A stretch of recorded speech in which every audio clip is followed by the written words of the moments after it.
I have something to say. I keep on searching for meaning in everything I'm doing.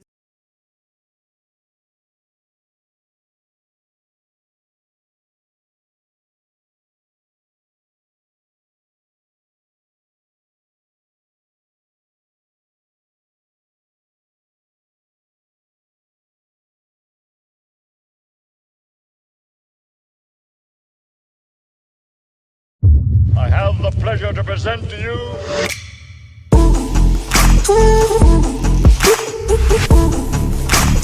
KCCA has taken a number of steps to address this sanitation challenge, which include, but not limited to the following: the setup,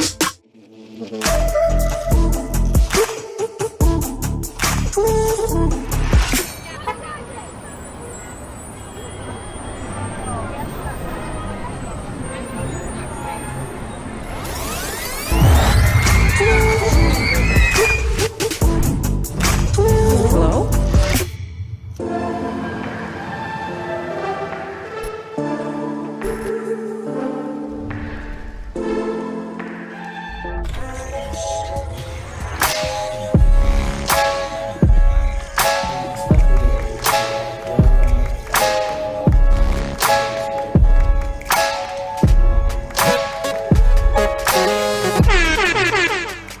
Welcome to Slam Dunk Basketball Talk.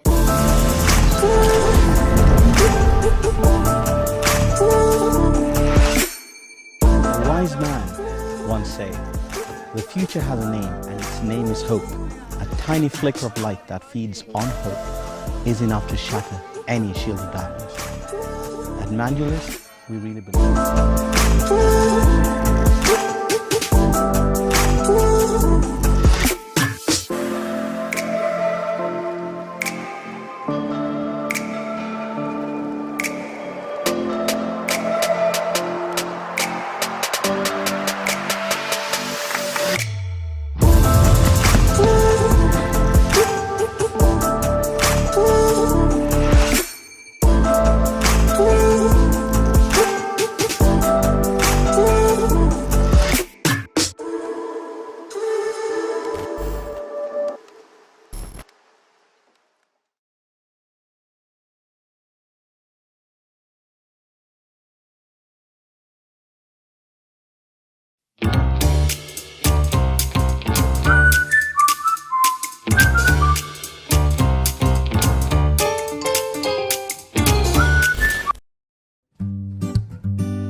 Lord, I have something to say.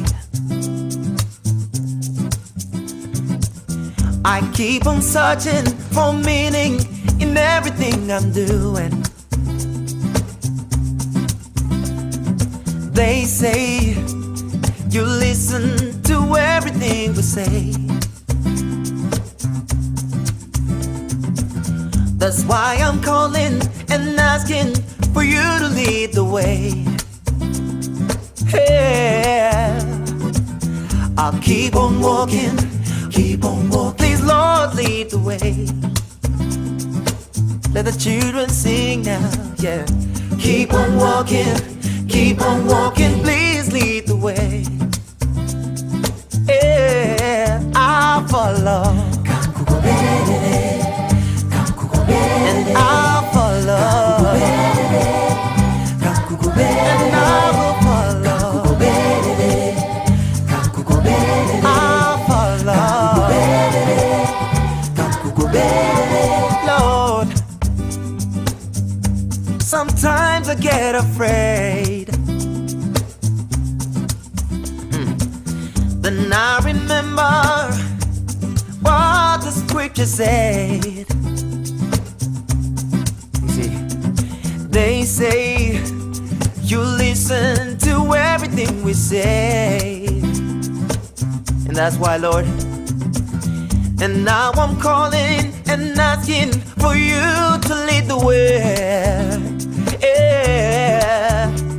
So I'll keep on walking, Lord, lead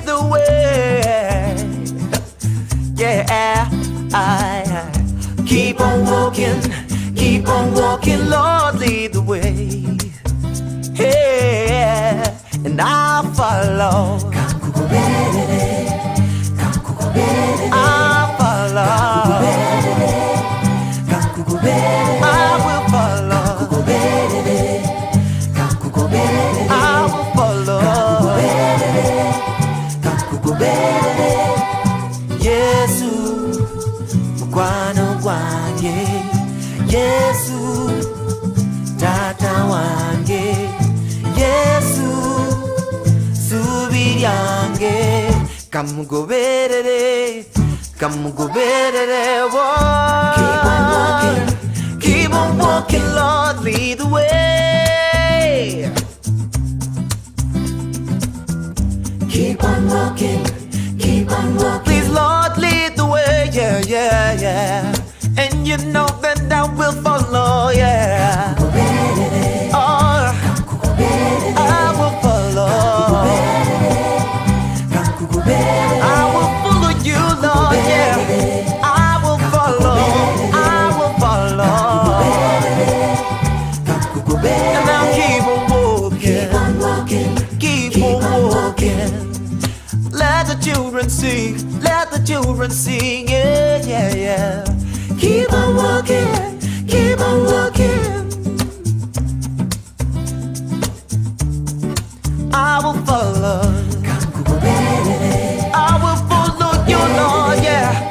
I will follow you, Lord, yeah. Oh, yeah, yeah.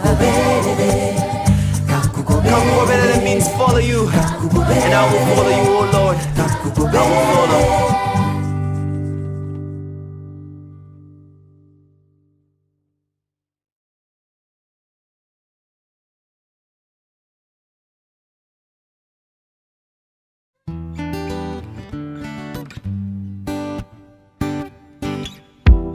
I will make you feel like you've never been loved, like you've never been loved.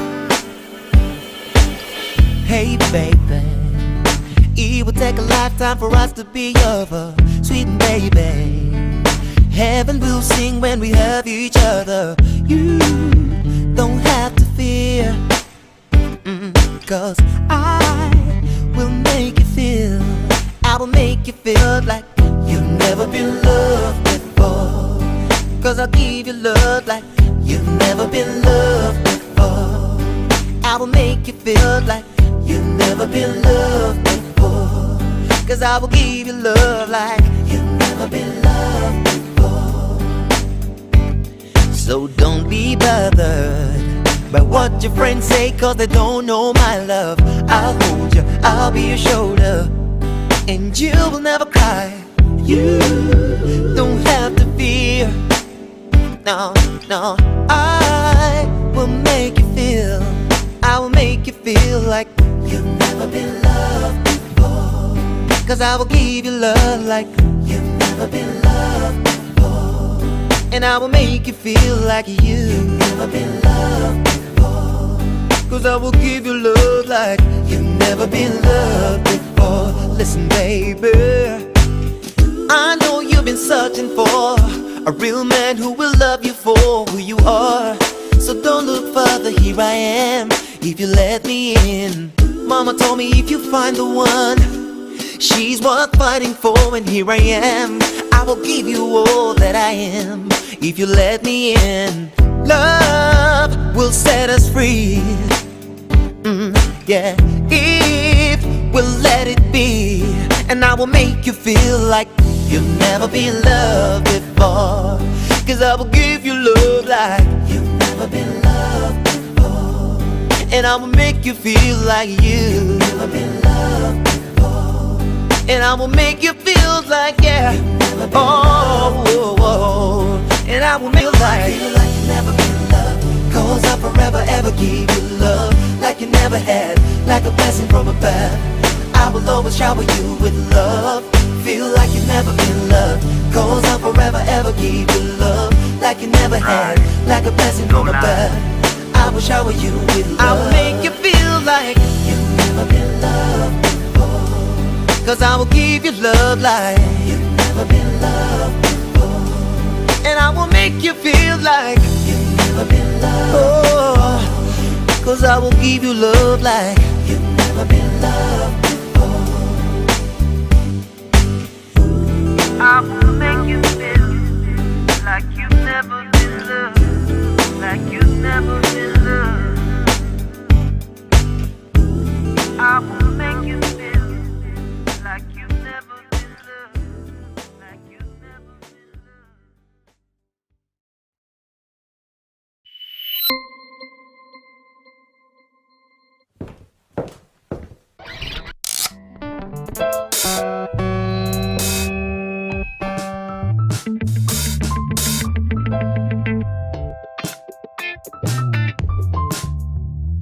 3, 2, 1.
Nalina omuwala eyeebusabala prosikovi omulungi weebusabala yalina akamwenyu akalinga enjuba nga mutayiza nga tegejjuba waliwo ekintu ekyansumbuwa ekyo ekintu ekyangoba ebusabala yalina muzeeye yali yajjula obukambwe nga buli bwandaba ng'awagala ekyambe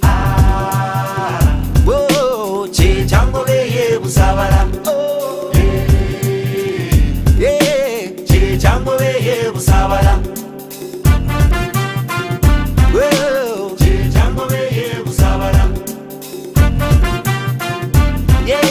kyekyangoba eyeebusabala muzeeyi yali mulodi w'ebusabala okuva ebuvanjuba paka ebugwanjuba ng'abanoonya abasajja ba local defense mikwano gya muzeeyi wa sikovia buli omukwano gwali gujja kunzisa nga njiribayiriba ne prosicovia obulamuze yali yajjula obukambwe nga buli wandaba ng'awagala ekyambe kyekyangoba eyeebusabala kyekyangoba eyeebusabala kyekyangoba eyeebusabala kyekyangoba eyeebusabala ekyangoba eyeebusabala batuula ku ntebe nze ne bampa omukeeka ekyangoba eyeebusabala nze omwana w'omuntu ne bampita enswera ekyangoba eyeebusabala prosikovi ekimuli kyebusabala obulamuze yali yajjula obukambwe nga buli bwandaba ng'awagala ekyambe kyekyangoba eyeebusabala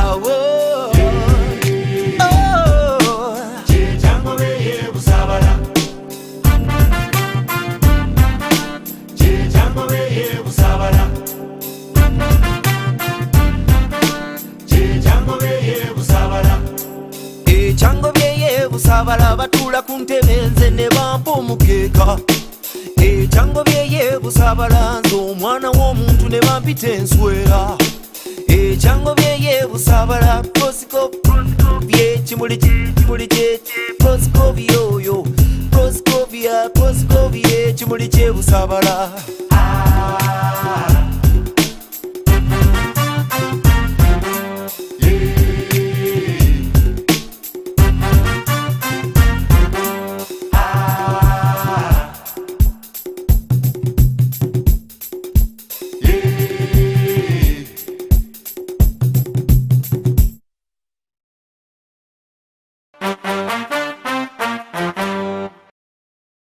baligamba nti nayimbira abato, nayimbira emitima egyali mu kabi gitebenkere, abantu balamu bagalane.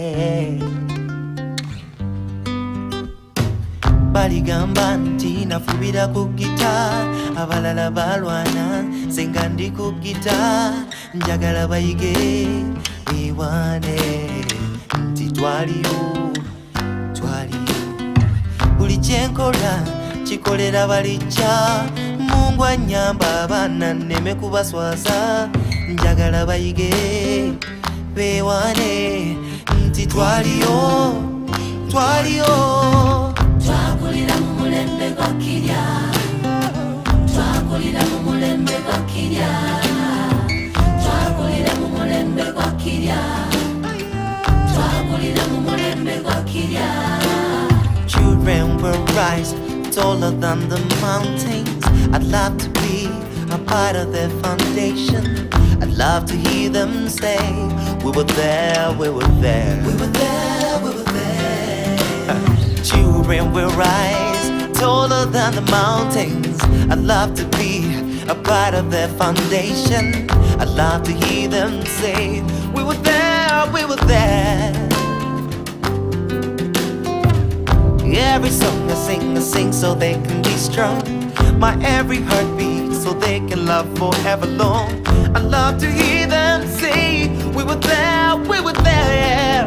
Oh, oh, oh, yeah, yeah. Twakulira mu mulembe gwa kirya, twakulira mu mulembe gwa kirya, twakulira mu mulembe gwa kirya, twakulira mu mulembe gwa kirya.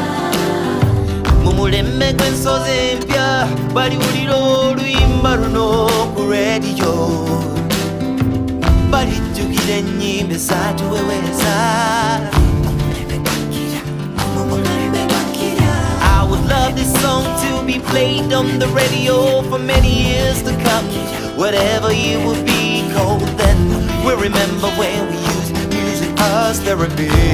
And I will have sung this song way back then. Yeah, way back then. Way back then, yeah, yeah. Way back then.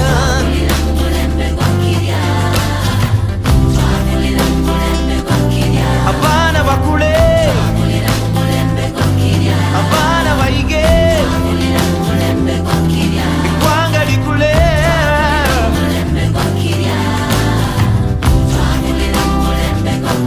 I wanna inspire the world, yeah. I wanna move the world, yeah. I wanna move the world, yeah. Oh yeah, yeah. Oh yeah, yeah. Mumulembe gwa kirya, yeah, yeah. Oh, yeah.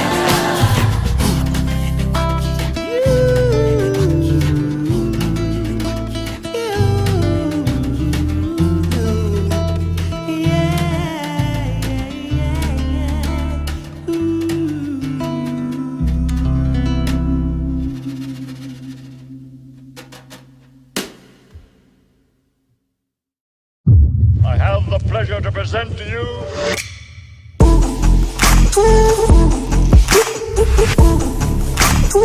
KCCA has taken a number of steps to address this sanitation challenge, which include, but not limited to the following: the setup,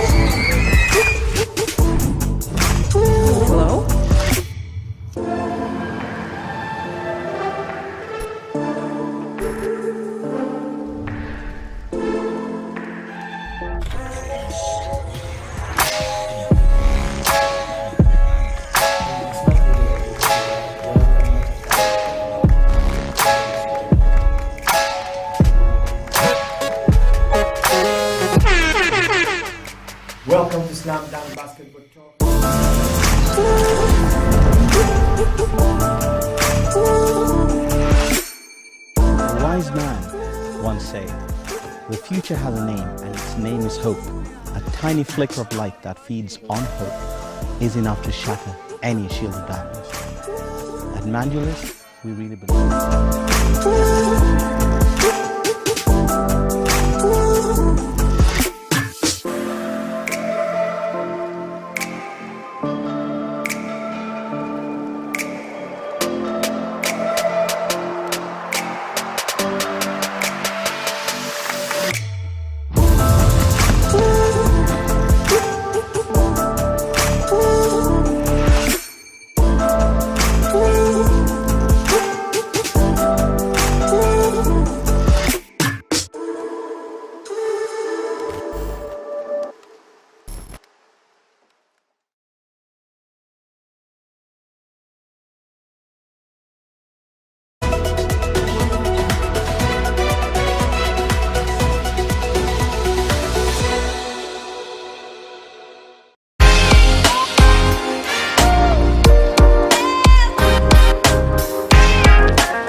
I am called Dennis Akela of Ogatmu village, Parango Parish, Parango sub-county in Noya district. I am a farmer and a businessman. As mostly in business, I'm having a video all. My first interaction with Manduli as a company was in 2018. When I'm back from school, I've already got them in our village here. So I began to interact with them. They train us for the issue of farming. Then I also join up with them, then I catch up.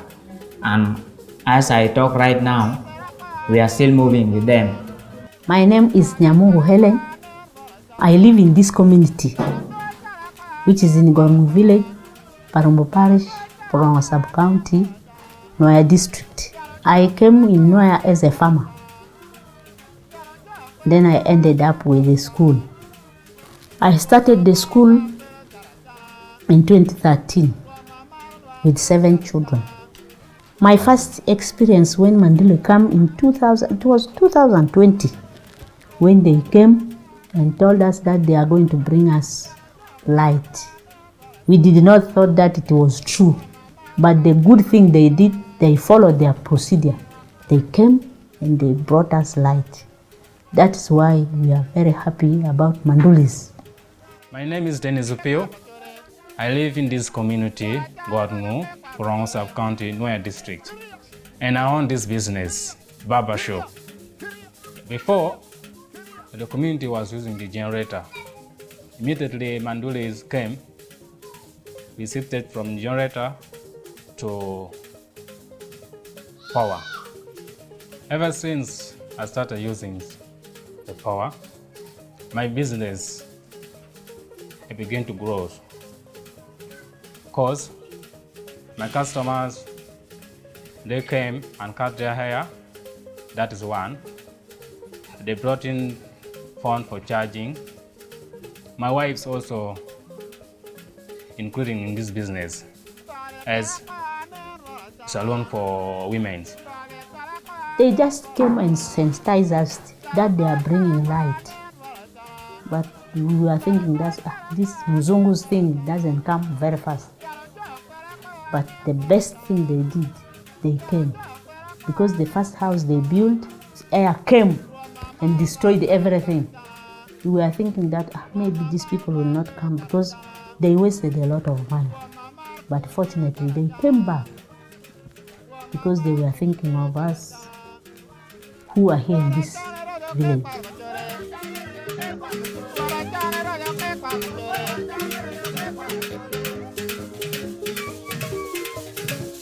They was been telling us, when you grow something like the maize, the rice, this the waste products. It is the one going to operate the biogas. For my first time, I was been knowing that this thing cannot work. Of course, as something that I pour as a rubbish. Now you come and correct it, then you just take it there to make the thing just work and bring the power for us. I was been doubting. So when there's something for your first time, you have a doubt. Then they will bring that system. After bringing the system, they connect everything. Now we are lucky with it. Of course, now they correct after maybe we have harvested thing from the garden, like the maize, the rice. They come and pick up the thing. Then they go and mail. We remove the part, the waste product. They are working with it now. As I talk now, it is still not down. The thing is working.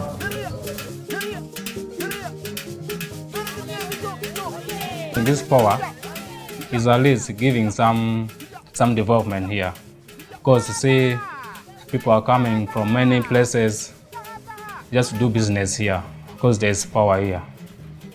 So Mandulis, they have brought very good things in this community. The children were very happy, and they were telling me that, Madam, we are now going to start reading our books here at home. That was the first thing the children were happy about it. For me, I know electricity is electricity. I did not know the details, how electricity works, where does it come from. But here, I saw some other things. And very many visitors of mine who comes here, they cannot believe. And they used to ask me very many questions. Where did you get the electricity? Is it the one which is in Karuma? I tell them, no, this one is here in Gorton. From the district side there, or the town council there, we are about 708 kilometers. Before, we used to go up to the other side when there's a football day there. Even me myself, I have to foot up to the other side. And we are having the bad road sometime during the raining season. We have to go. Of course, we want to watch the match. Oh, we are having the Man U, the Arsenal, what, the fans. Since we are the Man U fan, what there. We used to move from this village. After this thing begin to work, everyone here in the village, it has changed so much the life of this community. There's no any movement at night looking for the issue of where I have to go and watch the football. As right now we are in the football hall. Where video hall and football hall. We are all having the DSTV, the all everything is here. That's the first thing. Then the second thing is mostly concerning the issue of security right. When you are there and some places, there's no any security right. And there's no chance for any thief to come and just break the law. Of course, we have the security right everywhere here. And the issue of phone charge. It is very easy. It's very easy. The power is down. I have to go up to the town council there for charging. No, the thing is now. They have connected everywhere there. So that one make me as myself with the community, with all this community, we are enjoying for the product for Mandura as they give us the electricity. It is just like this. And very many people are also coming here because of this electricity. Very many people have bought land because of electricity here in Gorton. We have cold soda in the fridge. That is the first thing. Here, some people even doesn't know that soda used to be cold. Some people doesn't know. And these days, people are drinking cold things from the fridge. The second one is making people's hair with electricity direct. But sometimes we used to use this the generator. But these days, we don't work with the generator. And here at my home, I'm having electricity throughout the day, throughout the night. Children are happy. When it goes away for 5 times, the electricity has gone, the electricity has gone. Then after some time, it comes back. We are very happy. I used to charge my phone there at the center, whereby I always use money, 500 every day. But these days, I have power in my phone every day. Of course, we are enjoying power free. Since that day they have brought for us the power, nobody has paid even a single coin. That's how the thing is what? Moving. For a moment, we have been using the power just freely like that, because we have been testing how the power is easy and how strong is the power.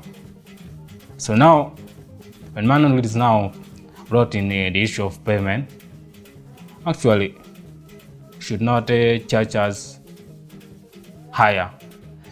When this company, Mandula, they asked me to pay for electricity, Jamaica, that is true. And I have to pay. Of course, I'm enjoying. Even you as a visitor right now, you have even to do something, you pay. Of course, you see, you're in my video hall. You have to pay something when you're just getting out. So I have, when I need the security right for my family, of course, I didn't tell you something. It is truly, I have a family. I have 2 kids, 1 wife. So the whole LT, we are enjoying together with them the power. Sometimes there's no any movement. What we used to be after finishing the work. Mostly in the village here, we used to spend our time mostly in gardens work. Then in the evening time, you come and rest, watching the movies. When there's a football, just things used to be like this. So I cannot just make my family to suffer in order just to make the issue of failing to pay. I cannot make myself just that my family just to suffer. I have to pay.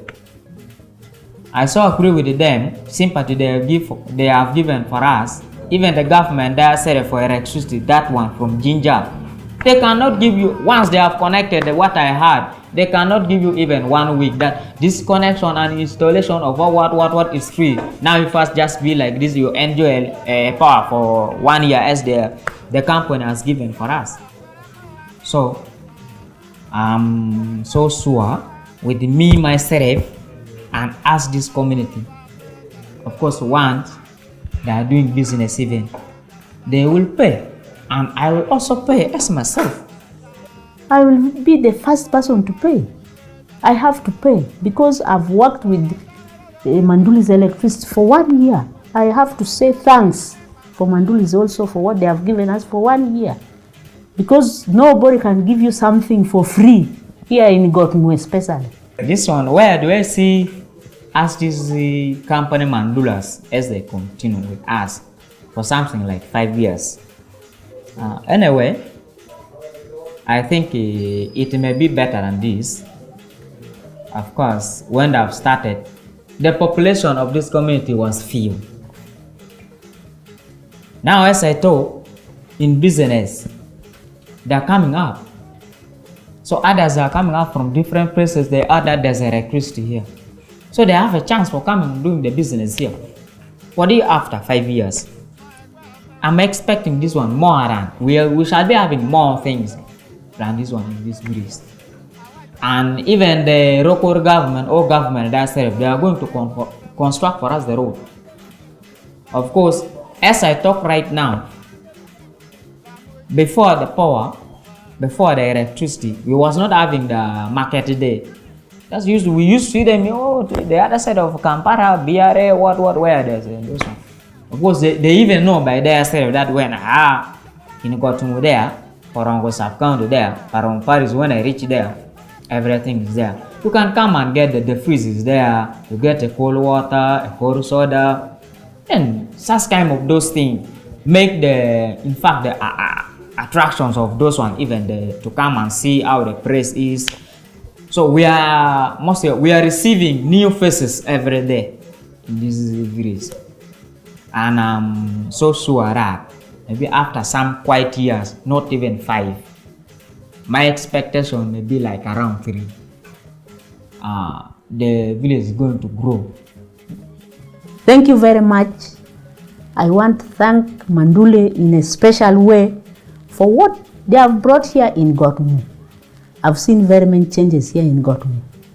Because when I came to Gotmu, there was no soap. Grinding mill, we were footing from here up to Porongo. If you are sick, you have to foot from here up to Porongo.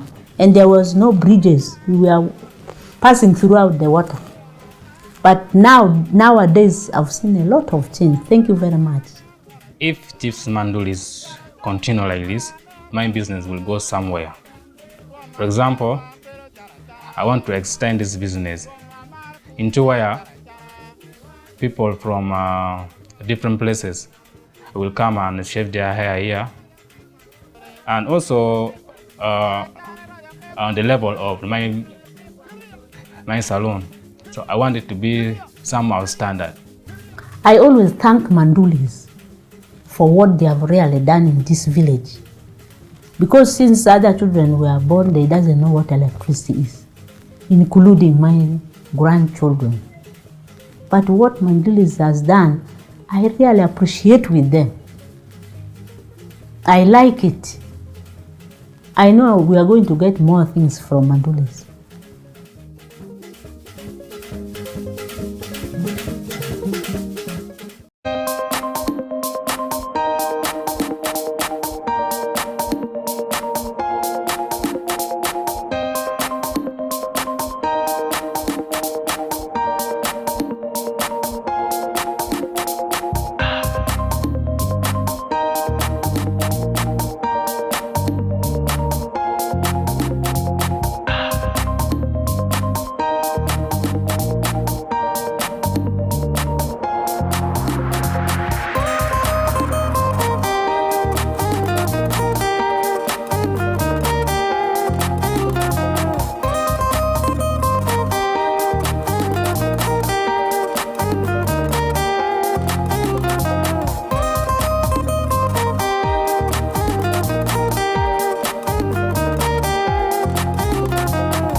My name is Raymond Lumansi. I am the Technical Manager of Mandilis Energy Limited.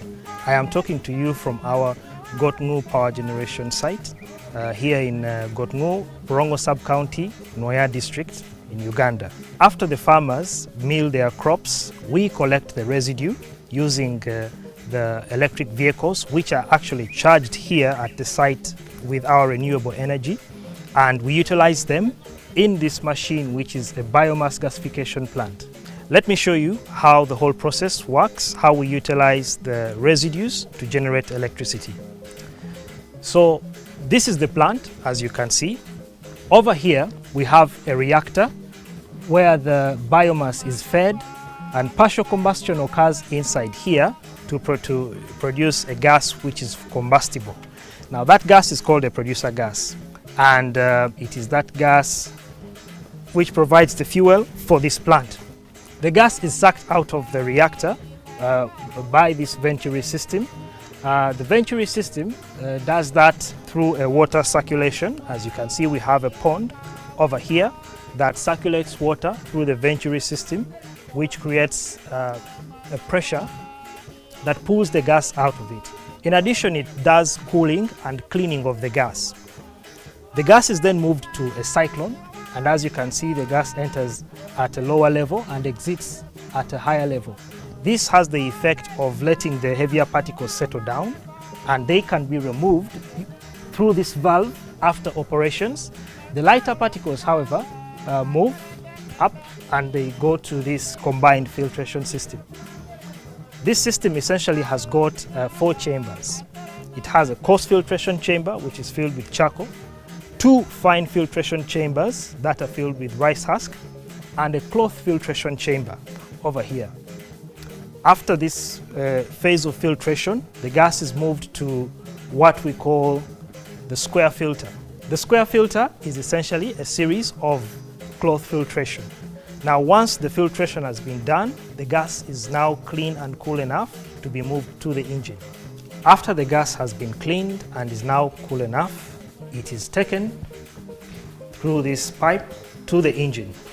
This is a 3-phase engine, and it utilizes the gas to produce 3-phase power.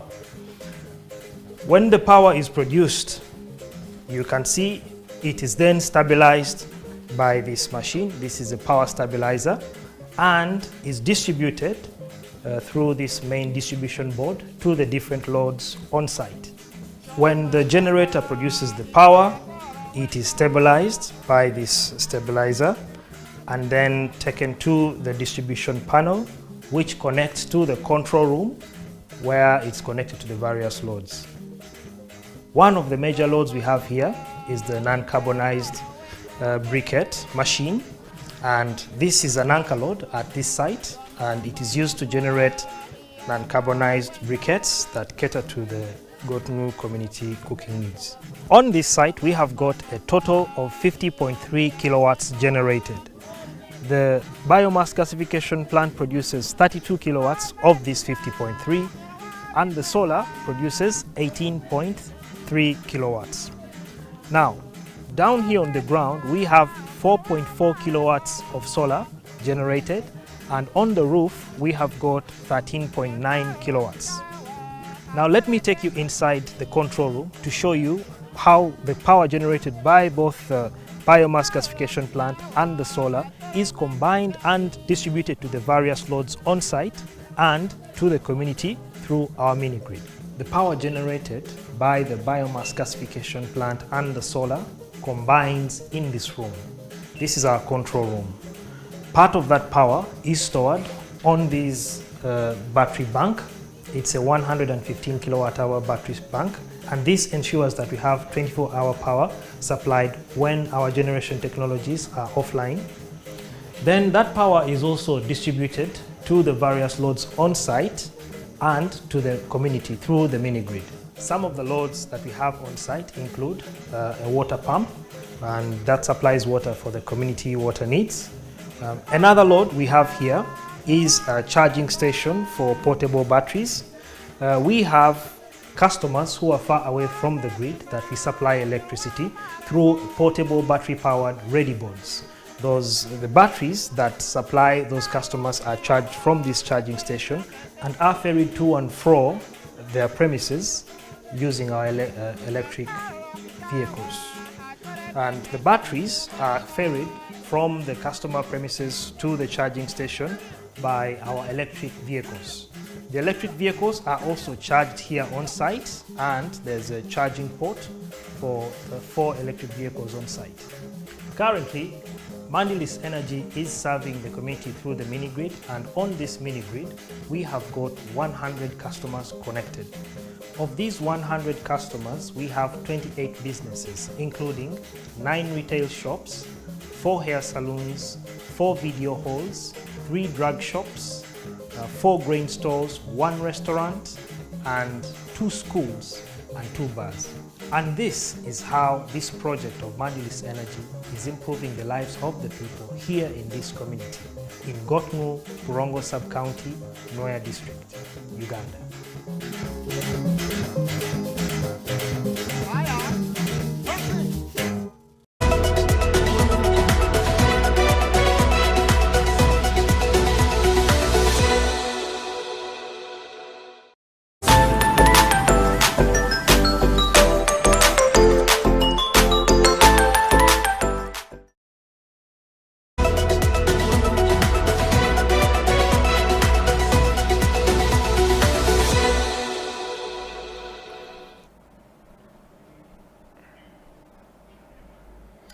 Hello and welcome to House of Talent. This is the Coffee Break Show with me, Emmanuel. How has your week been? How is your day going? How is your night going? Depending on where you're watching around the world. This is the show that is all about coffee, everything you need to know about coffee. Basically from where it starts in the garden to where it ends up in your cup. They call it from tree to cup. My name is Emmanuel and this is House of Talent. Remember, you can catch us on our social media handles. You can watch the shows there, or you can go to our website at houseoftalentug.com. Today in the house, I have 2 gentlemen. Last time we had a lady in the house, so we thought we'd balance it up this week. So I have 2 gentlemen in the house. One you have seen, he has been here before. He calls himself an apostle of coffee, and we have also someone new on the show. I'll let them introduce themselves so that you know. Let's broadcast them out to the world. Gentlemen, you're very welcome to House of Talent. Thank you very much. Thank you very much. Thank you for honoring our invite. Of course, Isaac, you have been here before. And yeah, I'm always here. I know that there are a lot of people, you know, I'm excited to hear what you have to say. You know, a lot of wisdom that you bring to the show, a lot of wisdom you bring to the coffee business. Yeah. And with me here also we have Charles Kasibante. Yeah, someone we haven't seen before, but I do believe there's a lot of wisdom that is going to come from him. So, guys, welcome to the show. Thank you. It's always good to have you guys. And like I said, I'll let you guys introduce yourselves. I might introduce you guys, and I won't do you know, the good that needs to be done. So I'll start with you, Isaac, please. Yes, I'm Isaac Roxanne. Yeah. Most people call me Apostle $100 because of the coffee gospel I preach. Yeah, I'm someone who likes preaching the gospel of God and also the coffee gospel. Yeah. As you can see today, I'm wearing a shirt saying how to win my love or how to win my heart. Buy me coffee. Make me coffee, big coffee. So if you want to win my love, these are the procedures you have to follow. Interesting. So we are trying to do something like promote coffee, the gospel through the shirts we are wearing, like the way. So these shirts you can get them at Brew Plus in case you're a fan of promoting the coffee gospel, spreading the coffee gospel. So feel free to come at the office to get your shirt. Very interesting. Yes. Charles, I'll let you go next. Please let us know who you are. I'm happy to be here. By names of Kasibante Charles, a barista at Commercial Foods. One is Chirichireka, another one is in Okolobi. I was mentored. This is my mentor, my teacher. I was in the school between 2018 to 2019. I've been in the industry for more than now. It's coming to 3 years. So I'm so glad to be here. Well, it's very good to have you. Usually for someone new on the show, we always ask them how their coffee journey started, because It's a very rare thing in Uganda to hear someone say, you know what, I'm in the coffee business, I'm a barista. Someone don't even know what the word barista means, okay? So Charles, for you, what was that thing that drew you in towards coffee? Did someone come and preach the gospel to you and say, you know what, you need to start getting into coffee? What was that thing that really pulled you into the coffee business? One of them, first of all, it was love. Yeah. The love that my brother had and Mr. Isaac. Yeah. Yes, it's the first thing that pushed me to come in this industry. Yes, I admired them, what they were doing. I liked the art on the cup. I liked the taste, because when I came, it was so good to be in the industry, and they were so enjoying. So I wanted to be someone. I wanted to be someone who can stand somewhere and they say that is Barrister Charles. And I'm making it. The journey is so enjoying. The journey is so enjoying. Yeah, well, it's good to know that, you know, that journey that your brother and Isaac really had an influence. I think a couple of other guests who have been here, their brothers have had an influence, okay? Yeah. I don't know why sisters are not influencing people to We shall have to look into that. Shall have to look into that. Yeah, so, yeah, Isaac, I know you've been here before, so, but for the people who don't know you, I believe that there are people here watching for the first time. Let us know, so what drew you towards coffee? Because it's something rare, okay? But now it seems like you have grown so much, you have mentored people. But what was that initial thing that also drew you towards coffee? Actually, I always tell people that a friend, if you have a good friend, not any other friend, we have bad days that, let's go and watch football. That may not be your friend. Yeah. You just, it's football making you guys to come together. Apart from football, after football is done, everyone is scattering to do their own thing. So we have good friends.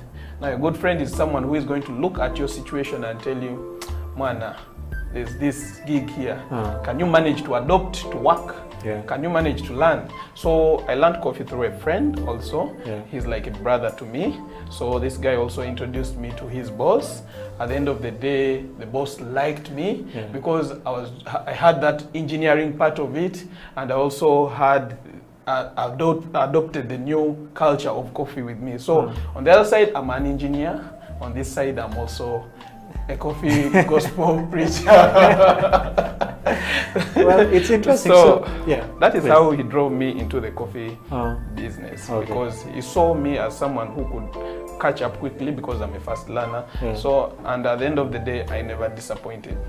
Yeah, so that is my journey. So right now in your life, how do you balance being an engineer and working in the coffee? Or you totally said, you know what, I think this is the end of engineering. I should just move towards coffee. So are you balancing the two things? Actually, in the coffee business, it gives you also time to do other things. For example, one thing I love about the coffee business is that people do set cafe, and I'm one of the people who set cafes for people. At the end of the day, they will ask you, how would you want my interior to be like? So that's when the engineering bit of it comes about. I'm like, if you want the engineering bit, then I'm going to do another quotation. So you get to make twice the money. You get the point. So at the end of the day, I love it in coffee, doing engineering, at the same time also preaching the coffee gospel, training. So I'm like, how do they say? Universal charger. Interesting. So Charles, to you, is there anything else you do outside coffee, or you also just decided to concentrate basically on that? I myself, I have a company, a smoker company, a cleaning company. So when I'm not in coffee, I'm in cleaning. But I love coffee and I love the other job. So I'm not only doing coffee, because before joining coffee, I was cleaning somewhere. But I got inspired by my two brothers and I decided to join this industry. Yeah, I love how it says company. Something small on the side that is trying to grow. Well, that's interesting that you guys actually have lives outside coffee. Most times people think that when you get into something, you forget about your other part of life. But we have an engineer, we have Charles, who's I believe you want to build a very big empire when it comes to cleaning. It's actually it's actually a very important thing, because if you go to someone and say, okay, you know what, let's say you go for a gig and that day the barista at the gig, and you know they're looking for someone else to clean after the party, so you offer the extra service. So actually, I always use these services, and when I go to cafes, there's fumigation, and in cleaning, there's also that part of fumigation. So you see, that is the beauty of being in the coffee world. You don't get limited to do other things also. Regardless, this is there, but also at the end of the day, when I get a gig and I'm like, Charles, there's this cafe, it needs fumigation, he'll rush. And at the end of the day, I can say, he's also a barista, he can train. In case you need his services, I can recommend. So the boss is like, oh, really? This is so it's always a win-win situation when it comes to this. Okay, that's interesting. Let's get a bit away from work here for just 1 second. I believe that outside work we also have other lives, you know. So what are you guys passionate about? I know there are people who are passionate about football. There are people who are passionate about sports, riding bikes and different things. So what are you passionate about, Isaac? Like me, Isaac, actually research. That is number one. Research about engineering and also coffee. The other thing is I love watching movies and animations. Because I learn a lot from them. Movies. Not every movie. I specify movies. So I like watching swimming, going to the beach. That I also like playing football, but I don't watch football. I just like to go there, sweat a bit, come out, and you go and bathe and you sleep. So, but I don't like watching football. Most of my time I spend them on my laptop doing research about the field, because I'm in the business where I'm preaching a gospel. So I have to have more knowledge, be up to date about what is happening and what is trending. So most of my time I'm always in the office, either watching a movie or just doing research. Okay. Because what I like best. Interesting. What about you, Charles? What are you passionate about? 100% football. It's always interesting, you know, out of 10 people, you'll find someone who watches football. Yeah, of course. I like football from my childhood to where I am. And watching film, movies, part of it. But for me, when there is a match somewhere, I definitely first go and watch that film. So which team do you support? I hope it's not Arsenal, but let's move on with that. It's on. It's Arsenal. You know, it's so funny. Last week after the Arsenal game, there were a lot of memes coming out, and was saying that, you know, the federation should allow Arsenal to have 2 goalkeepers because because the way things are going for Arsenal now, it's not just stories. It's not just stories, but it's interesting to always know that, you know, there are other things that we're passionate about in life, you know, and these are the things that make you a wholesome person. You know, when you pick different parts of your life and put it together, it makes you a wholesome person. And I believe that it's this kind of personality that you bring to the coffee business, because you have to deal with very different kind of people, very different kinds of situations.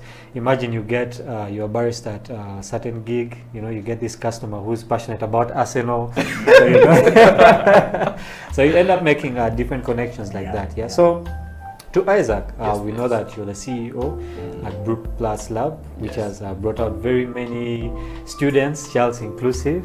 What has your experience been at Brew Plus, you know, with all these years of experience and with the different students you've had? What has been your experience so far? Actually, one thing you have to know as someone who trains, it's not easy to train. And it's not easy to teach.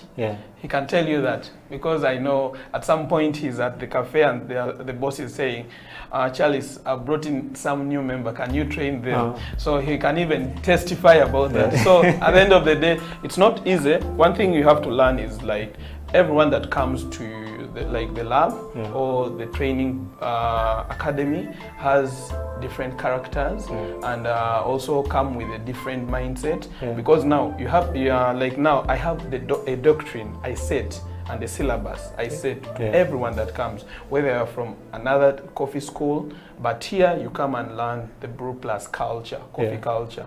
Because at the end of the day, I don't know how the other doctrines are being set, but here and my team, we sit down, we set a curriculum that guys have to follow. Yeah. Whether you're saying that I know, you have to follow. Yeah. Now, you find someone coming in and telling you, Isaac, I want to learn the machine. At the end of the day, in Brew Plus, before you want to learn the machine, you sit down for the papers. Yeah. We give you a paper, you sit. If you pass, then we shall know you know what you are going to do. Yes, you are qualifying for the machine. If you fail the paper, we come back and we tell you the truth is you don't have the knowledge about coffee, and you need this knowledge, and it moves along with the practical bit of it. So those are our doctrines. Yeah. We like the money that you bring to us, but if you are not ready to adopt our doctrines, what is the use? Because at the end of the day, when you're going out there, you are representing that school that you are from. Not only you that now I'm a barrister, but you are representing that school you are from. You get the point. So it hasn't been easy, but it's just that I have my own, how can I say, how I work my magic to see that someone adopts the culture of the plus. Yes. Interesting. Charles, you were a student at one point, and now you transitioned to a barista, and now you're also a teacher. So you teach different people at your different stations. How was it transitioning from being a student into being a barista? Let's say your first gig, were you scared, like people say I had butterflies in my stomach? Did you make a bad cup of coffee and think to yourself, I need to go back to school? How was that transitioning for you? Yeah, remember when you're from the school, you have to go to the field and start working. Yeah. But first of all, if you're passionate about what you're going to do, I believe in all work we do mistakes. So my first experience at work was when I reached at work. You have to be confident when you're doing something. Even if it's wrong, in our industry, you have to be confident. Once you're all confident, you give support of it. So, my first cup to make was for a customer, and I made a mistake on it because the waitress came and gave me a cappuccino single. I made it and gave it to her. Then she told me, no, the guest wanted a flower on it. I could not make a flower. So I said, what I've given you is what is supposed to go. I cannot make another cup of coffee. Please take that to a customer. If he calls me, I'll explain why. So that's how I started. But to me, when you love what you're doing, even when you make mistakes, still you will support that mistake and it will go. So I have love for the coffee, for the industry. I have love for what I'm doing, and when I'm on the station, trust me, I don't want anyone to disturb me. Even if you are the boss, once I'm in my bar, it is my turn. It's your area. Wait for my shift to get done, then you can bring me a coffee. Interesting. If you're watching us, this is House of Talent, the coffee break. We are having some fun with Isaac and Charles here. Charles telling us about his first experience, and he was supposed to make a certain cup of coffee, which he did not do, but these are the different experiences that we have. So if you're a barista and it's your first day of the job, relax. You got this. Have some confidence. We have you here at the coffee break, and we're going to take a break right now. But when we return, we still have that part of we're going to brew a cup of coffee, which I believe is going to be very tasty. And we'll also be talking about how can we set up a successful coffee business, which I think very many people are trying to get into right now. So we'll take a break right now. This is the coffee break on House of Talent Television.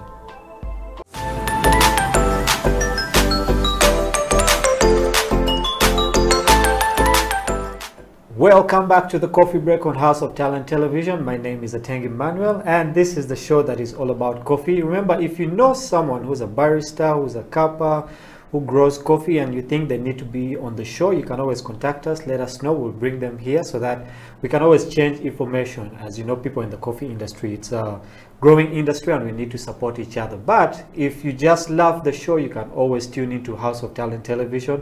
We'll be giving you guys the best information on coffee. We'll be teaching you guys how to brew different cups of coffee, and basically just have a good time like we're having right now in the studio with Isaac and Charles. Charles telling us about his experience and him watching football, supporting Arsenal. For Arsenal supporters, I think you need a lot of coffee for basically what's going on in your camp. But it's really interesting. I know both of you have, you were students once, then you passed out, and now Isaac, you run Brew Plus, And Charles, you're also doing your thing. And there are people out there who want to know, okay, if I want to set up a successful coffee business, okay, where do I start? Like from conception until, you know, I serve my first cup, you know. Isaac, where do we start? Now, where do you start is one. As the CEO of the project, let's say you are the boss, you have to have a good team. Even before you have a good team, you have to have one, knowledge about what you're going to do. Now, this is the challenge we are finding in our field, that most of the bosses, because just someone has money, he saw, like, let's say, the boss of Cafe Javas putting up a restaurant, so he's like, let me also go, I have my room there, let me make it a coffee shop. No, things don't just work like that. You just have to, one, you have the money, right? But the other thing, you need knowledge about what you are entering into. You get it's like buying a car and you want to drive it, but you have never driven it before, or you have never been in a driving school. So at the end of the day, you are going to crash. True. Now, I always tell the bosses, do you know or do you have any knowledge about this field? If you don't have, are you willing to learn? 2, the team you're going to work with. Now, the restaurant business or the hotel industry is too big. We have different sectors. We have the managerial sector, where the managers fall. We have the supervision sector, where the supervisors fall. We have the waiters, we have the barmen, we have like the barmen. We have the baristas, we have the kitchen. In the kitchen you'll find the head chef, we have the pastry chefs, we have the stewards. So every sector, you have to know what happens in the kitchen. Is the kitchen the same as barista? So most bosses don't even differentiate between the barista sector and the kitchen sector. They think this is one. You get the point? So at the end of the day, you have to have all that knowledge about what you're going to invest in your money. And the other thing, you have to come up with what they call a doctrine and recipes of that particular place. Now, for example, I've worked with Javas. They have their culture as Javas, they have their recipes as Javas, and they have their doctrines as Javas. Javas has a policy that whenever you come to Javas, you have to learn how to do things in the Javas way. Once you leave Javas, you can do things the way you want. If you go to La Petite, I've worked with their La Patisserie, you'll find that they have their culture.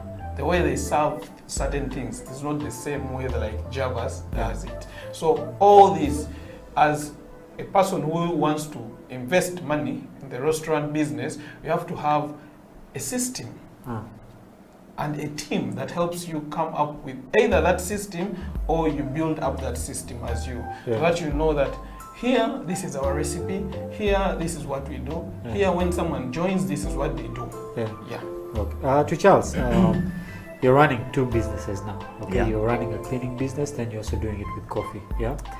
Isaac has given us a good perspective, but I believe that different people have different perspectives. So, for you, let's say when you were starting the cleaning business, okay, I believe business is one thing. We could get into different avenues, coffee, cleaning, sports, and all these things, but at the bottom of it, business is the same. So, what are some of those steps you took, you know, when you decided to open your cleaning business or your coffee business that, you know, other people can learn from? First of all, before you start a business, to me, you have to have the love of what you're going to do. Like for my cleaning company, I started it because I had experience about it. 2, the location of the place. What is your target group? Yes. And another thing is marketing. You have to know when you're starting a business, do people know who you are? Do people have an experience about you? Have you ever worked for someone at a certain place? How was your work? Because I believe in any business, any person you get, any customer you get, you have to do the best out of you, such that that customer will attract others to join your company. So I had to make sure that the people I serve I do my best to attract others. And I'm so happy because at least the people I targeted to when I was starting my car business, bringing in more and more customers to me, and I'm doing my best to provide what I can to them. Interesting. You brought up a very important subject there. When it comes to a business, there are certain things that we need to consider.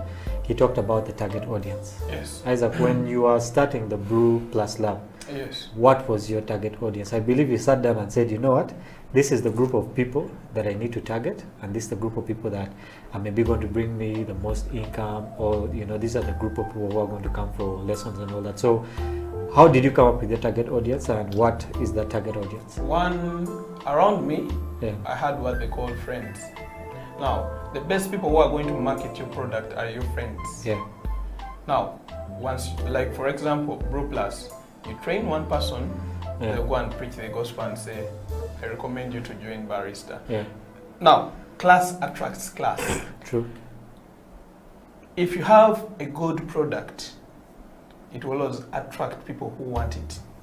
Now, I've seen people out there going on saying, I'm selling this, it's the best, advertising their product. But at the end of the day, if you use their product, it's not worth it what they are saying. Now, at the end of the day, class will always attract class. Now, my clientele is friends. Because now, every person that I'm close to and I've trained are the same people who are the ones recommending.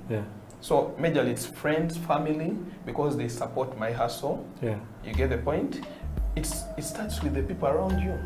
Because I don't know the line that is behind Charles, the people behind him, but he's my friend. I don't know the line that is behind you, but you are my friend. At some point when they talk about coffee, who comes to your mind right now? You. Thank you. So you get the point. Sometimes start with, don't go and say, now I've opened up, let me go to the TVs and start showing everyone that I know, I do this. Yeah, you may put in millions of money, but at the end of the day, you are ignoring the people who could preach the gospel more. I believe my friend can preach the gospel more if my work is worth it. True. So put emphasis on your work, upgrading your work to a certain level whereby people will look for you.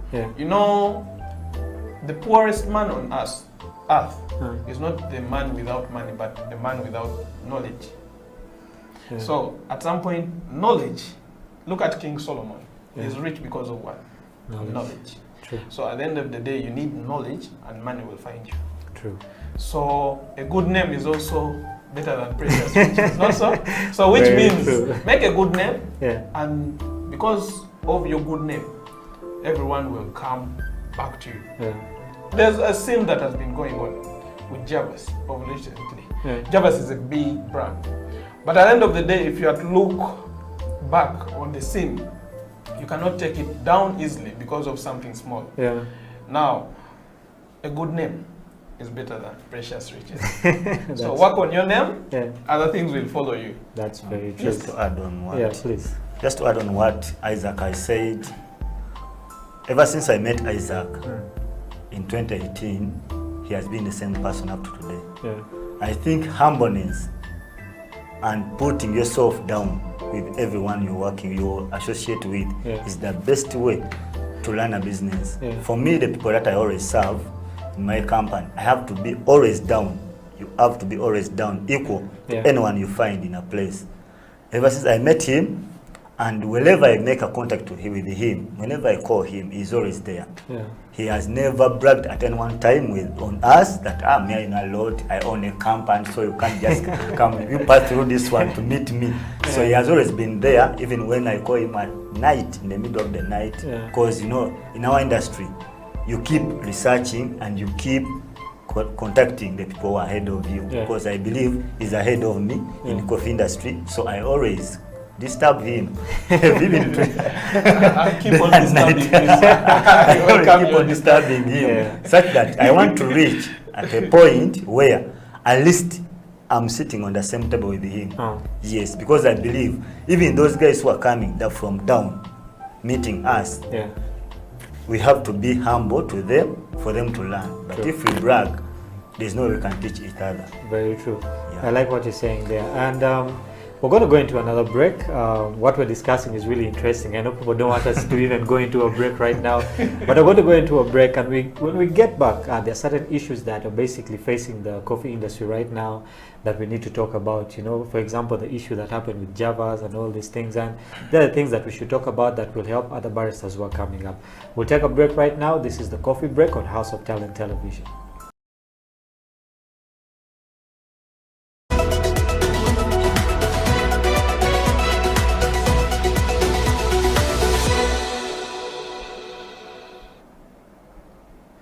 Welcome back to House of Talent Television. This is the Coffee Break Show with me, Emmanuel. I believe this is the most exciting show, actually the only coffee show that we have in the country currently. Yeah, and it's a very good thing, I believe, that we're doing here. Before we went for a break, we're basically discussing how you can, you know, start up a successful coffee business. And with every business, there are challenges that come. Yeah. Okay, for example, the challenge that Cafe Javas was facing just a couple of days ago, and there are a lot of these other things. Isaac, what are some of these challenges you have faced and how have you overcome them? Now, for example, we always have challenges with customers. That's why whenever I used to be in restaurants, I used to be in the barista sector, and at a point whereby I serve my own customers coffee, so that even if it means me going out to get some orders from the customer, it helps me. How? I have to understand, how does Emma take his coffee? How does Charles take coffee? Maybe Charles is not a fan of strong coffee, so you have to understand how customers take their coffee. Yes, and there's a customer coming and telling you, can you deal me something off the menu but I'm willing to pay? So at the end of the day, you have to come up with something unique off the menu, but the customer is going to pay. Even if you tell them it will cost 50,000, they will say it's fine, just do it. Then break it down to the customer, tell them, according to what I'm going to do a blend of this, do this and this. Are you allergic to something? Find out exactly. If the customer is allergic to something, you don't put it there when you're making. You get the point? So I believe most baristas think that by being behind the bar, now they are done. You get the point? But reach to that point of understanding each customer, that you see, waiters, they do mistakes also. They are humans. So at some point, a waiter will come with a confusing order. Some waiters will, you see, who are not trained very well, they will come. For example, someone will come and say, I have customers there, they are 4, they are saying they want an espresso divided into 4. And seriously, you're like, but it is impossible. Come on, how can you divide this into 4? So at some point, it gives you a mind. Don't be harsh on that waiter, but ask the waiter, can I please meet with the customer, and explain to them. You get the point. What an espresso is, it's just a shot. So at the end of the day, that is how I used to operate in the restaurant. I feel me involving, apart from the production part, but also in the service part, it was the best thing that has ever happened to me. Because that's how I made friends with the customers. They're like, where is this black guy? If this black guy is not there, man, I'm not taking coffee today. You get the point? So the customer is calling you like, man, I came there, you're not there. What happened? You are the only one who knows how to do my beverage. So at the end of the day, you as like the boss of the restaurant, you have to come up with a team, give the baristas a chance to go and build recipes for your restaurant. Give them the time to do research. Most baristas, they are used to just coming to the station, going back.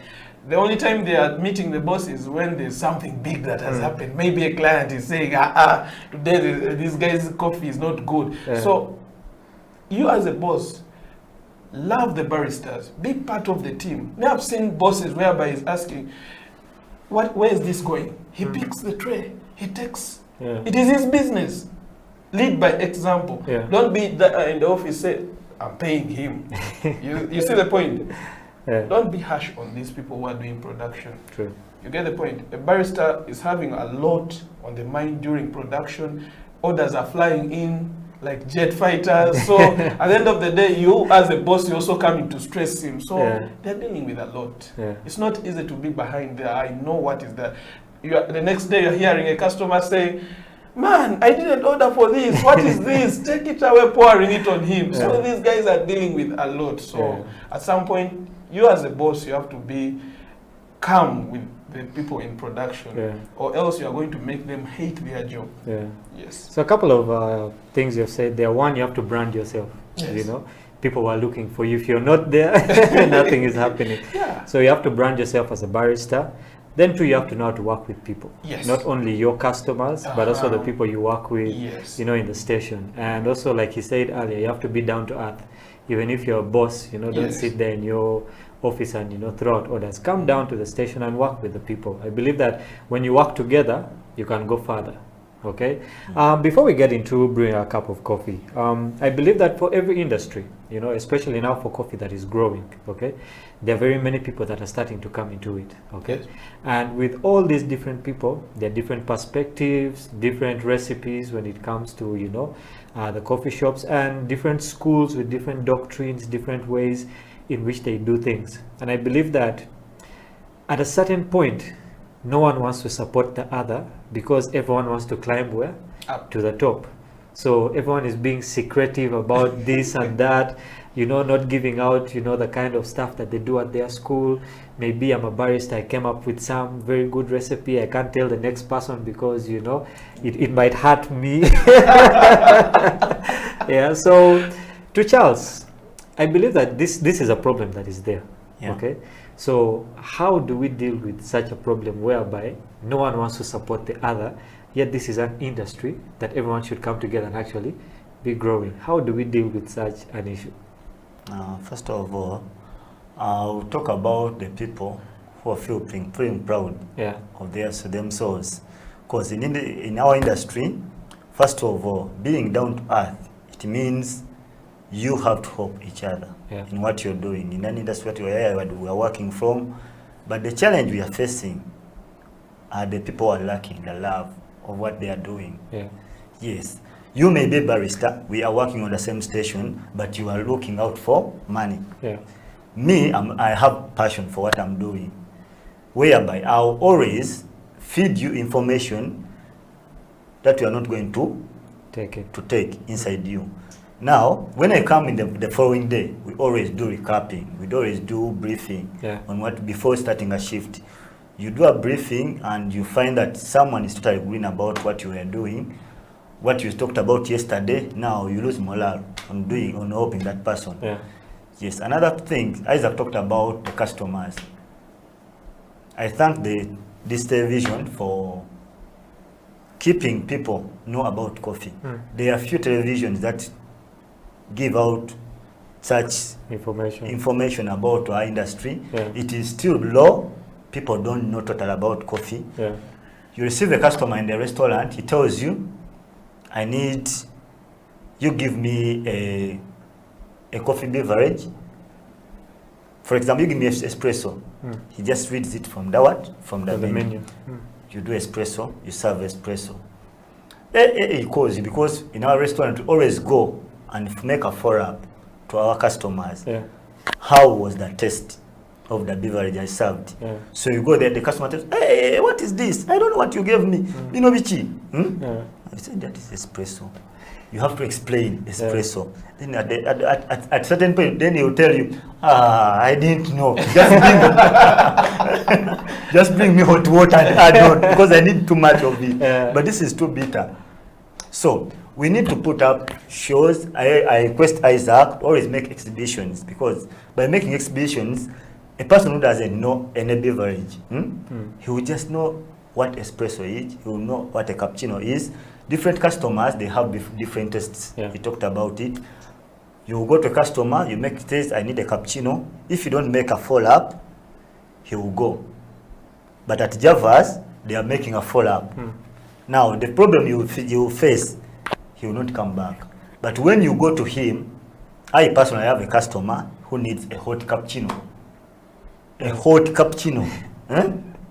If you don't go and get information from him, understanding the customer, you will not know what he wants, and you will go move cafe to cafe because he's always waiting for you to come and engage with him. If you don't engage with him, he doesn't know, and you just go to another cafe. The other day at Javas, another cafe. So you keep on moving till you get someone who understands his taste. Another thing is about like the incident that happened to Javas recently. That thing can happen to anyone. It can happen to any restaurant, to any cafe in the country, because you can't tell.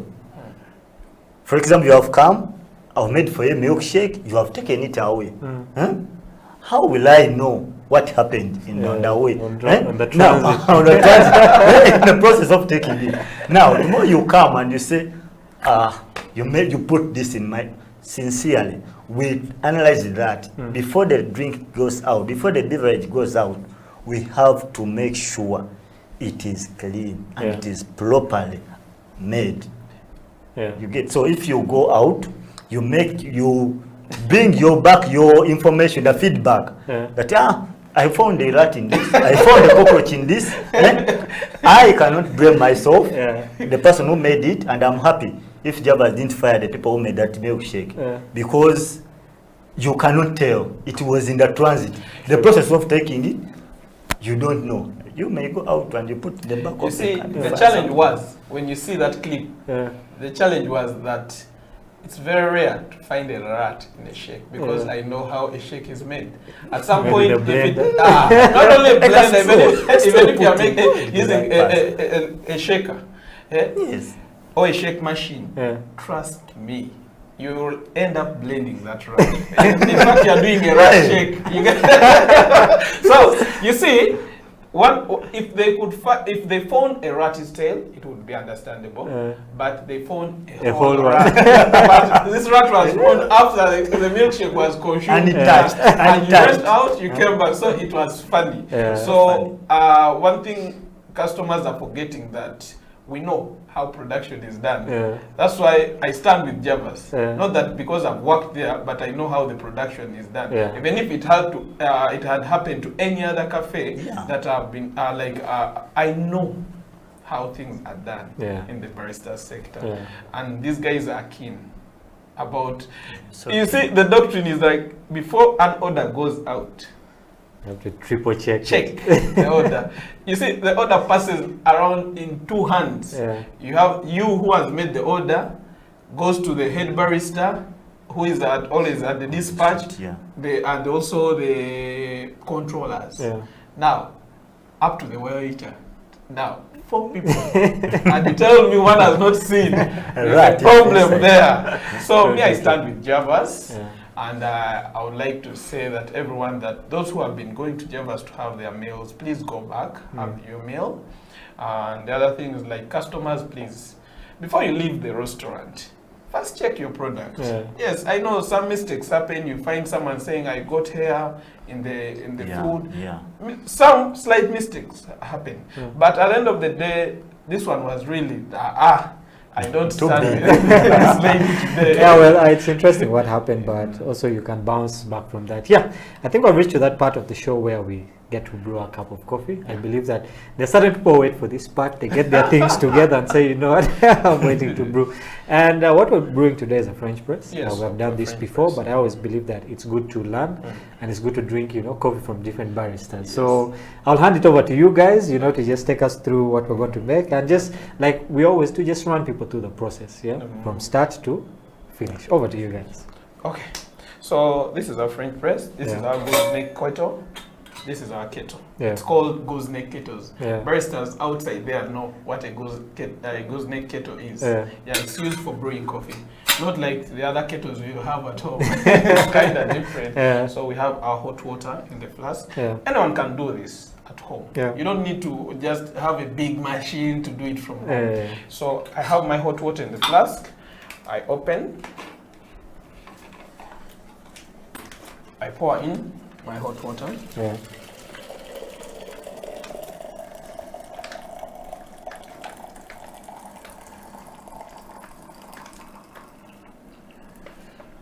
So I put it on top. So, okay, I get my coffee, put it here. It's okay with that? Yeah, it's okay. Now, I'm going to weigh my coffee. Yeah. So if I don't have a weighing scale at home, you just use scoops. Yeah. Yeah, this spoon you can use. Suppose I have my normal. Okay. Now, for example, today let me brew without a weighing scale. Yes. Let me put it aside. Yeah. These things always scare some people. I know. You want to make breakfast and you're looking for a weighing scale. Preheat. Yeah. Now, why do I preheat?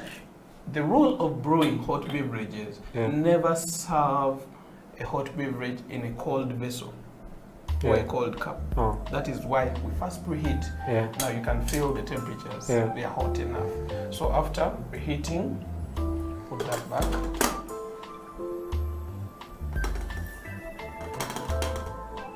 You pour that water aside. So I have an extra cup here. Yeah. After, you measure your coffee. Depending, if you take strong coffee, you can do 2 spoons of this. Yeah. Or 3, even 4. Yeah. But me, I'm going to do 4, since we are here. 3 people. Yeah. So,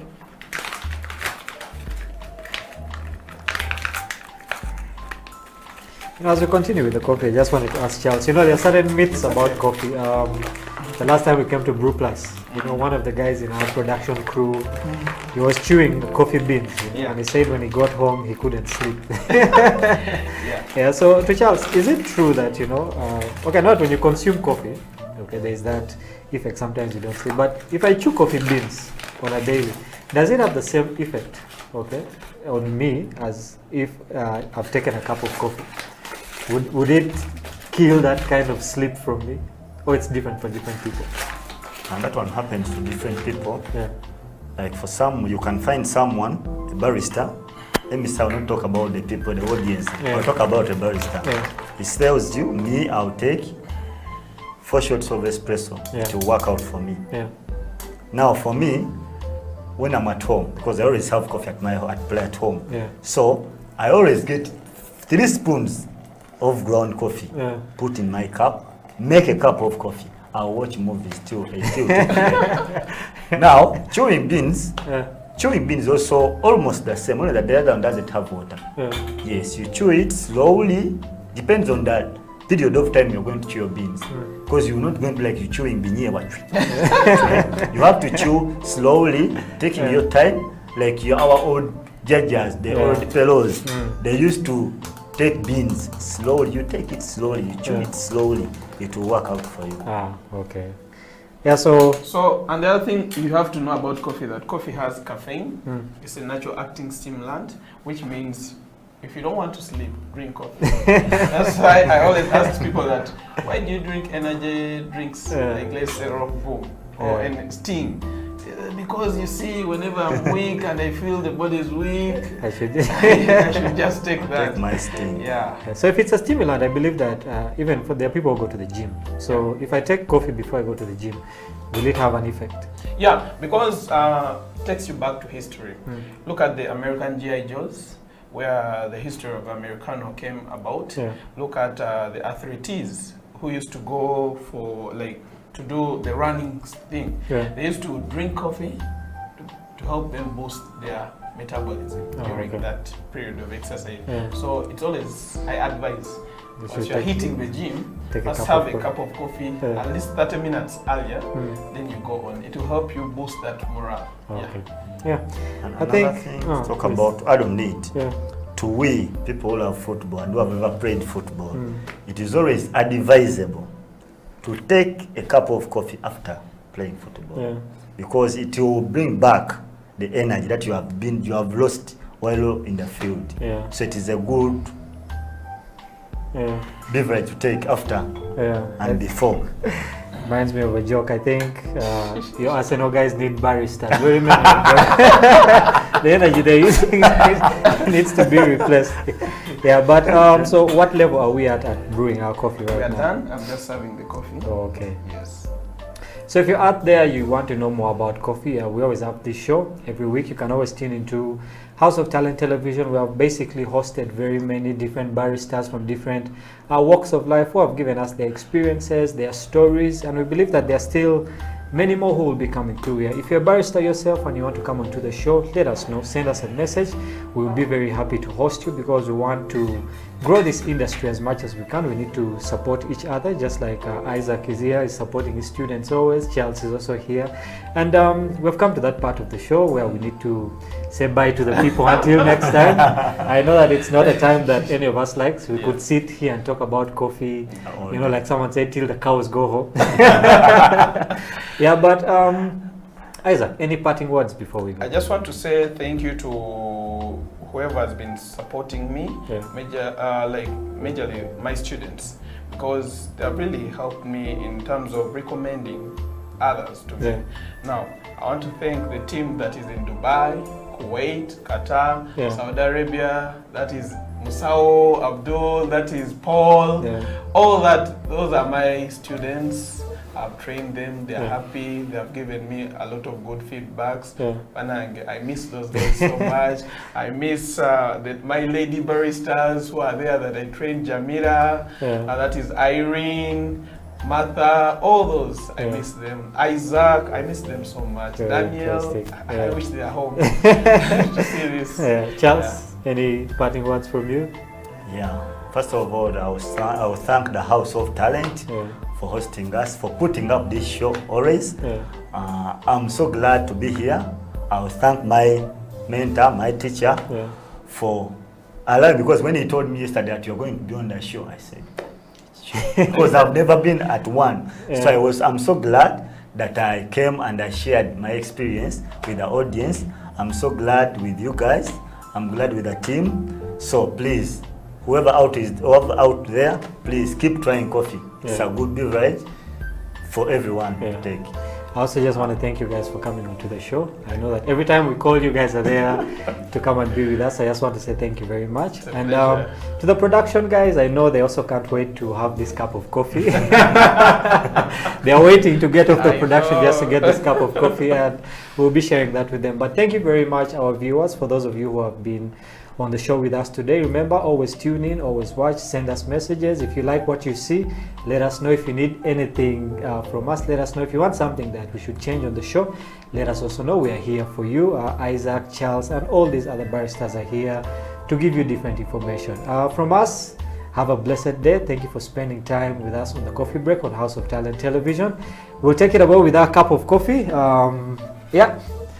Guys, thank you very much for coming on the show. Till next time, this is House of Talent Television, the Coffee Break Show.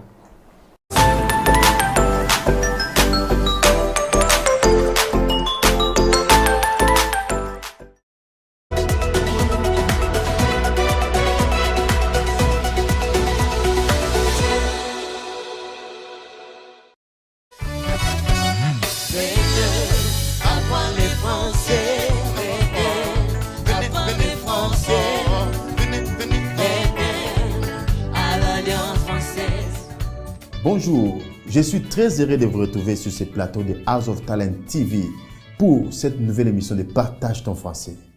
Chers amis, le français est partagé sur les 5 continents. Il y a une idée géniale qui a été soufflée à nos oreilles, bien sûr, par le président de la République de France, M. Emmanuel Macron, lors de son discours à l'Institut de France le 20 mars 2018. Il parlait de donner l'espace, de donner la chance à tout le monde de pouvoir apprendre la diversité de la langue française. Voilà pourquoi nous, ici en Ouganda, avec l'appui de l'ambassadeur de France en Ouganda, M. Jules Mani, nous sommes en train de promouvoir la langue de Molière, la langue de Césaire, Aimé Césaire, la langue française. Et voilà pourquoi, encore une fois de plus, nous avons créé les plateformes de partage ton français. Ça veut dire quoi? Le français que tu as appris à l'école, à l'université, même à l'Alliance française, ne garde ça pas seulement pour toi-même. Partage avec ta famille, avec ton entourage. Tous ensemble, aujourd'hui à venir, nous allons parler le français.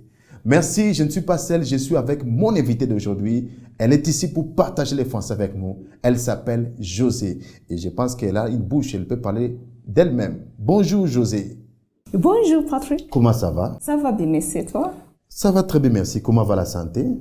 Je vais bien. Très bien, José. Je vois ton français. You are improving French. Oui, What's your secret? J'aime beaucoup la langue française. Yes. Parce que c'est la langue internationale. Merci. Et c'est la langue des opportunités. Oui, oui, oui. José, est-ce que tu peux te présenter en français? Can you present yourself in French? Oui. Properly in French. Oui. And you're going to go deeper in English. Bonjour tout le monde. Je m'appelle Joséphine. Je suis styliste avec José Menzo du Cristo. Je suis ougandaise et j'habite à Kampala. J'aime beaucoup la langue française parce que c'est la langue des opportunités. Oui. Je suis contente d'être ici. Merci. Merci José. Tu es contente d'être ici. Oui. Tu sais, nous sommes où? À la chaîne YouTube House of Talent TV. Oui. Merci beaucoup. José, je vais demander, comment êtes-vous tombée amoureuse de la langue française? How did you fall in love in French language? J'aime beaucoup la langue française parce que c'est la langue des opportunités. Okay. Et c'est la langue internationale. So when did you start to learn French? That was in 2019 when I was given the opportunity from the French embassy in Uganda. Actually, that is through the French government because the French embassy in Uganda is here because of the French government. Okay. So I was given a scholarship from the French government through the French embassy in Uganda, and I was taken to France in Paris to study French. My first French class was in Paris, and then when I came back to Uganda, I was given another opportunity at Alliance Française. Okay. Oui. Tell me, who was your first teacher? Your first teacher who taught you French? My first teacher for French was Blaise. Blaise. At Alliance Française? Oui, at Alliance Française. Okay, okay. Oui. Can you tell us, est-ce que tu peux nous dire, qu'est-ce que la francophonie? What is a francophonie for you, according to you? A francophone, to me, are people who speak French, the different countries that speak French, yes. And also the French culture, and then the way of living. To me, that is francophone, okay. All over the world. Merci beaucoup. Dans le monde de ton travail, quelle est la valeur ou la nécessité du français? I mean, in your world, in your industry world, what the value or the necessity of French? La langue française, c'est la langue des opportunités. C'est la langue des opportunités. Oui, oui. Go deeper in English. French is an international language. It's a language of opportunities. Yes. In the different countries all over the world where there are French speakers of Francophone countries, for you to do business, you must know the language. Exactly. So for me to do business in Congo, I must know the language. To do business in France, to do business in Senegal, all those countries are French-speaking countries. Yeah. So for me to be able to do business as an international designer, creative designer, I must first of all know the language. Exactly. And also being an international language, it helps you to network with different people and socialize. Yeah. Because if you know the language, you're able to communicate because it's a language of communication all over. And then also there is a lot of intermarriages. So you can't say, I'm a Ugandan, I'm going to only get married to a Ugandan. If I get married to a Frenchman, if I get married to a Congolese, okay. I should be able to learn the language for easier communication. So it's very important everywhere you go because it's not only English that is important for communication. In the same idea, I saw some picture. I saw you with the ambassadors. Tell us, first of all, it was Stephanie. Yeah. I saw her with Chitendi. Yeah. By the way, even me, guys, you can see the way I'm smart is because of who? Jose House of Creation. Yeah. So I know people, if you want to be smart like me, please come and be designed by Jose. Yeah. So tell us about those pictures. I saw you with the ambassadors. Can you explain one by one? Okay. I've designed as a creative designer at Jose House of Creations. Yes. I've been able to be privileged to design different ambassadors. I've designed Ambassador Stéphane Rivoire before she left Uganda. Yeah. She was the ambassador of France to Uganda. I've designed her with different outfits. I've designed the current French ambassador in Uganda, Ambassador Juamana Nombozu. I've designed his outfit even for his family. Okay. I've designed Ambassador Deborah Malak of American Embassy in Uganda before she left Uganda. I've designed her. I've designed Ambassador Anna Radotiramet, the ambassador of Iceland Embassy in Uganda. She left. She's now in Paris. That's where she's stationed for a mission. But when she was still in Uganda, I designed her. I've designed Ambassador Susan Eki, the ambassador of Norwegian Embassy in Uganda. Yes. So I've designed different ambassadors and expatriates and diplomats because of our creativity and the way we embrace the Africanity. Because as an African designer, I don't want to be lost anywhere designing what other designers do. I want to embrace who I am. That's why I have a fashion show coming up called Back to My Roots, which means I have to embrace being an African designer, a Ugandan designer, and for people to know me for who I am. Exactly. So that's why on the 3rd September, which is next week, on Saturday, 3rd September, we'll be having a fashion show with French music, because it is supported by Alliance Francaise Kampala and then the French Embassy in Uganda and Total Energies. So I want us to embrace being who we are and then own it and appreciate the fact that we are Africans. I'm not going to be Louis Vuitton, so I have to tell people to be to appreciate who I am and who they are as Africans. Merci, José. I saw also one picture, you with the Bobby one. Yes. So in the video of Charenga, His Excellency Bobby Wine, I designed, as Joseph of Creations, we designed all the outfits that he wore, even the cast that he had in that video. That was a very big breakthrough for me as a creative designer, because I mean, he's a big star in Uganda. So designing him in that video really added some more volume, and you know, it spoke a lot more about my creativity. And that's when people started recognizing my talent, yes. Merci José. Est-ce que tu peux nous donner les noms des 2 ou 3 couturiers, les grands couturiers des Français? 2 or 3 names of big designer fashion people in France. Yves Saint Laurent. Yes. Stéphane Bianca. Exactly. Pierre Cardin. Oui. Merci beaucoup. Quelles sont les couleurs préférées des Ougandais? What the color, because the French people they like black and blue. So black and blue, I can say noir et bleu, parce que nous sommes en train de partager le français. So which color, favorite color Ugandans like, you as a designer? En français, Let me first say in English, then you help me in French. Okay. Uganda, and our flag has black. Yes.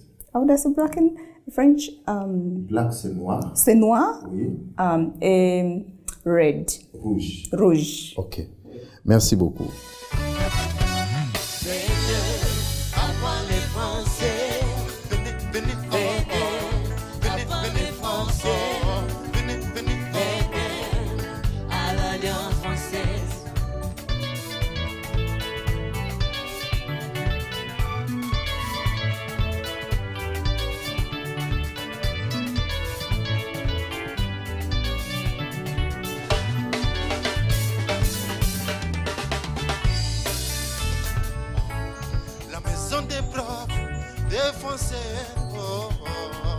C'est l'Alliance française. La maison des profs, des Français. C'est l'Alliance française.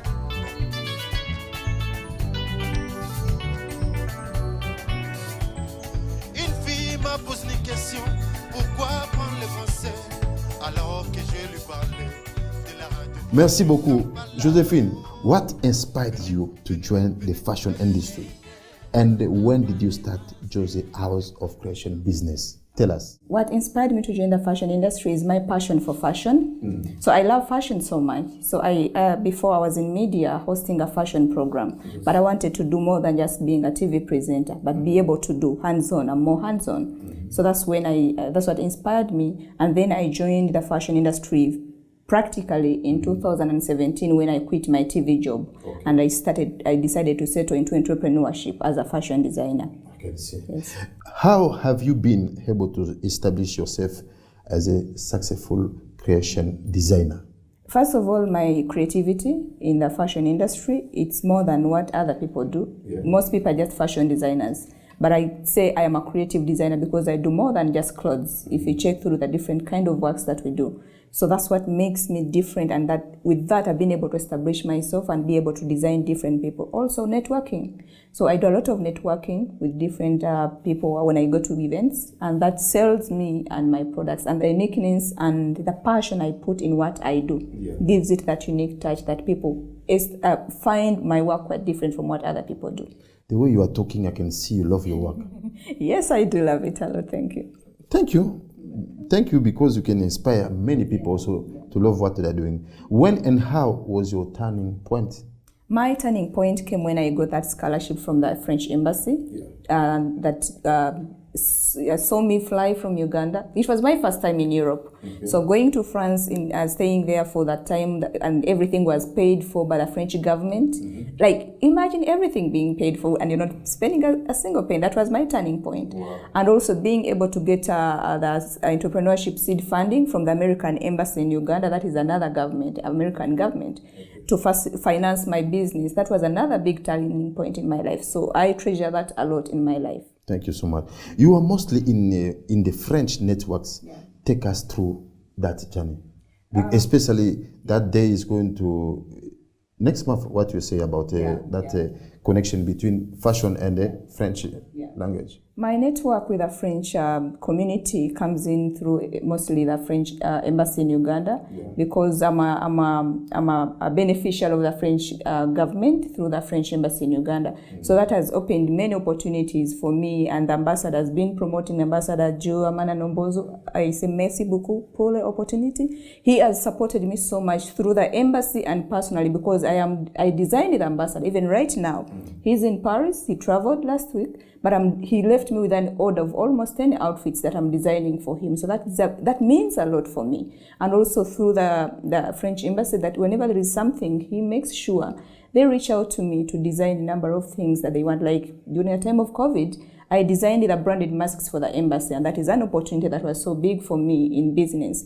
And also the fact that we have a fashion show that is coming up. My passion for French and the French language has made me be able to get exposed to different opportunities. That's why we have a fashion show coming up on 3rd September at Alliance Francaise Kampala, which is themed back to my roots. So I want to embrace myself as a fashion designer who is an African, and also it goes ahead and says fashion meets French songs. So it's fashion, which is me as a Ugandan and an African designer, but then there is a French part whereby people are going to learn a bit more about French, not just coming for an ordinary fashion show. So I'm fusing the two together because of the love I have and the gratefulness I have for the French government for having promoted me, given me the platform to be the designer I am today. Everyone is seeing Jose up here, but it's this government that has pushed me and promoted me and given me the opportunity. And also I want to say thank you to House of Talent TV. For the opportunity for hosting me. Thank you to Eddie. To Eddie, okay, Eddie, the professeur de français. Yes. He's going to become a professor, French professor. The CEO bench. Thank you so much for this opportunity, because this means a lot to me. The platform you're giving me, there is an audience that follows Eddie Okilia and the CEO bench, that he's giving me this opportunity for you to be able to know more about Jose and Jose House of Creations. It means a lot to me. I cannot take that for granted. And also to Patrick. Merci à toi. Last word. Yes. Give us a message, because many people are following. I want you to face the camera. Tell those ladies are thinking for them to succeed. They just want to get married. They just want some people to connect them, to push them, to send them mobile money or Western Union. Can you give them a message about what's coming from your heart? Motivate them. In life, to be a successful person, you have to first of all discover who you are, work hard, and even when you face challenges, keep going, don't give up. Everything good comes with challenges, and you have to be passionate about what you're doing. And there is a saying which says, if you're doing what you don't love, then you're wasting your time. Discover who you are, what do you love, give it your best shot, and you'll be successful. And also to everyone, I want to encourage every single Ugandan, every single person that is watching me, please go and learn French. It is an international language. It is a language of opportunities. And just like I am today, I've been able to get these opportunities because I have an international language, which is French. And a special thank you to House of Talent TV, Edo Kilia. Thank you so much. I salute you for this opportunity. Merci, merci les amis, nous sommes à la fin de notre émission. Nous disons un grand merci à l'Alliance française de Kampala avec notre directeur Patrice Jules, et merci à notre ambassadeur Jules Amana Nyamboussou, et aussi merci à Eddie, le professeur de français. He's the one who bless us with this wonderful place for us to share French. Me and my guests, we are going to say together, partage ton français. Guys, send us your number. We are going to put you in our platform, WhatsApp. You are going to interact with people. You are going to practice your French. We are here to promote French in Uganda. Vive la francophonie en Uganda. Ciao.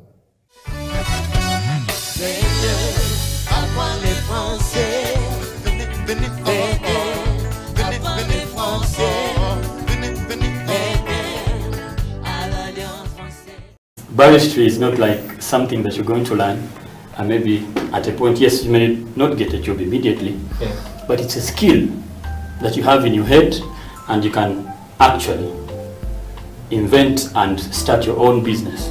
That's the beauty about it. Like, the more you get exposure, the more knowledge you get from different places. So for any barista out there, any young man out there who is really lacking, and they feel like, should I try it? Come on, it's time. The coffee industry is growing big in Uganda and out. Baristas are really respected people, not like before. So please join. It is really a very good adventure. Come on, down at Blue Press. We are ready for you.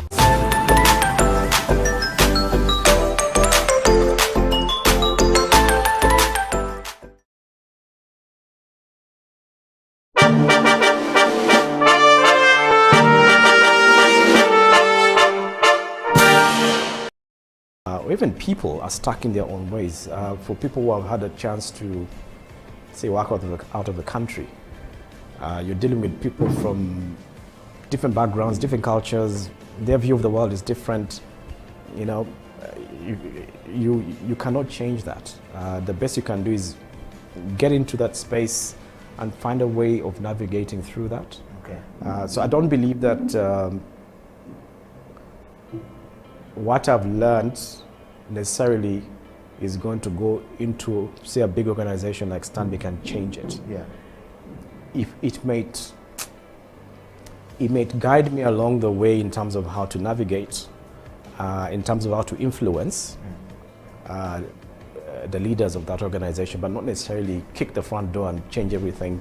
In fact, I think that's disastrous because you may just end up going backwards. So I think for me is allow yourself to learn from the environment and then adapt and change from within. Okay. Yeah. A lot of time we see people, Daniel, who go into organization and just start changing, and you find people flying from this organization to another and says, man, the new boss was come. Correct. I can't stay there. Absolutely. And this happened. Absolutely. Is it they themselves who are a problem, those who are running away, or actually the bosses come and want to change everything? Have you ever been in an organization and people have viewed you like that? And if yes, how were you able to deal with it? If not, had you learned these tricks before going inside there so that when you arrived, you are more warmer to people than more, cold to other people? Yeah, I think in most cases where, and we've seen this, even in Uganda, where a CEO comes and tries to change everything overnight and the organization suffers. You lose your talent, the good people leave the company, they go to other organizations, your numbers start going down. It's a no-brainer. The good ones are the ones who quickly realize, oh, this is different, I need to adapt. I mean, I always hear people who have worked in Tanzania. Tanzanians are different. The way they do things at their pace and how they shift and move things, relate among each other is very different. Yes. So if you come with your speed and and forcefulness, you'll get a culture shock. They'll edge you out slowly in their nice way. Before you know it, you've left the company. You know, I remember earlier back in our breweries, we had similar people who used to come from South Africa at the time, because Africa is obviously very fast-paced. It's about push, push, push, and a lot of them suffered. In fact, a time came when they said, you know what, this thing is not working. Let's empower now Ugandans. That's how we guys came through. Yeah.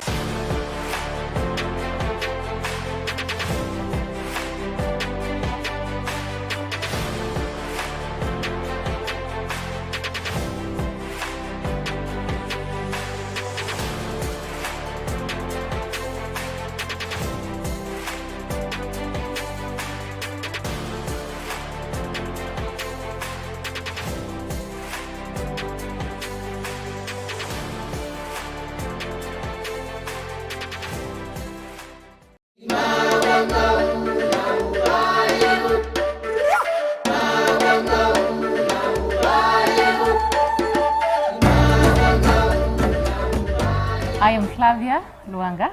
I'm the Human Resources Director for Airtel Uganda. Just been through the roundtable discussion on, how, what is the importance of doing more than one international languages.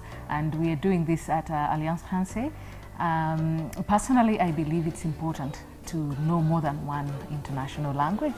Obviously, most of us speak English, so because it's really known worldwide, pretty much most people will be, English speaking.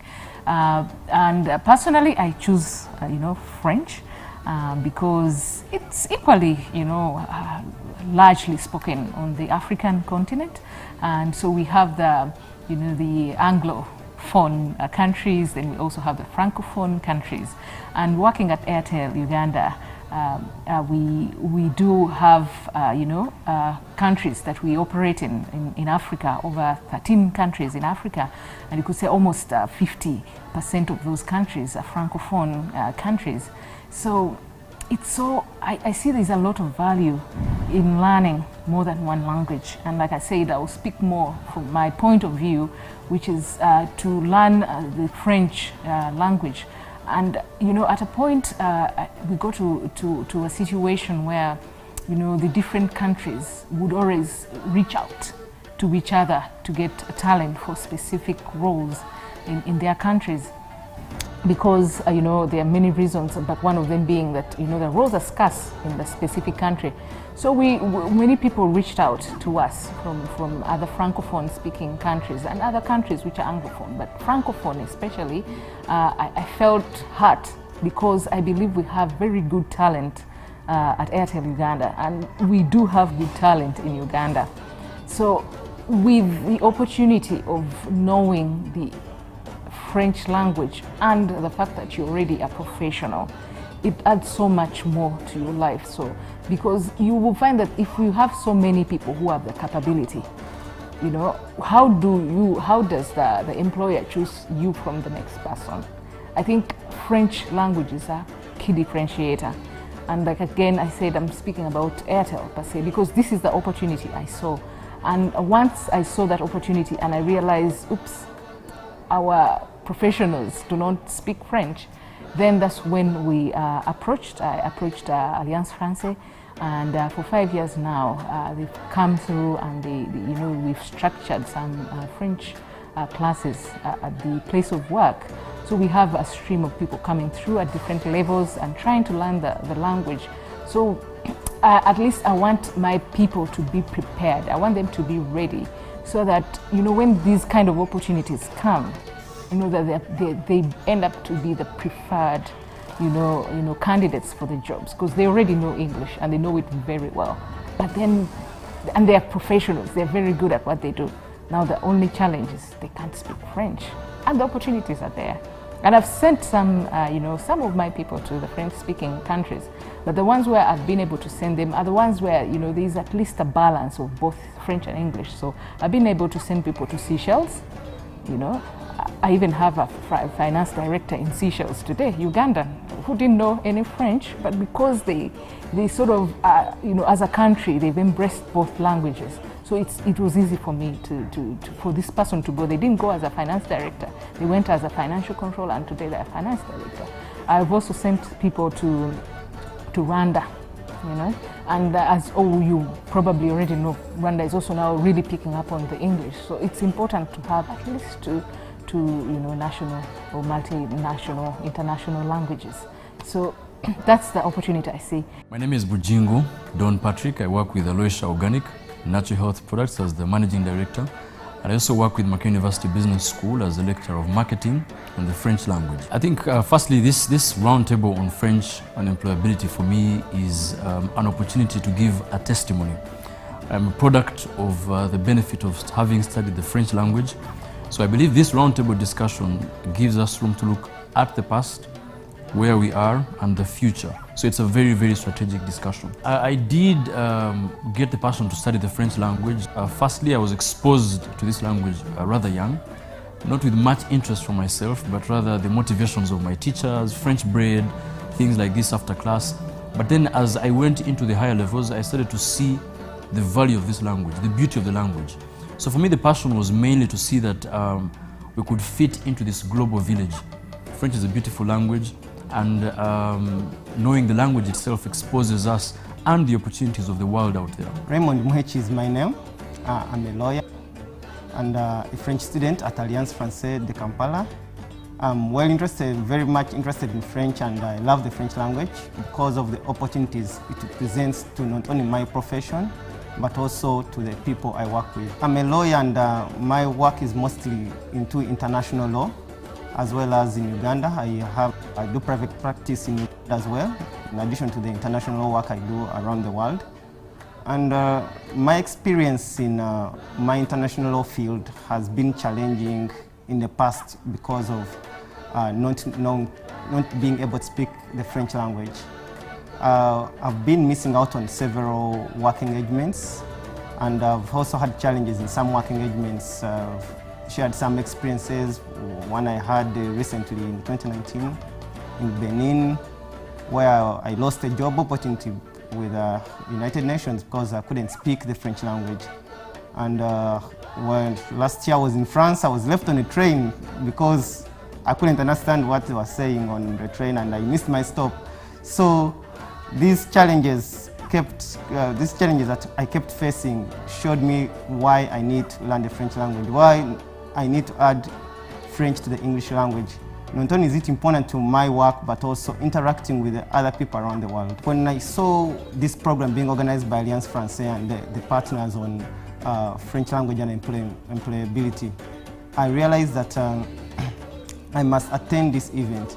Not only is this event going to inspire me to, learning a language requires commitment and inspiration. Not only is this event going to inspire me, but I'll also learn how to maybe to inspire people and also meet the top employers who are going to tell us why the French language is important to them, why they pick out someone with French language as an addition to work in their companies and organizations. And it doesn't matter whatever profession, all professions, engineering, we're seeing journalism, we're seeing the legal practice as well, we're seeing all professions require the French language. And noting that also we're seeing more French countries connecting to East Africa, DRC, Burundi, Rwanda. This program becomes very important for us to really, take on. I'm Gloria Rodriguez, and I am working with International Organization for Migration. I am the Human HR Resources Officer here in the IOM Uganda. I already mentioned it in the panel or discussion. You see, as International Migration Organization, we are very open to diversity, and our job deploys us in different countries all over the world. So it's important that when you as an IOM staff member get to become an international officer and you're assigned to a certain country and it speaks French, and you have to have that language skills, which is French. And as I mentioned also a while ago, I was surprised that in Africa, the countries speaking French is so many compared to the European part. So that's why we require ourselves to learn a second language or a third language if we can, as much as possible, because you really have to blend in the culture, and language is the key to the culture of the country. So yes, and that's why we require them. They have to speak the language where they are supposed to be. My name is Walimbwa Teddy. I currently work with Stanbic Bank as a consultant in the call center. I've been working so far for 3 years under Stanbic Bank, and proudly to be a member of Alliance Française, the French club. It hasn't been long, but I'm proud to be one of the members. I did French part of my university program, but it was a compulsory course because I was studying with the Missionaries of Africa. So because they have French programs, they have English programs, so I had to do French. So I did French for 3 years during my social sciences bachelor's course, and then they sent me to Congo for 2 months to have an experience in speaking French and listening besides the classwork. And shortly they sent me to Burkina Faso for 4 months, and I did intensive, it was an intensive program, but it was more of pastoral work, like interacting with people, of which it helped me so much, because if I didn't have the knowledge of French, then I wouldn't interact with the people, I wouldn't get information from them, and I would feel it difficult to fit in the community. I also picked up a lot more from the other speakers. I picked up a lot from the people who are, the students who are seated on the floor. And you see, there's a lot of opportunity. So the question is, why do I have to learn French? For me, the simple answer is, you do not know what you will stumble on. You just don't know. When I hear that, the kind of testimonies that came through, you realize there's, you cannot even put a number to the opportunities. There's so many opportunities. Some we know, some we don't even know, but they are there. So just learn the language. My name is Magali Losange. I'm the head of courses of Alliance Française Kampala. I would say first of all that was a direct answer to a request we heard a year ago. So a year ago we met with a couple of teachers at Chambogo University, and some of the head teachers asked us, how can you create more awareness on the specific job opportunities offered for people who can speak French? We thought about it. We realized that instead of having French teachers telling them the full story, it would be better for us to meet employers and employees who are already living this idea that with French, you have access to more job opportunities. So this conference was an opportunity to listen directly from the people who hire people speaking French, but also from the people who already speak French and are using this skill for their professional career. Yes, I think the French language has come in fundamental for me as primarily as a French teacher, being a lecturer of the French language in Macquarie University Business School, and also being a marketing lecturer. Now this helps me fuse the experience that I've seen in the French world, because I had a chance to do my master's in France, in one of the top cosmetics brands in the entire world, called L'Oreal. And for me this was an experience to see the marketing angle at a global perspective. And at the end of the day, I picked this experience to share with my students. And how this also now taps into Aloysia Organic is that we want to tap into this global market. How will you tap into the French market when you do not have any chance to speak the French language, for example? So meaning our products can be able to reach the French-speaking community, the Francophone community in Africa, and this is the future really. Today, this language is becoming an official language in the East African community. I'll speak, yes, from a human resource, but there's also a business angle that I picked up here. And I was like, okay, yeah, this is something I never thought about. From a human resource perspective, obviously, like I said, I've seen so many advertisements from the time I started, looking out for a job when I just left university. There's so many adverts I've read, and they say French is an added advantage. Je m'appelle Raymond Muhechi. Je suis avocat international ici à Kampala. aujourd'hui prendre employability en langue française pour prendre langue française practice. I would like to think that the students realize that there are so many opportunities. Usually we think about the most obvious ones, such as, of course, French teachers, translators, but they realize that the French can be this little extra touch. So as long as you have a specific education, French will open more doors for you, but it can come along with so many different skills, and it can be used in so many different sectors. So the main goal of this gathering was to inspire and to put a light on all the different opportunities. From the HR managers, I hope what they realize is that there are already a lot of people who can speak French in Uganda. And on my side, the idea was, okay, how can we do more moving forward? Je m'appelle Flavia Luanga. Je suis une étudiante de langue française depuis 5 ans.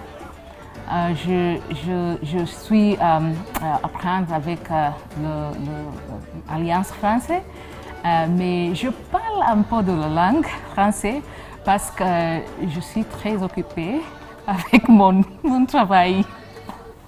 I'm Flavia Luanga. I'm a student of the French language. I study at Alliance Française.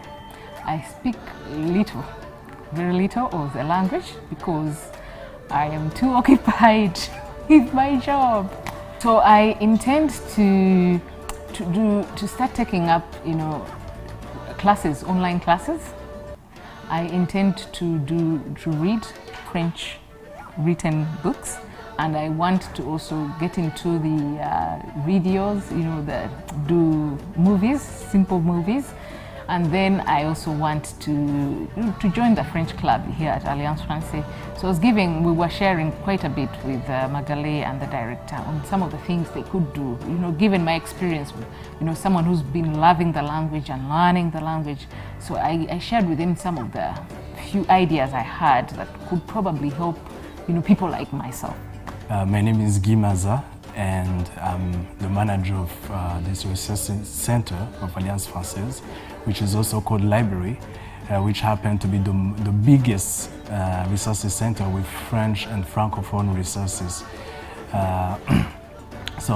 From when I attended this talk and thoughts, I was very impressed because we had so many people, they came.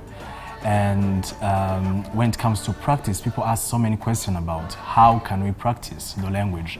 And as the manager of Resources Center of Alliance Française, I could relate to those questions because I've been asked so many times by students and also members who want to to have opportunities to practice the language. Because in Uganda, it's the English is predominant, so they don't have so many opportunities to practice outside of their classes. It was a great opportunity for them and also for us to hear from them what they want, the expectation. And from someone who works here and also who is always in interaction with members and also students, I would say we have a huge responsibility here in the library because we have resources, physical resources such as books and also movies, DVDs, and internet, because we provide them with internet. And then we always advise them to use them, to borrow those books, to go home and read. Now we have an online library. You don't have to come here and read from here or to borrow a book from here. We can create an account for you and you go and you practice from home. And then for us, the library provides them with so many resources in French, so many resources in French, yes, physical but also online. And also we have activities which help them to practice the French language, such as French Club, which is an opportunity for students and members to share and to speak on different topics in French. So it's time for those student members, they're Francophone, they're Anglophones, and they meet and they share, they help each other. Yes. And also we have other activities with different purposes, but the main goal is to help them to practice French. First of all, I would like to say that this is something we hear very often, and that's why we try on ourselves to be more flexible and to really adapt to the schedule of these busy professionals. One of the things we've done is to provide classes online, so someone doesn't have to come to Alliance Française or doesn't have to wait for a teacher to come to their office to learn French. So that's the main innovation, I would say. And then there are also many other ways outside of Alliance Française to take advantage of any little time you have to improve your French. Whether, again, we're talking about watching a movie, it doesn't look like you're learning, but you're actually learning while you're watching a Netflix movie. There are a couple of different apps. I would talk about Duolingo. That's another quick way to practice. So the most important thing is to make sure that you don't give up. Maybe you feel like you're not doing so much, but you're actually doing enough to keep on practicing and being exposed.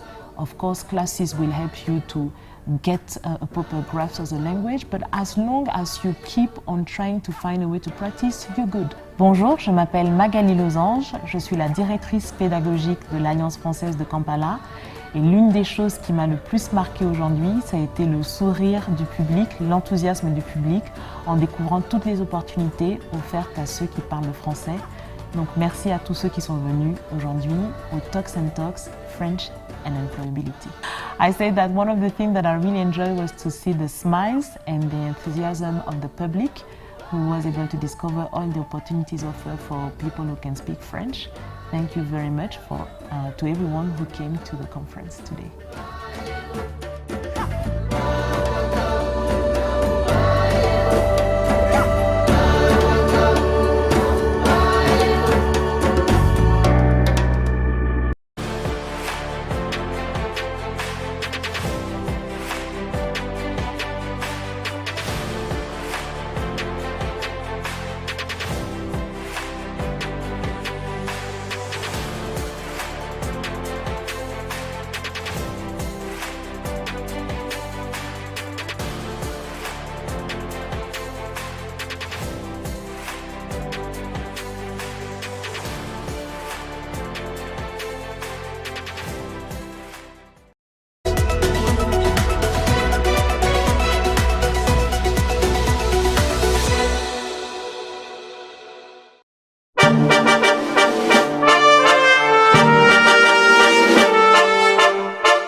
Are you a leader? Do you know what leadership is? Do you understand change management or even transformation? What are you doing to change your life? A lot of people don't know what to do and how to do it, and how to go about the situation they find themselves in. And quite often, so many people are confused. But on the CEO bench, we strive to give you opportunity to be able to learn from those who are doing it well, those who have done it before, those who are doing it, those who are on the rise to the top, and those already on the top, and as well as those who are on the top coming down.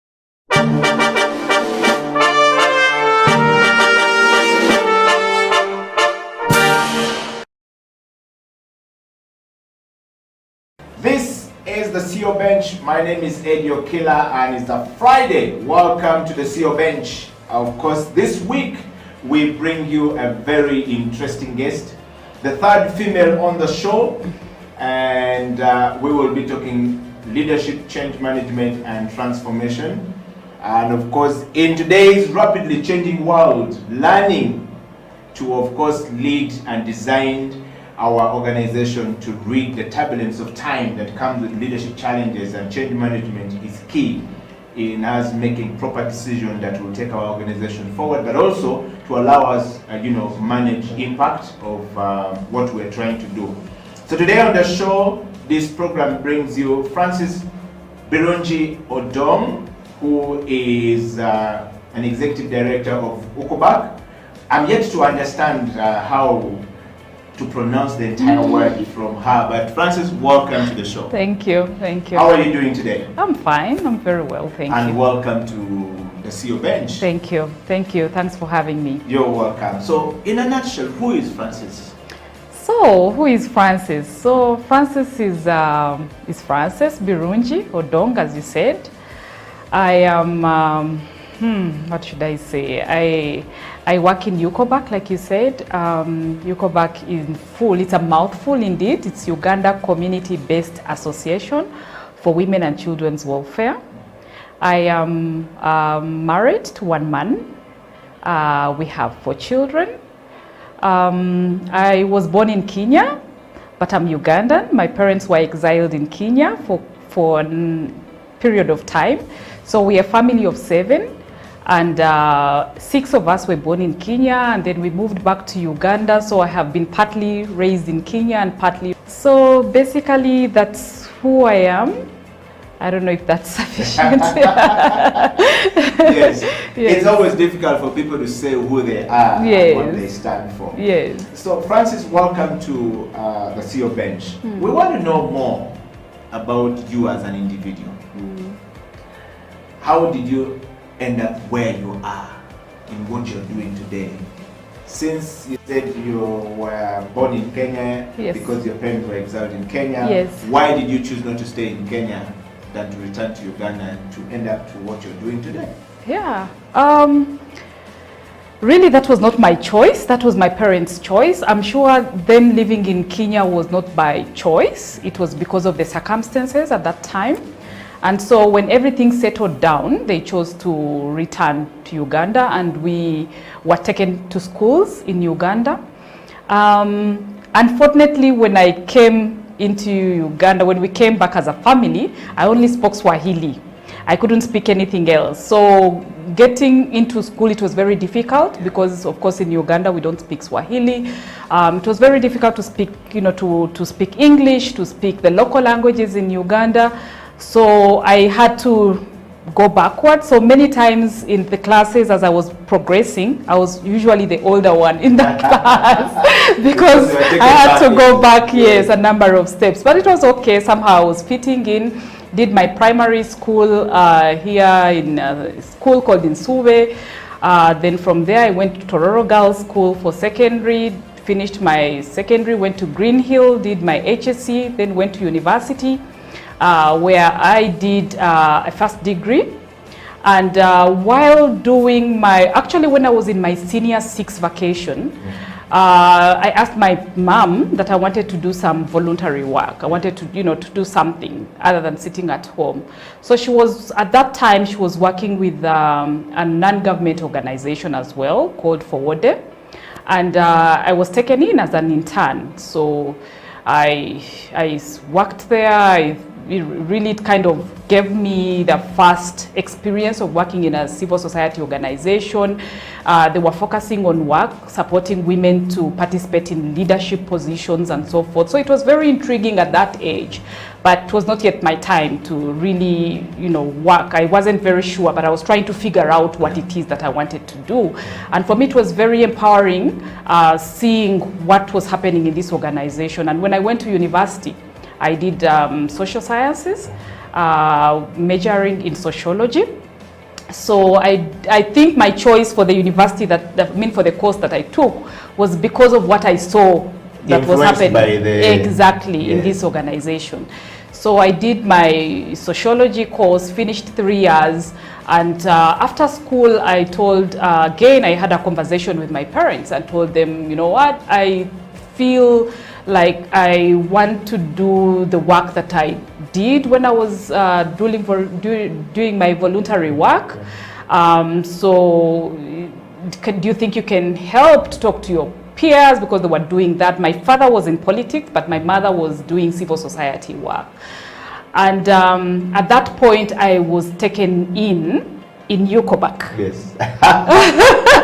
as an intern. Right, Yes, so it was immediately after university that I joined UCOBAC as an intern.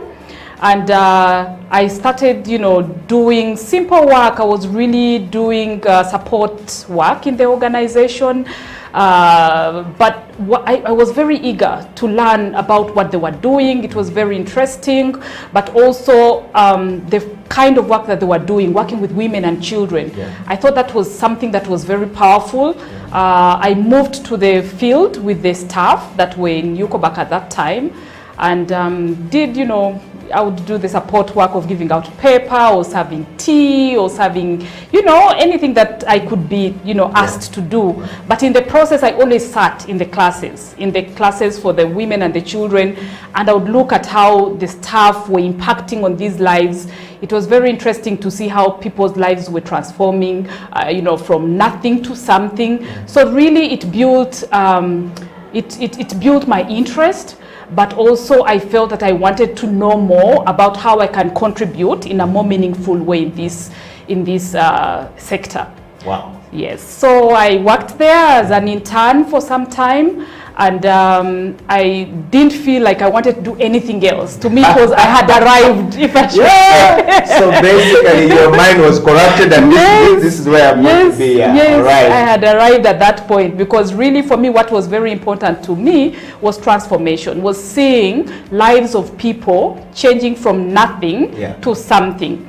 And the fact that in this environment was showing me that it is possible to contribute in one way or another to change an individual's life. So it exposed me. I came from a background, my parents, I wouldn't say it was a very poor family, so I had not got that exposure. So working in this environment really showed me the reality of the world. I came to see that actually majority of Ugandans were living in poverty, were vulnerable and needed support. So for me, it was fulfilling to work in this organization, and that is how I started my career in UCOBAC. Wow. Yeah. Well, if you're joining the CEO bench, that right there is getting you into what we call knowing somebody personally, and of course getting into their life. That is Frances is the executive director of UCOBAC, and she's on the CEO bench. If you're joining us from anywhere in the world, we're live on Twitter, we're live on Facebook, we're live on YouTube, and House of Talent /Facebook. Please tell your neighbor and tap your cousins, and this story is going to be a very interesting one. As well as on Twitter, wherever you are, tweet, show, share, retweet, and make sure everybody gets to know what is happening. Frances, I want to just take you straight to this.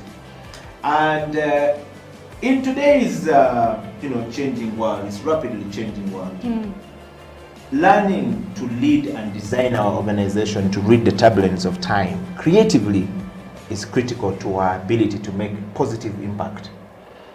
And this television program is about those that are at the top of doing that, or those that are rising up to the top of doing that, and the focus is on transformational change and the implications for the individuals who are in that space as leaders, or in their organizations, or in the culture of the organization, or in our society, depending on what structure that we're in. Your story that you have given in the intro of this interview is very important, but we want to know something more specifically, lining to your organization, which is civil society today. Give us a sneak peek of the life of a woman in that space. Oh, that's a very good question. The life of a woman in this space is just the same as the life of a woman in any other space. It's not an easy space, especially when it comes to leadership, and when it comes to influencing decisions and also influencing processes in any other institution. So it is not an easy space for a woman. It is a space where a woman has to do something extra or do something more to be able to prove that they are able to do what they should be doing. Yeah. So I would say that it's the same. It's very competitive. Many times we see that in many civil society organizations, still we find them to be male-headed, and we're having many women, many girls taking up leadership roles in civil society organizations, but it's not an easy task. It's where we have to really prove ourselves that we can lead these organizations to greater heights. And there's a lot that is involved in the civil society organizations. There's leadership in itself, there's management of processes, there's management of the human resource, there's fundraising, there's research. It's a lot that needs to be done, and many times there is a feeling that is too much for a woman, because she has other traditional roles that she needs to do as at home. Yeah. So many times as people are looking for leaders in civil society organizations, the priority is usually given to men, because of our society that feels that men have the time, men have the capacity, men have the ability to lead, to take this organization to greater heights. And women, there will be a problem. They will have to go to maternity leave. They have issues. They are too emotional. They have not done the courses that are good enough for leaders. They don't have time to go for extra learning, or to go for work outside Kampala, because they have to tend to their children. So there's too much that society has tied around a woman. And it's true, we have these traditional roles that we have to do, but does not in any way mean that women cannot lead in these spaces. No. So it is really changing with time. As more women get into leadership positions, it's changing, and there is more appreciation that is coming towards women, because women have demonstrated, many women leaders in civil society organizations, like in any other institutions, have demonstrated that they are able to excel, to move these organizations to greater heights. So I think it's changing with time, but it's still very difficult for women to take on leadership positions. Wow. Yeah. Francis, I like the journey, and would want to ask you one more question just before we go into a break. Yeah. The leadership journey and the little information about the organization you currently lead. You said you ended up there. Yes. Starting into the process of internship, and then luckily your mother ended up taking you there, and now you are in that space. Yeah. We want to know more about this organization. What are the issues that you are working on as you go back at the moment, having started there as a child? Okay. I would call you as a child. Yes, I was a child. I was a child. At that time, I was probably barely 20, maybe 19. Yes. A grown-up child, I should say. So the reason why I say my mother took me there, my mother was one of the founder members of this organization. Yeah. And she had been in politics before, and then later changed course and decided that she wanted to do something for women and children, because that's her passion. So she started this organization. And I admired her for a long time. When I was little, when I was young, my mother used to do a lot of work around mobilizing women to participate in governance processes. And we tagged along as children at home when she went for trainings in communities. And I admired the way she spoke to people, the way she impacted lives. So when she started this civil society organization, this NGO, I asked her, can I come and work with you? Can I support you in this process? And she took me in, but didn't take me in. She was very strict, because she gave me a lecture at the beginning and said, okay, I'm taking you in, but you're not any special. You're going to come in as an intern. You're going to make tea for the staff. You're going to to type. In those days, they would type. They would handwrite, and then they give you to type so that you can learn. And you're going to it will depend on you on whether you will get a job or not, because I don't hire. I have a board that hires and fires. Yeah. So So I said, okay, I'll take it on. And many times people think that because this was an organization that was started by mother, that it was easy for me. Yeah. It was actually more difficult for me because I had to prove myself beyond. I had to prove to her. I also had to prove to the board that I can be, I can work here. I am not taking advantage of this. I can do my best. I can contribute to this process. So yeah, so I got into this organization, and one thing that I did is that I worked hard. I worked hard at that time with the roles that I was given. I did them to the best that I could do. If it was typing something or going to support staff in the field, I did my best. I did not at any one time feel like, oh, I am someone's daughter, I am special. My mother is she's the founder member here. Yes. No, I did not have that at all. I worked hard, I proved myself. And when there was an opening for program officer, I put in my application. And I competed with many other people, and I was taken on as a program officer in the organization. And still, as a program officer, I worked hard. I delivered. Excellence is always something that I strive for. Yeah. So I worked hard, I delivered, I proved myself. I moved the organization to the level where I felt it should be at that level as a program officer. Yeah. And I have moved in this organization from one level to another. I started off as an intern, I became a project officer, I became a program officer, and now I am the CEO. So it has been growth within the organization that has not been handed to me, but I have worked hard for it. Yeah. I have had to prove myself.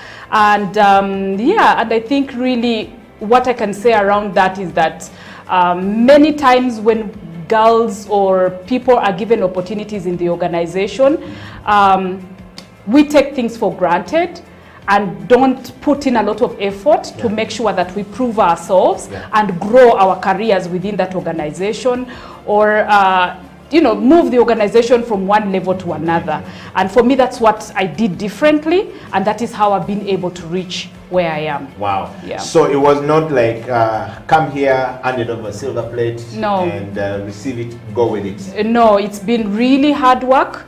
Yokoback is actually governed by a board. So even if we had we had other CEOs, they saw the work that I was doing in this organization. I was a young girl, but I was working hard. I was striving to learn, went back to school, did my master's degree. I got a master's degree in human rights, came back and tried as much as possible to apply what I had learned. And I think that demonstration of hard work and dedication has really been something that has moved me from one level to another, to a level where I am now a leader in this organization, where I started as an intern. Wow. Yes. Out of curiosity, Francis, why did you choose your mother's path, not your father's path of being a politician? Why? Well, why not the politician in your father? Yes, I know. I've had that question a number of times, and actually some people have always thought that probably I should have taken the political side. But for me, the passion that I have to, like I said in the beginning, the passion that I have to serve communities, underprivileged communities, marginalized sections of the community, for me that is closer to my heart. Yeah. And I think politics is not a bad thing to do. My father did it well. Many politicians are doing it well, but it's not yet my time. Probably, I should say that.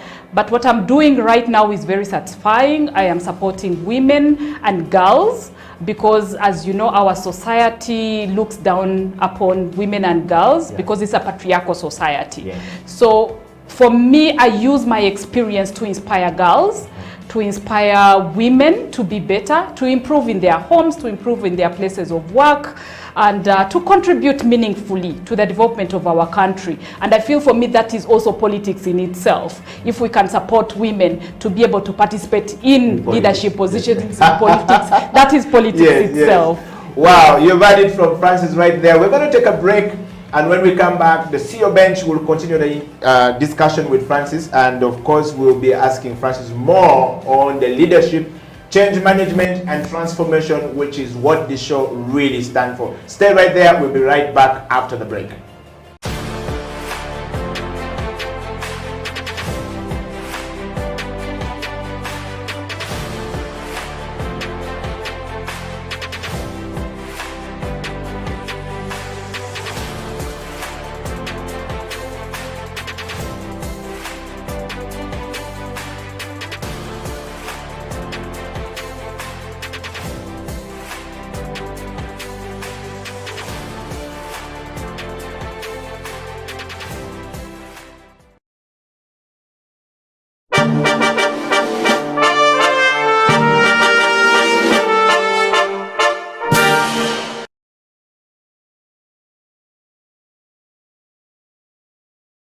On this show, we brought you the former executive director of KCCA, Andrew Chitaka. You've had a beautiful story coming from him. And we brought you a business philanthropist and, of course, a business mind trainer. Dr. Jinpo Olowo was here on the show, as well as, Tony Toa. We brought you Mona Faces. But this particular show today brought you the person with the heaviest vote, the fourth female on the show, Santa Nzo. Welcome back to the program. It's a pleasure. And Eddie, before you ask me, I just want to thank you for using your huge platform to educate, to inspire and motivate Thank you, others. Thank you, and Santa. Also for giving me this opportunity. Thank you, Santa. Thank you. In fact, we didn't give you the opportunity. We have no power to give you the opportunity. Those who you serve, who have interacted with your brand, who have interacted with you as an individual, are the very same people who said, we want to see Santa Nzo, and they voted you overwhelmingly. And so we said, our job is to provide the opportunity and the platform for you to be here. And in so doing, we are happy that you are here and you're able to answer some of these questions. So we want to say thank you everybody out there who voted Santa Nzo to come on the show. And I would like to say thank you to my sister from another mother, who is the assistant professor for design communication in Washington University, Professor Penny Nachayo. One of the people who follow what you do. Oh. Yes. Daniel Engole, all the way in the US, Soul Reverend, if you remember him. Oh, wow. Yes, and Chigola Mwendo, all the way in Germany. Edwin is a resident panelist of Coffee at Endiro. We drink coffee together, yes, so from the coffee place. Thank you. So there are quite a number of people, and my wife, who is at home, who follows you quite a bit. So there are a number of people who voted for you. Unfortunately, we cannot pronounce or rather list all their names out, but we want to say thank you very much for them. And Santa, welcome back to the program. We want to dive straight into the question of change management. Santa, change management is a very systematic approach all through your life and your journey as an MD of Arapapa. I hope I've gotten this time right. Arapapa. Arapapa. Yes. It's very key. It's tagged and pegged on change management. You are managing change from every angle of your movement to where you are. And we've learned quite a bit in that journey. But I want to take you straight to change management, which is a systematic approach to dealing with transition. The transformation of things, you're transiting from one end to the next end. You've told us the story of how you started as a group. How did you become alone in the group? Are you still with the rest of the group together? You know, and of course, that's a transformation, that's a change, that's a transition of there, of course. And in an organization, we will call it the transformation of an organization's goals, processes, as well as the technologies that they use to manage the process. The purposes of change is normally to implement the strategies and, of course, to effect the image and controlling the change within the environment. Two things often happen when we're doing change management. Number one, we prepare the change. Number two, we craft the vision and plan for the change, which you have stated quite clearly. And then three, we implement the change. What was the journey like in change management? There are millions of people out there, billions of people even, who don't know how to leave one spot of comfort to the next. You are on the runway. You come from an affluent background, okay? You have come from the upper echelon of university, from the way you speak and express yourself. It's quite clear that your parents were able to take you through. And you present a different mindset of people, not traditionally how girls are always looked at. But this one is a much more straightforward person, level-headed person. How were you able to pull yourself through this? If you would share that journey with so many people who may not get the opportunity, but also the girls who don't know how to move from point A to point B. Those you started with are now seeing you and saying, look at Santa. I wish I had stayed the path, or I wish I've learned something from Santa. The interaction with the international community. Let's dive it from there. Change management. Wow, you just took me through very, you know, I have had to relive my years as a rapapa right from the start. Yes. And, but first let me correct you. I was born, yes, with enough. That is in the mid rule of Idi Amin. Yes. But my family lost all of that, and so we had to leave these plush environments. And I'm a former refugee because then Dad was arrested. You know how it was. You were educated those days. That was enough reason to throw you behind the bars. And my dad was arrested, brought to Kampala. Mommy and the rest of us were banished to the village, and the politics of revenge took over. Then government of Idi Amin was overthrown, and the Obote government came in, and there was need to revenge and teach the West Nilers, who by the way were not part of the mess that had been created. Yeah. We were kicked out of our homes. Our homes were burnt to the ground. This girl born in, you know, Mulago Hospital then was a 5-star experience. And my mom had me there, and she said, Santa, wow, because she had had some in Moyo. Yeah. But by the time Santa was born, the family was in Kampala. Yeah. But all of these luxuries that Santa was known for, Santa was a girl of, you know, I had milk till I was 5 years. I was just very demanding as a child, and my father made sure. My mom said, no, she has to be like everybody else. You know, we don't have it, we don't, so sort yourself. And Daddy Are you would the last say, born? No. I'm in the you middle. Have the last born tendencies. Yes, no, yes. I'm in the middle, because in the middle, if you don't make yourself hard. Yeah, or you never, oh yes. Yes. And the firstborn was doing everything right. The last born does everything right. Now there's this one in the middle. Completely, yes. Excuse me. So when Mommy would say, I'm not dealing with this. She has children of her own. She has extended family to look after. And then there's her, and then there's Daddy. She said, I'm not dealing with this one. But Daddy always came back home, fed me, made sure I had my milk, you know. But this poor girl ends up as a refugee in Southern Sudan, where even basic running water from the taps in Kampala are not available. So I didn't have it easy growing up. Yes, I was born in it, but we lost it all. And all of our siblings, parents, my mom, Daddy was arrested, which means it was as grim and beaten to near death. Yeah. But I was a refugee in Southern Sudan. So I come back from Southern Sudan as a malnutrited, impoverished little girl back to Kampala. And so the journey begins again.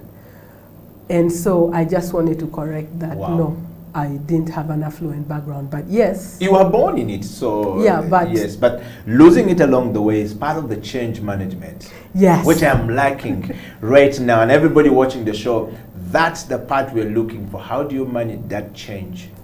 The turnaround situation in your life to the refugee camp and now to Santa, who is interacting with the world. I also, again, I'll go back to my parents and thank them, because for Mommy, she was also in this comfort. And now she's a single mother in Southern Sudan with all these children. By then, I think we were 6. So, you know, my mom had to forget that she was a teacher by profession, that she was this wife that had everything that she needed. She now had to dig other people's gardens. So I saw the transformation Mommy went through. So my mom, just like me or my parents, my dad, when he rode in the, you know, UG, Mercedes, sleek black Mercedes Benzes, behaved the same way when later he had to take a bus, a public bus with chickens, fish, whatever, from Moyo to Kampala. He would still be the same father I knew.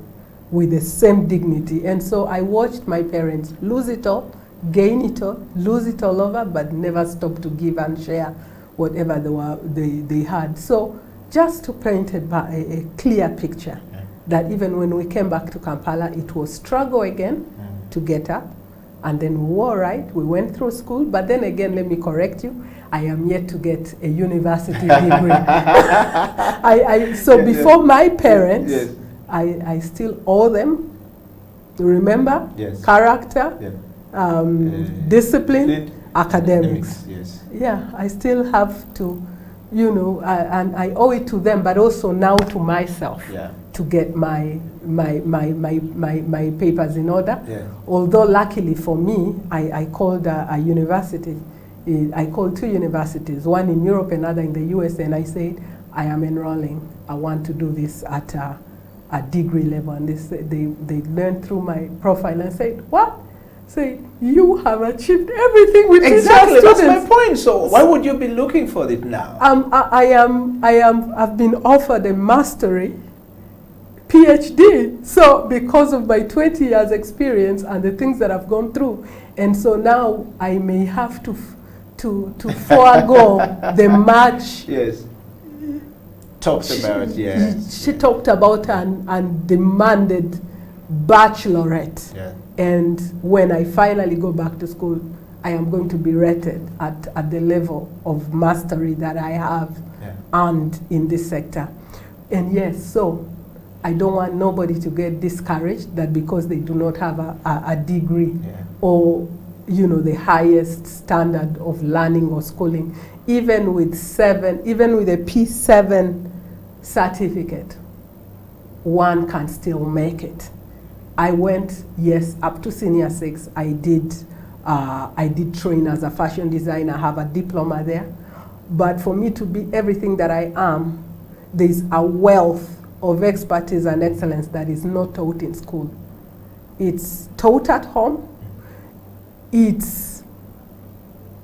get educated, very academic in school, but then life experiences, the experiences we go through day to day, give us the wealth of knowledge and wisdom that we need to actually make it in life. So don't think that because you don't have a degree or, you know, that you know, no, a degree is actually nothing if you do not have the required value systems of successful enterprise.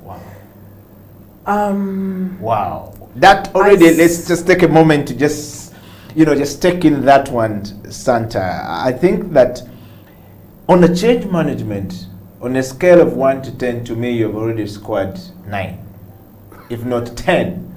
Because a lot of people don't come out very clearly to talk about this because they fear that there will be stigmatization happening or will come to them. But to see where you are now and what you're talking about now, those two are completely a mismatch.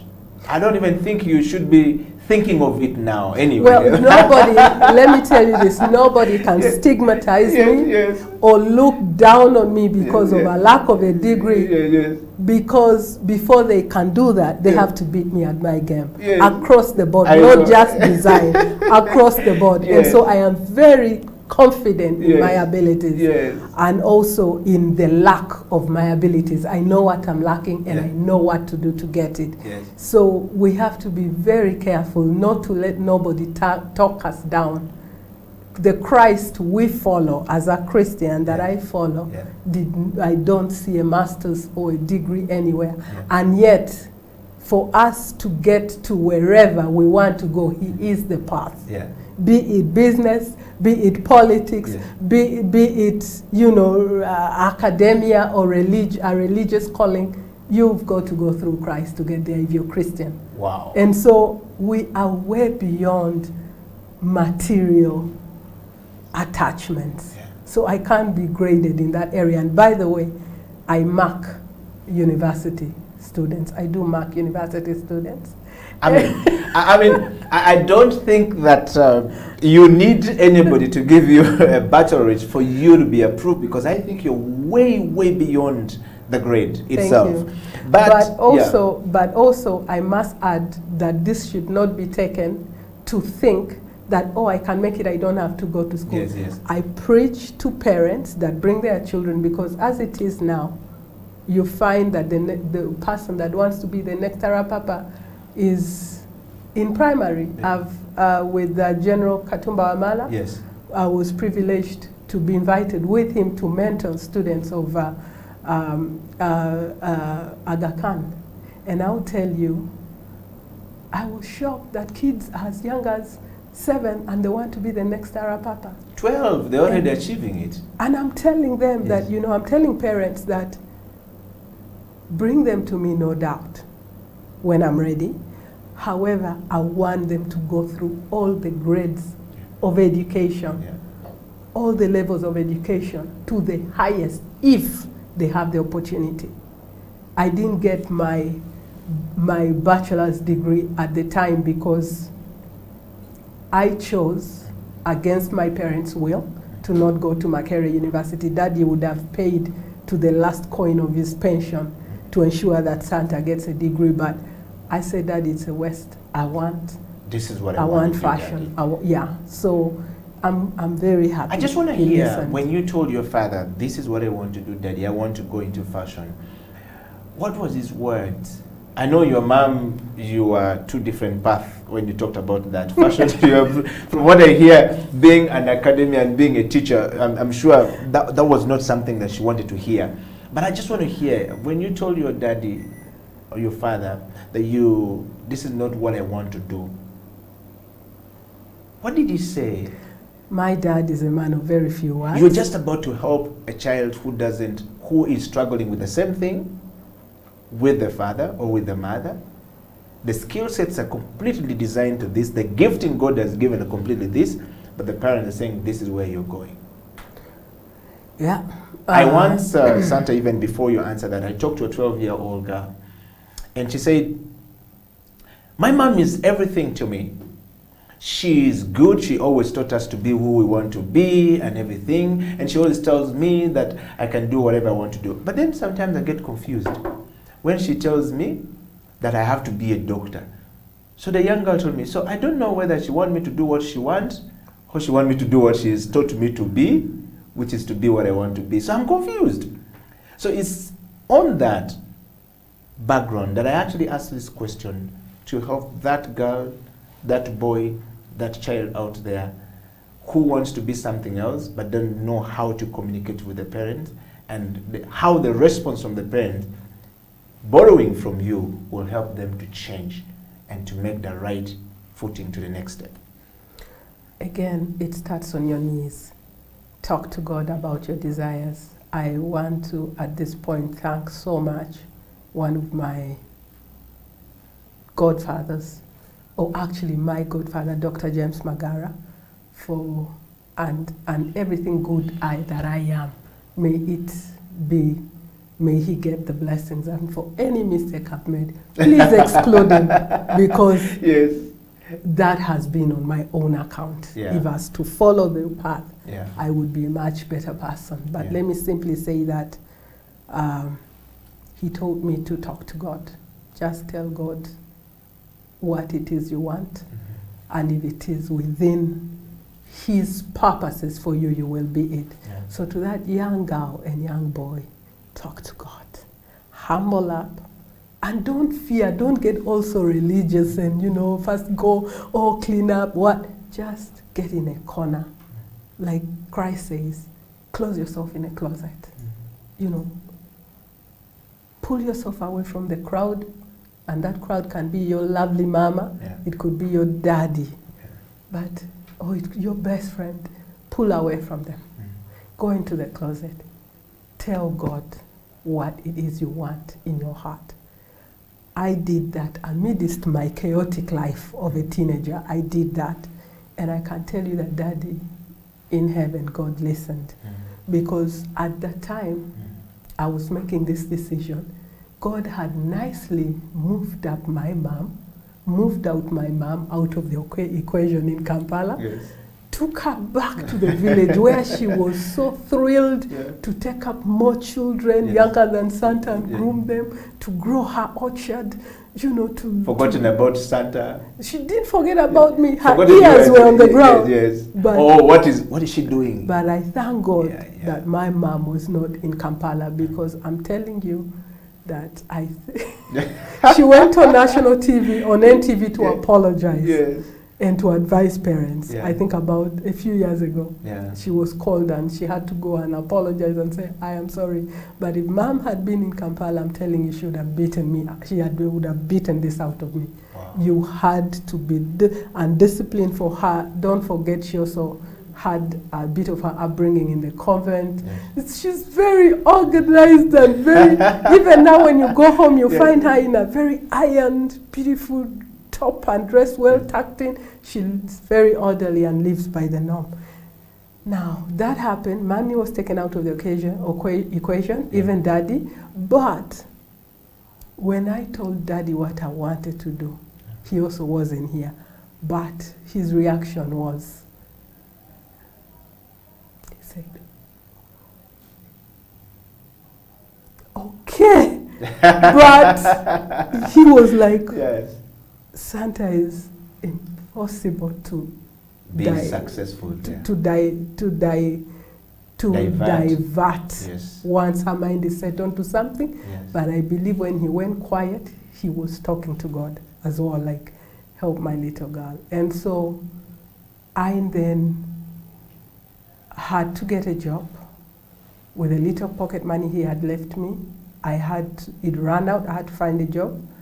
And then I had to find my way in fashion college, which, by the way, even then was not even available in Kampala. But there was Dolphin Fashion College, so I was led there. But let me simply say that you've got to be, I've said it so many times, but you've got to be a positive big head. The parents, Mommy was doing that not because she didn't want me to pursue my goals, but she did it to protect me. She wants the best. Every parent wants the best for their child. But you, the child, the onus is on you to prove to your parent that you're actually going to put your very best foot forward and try, as you may fail, to be a success story, whatever success would mean. Money, you know, achievements. For me, it wasn't money, because also that wasn't told to me as a child. I'm just learning now that money is a good thing, and I should love money. But it's not everything. But, oh no, money is very important. Now, that will be another topic. But I'm having to unlearn the very Catholic background I came from, to unlearn the teachings about wealth and money. Let me tell you, money is very important, and every child should know, without money, certain things can't happen. Dreams are gagged and stagnated, so money is very important. So I won't sit here and talk of money is not. I've learned a lot at this level of maturity. I can assure you that every African parent must buy their little child that book, The Richest Man in Babylon. Let's start there. Let's learn to talk wealth. Let us learn to talk money in a very positive way.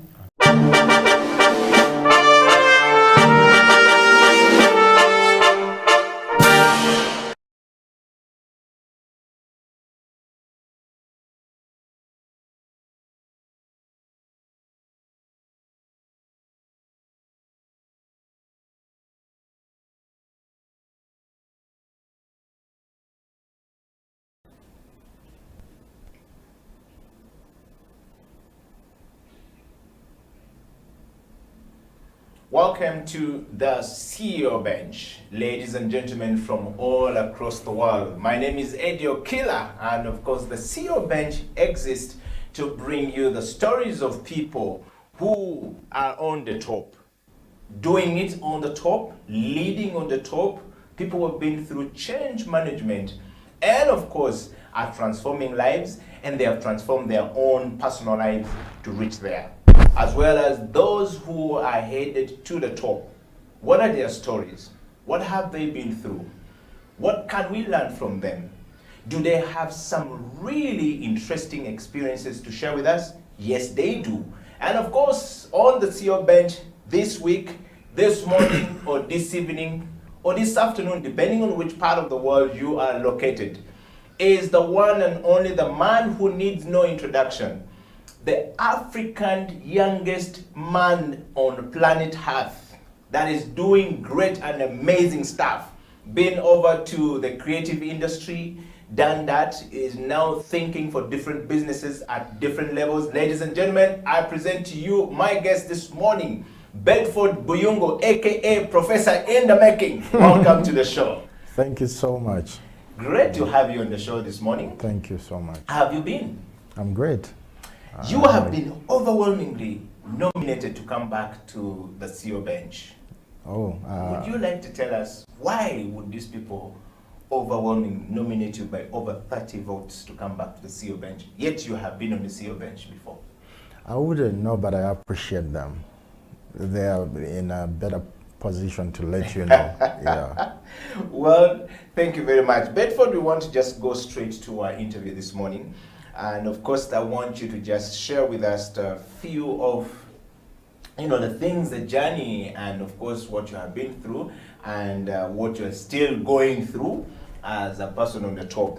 The CEO bench is a very interesting, place to be. Mm-hmm. We look at things from a different perspective, and I want to just give you a small background to what the CEO bench is about. Mm-hmm. One, we focused on individual people who are leaders and in position of leadership.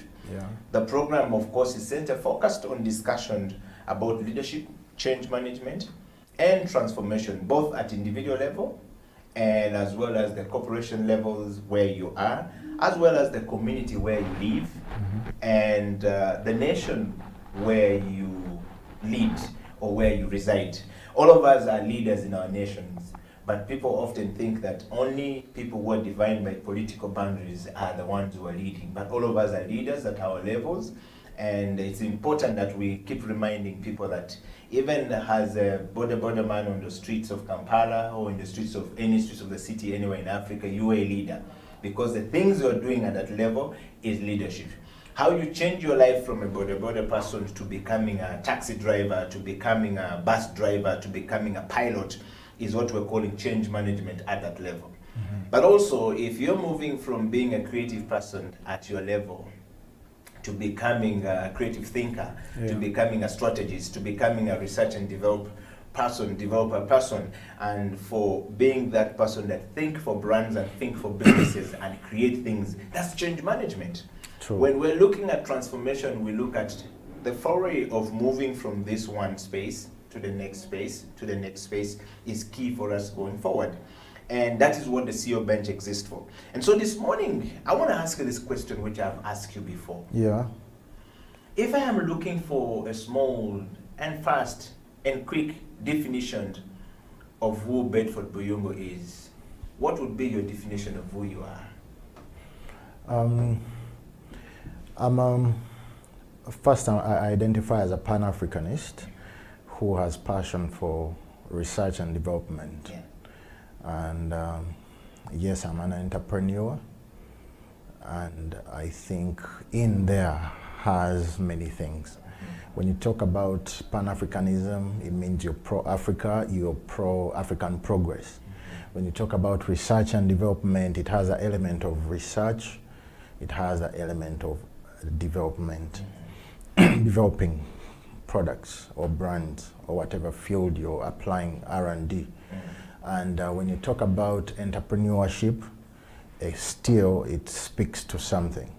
And there is reason why those three things. There is reason for Pan-Africanism, there is reason for R&D, there is reason for entrepreneurship. Yeah.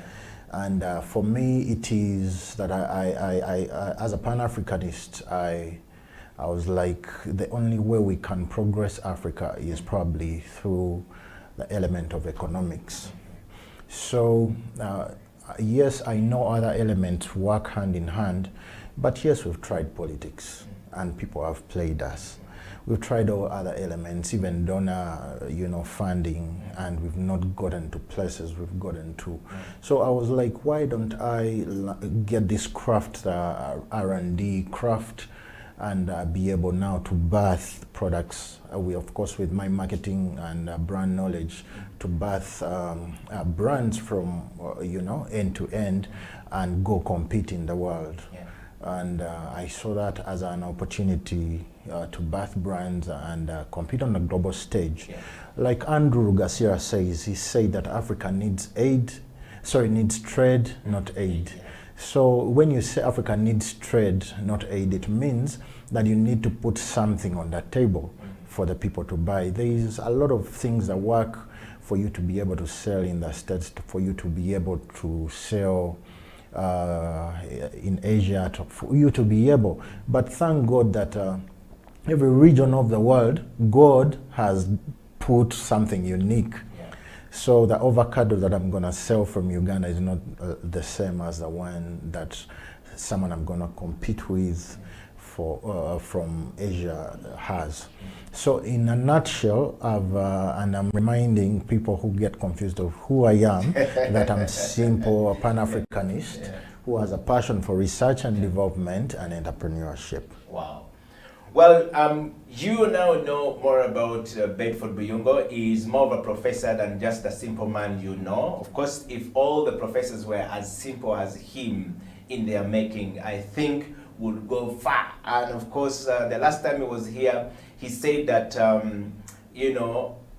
am a self-proclaimed professor. And of course, you can see from there that you don't have to have a definition beyond the boundaries to understand what he has just said and to believe with him. But I would like to welcome you to the CEO bench, and I would like to encourage you today to make this program as interactive as possible. Share with us what your comments are and even your kisses and disses. When we say kisses and disses, I mean, tell us we're doing very good. We will be able to take that feedback. And if you think we're not doing very well, tell us what you would want to see. And the CEO bench is here to make sure that you actually have that information. And now straight to our discussion, Bedford. I just want to take you through to a couple of things that people have been talking about. Yeah.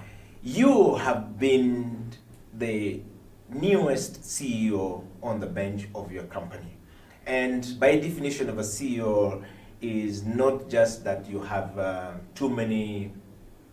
We often believe that to be at a CEO bench, you need to have many layers of system put in place or structures that put in place.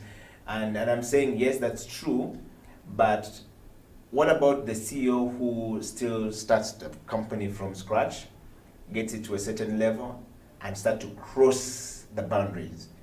And moving to continents. And when you cross to the continent, you of course fully now become the CEO definition we're looking for. And you've been doing this from the Saint Africa.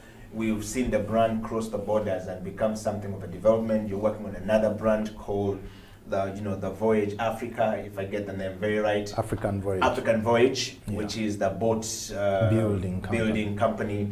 And the thinking is great. The motivation is great.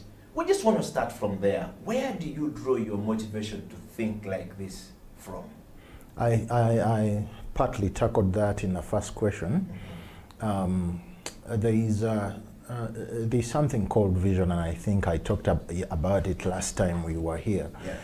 Once you have a vision, then your picture is about 70% clear. The 30% I'll leave it to God.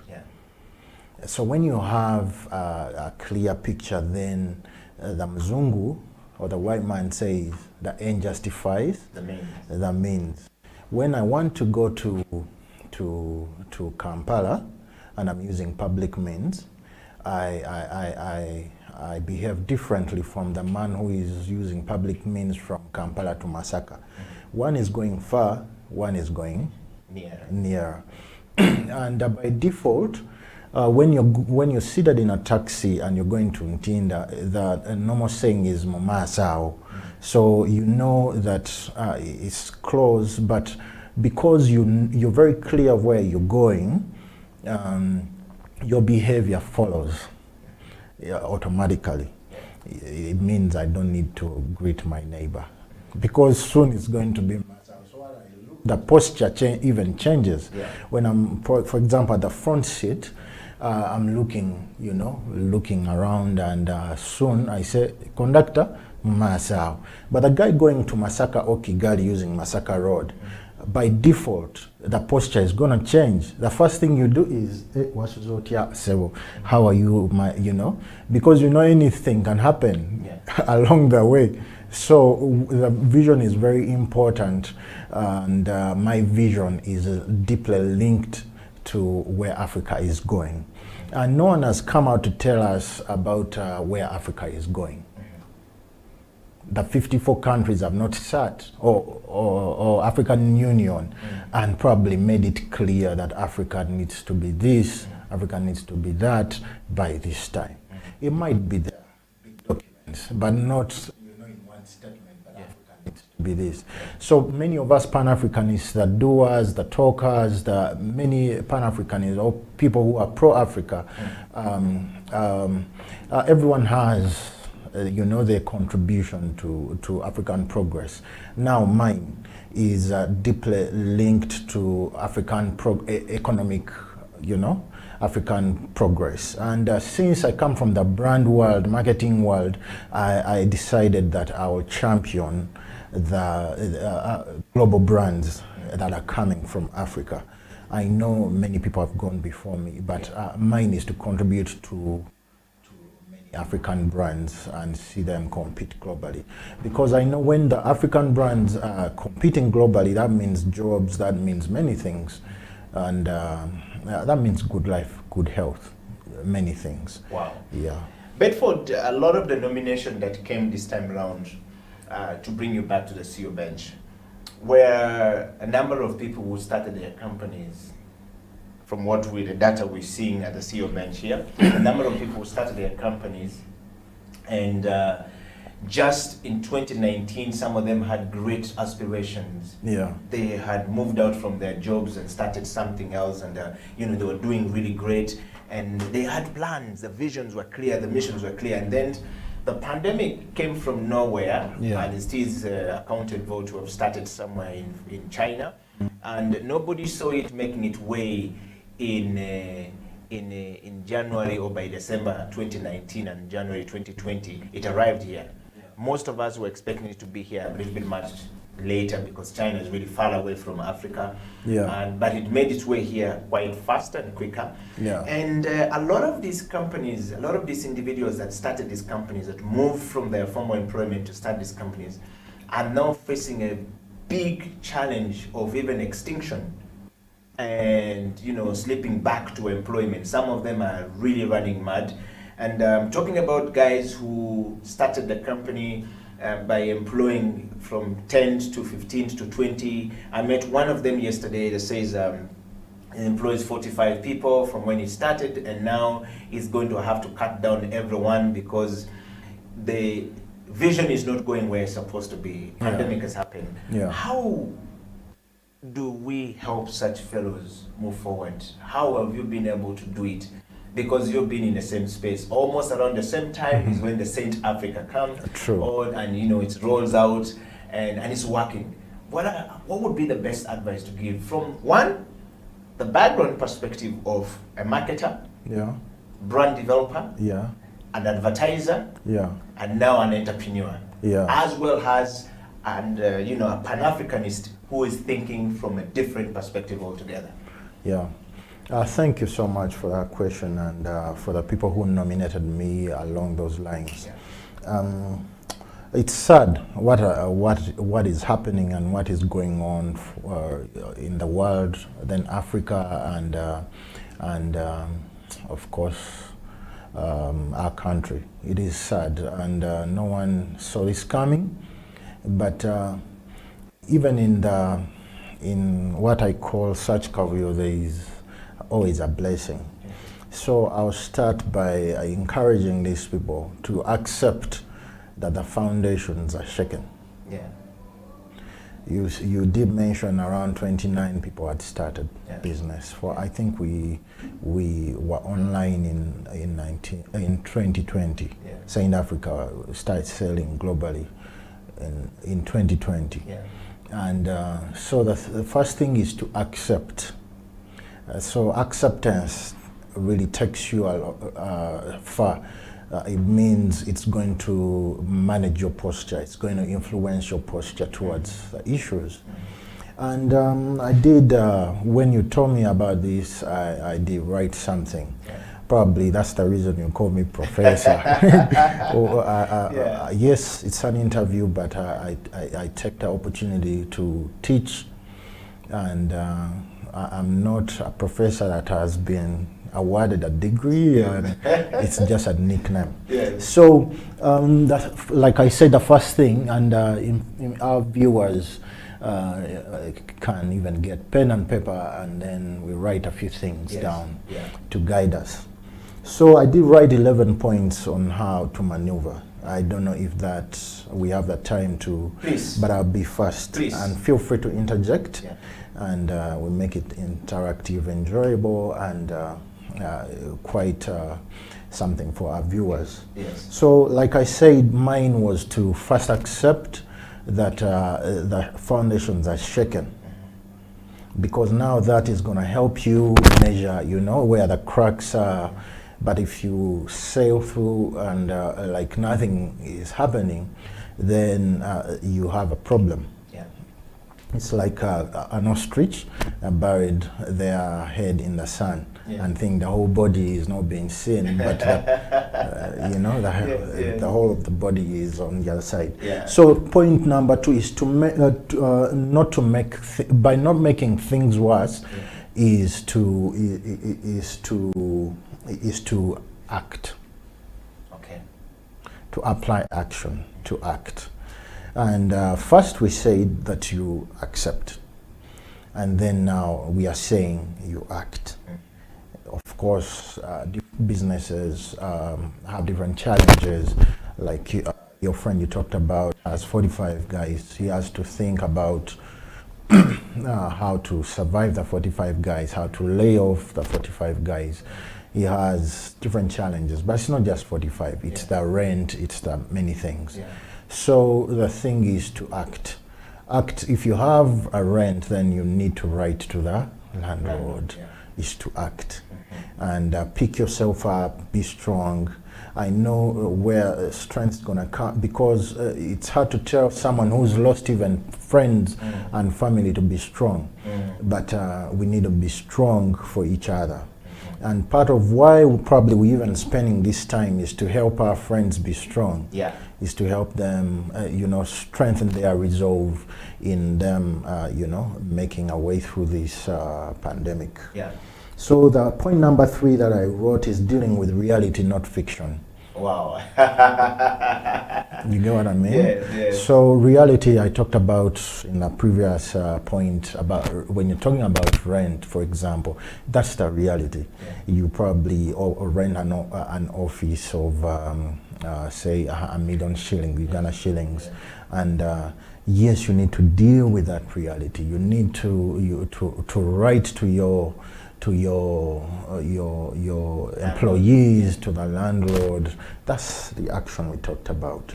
But the reality is not dealing with fiction, what people are saying, what you had the other side. You analyze and then you act. Wow. The other day, I think I was seen on social media walking, but I wasn't walking for fun. You know what I mean? I wasn't walking for fun. I had a deal. The business. I had a business in town. And someone was paying some money for me to do something, and I was like, okay, You can't drive? I can't drive because I'm not amongst essential workers, and I didn't have a bicycle. So I was like, and in Entebbe, I thought about where to buy a bicycle. Probably I thought they would be more expensive. So I'm like, you know what? I'm going to walk. So I prepared that night, ate fruits, did all what I thought would take me through the 42 kilometers, and I walked. So as people are enjoying my walking moment, because I shared it on social media, internally I knew that I'm going to finish something. So that way, I managed to walk and get to Kampala after 4.5 hours, and I was able to meet my client and then go through that. So it was actually walking for you to go to do business. To do business. Yeah. Now, I just want to just hold it right there, and I want to interject from that point. Many of us, when we become CEOs, or by CEOs, I mean Chief Executive Officer, it means that there are smaller other executive people under you here that runs probably finance, human resource, administration, that runs marketing here. Yes. But you are now the chief because you are now looking at things from a visionary point of view, directional point of view, and finding the pathways for us to get there and solving the problem that the team here not. So one of them is to get business and to connect business to them. Then they can do the business. That's the CEO we're looking for. Definitely. Yeah. So at that level, and we learned this from a business development manager called Dr. Jean-Paul Olo. Yes. Talked about it on the show here. And we learned something from there that at that level you're focusing on strategic partnerships and direction. Yes. Now, many CEOs at that level can't sit on borders, yes. don't want to walk on the road, and when they can't move when there's no vehicle, they're always driven. Yeah. But yet we saw you here with Saint Africa. I don't know whether Ugandans and many Ugandans and many Africans actually understand or been to that website to see what Saint Africa is really putting out there. But when we see you walking from there, 42 kilometers to Kampala, and we're enjoying the walk, and you are coming to meet another CEO who is giving you business, and when I learned of the business volume that you are picking from this CEO and going, it was such a very, I would say, mind-boggling situation. Yeah. To see how when we rise to a certain level, we can't come down. Yeah. What informed your decision to do that? It's still, I was looking at the business, and I'm like, of course I can't send anyone. They are also in lockdown. They are also in lockdown, but also I was meeting the CEO, so he needed to be at that level. So he's like, are you able to make it? And I'm like, yes, I'm able to make it. I didn't tell him how. So I started working, and for me it was what I'm winning for the rest of the company. And of course, when I win that, I win it on behalf of the rest. So it is always on behalf of the rest. I'll go the extra mile. Yeah. Yes. Wow. We want to take a break, Bedford, and when we come back, you'll pick it up from point number 4, which is the reality. We are learning from the CEO and as well as the business proprietor, the founder, and you nominated him to come to the show. He has 11 points so far, 3 knocked down, and I think that 1, think about it, if I'm not mistaken. Number 2, take action. Number 3, look at the reality. All right, we'll be right back after the break.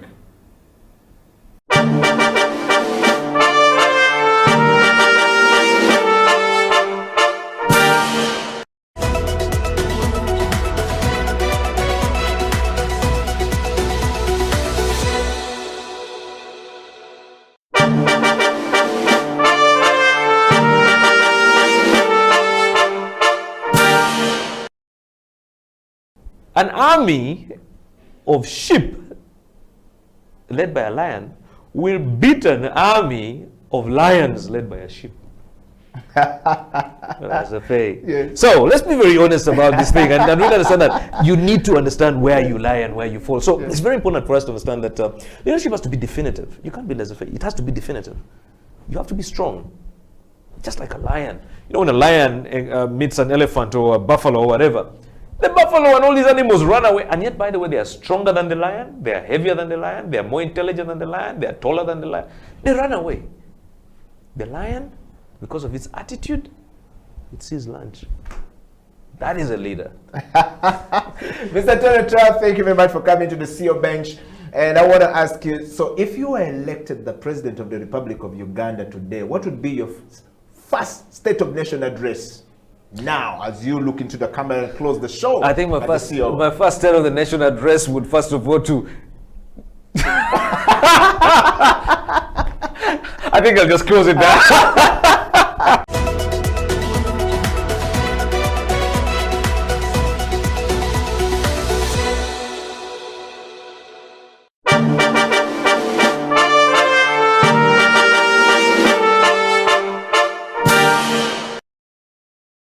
The CEO Bench is about leadership, change management, and transformation. And all we've been talking about here, from the votes that came in, the 30 votes that came in, we wanted Bedford Buyungo to come back to the program and give, some nuggets of truth about how we can help our struggling businesses. This is from the private entrepreneurs corner. And of course, I think that he's been able to give that, coming from the background of a brand developer, product developer, marketer, an advertiser, and an entrepreneur, and a Pan-Africanist, thinking at a different level altogether. Bedford, if you're picking up from point number 10 as we close. Okay, thank you so much. I'm enjoying the viewers' comments as well. Yes. I'm 43 years in August. Wow. So I was born in 1978. Yeah. And yes, I know I probably look old. Yeah. Yeah. But yeah, in a different part of the world, my age, you're very old. Yeah. Being there, that. Yeah. In this part of the world, You're just starting. We're just starting. In fact, we make money when we're 40 plus. They said we start to become serious at 45. Yeah. Unfortunately, we don't live a very healthy life to see us enjoy that, because at 40 we are dying. I mean, how many of our colleagues have died at 40? Yeah. Because they are not living a very healthy life, yeah, and a fit life to be able to enjoy the start of this process of the journey. Yes. And so one of the things that I'm trying to do in many of my thinking right now is to turn my skills and my training of health and fitness, yes, to be able to make other people become successful. Yes. And I believe that if I make them become successful, yes, in being healthy and fit, yes, I will make money off all my life. The Great. reason Great. being, if they are successful, they will always not forget the water that, the hand that was feeding them. Definitely. I mean, if I train 1,000 people, give information to 1,000 people, I'm hoping that maybe about 500 will come back. The other 500 will throw me off No, balance. the 500 will come. Yeah, but there's a 500 people who are going to come. So yes, you're right when you say the age. And until we need to pick up from the health and fitness point of view as, CEOs and entrepreneurs at your level you've reached, to be able to think serious. Guys, health and fitness is key. And I think that COVID-19 is helping us settle the boat, the balances, checking us there and right and left and center, that you are home. By the time you're coming back from the 42 days, you probably put on so much weight, the anxiety has kicked in. You cannot think very well for your business because you are unfit and unhealthy at the same time. And that means that your productivity, like Bedford said, in the other part of the world, 43, they are retiring. In this part of the world, 43, we are starting and yet we are dying. So we have not started, we are not even not there. Yeah. Unless we're able to work our way stronger and more fitter. But over to you, Bedford. Sorry, I had to interject with that point because you touched something quite very important in this discussion. No, that's very important. Yeah. There is something I call the fast tracking of the African mind. Yes. And that's what we need. Yeah. In the area of health, in the area we need to fast track our thinking. Yes. And if you were miseducated for 19 years, you need to unload the 19 years fast. And then retape. Yes. If it was, like the video recording, and retape new knowledge. Yes. And then get on the faster lane we talked about, Yes. and then run. Yes. If it's a race, 100 meters dash, and you're against Usain Bolt and all that, Yes, yes. just know that Tyson Usain Bolt, Gay, yes. Tyson Gay, Yes. they are at the 50-meter mark, Yes. and you're on the 0 mark.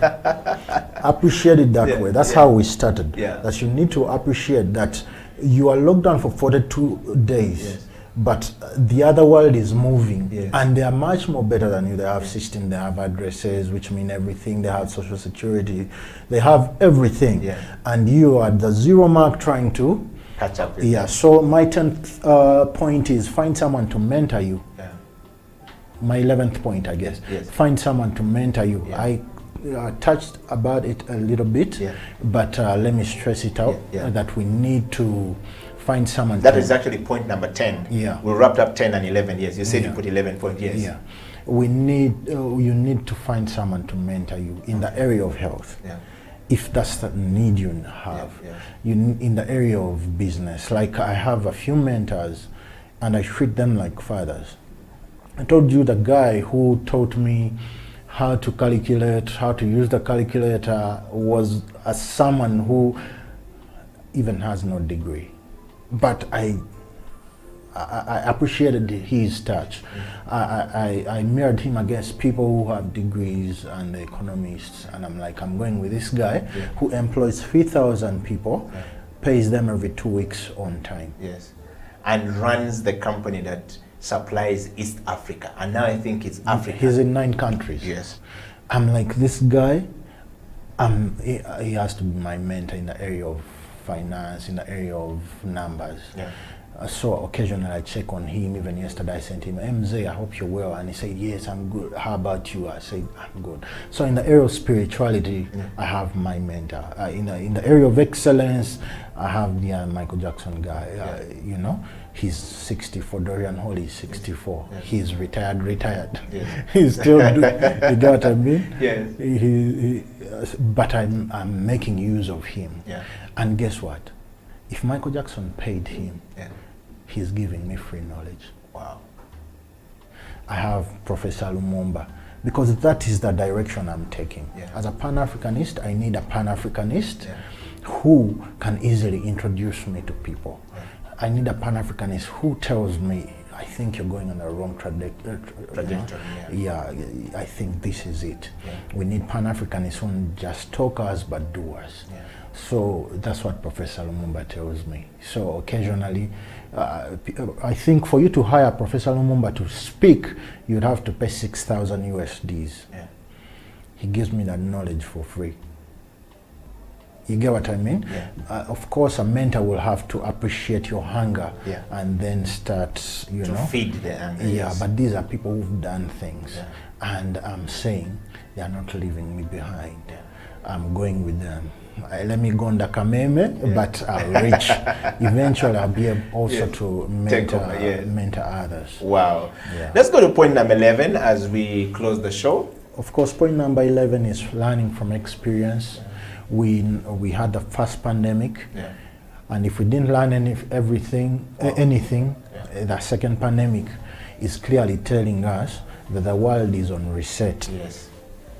If you think that you're going to open up a shop, a cloth shop, and sell the way you used to sell before COVID, then it's like you're waiting for the ship at the airport. Wow. Things have changed. Wow. Things are very virtual. If you think that your human resource the staff is going to be able to work the way they used to work, then you're wrong, because these people, while at home, they've been introduced to many other things. Some of them are learning new skills. So if you view them the way you used to view them before, it's like waiting or winking at a woman in the dark. Wow. You better stand and appreciate that things have changed. Take stock. Wow. Sit down with a paper and pen and say human resource. Plot it and say things have changed. Interview your staff. You know, ask them what they want to be in 5 years. I promise you they'll tell you different things. They've learned things. Some of them know what is working and what is not working. So I want to thank you for the opportunity of hosting me here. For the viewers who, you know, who've been watching us, the people who nominated me, and I want to tell them that or give them encouragement. I shouldn't give. They should still have hope that things are going to be better, and they should look north. And of course, if they are spiritual, God will come to our rescue. And but God has to find us doing something. They need to learn. They need to have their visions clearly written, because that will help the posture they're going to take. And also to remind them that we as research and development fellows are constantly coming up with ideas of how to make things better. For example, we are going to have the cheapest mortgage in the world. And you and I are going to work on that. We'll have the cheapest mortgage in the world. Housing is going to be something that has never been discussed before, something has never been thought about before. Definitely. Something that people have never even thought about in their wildest imagination. Yeah, housing is going to be a human right. We're going to make it here in Uganda. You and I and our team, we're going to make it happen. It's not going to be that for you to own a house, you've succeeded. That would be the foundation and not the limit. Wow. To your success. Wow. Thank you so much. Well, Bedford, thank you so much for coming to the CEO Bench today. I would like to say we are really extremely humbled to have you back on the show today. And I think that those who have nominated you have not gotten anything short than their expectations were at the beginning, and that informed their decision to nominate you to come back to the show. And to everyone out there, thank you very much for being part of the show. I would like to say thank you, and we're looking forward to having you anytime we have the vote. The CEO Bench is purely about the vote. You see the person, you don't understand them, but you hear about them and you want them to come. We created this platform so that they can come and share their ideas. 1.5 hours of them sharing their ideas, sharing their thoughts, and of course their experiences in the area of leadership, change management, and transformation. Until then, we want to say thank you and keep it the CEO Bench. Like Bedford Boyunga said, we're working on something. Again, don't wink on that woman in the dark. As the pandemic comes, that's a learning for today. As you come out of 42 days, please put the light, put the glasses, and see the beauty of that human being called the business that God had placed before you. And like you said, you have to make sure that you don't wait for God to find you when you are seated. Rather, God should find you when you're walking. Until then, keep it the CEO Bench. Bedford Buyungo, Ed Your Killer, signing out.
Even people are stuck in their own ways.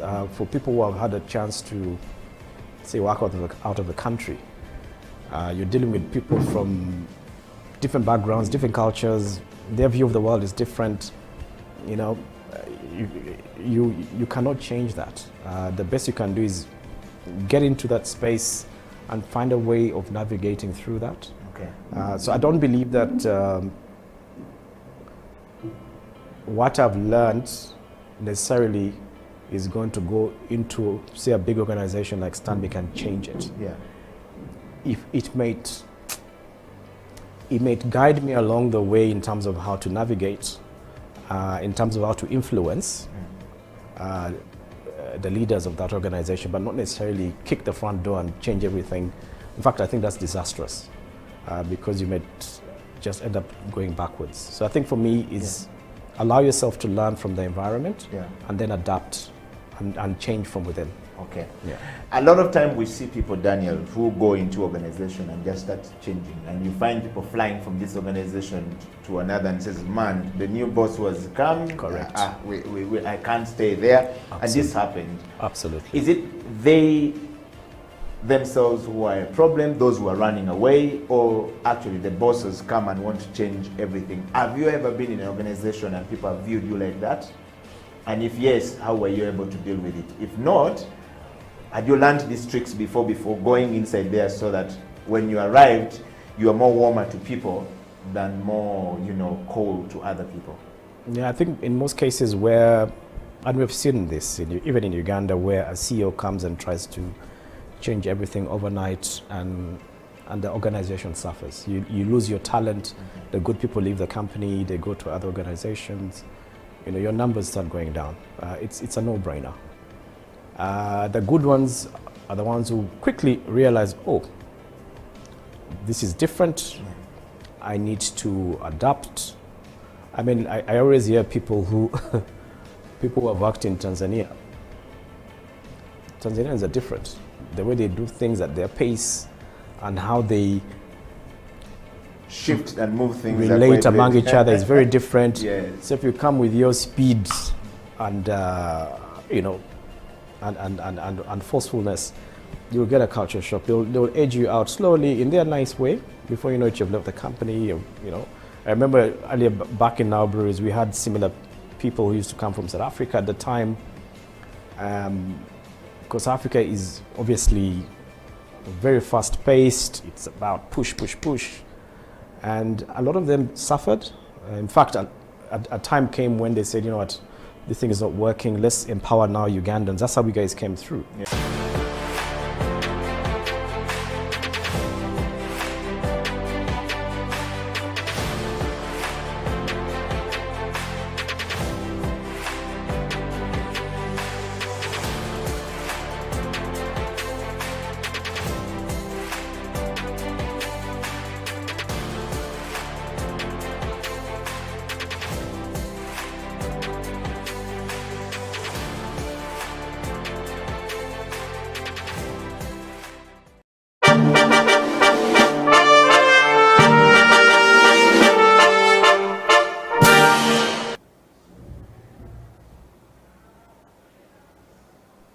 Be an image for women out there who are doing something, who are struggling, and to tell them there is something better. I want to be part of working with organizations that are supporting communities to grow, community organizations like Bosco Uganda, local organizations to build their capacities, strengthen the institutions so that they continue to do the great work they are doing out there. So I want to be a part of that. So I thank APC, I thank Horizon 3000, the organization I worked with, the Austrian government through the Austrian Development Agency. I thank Accenture, I thank Notre Dame University. I thank UNICEF. The UNICEF did a lot with Bosco Uganda to reach out to schools. So I am a woman who wants to ensure that whatever we're doing, we are counting for results. That every intervention we do must transform lives. And we want to ensure that people are in the driving seat. The communities, the young people, the youth, that they are on the driving seat. So designing programs with them. As we go out to do studies, get their views. So what we did is to go and actually listen to the different, actors, players in the whole ecosystem of health, from the district health officers, biostats, in charges of facility, sub-county chiefs, they now call them SAS, the patients even, to get their views. So it's so important that we get the views of the people and the change that they want to see, so that we define that change process and be able to work towards what we want to see.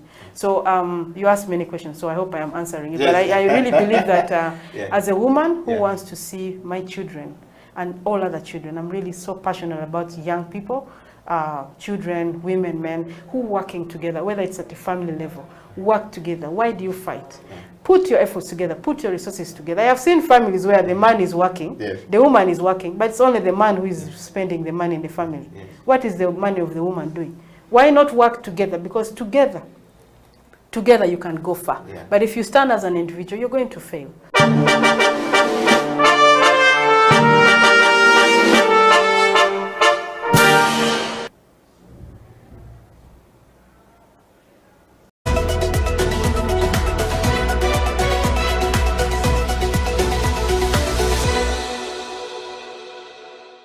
What is Divine Bamboo in a nutshell? Okay. So Divine Bamboo is an innovative forestry and energy company. It's a Ugandan company. And our mission is to stop deforestation in Uganda. We do that through the promotion of bamboo as a sustainable alternative to cutting down traditional hardwoods. So that was my motivation really, because Uganda is losing so much tree cover. We are losing so much forest because mainly of the need to cook. So because of fuel wood in the form of charcoal and firewood, a lot of people don't have a choice but to go to the forest and cut down trees. And so we wanted to provide an alternative to that. Okay. Yeah. And so when you started to provide an alternative to this, how has this been received by the people that you're talking to? So of course, with any new innovation, it's not straightforward. You don't get the idea today and then the idea is mature.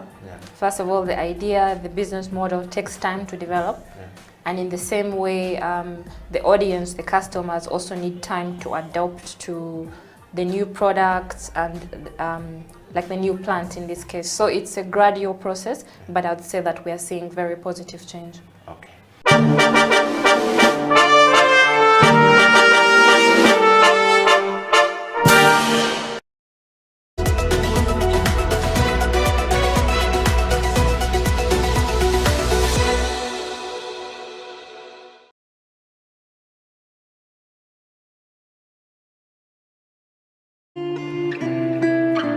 People at the moment are struggling to understand the older generation because times have changed. Technology has come in. They've moved on. Yes. We're the ones sitting back and wondering, what is my child on to? TikTok has surpassed WhatsApp. The other one I call, I never call it Facebook, it's Bookface. Why are you on Bookface? Dad, it's Facebook. Yes.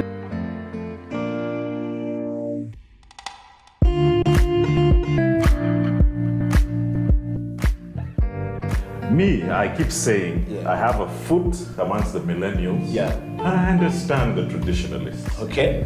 There's a song in the 60s, by the way, and in the 90s, 70s, where they're like, parents don't understand. Yes. Remember Prince? Yes. Prince.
now I'm going to talk to my people. Yes. Because I like what, as we are saying, vive la France, vive la francophonie.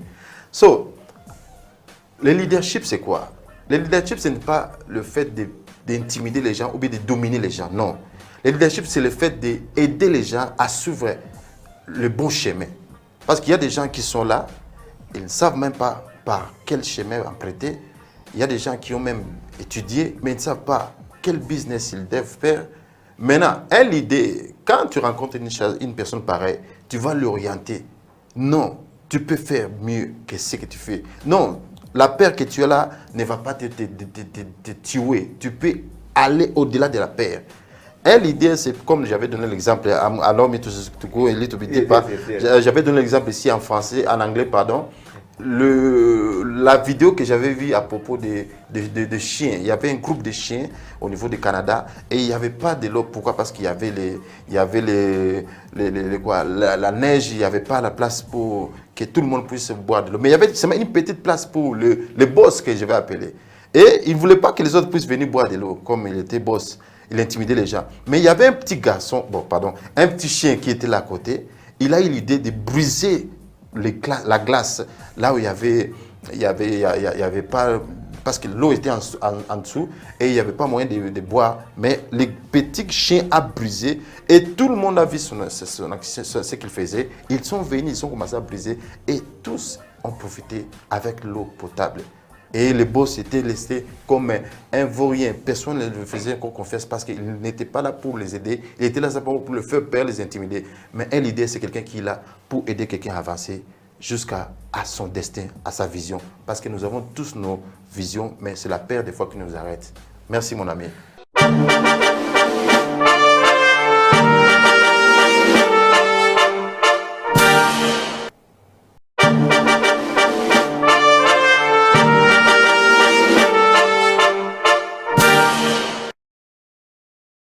Let me take this opportunity. Yeah.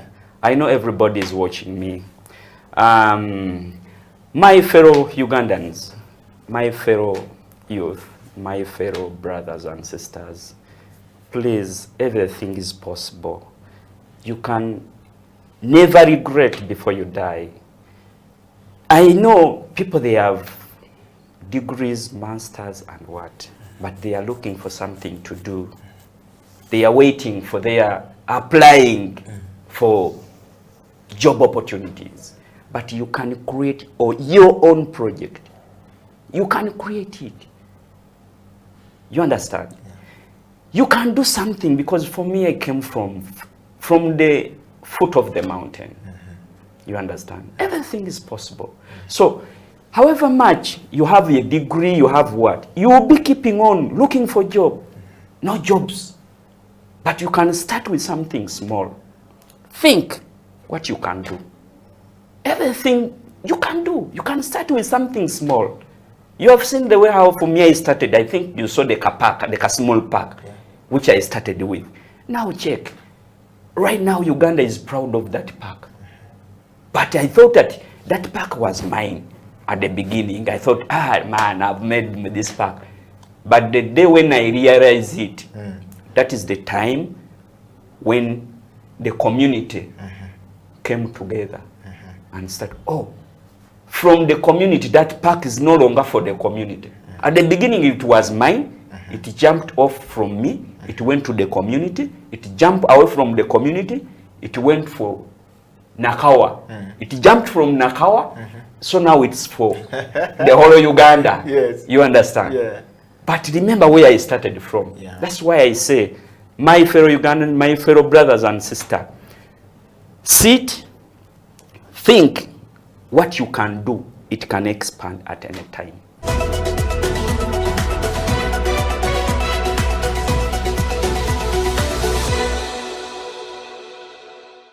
To be an engineer. When I joined my Form 5, my dad asked for a PCB math. Back then we used to do a long combination. And I changed the combination because I didn't want to do biology. I didn't want to do the biology. I wasn't interested in medicine. Yeah. But he talked to me. He didn't punish me. Later on, I changed back to the course, and then There I went to campus, went for a medical course, and I'm out here. Okay. Yes.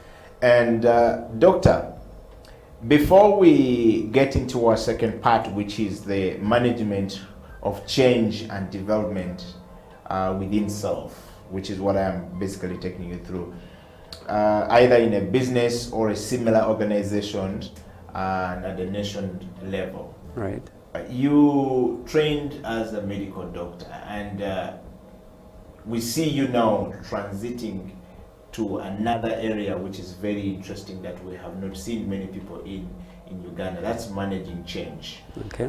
What would you describe change management in your understanding as is to many of our viewers? How would I describe change management? Yes. Well, I would initially say, I talk something about change. Change is something inevitable and irreversible. Once change comes, you have to move. It either changes you or you change with a change. Yes.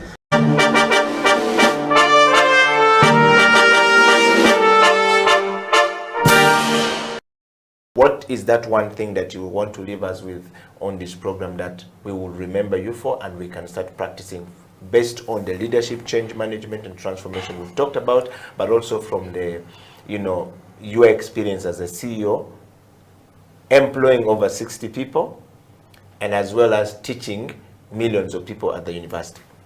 I think, Eddie, I'm not going to spend a lot of time. Yes. I want to say that there's a saying that a single raindrop never thinks that it is responsible for the flood that we see in the valley. Okay. I want to encourage people that we all matter. We all have a responsibility to improve the quality of life we have as Ugandans, especially, but also as Africans. And that greed, corruption, praising illegitimacy will end up actually punishing. We end up punishing ourselves. We end up killing ourselves. We end up squandering the opportunities of the people that will come in future. We need to know that just like a single drop of rain contributes to the flood, we need to have a mindset that is going to be focused on contributing to a flood of positive transformation of our society. Start by appreciating that you need to change your values, be honest, work hard, don't cheat, don't take shortcuts, because when you do, if now somebody entered here and gave you $1 million, it confuses you and it gets you disorganized. But if you've earned it, then your internal environment prepares for it, and then you find you in a comfortable space. So as Ugandans and Africans, we need to choose to work hard, avoid shortcuts, take an organic path. It gets us there.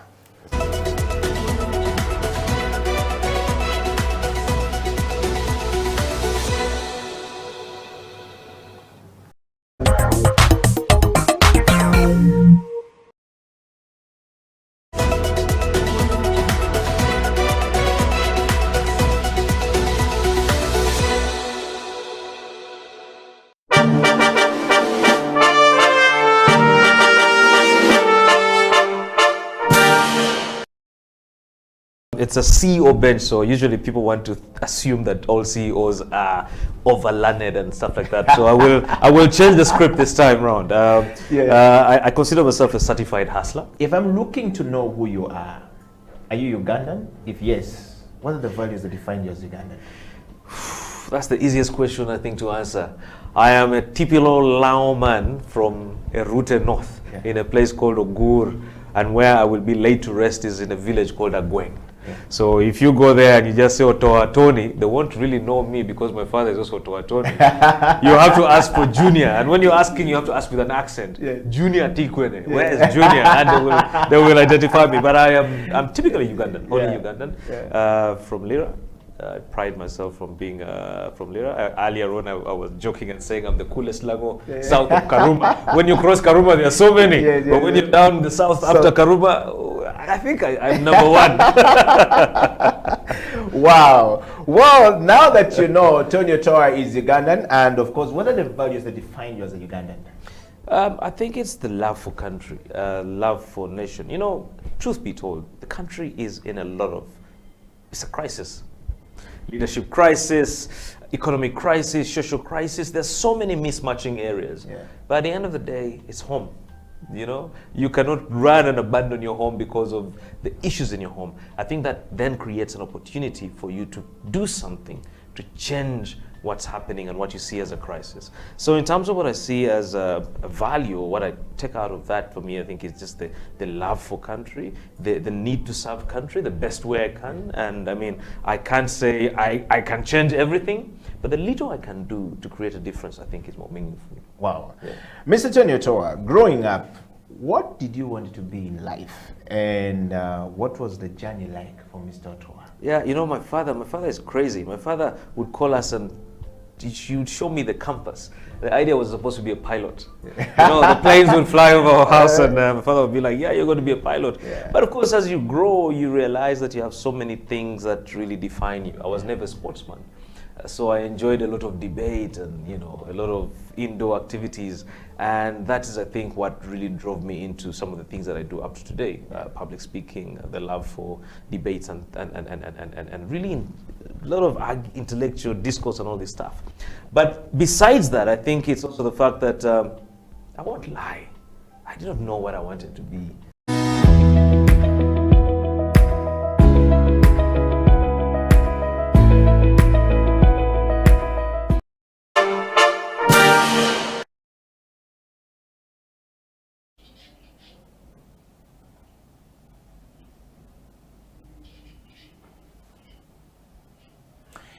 Every time you wake up in the morning, you want to find some inspiration. And there is life that you need to know what to do, when to do it, how to do it, and you know who to lead you to where you want to go. And of course, on the CEO bench, we try to bring you those people who are doing it, those people who are going places, those who have started from somewhere and are somewhere and are going somewhere. The CEO bench this week focuses on a lady who started a journey all the way from Naguru. In fact, the journey starts from the western part, the West Nile part of Uganda, straight to Naguru, and from Naguru to Entebbe, and now to the rest of the world, turning the wasted materials into something that you can carry and go with. What a story and what a journey. My guest this morning on the CEO bench is the one and only Faith Aweko.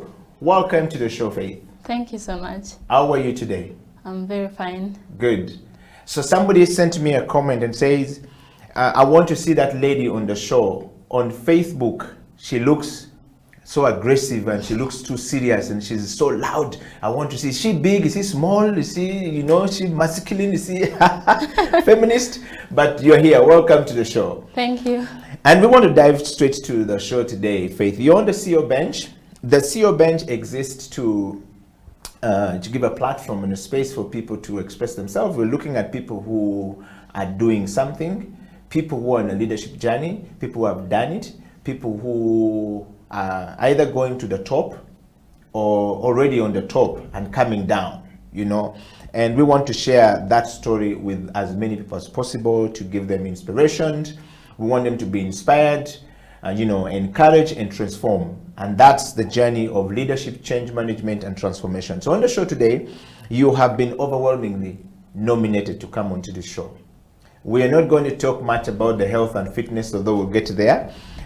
Some people said you need to bring that lady onto the show, and others says no, we want to know the story of how she's able to turn around her life to where we are right now. So the first question, we need to get to know you, Faith. Who is Faith Aweko? Okay, thank you so much. My name is Faith Aweko. I am the founder and CEO of Reform Africa, a social business here in Uganda that upcycles plastic polythene waste bags, known as the Caveras, into sustainable, durable, and waterproof bags and accessories. So we utilize plastic waste as a resource to come up with the different patterns and different designs of the bags. Wow. And Faith, are you Ugandan? Of course, yes. So I'm Analur by tribe from Nebi, that's West Nile. Uh-huh. Yes. And if yes, what are the values that define you as a Ugandan? I think being born in Uganda, that is what makes me a Ugandan. Okay. Yes. And what about the values that define you as a Ugandan? Do you have values? What are the values that define you as a Ugandan?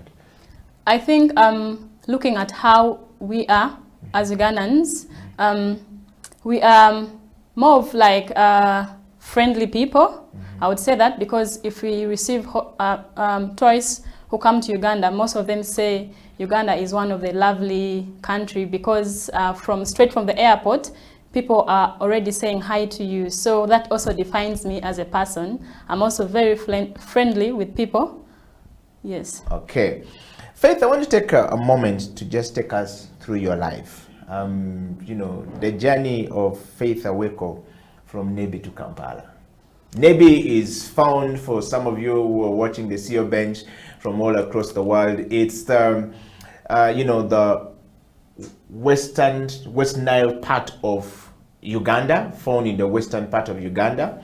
It's about 400 kilometers from the capital city of Kampala, not so, towards Arua, and going straight to the border of South Sudan, and then, you know, you exit and go to many places. And that's where Faith comes from. So, yes. The journey of Faith Aweko from Nebi, crossing that Nile, eating the fish, you know, coming to Kampala and to Naguru. Okay. Let's have the chat here and we'll talk about it. Yes. So I wasn't actually born in Nebi. Yes. Very unfortunate. Yeah. I was born in Naguru, Kampala. So usually, most times, like from primary 1, 2, 3 up to 7, we used to go to the village almost like every December. So I was born in Naguru Go Down, one of the really highly polluted areas in Uganda. But growing up, I grew up in an extended family. My parents loved a lot to have relatives at home, so we grew up a big family. So I grew up from Naguru Go Down, went to Naguru Katali Primary School, then moved on to City High for my senior 1 and senior 2. My dad values a lot of education, and he tries so much for us to, he tried a lot for us to really have a decent and good education. So he pushed us to go to Chambogo College. So yeah, so I went to Chambogo College from my senior 3 to senior 5, then joined Chambogo University. Okay, so it is okay for us to say this is the bad girl from Naguru. You know, we have a bad man from Kamuta. So you are the bad girl from Naguru, so to speak. All right, and let's talk about your life in Naguru. Naguru is a suburb of Kampala, and you know, it's a contrast of the epitome of class within the city of Kampala, in that hill. And when you come down to where you say you grew up from, it's a different contrast altogether. It means that the rich people who live on the top of the hill can release whatever waste they release from up there and ends up down here. And let's talk about the experience of growing up in that area and, you know, staying in an extended family as a young girl. How was that going for you? How was it generally? So as a kid, you don't really get to think much because you know, you just have food, you have families, you have friends, and you have the community. So there is really not much that you think of. So growing up, I also realized that there's a lot of flooding in the areas that I think it was around senior P5, P6 there, when really every time it would rain, we would spend time in the nights draining water out of our houses because of the flooding. And also, if it's like morning, going to school was hard. So I thought, okay, maybe it's because we are staying in the slum. That was now in P7. But when I was in senior 4, I realized, you know, this is because of the actually poor waste management in the area. Because my home and the neighborhood, when it rains, is when we think of disposing of waste. but also in Uganda generally, organic and inorganic waste is mixed together. And most times the organic waste is heavier, so it is even hard because KCCA could tell people to bring waste at the marketplaces. So carrying all that waste was hard. So every home keeps the waste at the backyard, and then when it rains, you know, the kids run and pour it in the trenches. So that was also something fun to do as a kid, because it's raining, and that is what most people think of, you know, go and pick rubbish. That is what people say. So which basically means go and pick the kasasiro and throw it so that rain can wash it away. Typical. That was what we thought. But also, aside from that, I was an active kid. From as a young kid, I really loved a lot of sports, and I also loved art, design. But when I joined secondary, it was a challenge. Like I said, my dad values education, so he only wanted us to concentrate on school. You know, school, there's nothing like taking part in MDD or in sports, because he thought that was taking away your time for reading books. But regardless, I would participate. I have a number of certificates that I would win. But during holidays, that means I would not take part in activities. So I only had to wait until school is there. Yes, so when I was in my senior 3, when we were choosing subjects to do, I still chose art. And yeah, so I chose art, and I passed highly with a distinction in my UNEB. But senior 5, I opted for mathematics, economics, geography, and art. So you went back where your dad wanted you to be? No. So when you realize I was doing art, he's like, no, there's no way I'm going to pay the school fees. Yes, if you're doing art, like art has no weight. So he told me to change. So I had to change to entrepreneurship. So I did MEG, and I'm like, okay, maybe at university I'll do art. So I realized at the university you have to have done art in your A level to pursue art. So I went in for statistics. Wow. So I did statistics until my 3rd year, and then I went, so during 3rd year, we had to go for internship. But also to take you back, during my senior 6 holidays, me and my sister decided maybe we would start doing jewelry and some fashion, because it's something that I wanted. So I began recycling jewelry from anything that I really find around. So I made necklaces, earrings. I used to go to Owino, buy t-shirts, jumpers, punch them with chitenji like that, and sell. So when I joined the university, I was doing it alongside school. So I got my internship in Gulu at the local government. So that is when things really changed. I felt like I had moved away from something that I really passionately loved, because there I was just working. While doing data entry. And then, you know, I think it was just 2 or 3 weeks. I just told my sister, I don't think I am going to continue with this. I don't think I am going to continue with the internship, or I don't think this is something that I really want to do. She's like, wow, that is tough. So, yes, so... And I just want to break that, you know, just interject a bit. So when that was going on, what was the relationship like between you and your dad? Because it is evident that your father wanted you to be something else and you wanted to be something else, so there's a conflict in there. Were you talking, were you resolving these things? You know, what was going on? No. So my dad also is not a kind of person that, you know, you can get to sit. We grew up fearing him a lot. So most times he would do, you would know, for as long as you're in school, or for as long as you've gone to church, for as long as you're at home, you know, he's good. He's also naturally a quiet person. You find him at home reading the Bible, you know, he doesn't want noise. So if there's any slight noise, you're dead. So most times there was that distance. There was that distance. So when I was, so when I told my elder sister that I'm going to drop out, she's like, you're dead. So I come back at home. And I told them I'm done with my internship. They're like, wow, that was quick. So my supervisor came and it's done. I didn't tell him that I dropped out and I'm also not going to continue with the remaining semester. So, so after that, I continued doing my jewelry business, knowing that in my head, I'm not going to graduate anyways. So towards, I think, 2 months to the graduation, I called my sister, you know. I'm staying at home with my dad, but I called my sister who is in Gulu. You know what? You tell dad, I am not going to graduate. So he's aware. So she tells him, so ask her, did you tell him? Then she says, yes. I told her, but he's not saying anything to me at all. He's like, okay. He's quiet. And you're not yet dead, meanwhile, eh? No. You're not yet dead. Not yet. So every day I was anxious, you know, maybe he's going to slap him, maybe he's going to do anything. But I tried so much to avoid him. If I'm like moving out or if I hear he's moving out, you know, I get back to the bedroom, wait for him to move out. Then I also do the same. But having dinner like together as a family, he didn't say anything.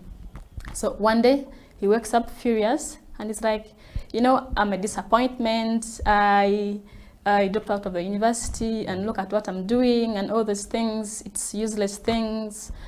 So so he told me I need to, you know, I need to either go back to the university and finish school. But him telling me to go back to the university and finish school, he told my sister to tell me so, because also me at home, I'm also a quiet person.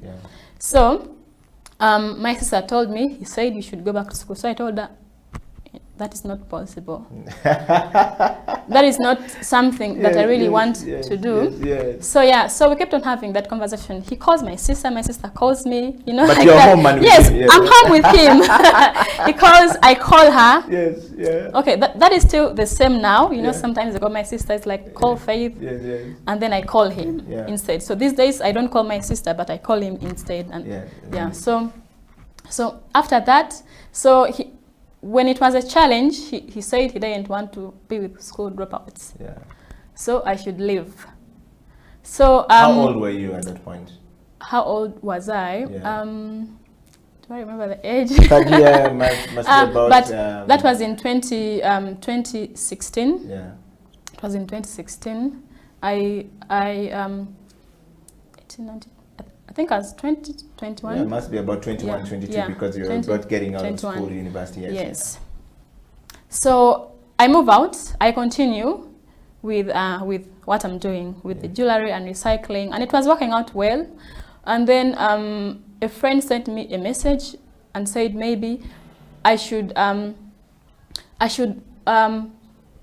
more knowledge about entrepreneurship, so I can push my business to a bigger business. So so that's how in 2017,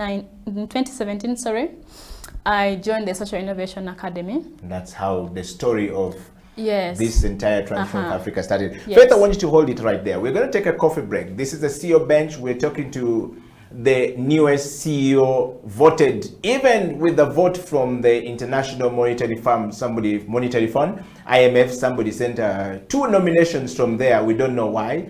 And many people on Facebook. So if you voted Faith Aweko, we want to hear from you. What are the comments, kisses and disses? Is she doing a good job? You wanted to know the story. The CEO Bench exists to bring you this kind of stories so that you can learn a thing or two about the person and also how you can change your life going forward. We're going to go for a break, and when we come back, the interview with Faith Aweko will continue after this break.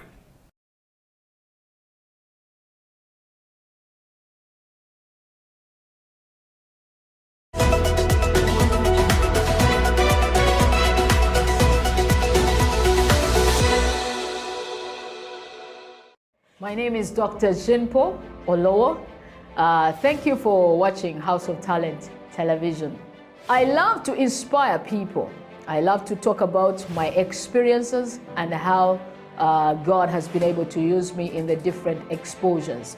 And through the leadership, through change management and transformation, I've been able to do a couple of things in my life. Now, are you a kind of person who is tired of your status quo? Do you want your situation to change? Are you tired of what is going on in your life? You know, change is a fact of life. We've all been through experiences in the last couple of months that have taken us to a place where we need to do something about our lives. We need to change whatever is going on. So if you have not piled up investment for yourself, you need to do that. If you've not done businesses to hold your family in future, you need to do that. Are you thinking of full-time employment? You need to be thinking about your life after employment or your business in the next couple of years. So if you want us to chat, if you want us to talk about this, please get in touch with us at SEAL Uganda on number 0772-443085 or check our website www.sealuganda.com, or on all the social media handles. You can hook me up or Facebook, that is Jinpo Olowo, on Instagram, Jinpo Olowo, and on Twitter and LinkedIn. Then we can chat a way forward with you. We can help you, we can coach you, we can walk with you this journey of financial freedom. Thank you.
Welcome back from the break. This is the CEO Bench. My name is Eddie Okila, and my guest this morning in the studio is Faith Aweko, who is the founder and the CEO of Transform Africa? Reform Africa. Reform Africa. Reform Africa.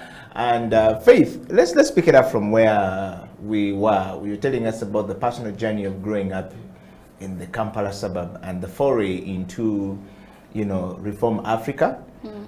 So you have communicated to your father, and the communication bit and the dynamics are very interesting of how you guys were communicating to your sister, to this and that. So let me ask you a question. That's pretty much about your growing up. And but I want to know from you, Faith, growing up, did you ever, what did you ever want to be in life? I'll take you back a little bit. Okay. As a child, yeah. So growing up, I've always wanted to be a fashion designer. Yes. And are you one now? Yes.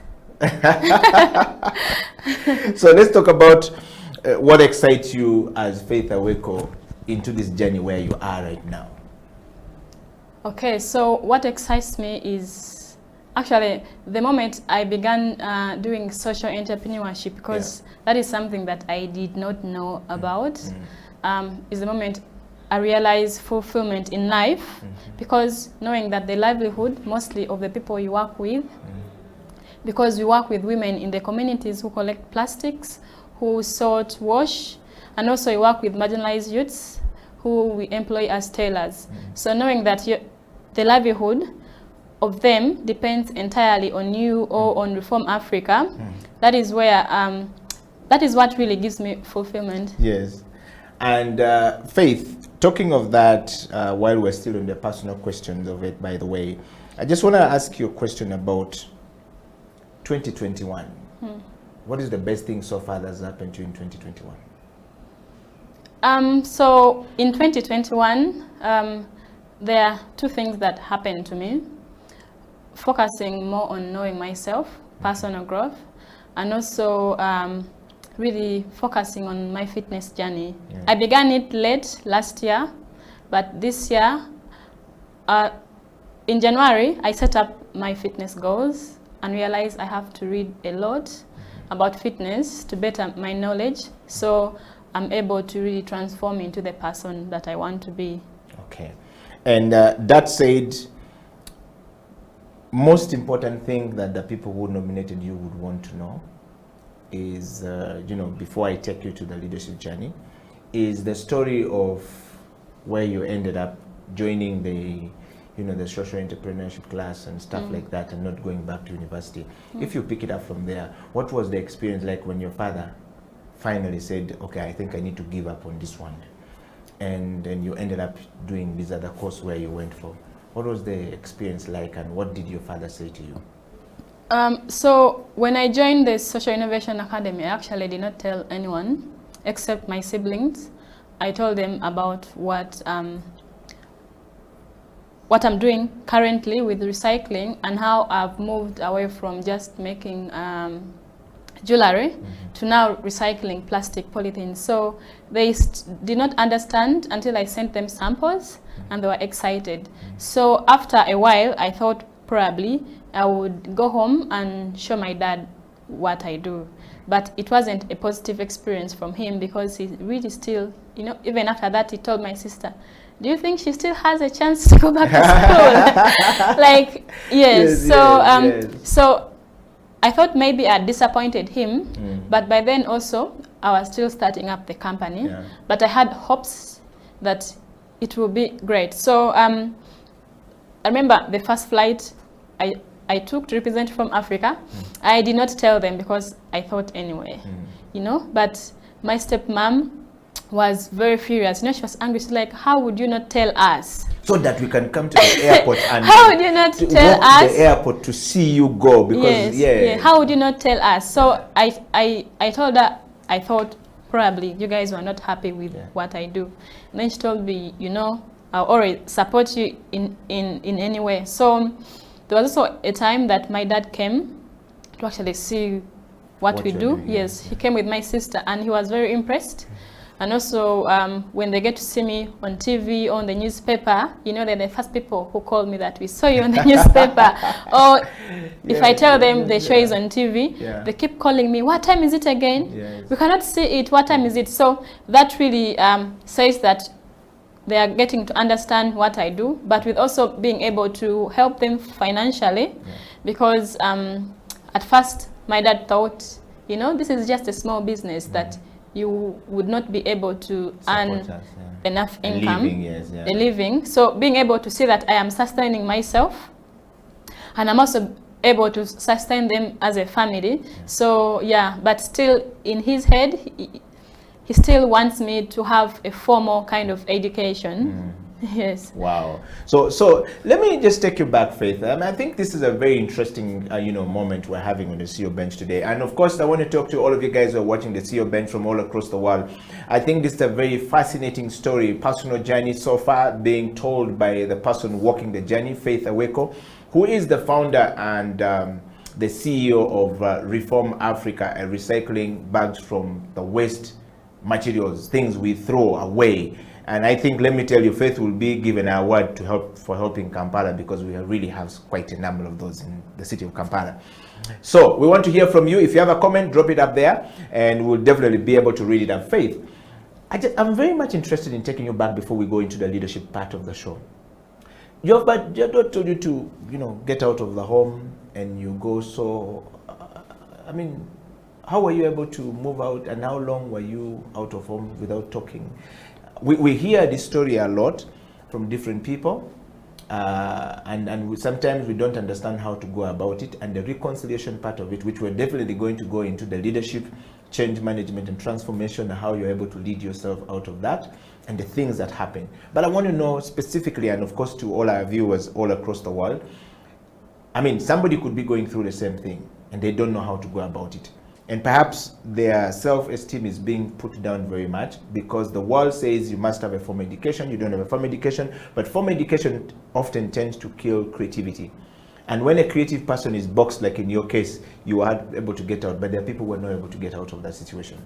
So I want to know this experience, you know, that managing the relationship between your father, going out, home, what were you doing, where did you get the money, what happened? So it wasn't actually an easy experience, because my dad is also a kind of person who tells you, you know, I need you to leave home abruptly. There's no plan, and he can give you either a week or even a few days to just leave. Wow. So I realized once you also immerse in the pain, you would be miserable. So I realized that is something that has happened, so I have to move on. I had a few savings, but my siblings, my elder sister was there for me because I didn't have anything.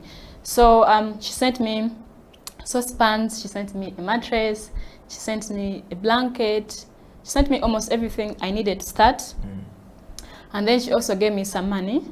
And my brothers also did the same, and I also had my savings. So once I was able to pay for 3 months rent, so from day one, I started to work hard to really be able to, if it's like the 4th month, I have already the money for the rent. Wow. Yeah.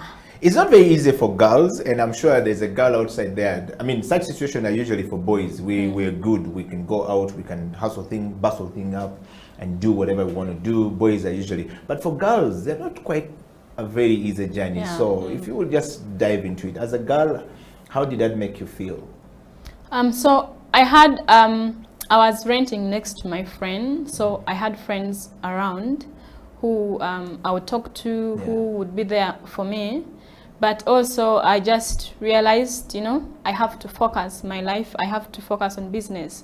So I was very, I think that is also how my Facebook grew, because I tried as much as possible to sell things on, because I was only selling actually on Facebook, to sell my products on Facebook. So being busy also kept me going to not really get to think a lot. But I'd also kind of like, after my sister sent me things, I also kind of cut off, you know, family and communication. So I just, yes, because most times my sister's like, are you fine? Do you have money? So that was making me miserable most of the time. So I just cut communication, and I just focus on working, because that is what kept me going. Wow.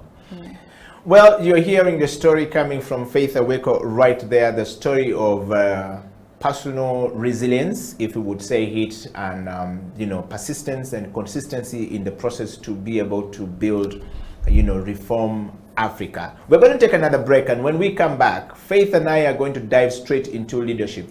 Leadership is what everyone needs to go. And before you know it, if you don't have leadership, you are dead. If you have leadership, you succeed. We want to know from there whether Faith was being a leader, self-leadership, what are the tricks and intricate, you know, stuff like that she was able to go through to get her to where she is, and to get her to where she had to, you know, sort of like move out from that situation going forward. And this is what the CEO Bench is here for. Stay right there. I'll be right back after the break.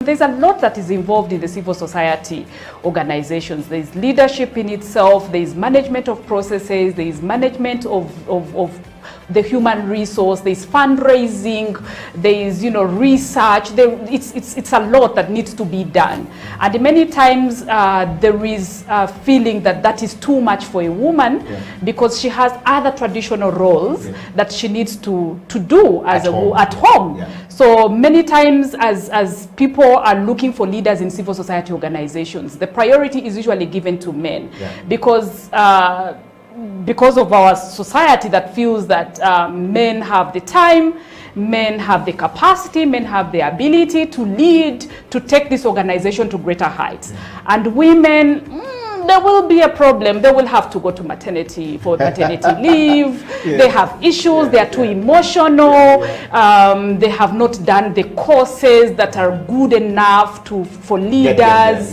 They don't have time to, you know, to go for extra, you know, learning, or to go for work outside Kampala, because they have to tend to their children. So there's too much that society has tied around a woman. And it's true. Yeah. We have these traditional roles that we have to do, but does not in any way mean that women cannot lead in these spaces. No, yeah.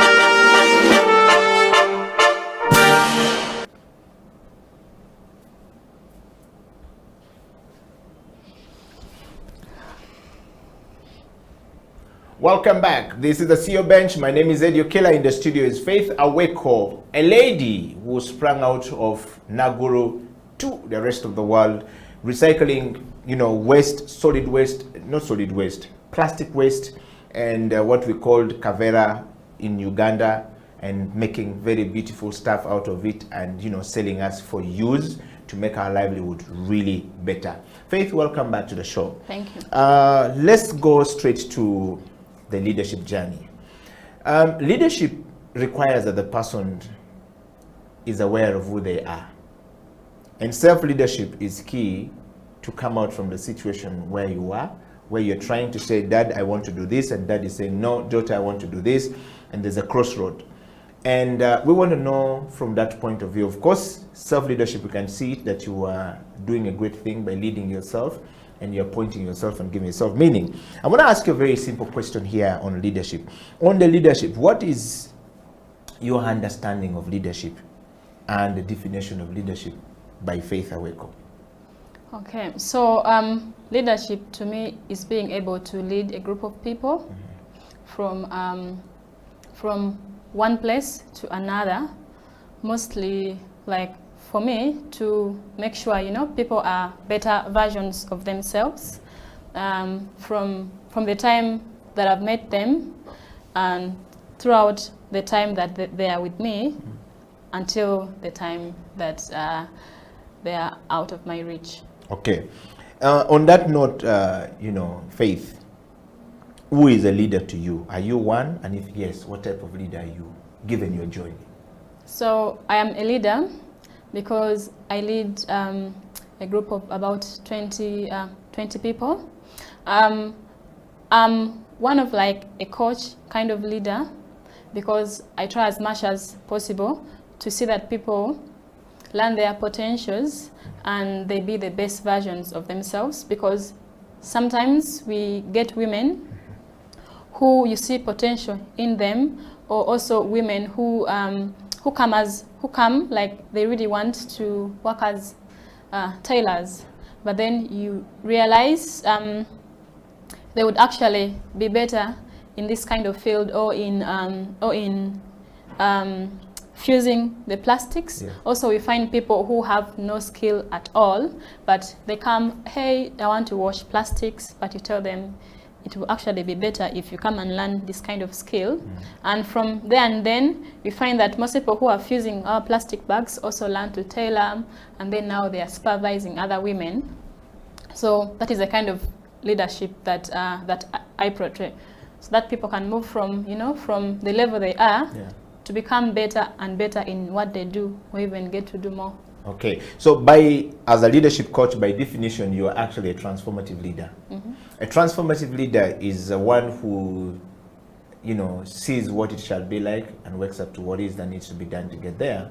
But also, transformative leadership approach focuses first on the human being as a person, which we can see in you, and then with the view of turning followers into leaders, and of course impacting their lives and making sure that they actually have something meaningful. So that's very good. So you're a transformative leader by nature, from what we see.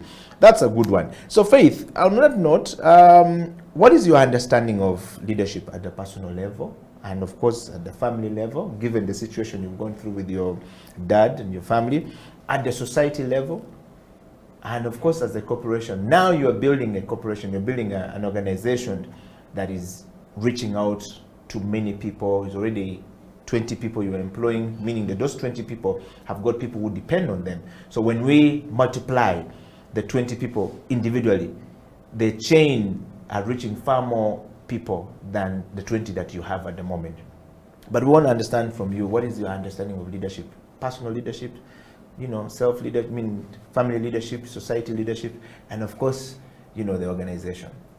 Okay, so for me, it's thinking now less of yourself and thinking more of others, to grow them, but also know that the decisions that we make don't only affect me as a person, but they're going to affect the organization as a whole.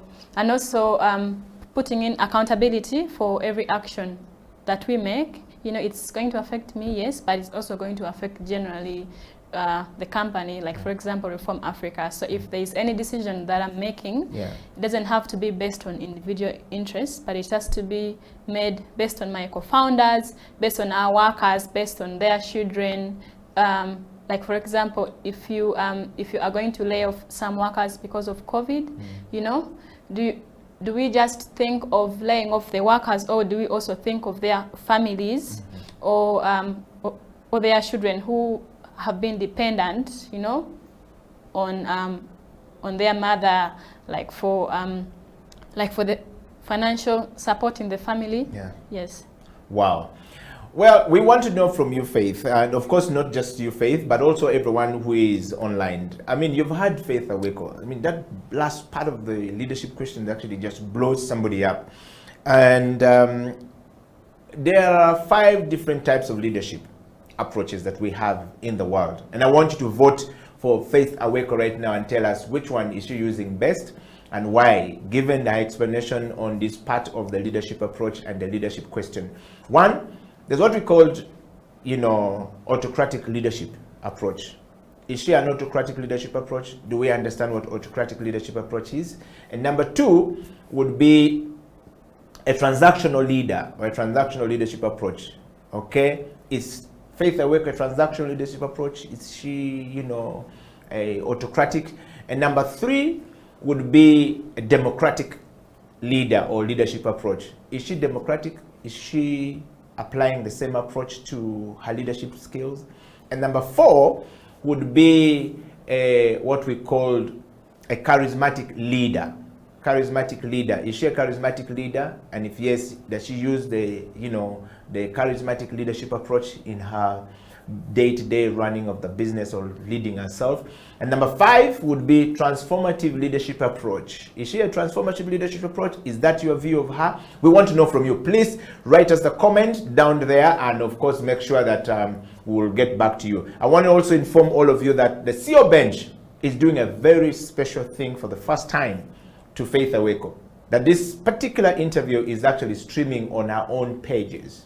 1, on our Facebook page. She's live on our Facebook page, courtesy of House of Talent, and of course streaming on the Reform Africa page. So please go there, share far and wide, and support the girl child, as we always say it. I know all the the women, all the people who support the women, the girls' rights are going to come and and say, you saw what they're doing when Kadaga was standing. Yes. So, but Faith, let's go back to the change management as part of our show.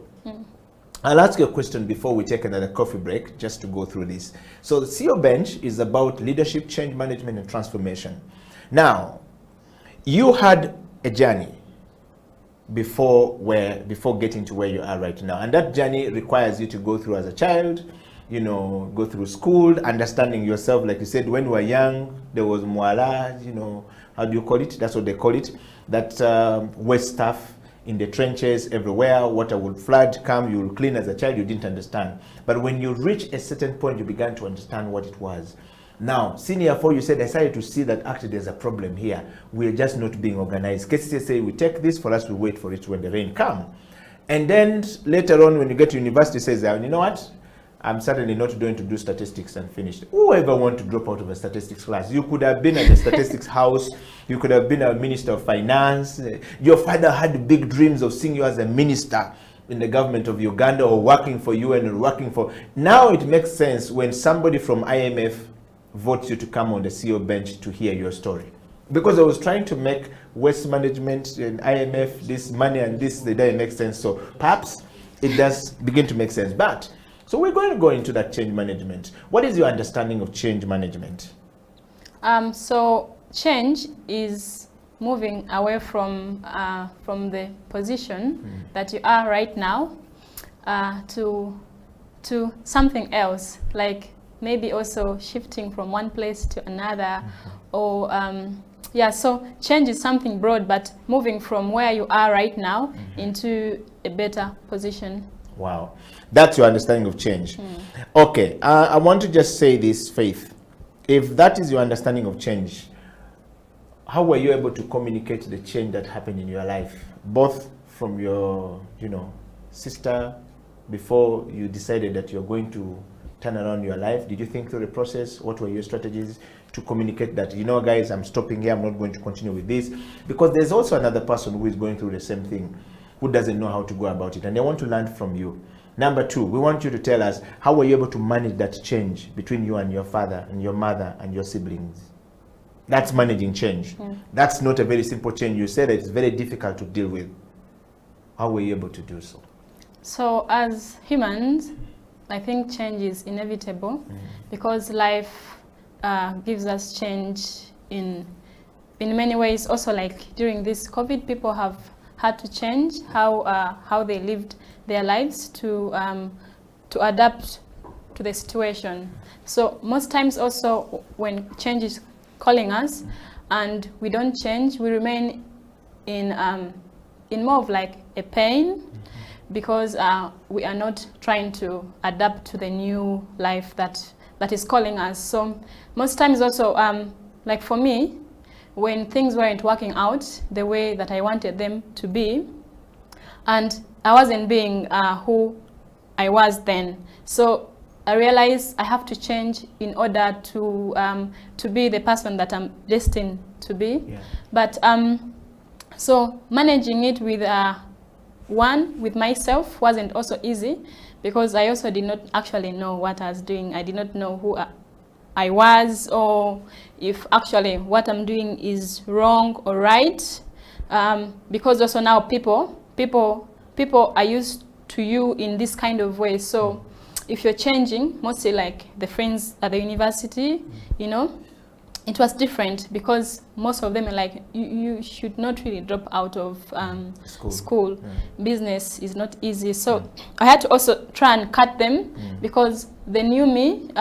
They were not serving the new person that I was becoming. Yeah.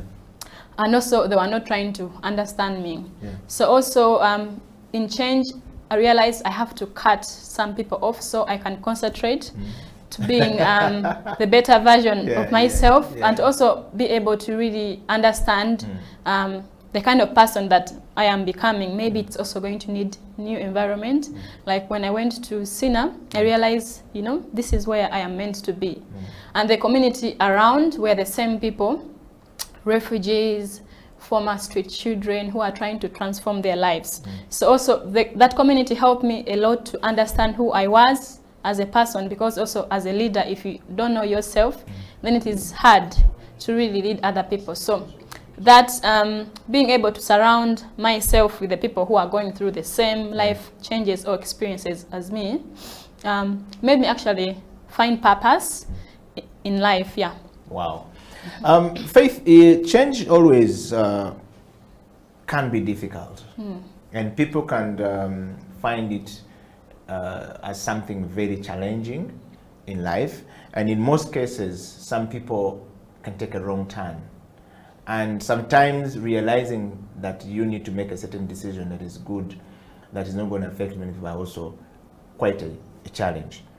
I want you to dig deep a little bit more onto that part when you had to make a decision to cut your family off, and for some time, how long, why did you arrive at that position of, I need myself, I need to cut these people off, and how were you going to get back to them?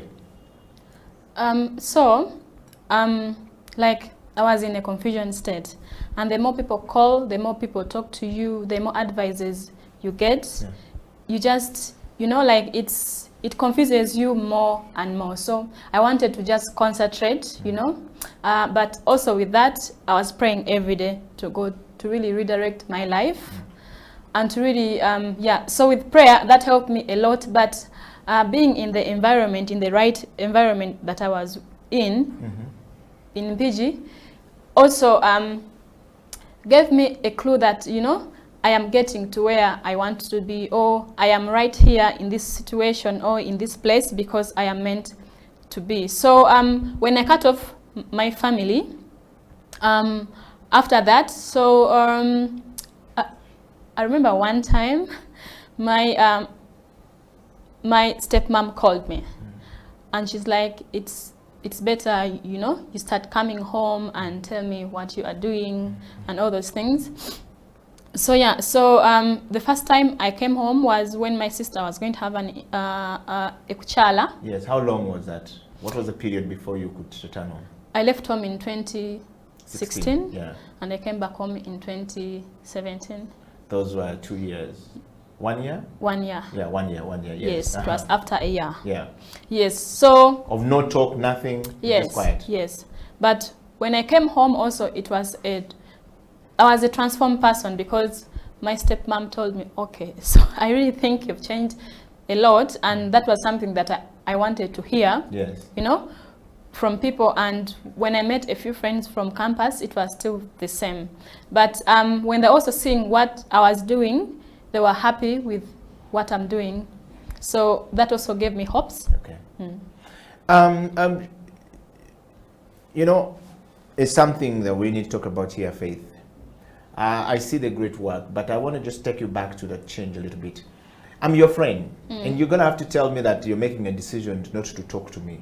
How do you communicate to Eddie Okela and say, you know what, Eddie, I just need myself, I need to be me, I need to do me, and first give me some time. How do you communicate to Eddie Okela or to your friends or to, and how do they take that information in? Do they take it in good light? I mean, what was their, how were you able to communicate that? Because I need the intricate details of that communication, because it's key to helping somebody who is out there move from one point to the next.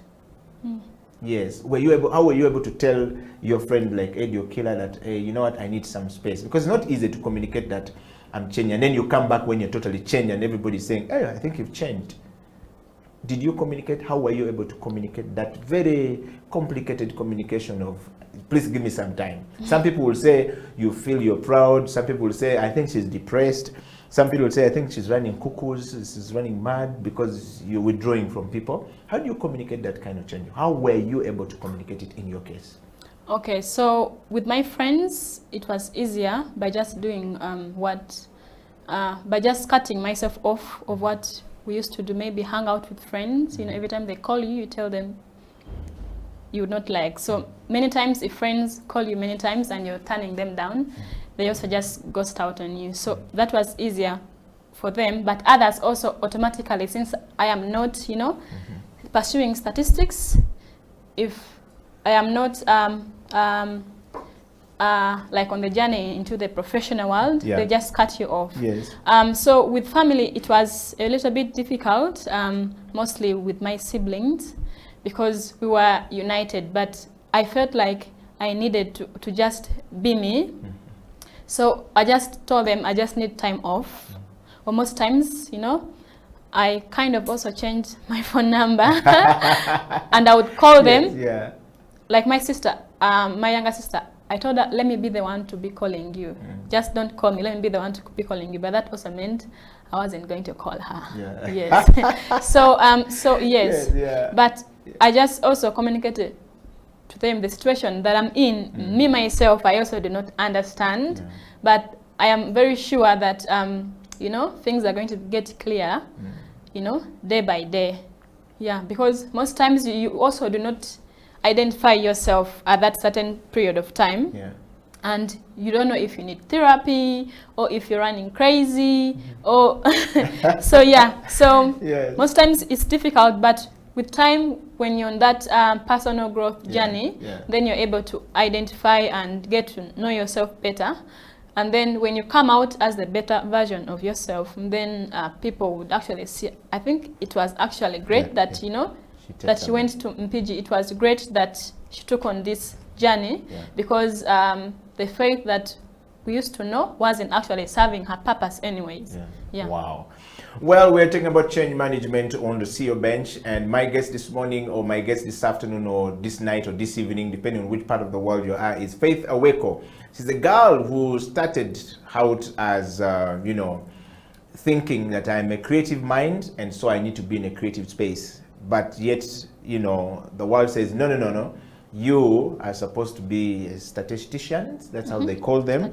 Yes, and go into statistics, study statistics, and, you know, become this person, and, you know, in a formal way. But that wasn't. So she's talking about the change management from that point, the foray into where she is right now, which is not a very simple journey. We want to hear from you.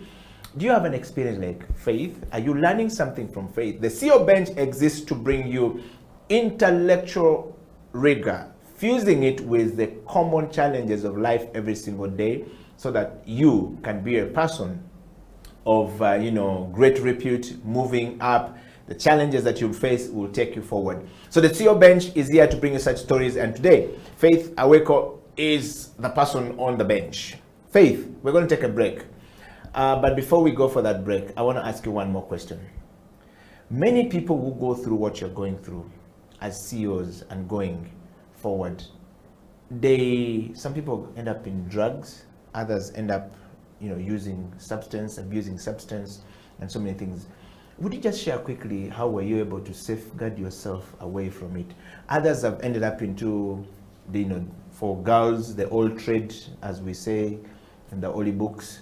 I'm sure you know the trade I'm talking about. Some have gone into that road and ended up in prostitution, and some people have taken advantage of them as girls. We hear some horrendous stories when something like that happened to girls. But here you are, and the story seems to be different. Were you able to keep yourself away from all of these troubles that were competing for your mind, and yet still, you know, steer clear? Okay, so one thing, actually two things. One, I didn't want to be laughed at. So most times when you are moving on a self-growth journey, and then you back off, people will be like, we told you, all those things. So I didn't want to have that, to be a loser. But also, I really thought, you know, I have come far. Throughout school, I've always wanted to be this. So I didn't want to give up. So giving up wasn't an option. I didn't want to reach an extent and I'm like, I give up. Yet this is something that I've always wanted to really do ever since I was a child. So I'm like, you know, there's no giving up. And then, you know, I don't want my fellow classmates to laugh at me that I dropped out of the university, my business has failed, and I'm now a failure. Wow. Well, we're going to take a break, and when we come back, we'll dive into our last part of the show, which is transformation. Faith Aweko, Edio Killer, right here on the CEO bench. If you have not picked a word or two from Faith to help you, perhaps you need to go back, play the video again, think through it, and think through your life and see which part of this interview is actually very important for you. Faith and I are going to be back after this break. This is the CEO bench.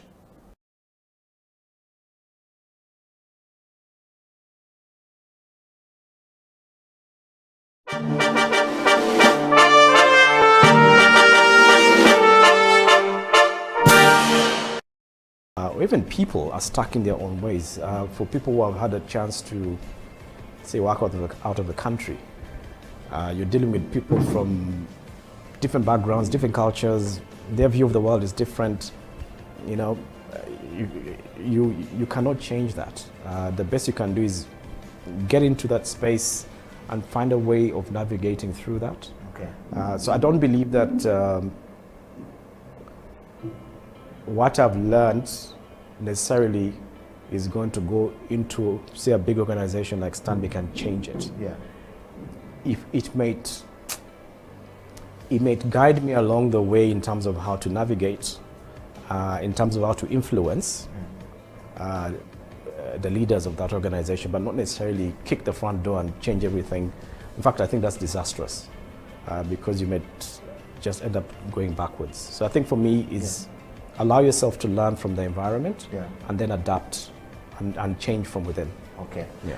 A lot of time we see people, Daniel, who go into organization and just start changing, and you find people flying from this organization to another and says, man, the new boss was come. Correct. I can't stay there. Absolutely. And this happened. Absolutely. Is it they themselves who are a problem, those who are running away, or actually the bosses come and want to change everything? Have you ever been in an organization and people have viewed you like that?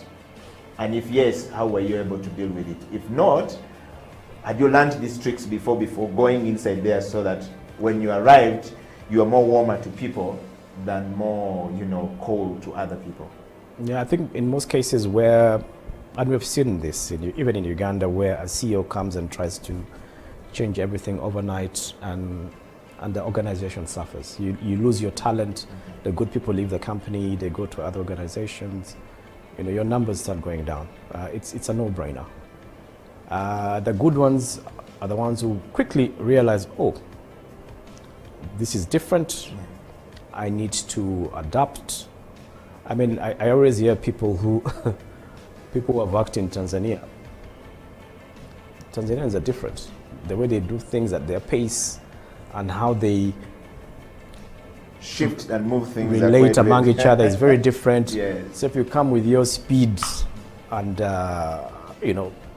and forcefulness, you'll get a culture shock. They'll edge you out slowly in their nice way. Before you know it, you've left the company. I remember earlier back in our breweries, we had similar people who used to come from South Africa at the time. Because Africa is obviously very fast-paced. It's about push, push, push. And a lot of them suffered. In fact, a time came when they said, you know what, this thing is not working. Let's empower now Ugandans. That's how you guys came through. Yeah.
The CEO Bench, my name is Eddie Okela, Faith Aweko. Faith, welcome back from that break.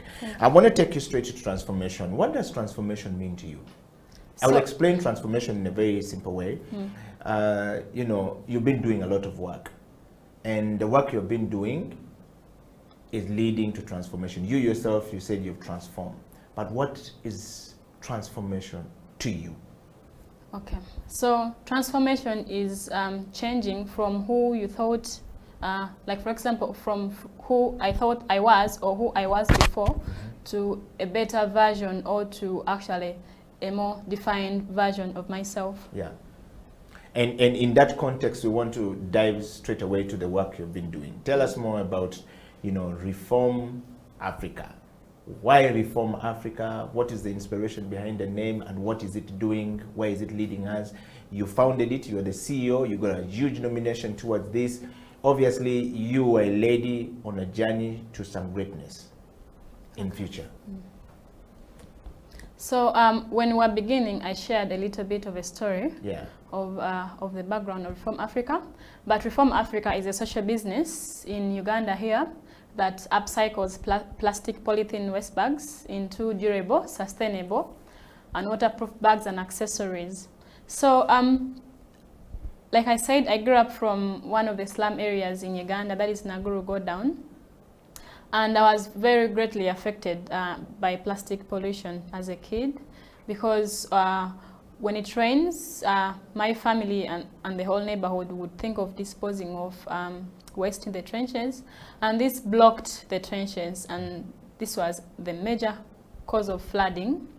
And so as I grew up, I thought, why wouldn't I work on something on the flooding and the waste pollution in the slum areas? So Reform Africa began basically as a research in 2018 to see how waste is produced, how waste is polluted, and how waste is recycled in Uganda. And in Uganda, we produce over 500 tons of plastic waste every day, and 51% of this waste is not collected. Wow. And yes, 51%. And this is the waste that ends in the trenches, in the open places. When we are traveling, we are throwing it on the roadsides. And also in the rural areas. You always see people just, jump off the, windows or their vehicles and just throw it, but the borders drink and throw it, And in the rural areas, plastic is left to decompose on its own, yet plastic takes more than 1,000 years to really fully decompose. Holes are dug and all trash is poured, then it's buried. So that is what we think, that We waste have is dealt gone, with this yes. problem. But this is taking 1,000 years. Yes, and now in Kampala, the one of the high causes of air pollution is burning of waste. And with this, we are also burning plastic. And this is causing toxic fumes in the environment. So when we did research on the causes of plastic pollution, and when we went to the solutions, we realized Uganda, we recycle less than 1% of our waste, yet we are producing over 500 tons. And this is also just plastic, like the plastic bottles that are just collected, shredded, and shipped to either China or India. So our recycling capacity in Uganda is very low, and we also realized there is really no solutions or a few solutions for the plastic bags, the caveras. Yet these are the ones that are blocking the trenches. And also these are the ones, like Uganda, we are highly agricultural. But when these plastic bags come in contact with our agricultural soils, they don't allow water filtration in the soil. So that means also there is low produce or low quality of produce.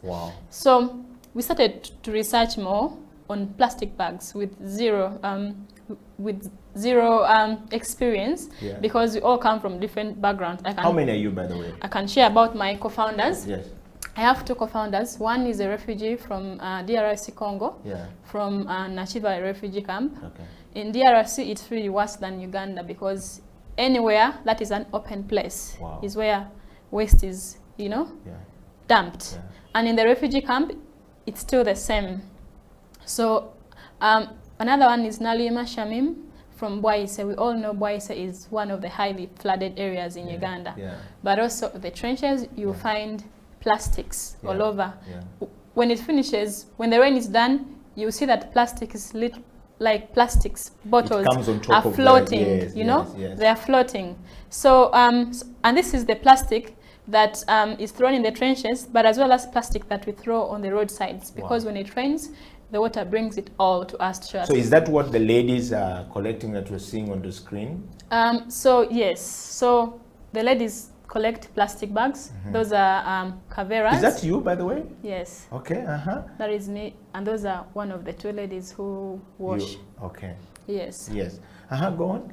So yeah, so we basically started to really do research on plastic bags, how we can recycle, and how we didn't have the idea of the bags in our minds. But when we were in PG doing research, we discovered kids in PG walk long distances to go to school. And with the unforeseen rainy seasons, you find the rain is going to hit them. Some of them have their books in their hands, and others have the books in the Kavera plastic bags. When we interviewed one of their parents, they said that they can afford to buy a Kavera of 100 shillings or 200 every day for a kid. But they aren't able to afford to buy a bag of 20 or 30K. Because having 20K or 30K once is expensive. But them having 100 shillings or 200 to to buy a plastic bag is cheap. But yet at the end of it all, at the end of the day, either the plastic bag is torn because it is very light, or the kid has just lost it. So that's also what's causing pollution. But at the end of it all, the mother is spending actually more money because a term has 3 months. That is about 80 to 90,000 every term for plastic bags.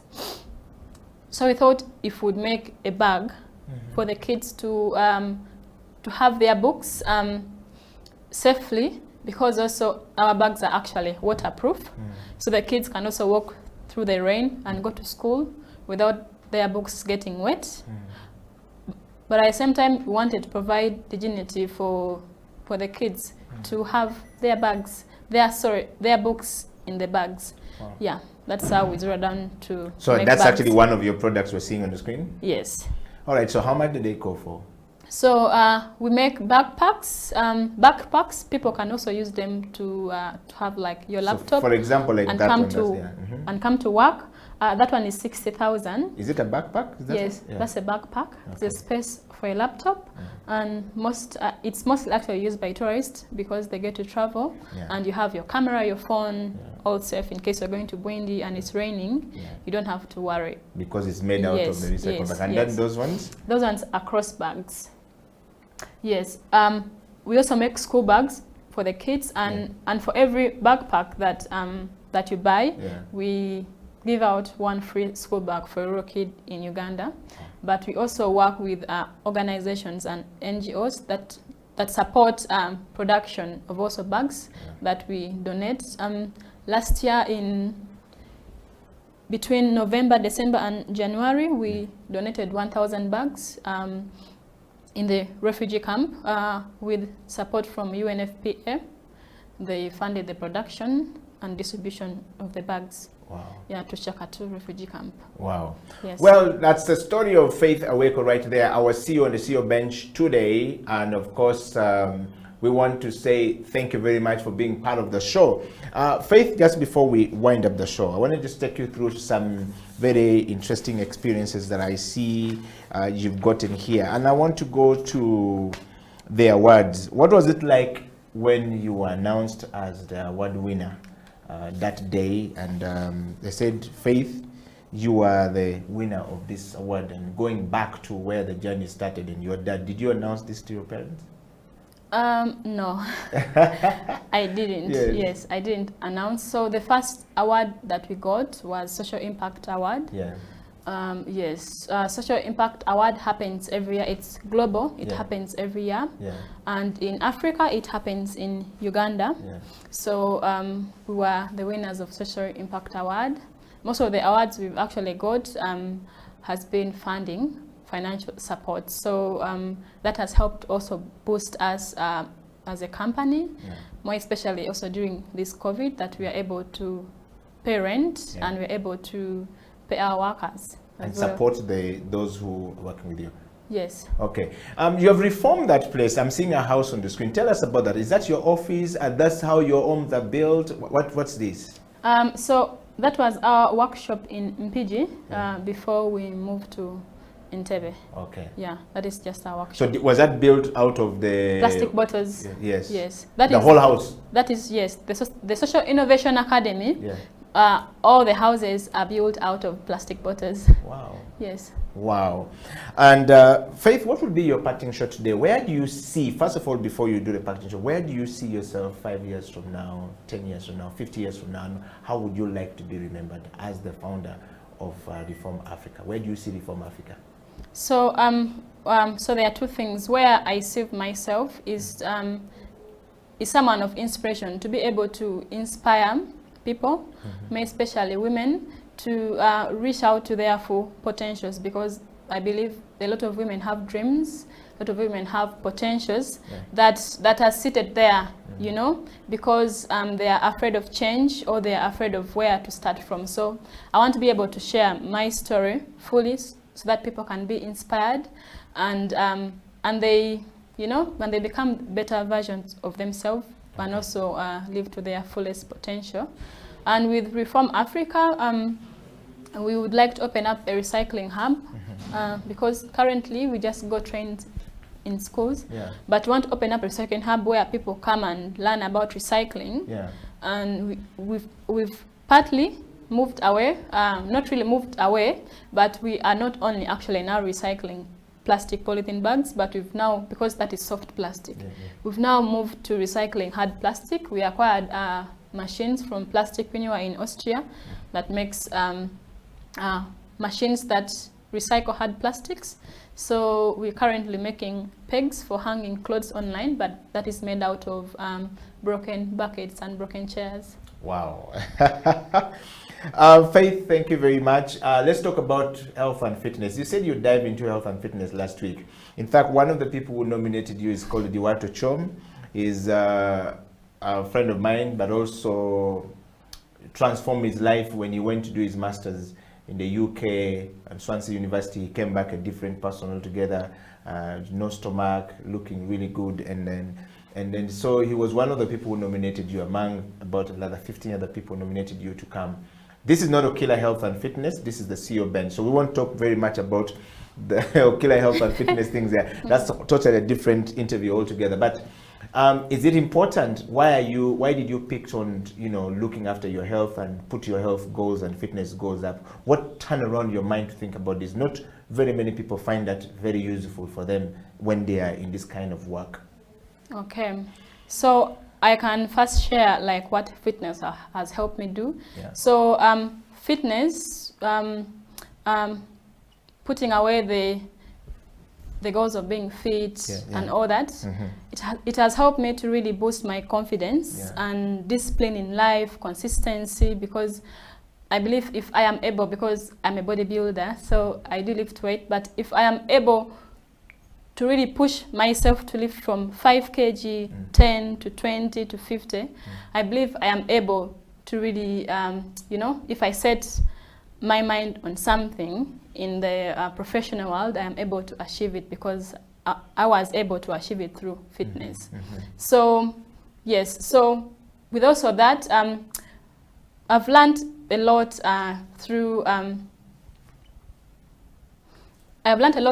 through fitness, mostly to like, it's been a personal growth journey to get to know my potentials, to get to know my limit, because I also realized actually human beings, we are limitless.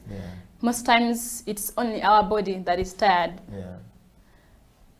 but our mind, it's only our mind, yes, tired, it's only the mind that is tired, because sometimes I get to push myself, you know, I tell my coach I am tired, it's like, you are not tired. So I realize fitness is just a mind game, and if you are able to really work on that, then in the professional world it will just be like a walkover. Wow. Well, if you fear fitness, Faith is there for you, and we always say that a fit mind is a mind that is going to be successful, and you cannot be productive when you are, sick. And I've always told people, you can't make money when you are sick, neither can you spend money when you are sick, nor can your productivity improve when you are unwell or when you are sick. You cannot be, broke and unfit.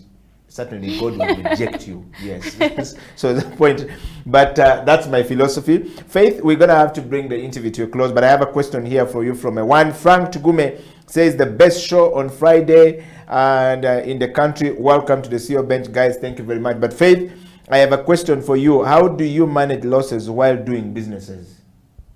As an entrepreneur, now that's a question for you. How do you manage losses while doing businesses? Coming from Frank Tugume. So, like in business, you have to have an open mind, because with loss, I take it as a lesson. I try as much as possible, business and personal life, at my lowest, or if I'm experiencing loss, which lessons can I really learn from this? That helps me to make better decisions in life in the future, because yes, I can have maybe a loss of 10M, but probably in the future I might even have a loss of 100M. But so experiencing such helps me to get ready for even more bigger challenges in the future. Okay. Yeah. Well, thank you very much, Faith, for coming to the CEO Bench. And what is your parting shot today? If you're to leave us, what would you say to the people who nominated you? What would be the message to the people who nominated you to come to the CEO Bench? If you look into that camera, yes. I would like to thank them. I would like to thank everyone who nominated me to be on the CEO Bench. It's a privilege to sit here and get interviewed. But also, thank you to everyone who is listening. But my call is for people to be able to discover their potentials and reach their highest version. Wow. Thank you very much for coming to the CEO Bench, Faith, and thank you very much everybody who nominated Faith to come to the CEO Bench. I want to say a shout out to all the people in the diaspora, in the US, in the UK, in Australia, in Denmark, and the guys in Nairobi, Kenya, the guys in Tanzania, and of course my brothers and sisters from South Sudan, and of course you got some nomination coming from Ethiopia and from Egypt. So Faith, thank you very much for touching lives. People who have interacted with your bags have nominated you. And until then, we want to say thank you for coming, and thank you to everyone who have been part of the CEO Bench. Until next week, keep it the CEO Bench and remain safe and found. Make sure you are learning from people who are doing it and growing places. My name is Eddie Okila, Faith, and we're signing out.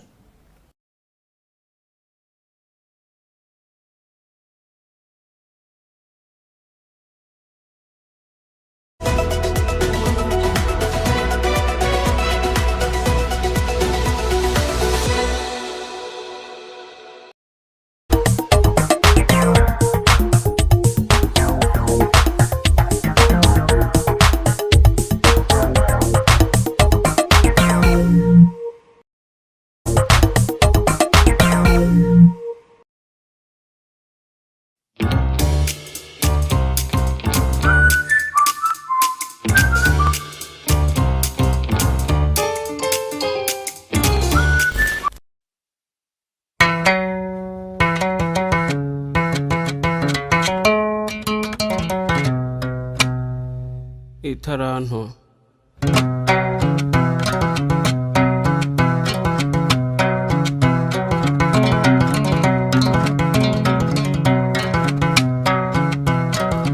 Hariho umutware yaratunze cyane afite n'abagaragu, kera kabaye agira uruzinduko mu kindi gihugu, ahamagara abagaragu be maze abasigira ubutunzi bwe.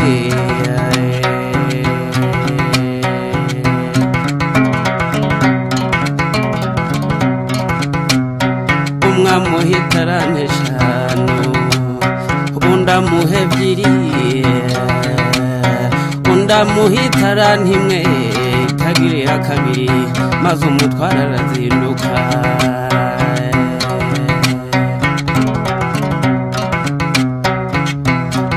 Maze babagaragu batangira gukoresha za tarano nk'uko shebuja yazibasigiye.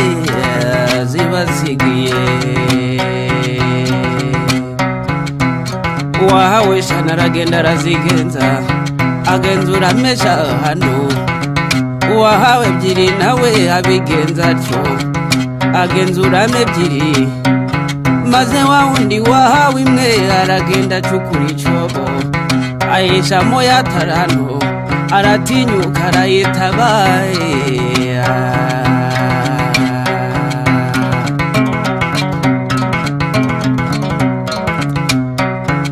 Nuko imitsi irayitindi irataha, maze shebuja mu kuzindukuruka abarana nabo ibyo yabasigiye.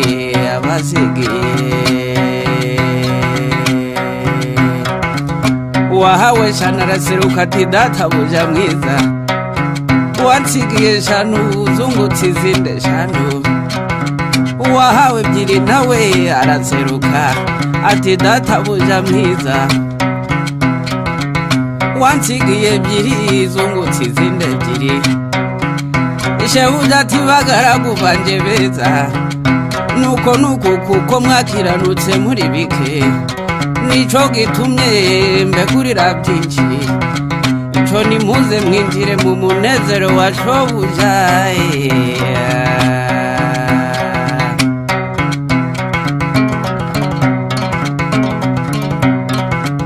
maze wa wundi waho witara ntimwe itagiriye kabiri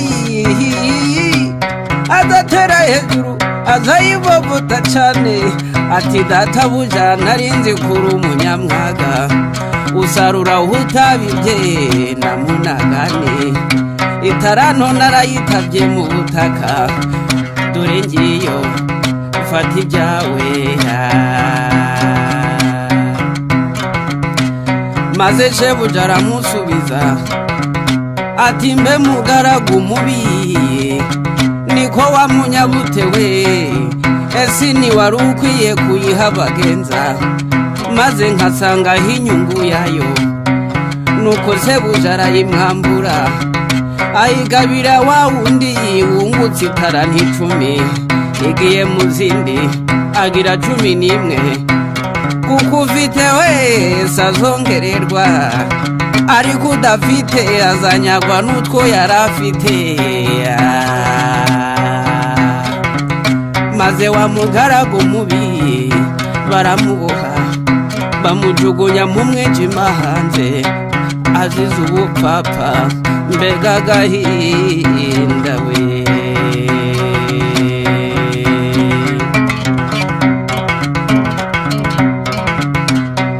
itaranto yawe yikoreshe neza igira umumaro mu gihe gikwiye itaranto yawe yikoreshe neza igira umumaro mu gihe gikwiye mbese gufasha abakene gusura abarwayi ibikorwa by'urukundo gushigikirana imirimo myiza igihe twahawe aya mafaranga nizo taranto twasigiwe ngo zigire umumaro igihe tukiriho itaranto yawe ikoreshe neza igira umumaro mu gihe gikwiye itaranto yawe yikoreshe neza igira umumaro mu gihe gikwiye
I want you to share with us from your experiences. You've been going quite a lot, traveling around the world and seeing these things in different countries.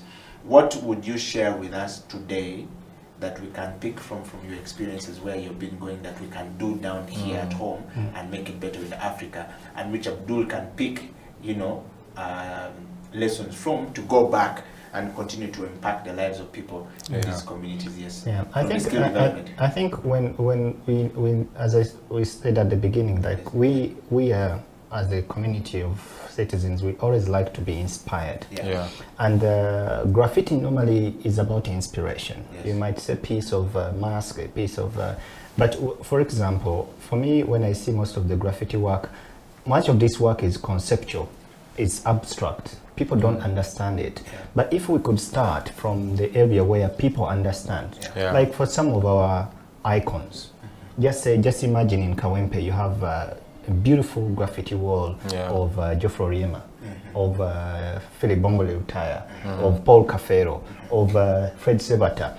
All these, like Peterson. I think he has one already there of Peterson. But then, of course, great piece. Great piece. But then it's a recent thing. We need something. So we're looking at like how can we also start presenting work that is going to inspire our people, people that people need to remember. Like Peterson Mutebi, like Misusela Segamwenge, all these people, the Byron Kawadwas. There are so many Ugandans that are very, very people are attached to. Just for example, like if GNL is emotionally attached to his graffiti wall mural, and then what is he going to do? He'll push it. He'll push his wall. So if Cliff Mutebi comes and sees his father's mural of Peterson Mutebi on the wall, he'll push it because he finds that inspiration. And that's meaning that you're growing your community. You're not just skilling them with hands-on, but you're also empowering them to feel proud of who they are and who are their parents or their ancestors are. So I think we need to start looking at how do we celebrate our own? How do we celebrate? I like the Rwandan piece. And I know, because when he was explaining the love of the city, I know there has been conflict and tension between Rwanda and Uganda. It speaks volumes, but at the same time, it is detaching from the Ugandans. They're like, how do we cultivate our own people to appreciate their own history? When you look at bigger cities, they always find those people that are very related or connecting to them. The conceptualization is also about, because there's someone saying that, no, I need to speak my mind, but you also need to connect to the community. Thank you. How does the community relate to this kind of work? This mural, which is at Alliancia, was done by a German team. But you find the way they were trying to create, in its abstract, they also try to bring in the Ugandan aspect of it by having the crane as part of the concept. So how do we connect our work to cultivate the love and the appreciation of our own communities, and also try to grow, make it as much better and much, sophisticated in a way that it shows the maturity of your work, So for me, this is what I'd like to say, that scaling is not only about giving people hands-on skills, but it's also cultivating their minds, inspiring them, making sure that you are exposing them, you're kind of challenging them to think differently, to attract a different mindset.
mbakomboze igitaramo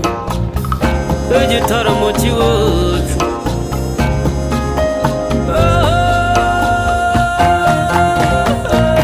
iwacu turatarama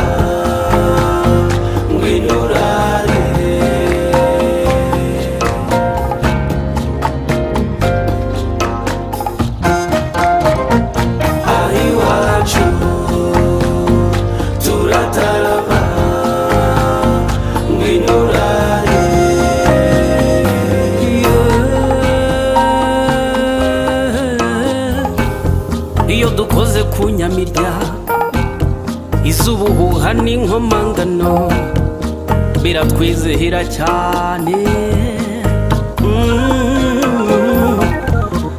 Mpamagare muhigirwa ni Nyaruguru mu muhamizo w'intore, mu muhamizo w'intore. Sebaganji babukwege aseruke mu byivugo byiza. Mpamagare Sebatunzi ayihere mu miyuki akubwira intahana batatu yaruta mu kinyange cyarutiruka mu bakemba, mu bakemba. Kugutaramiye kandi uzagaruka ahiwacu turatarama ngwino urare.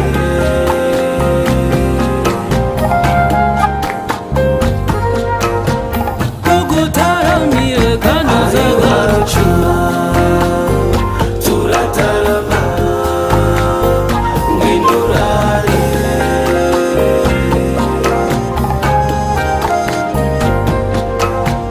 Kugutaramiye kandi uzagaruka.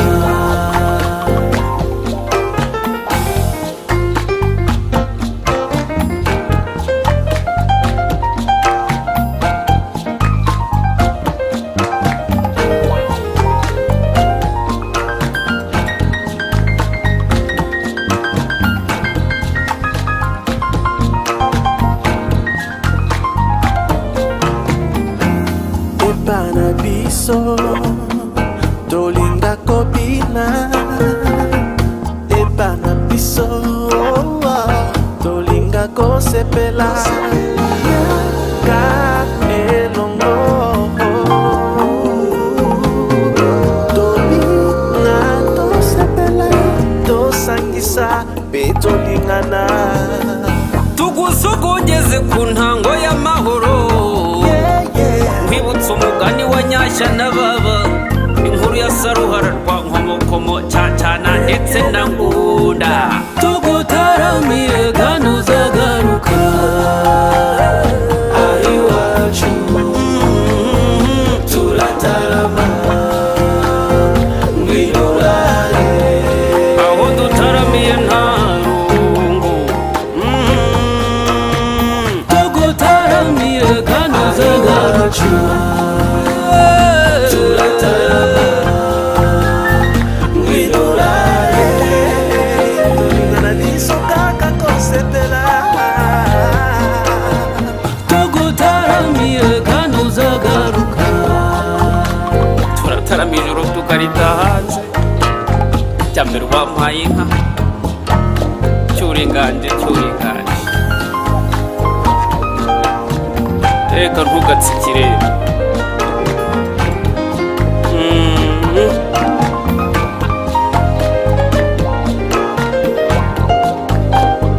Cyuringanje cyuringanje cyuringanje. Nuko umuco wacu ntugacindishe.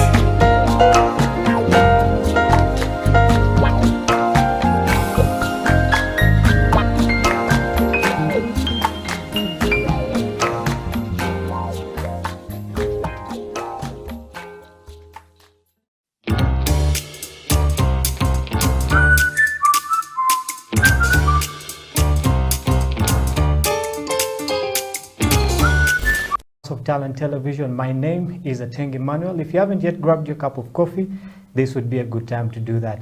Welcome to the show that is all about coffee, where we get to talk about coffee, we get to explain things about coffee, where we get to brew coffee on the show. I don't think there's any other show in Uganda that is like this one. We have a lot of stuff planned for you guys today. At some time in the show, we'll be brewing coffee. For those of you who want to learn, those of you who have been on YouTube University, those of you who have been on Google trying to learn how to make a good cup of coffee, well, we're going to do that today. And with me in the studio, like always, we have the coffee messiah, Mr. Amon Mukisa. And it's always lovely to see that smile on his face every time we say the coffee messiah. Amon, you're very welcome to the show. It's good to see you. Thank you. You're looking all good. I see you on that beard plan, you know.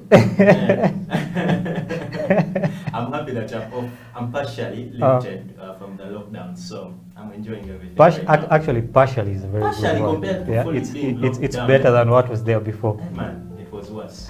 Well, Ahmad, it's very good to see you, and we have a special guest with us here today, all the way from Kuwait. We're getting international people.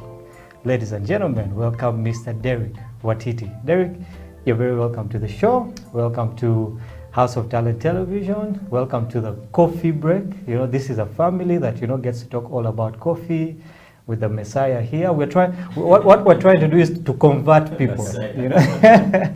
We're trying to convert people from, you know, just taking tea, from having a tea culture, you know, into a coffee culture. Okay, so you're very welcome to the show. I believe that we're going to have a very good show today. Thank you very much. You're welcome. And, very glad to be here. It's really good to have you. Now, knowing you, we know that you have been in Kuwait, okay, yes. I think for 2 years. Yes, sure. All right.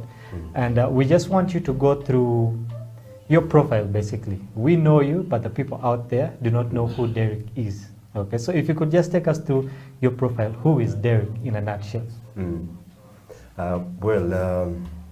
Derek is a coffee lover. Yeah. Yes. Who was driven with a passion to learn coffee.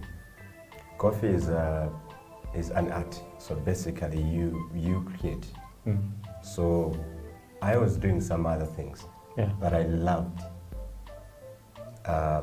seeing and watching people make coffee, and then, you know, decorating those beautiful coffees, and then, you know, someone getting to share with you about what coffee can do, and it was really very amazing. And I wanted to give it a try, and guess what? It wasn't disappointing. Yes. Okay, that's an interesting thing. So before you went to Kuwait, yes. Okay, we believe that you had a life here in Uganda. Okay, how was your life here in Uganda like, and why did you decide to say, you know what, I think Uganda is not working at the moment? There's that saying that, you know, Kampala has refused. So what took you to that point of saying, you know what, Kampala has refused, let me go try out something else in Kuwait? Well, for me, like any other person, you know, who has plans, you know. Yes, at some point everyone has plans, you know, in this period of time. I want to, you know, have achieved something. I want to have, you know, done this and that. So that was what was in my mind before. But yes, much as, you know, some of those things were accomplished, I must say it is what I expected is actually not what I got. Actually, what I wanted to get turned out to be, I think I would say, okay, I wouldn't say useless, but I would say more less valuable than you know, what I got. When I say that, I mean the exposure, you know, and also the knowledge, and getting to, you know, relate with people, with, you know, coffee drinkers. Yes, I have a very good friend of mine here, Amon, and he understands when I say that. That's very interesting. We'll take a short break right now and then come back with more of your story. Stay tuned to House of Talent Television. This is the Coffee Break.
Welcome back from that break. We wanted to give you guys a chance to get a cup of coffee, and we believe that since you have gotten that cup of coffee, it's time for us to get back into it. Before we went into the break, Derek was telling us his experience when he was still in Kampala and why he decided to move to Kuwait for 2 years. But throwing over to Amon, okay? Yeah. Just like him, you're a barrister, and I think at a certain point, you sit maybe at home, you sit, you know, at the coffee shop and think, you know what, might be about that time to leave Uganda, okay? If there was any country that you would leave Uganda for, you know, in relation to being a barrister, which country would it be? That's a hard one. Because I might mention that country, and unfortunately I don't go there because you should have some faith. Like, I mean, like if I wanted to go to a certain country, as I was watching this, I'm like, but you said you want to go to this country only. But anyway, Emma was, Derek was speaking about the experience. He said that the experience he had in Kuwait, it did not match his expectations. You know? So it kind of motivated me. I'm like, all guys who go there, I think they have that A-game life, you know? They have their lives exposed, getting things done. And now when I hear that, you get a bit demotivated. Well, I think coffee is passion, yes, and coffee is art. But I think I would rather say coffee is love. It is love.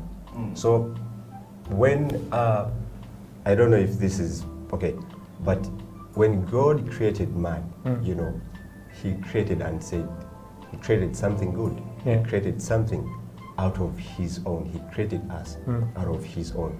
So basically, you cannot create something bad. You can't create something bad. To create something, that means you must be driven by something. So to me, one of the things that I really look up to, and I was like, oh, guy, I think I wasn't only there for, you know, for that money, but there is something that changed about me, like, you know, the way I relate with people, the way I talk with people, within, you know, where I was working, and then also with that clear picture and clear view of, you know, coffee in my mind. Yes.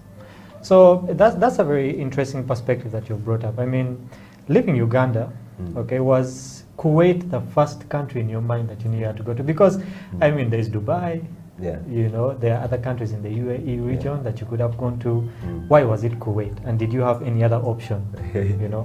Well, to be very honest with you, I didn't have a clear country, you know, that I wanted to go to. As a matter of fact, I think I had about four offers. So that was really, it was a very tough decision for me, because I had an offer in Dubai, Abu Dhabi, I had an offer in Oman, I had an offer in Jordan, and then Kuwait.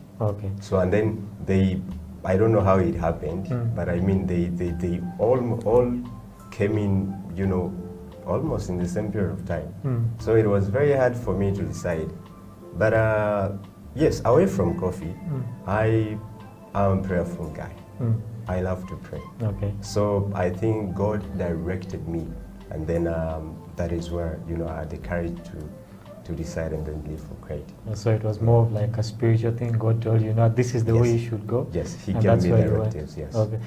Amon, coming to you, if you had to make a decision, okay, on the countries you mentioned, I say Dubai, Oman, Kuwait, let's say we can throw the USA inside there.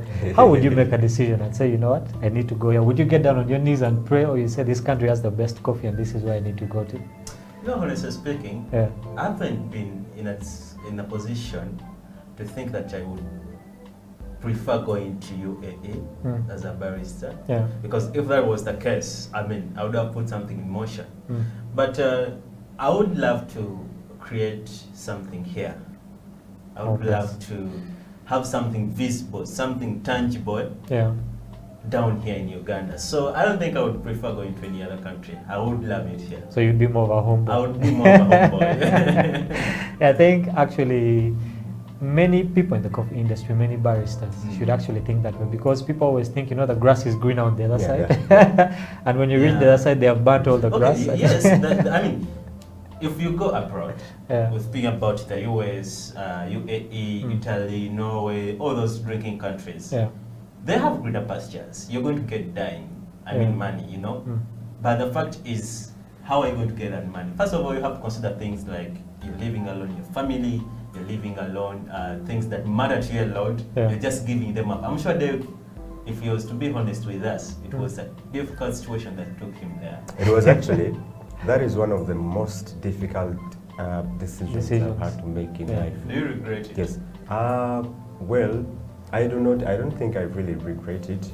I don't really regret it. Well, the reason I would give as to why I don't regret is that, well, much as I left my family back home, but it gave me, you know, another picture, you know, of how to relate with people. Because, man, the other countries are very different. The people there are different. Everything is different. The culture, food, everything, totally different from here. I never heard you tell us about your basis of getting this knowledge, you know, like how did you go to a certain school? I mean, where did you get this skill? Because to my knowledge, I think for you to be taken as someone who knows something, to say that maybe let's get Derek to Kuwait, you must have shown something. You must have that valuable thing. He had offers. Yes, offers were very many. So where did you go? What I mean? Well, before I was having a little conversation with my friend Emma here, and this is one of the questions he was asking. Well, I think just like I explained before, it started with passion and then the love, you know, that I had for coffee, seeing these people, you know, putting nice cups, and then people telling me about coffee, what it's nice. So I wanted to try it out.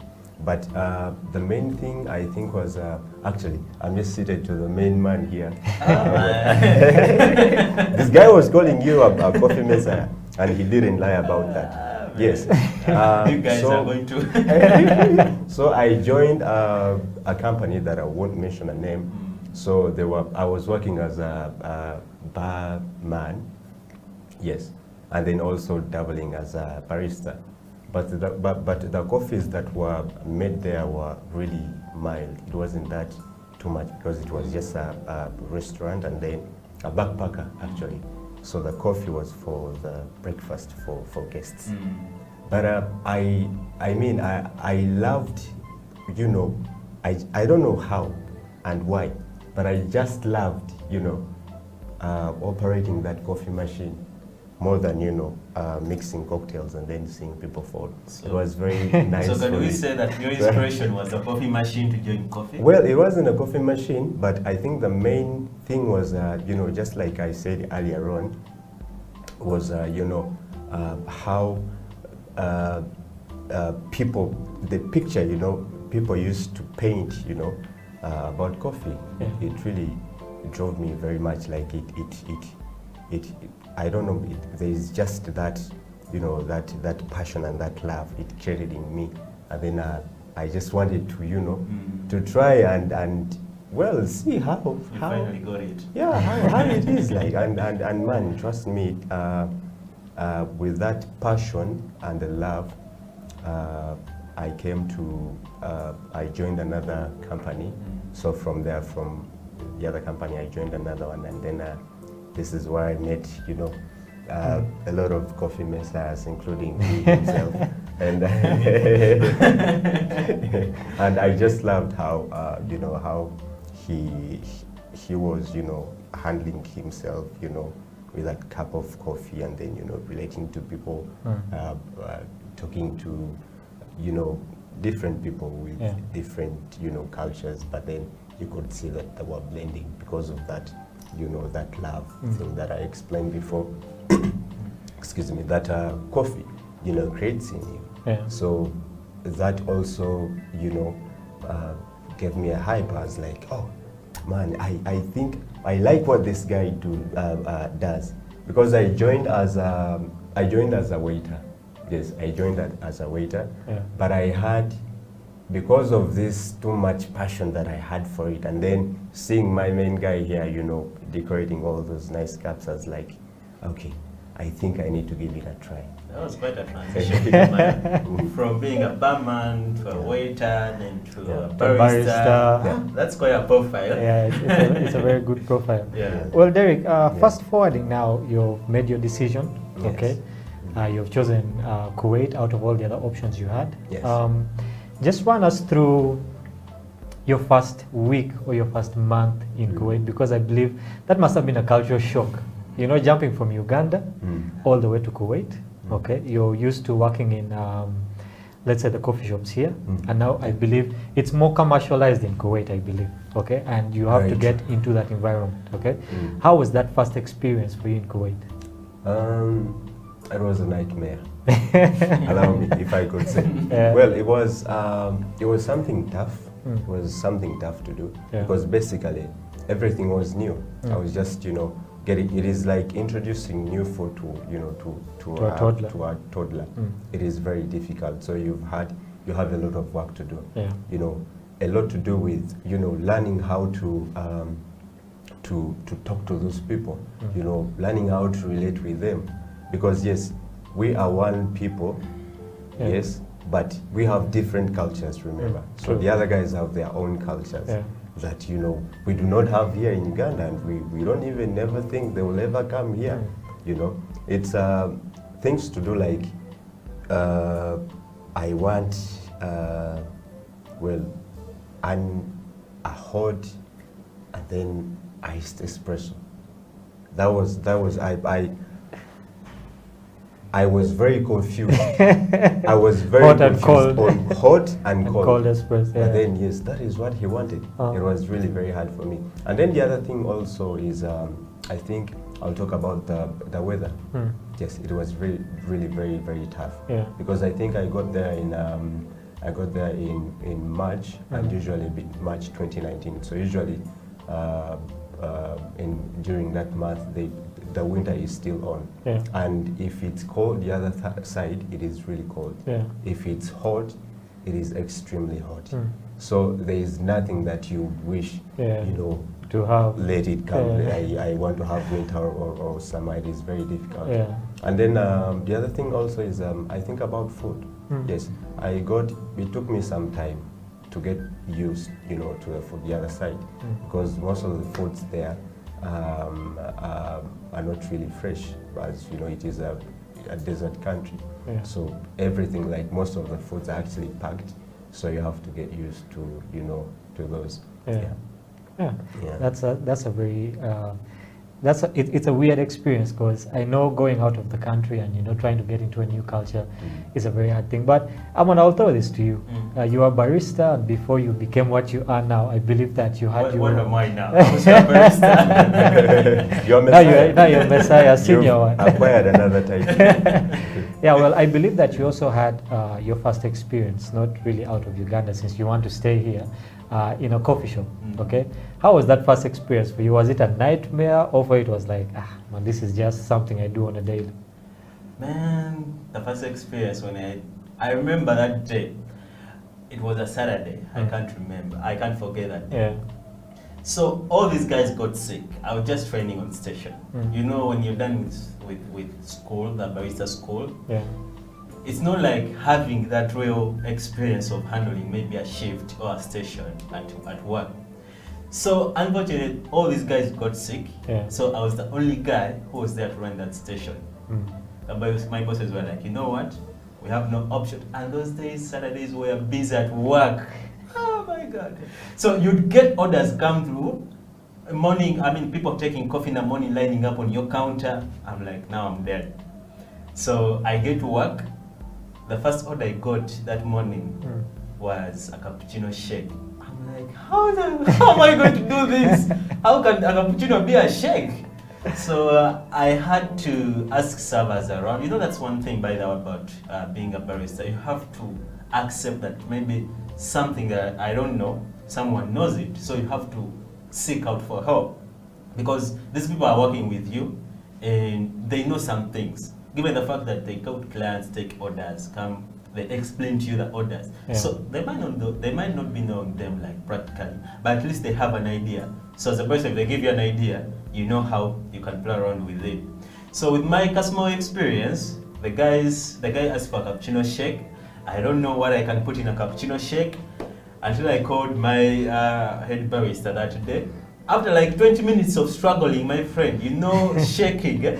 So the head barista told me, no, a cappuccino shake is just simple. Just get ice cream, get your espresso, blend, and that's a cappuccino shake. Just the name confused me totally. So that was my worst experience during my first days as a barista. There's a saying that, we learn through going through times that are hard. Yeah. Okay, everyone has that time when they throw you to swim with the sharks, and for you it was everyone got sick and they threw you in the deep end and said I'm swim. And for Derek it was more of like a culture shock. You get to Kuwait and you're looking at everything and you're like, okay, good, I asked you to bring me here and this is what it is. But we basically learn through those experiences. Now Derek, let's keep talking about Kuwait. Okay, yes. You've gotten there. Your first week and your first month have been hell for you. Okay, but now you're starting to get into the vibe of things. Yes. Communicating with your workmates, with the different people, and a country like Kuwait, there's always going to be a language barrier. True. Okay, it's not like Uganda here where you can switch between Luganda, English, any other language you can switch here and there, but how did you manage, with not only the cultural shock, but also now the language barrier? Because as a barista, your job is not only to make coffee. True. You have a job to have that interpersonal relationship, basically, with different people. Okay, so how did you handle that kind of situation? Well, at first it was hard for me. Yeah. It was really hard because I didn't have any word. It was a tough one. But with time, because those people, when they're talking, you could actually think they're angry, they're off or something like that. So it was really very hard for me. Yeah. But as time went on, I started, understanding them. Or when he says, this, so he means he wants to get this. Yeah. So slowly, not like speaking, but like, getting to know what they want. And then, there are common words that, just like you walk in a cafe here in Uganda and you're like, hey, give me a coffee, give me a latte, cappuccino, espresso. So it is like, the conversation is, a little bit direct and also minimized, on my side because I didn't know a lot of Arabic. Yeah. Yeah. That's interesting. I like how you brought in the aspect of, there are certain keywords that you need to speak when you go to a coffee shop. Whether you're speaking what language, there are these keywords. So, as we have two baristas here, okay? Let's say I'm a newbie, I've entered a coffee shop for the first time in my life, okay? I'm looking at the menu and it's like reading French. I really don't understand what's on the menu. What are some of these keywords that people should know when they enter a coffee shop? In Arabic. No. I mean, they should like learn different languages and ways of like asking for coffee in a coffee shop. For sure. I mean, if you can say it in Arabic, hey, well and good. I want to know how I ask for coffee. I know where you're going. Well, it is really when you want to say I want a cappuccino, you say Atna cappuccino. Give me Atna. Atna. Wahad. So Wahad stands for one. So Atna Wahad cappuccino. Like give me one cappuccino. Just like that. I know that. Atna. When you said that, I could see his countenance just dropped. He's like, I don't think I'm going to Kuwait anytime soon. Yeah, but still, on the same topic, like I said, I enter, let's say, Endiro for the first time, okay? What are some of these keywords that, for example, if I don't know what a latte is, I don't know what a cappuccino is, I don't know what a French press is, and a barista is saying, do you want a French press, or do you want this kind of press? What are some of these keywords that you can help our viewers with to know from the both of you? Well, to me, in Uganda right here, actually not even in Uganda, like generally, globally, there are words that you use to ask for a drink when you access the bar station or any barista station. Simple words. You have to be polite. May I please? Can I please? So you have to be down so that the person you're asking for to give you that drink at least feels more respected, and when they feel more respected, they're going to carry that respect to that cup. And once you're enjoying that cup. So for example, if you come to my stationery, may I please get a double cappuccino to go or to dine in? You know, you see how they have constructed that statement compared to, hey, get me a double cappuccino to go. You get that vibe. So even me as a barista, I will feel disrespect. Yes, I'll make it because that's my job. But the way I make the other cup of coffee, whereby someone is a bit polite, is using those keywords, may I please, can I please, get this to go, you know. And also there are those clients that come when they don't know what to say. They know what to have. Maybe they need an Americano or a house coffee or a French press or an AeroPress, but they don't know how to ask for it. So for example, someone might be wanting a house coffee, you know, and they're like, can I please get a single Americano to go or to dine in? Definitely you as a barista, you know that this client doesn't need an Americano, but they need maybe a regular coffee, which is a bit mild, which will be taken as a house coffee. That's why we call it a house coffee. I mean, we've mentioned it before on the show, because it's mild and it's made in most of the homes. So that's why it came up with the name house coffee. So the moment that client asks that, you don't need to belittle them.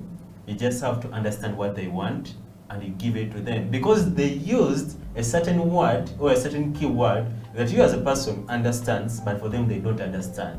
So if you want to take an initiative, politely, you just have to inform them that, okay, this is a house coffee, it's not an Americano. So maybe if they're mistaken, they need an Americano, then they will explain to you, no, I need more strong, I need it more strong. So you get to understand them. So that's the conversation you have to keep on having, so that you can understand those keywords in a coffee shop.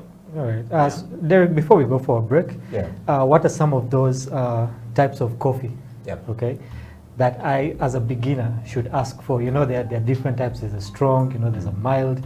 So if I enter and I want to have a good experience, okay, what's the first that I should ask for? Well, I think a house coffee will do. Yeah. Because just like he mentioned, it's a very mild coffee. Okay. So it doesn't like you know, it doesn't have a lot of caffeine in there. So yeah, it's a good one for everyone. Speaking of caffeine, I think we have a myth, but we're going to go to that after the break. You're watching the Coffee Break on House of Talent Television. In the studio with me, the Coffee Messiah, Amon, and Derek Waititi, who came all the way from Kuwait. We'll be having more on the show, so just take some time, get a cup of coffee, and we will be right back. This is House of Talent Television, the Coffee Break Show.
Isma is fixing audio here. Isma is still fixing audio.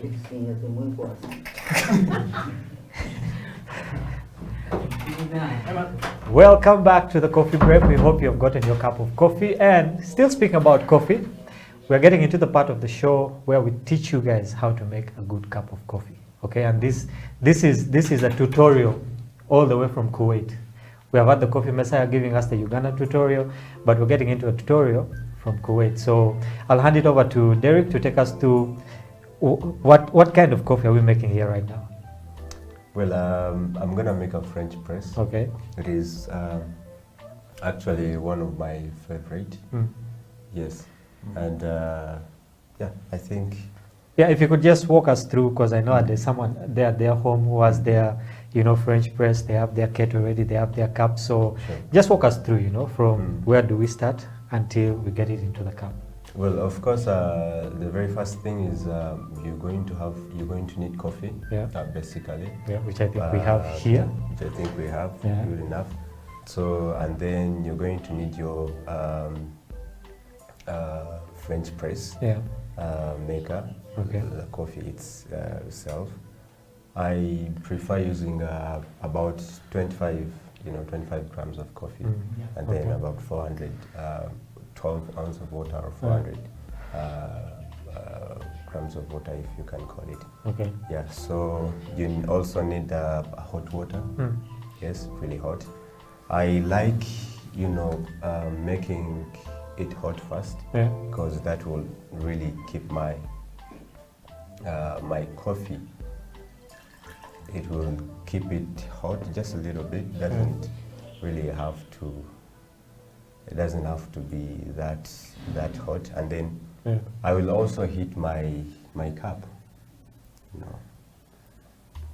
Just a little bit. It doesn't have to be that much. Yeah, that much. So well. So is it necessary for someone to have like a scale to really measure? Well, it is not really that necessary. Yeah. It depends on how you want it. Yes, because I mean, the more the grams of the coffee, the more water you stronger it will be. Yeah. And then also the less the coffee, that means you're going to have a mild one. Okay. Yeah. So I would prefer, if you like, you can use it. If you are really that kind of person who wants to, to have your something coffee, precise. yes, in a specific way. Yeah. So it is, it's a good way to go. But it doesn't really. I mean, you can make it at home without, without a scale. It's very fine. Yeah. And also, I mean, it doesn't really. You don't really need a scale that much, but for the business, and then in the cafes, and then for those people, just like I said, that that want their coffee in a specific way. Yeah, so you really would need it in a coffee, but at home, I don't really think you need it that much. Yeah. So I'll take.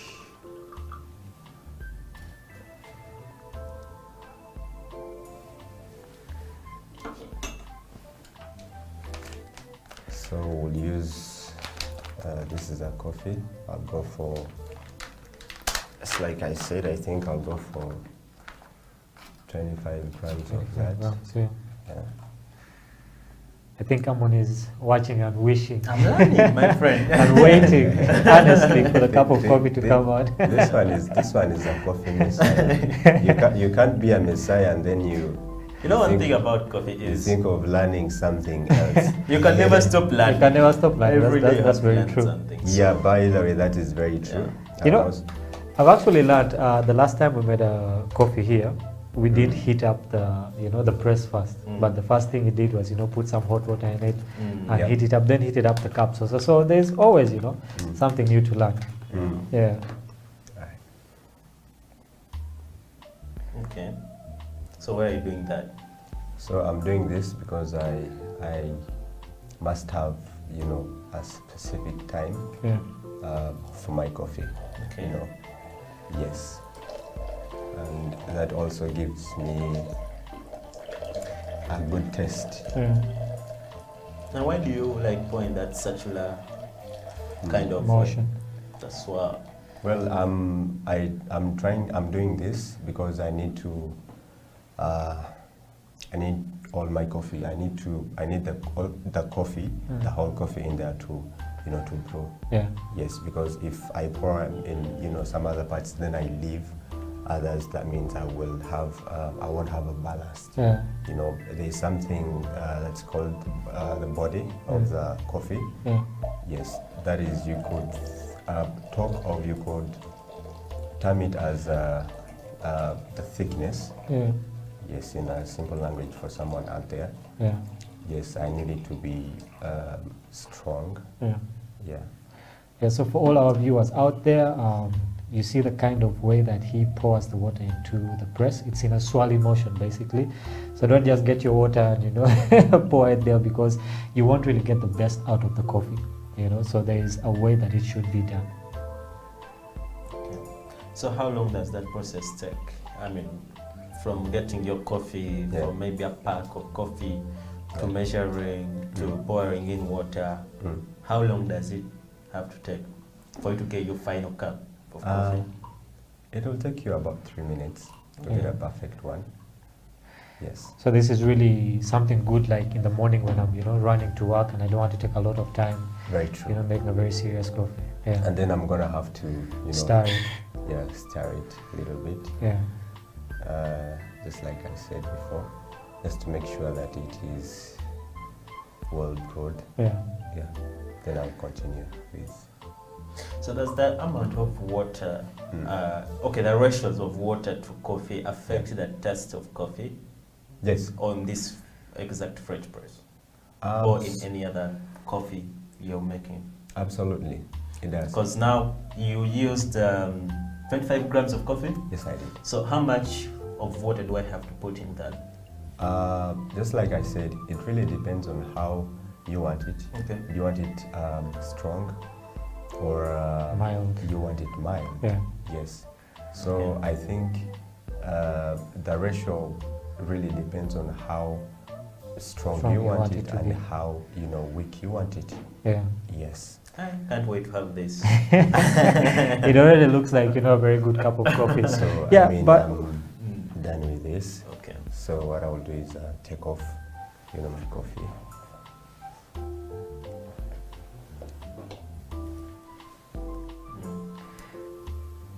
So we realize that at the bottom of this you have a filter. Yes. Yeah. So if I don't have a filter per se, is there any other? Is there anything else that I can use? Yes, there is something you can use. I think there is you can use a local sieve. Okay. The use of the filter on top here is basically to filter, because this is a medium cost coffee. Yeah. So it's meaning it has bigger particles, and then we don't want to have them in our coffee. Okay. Yes.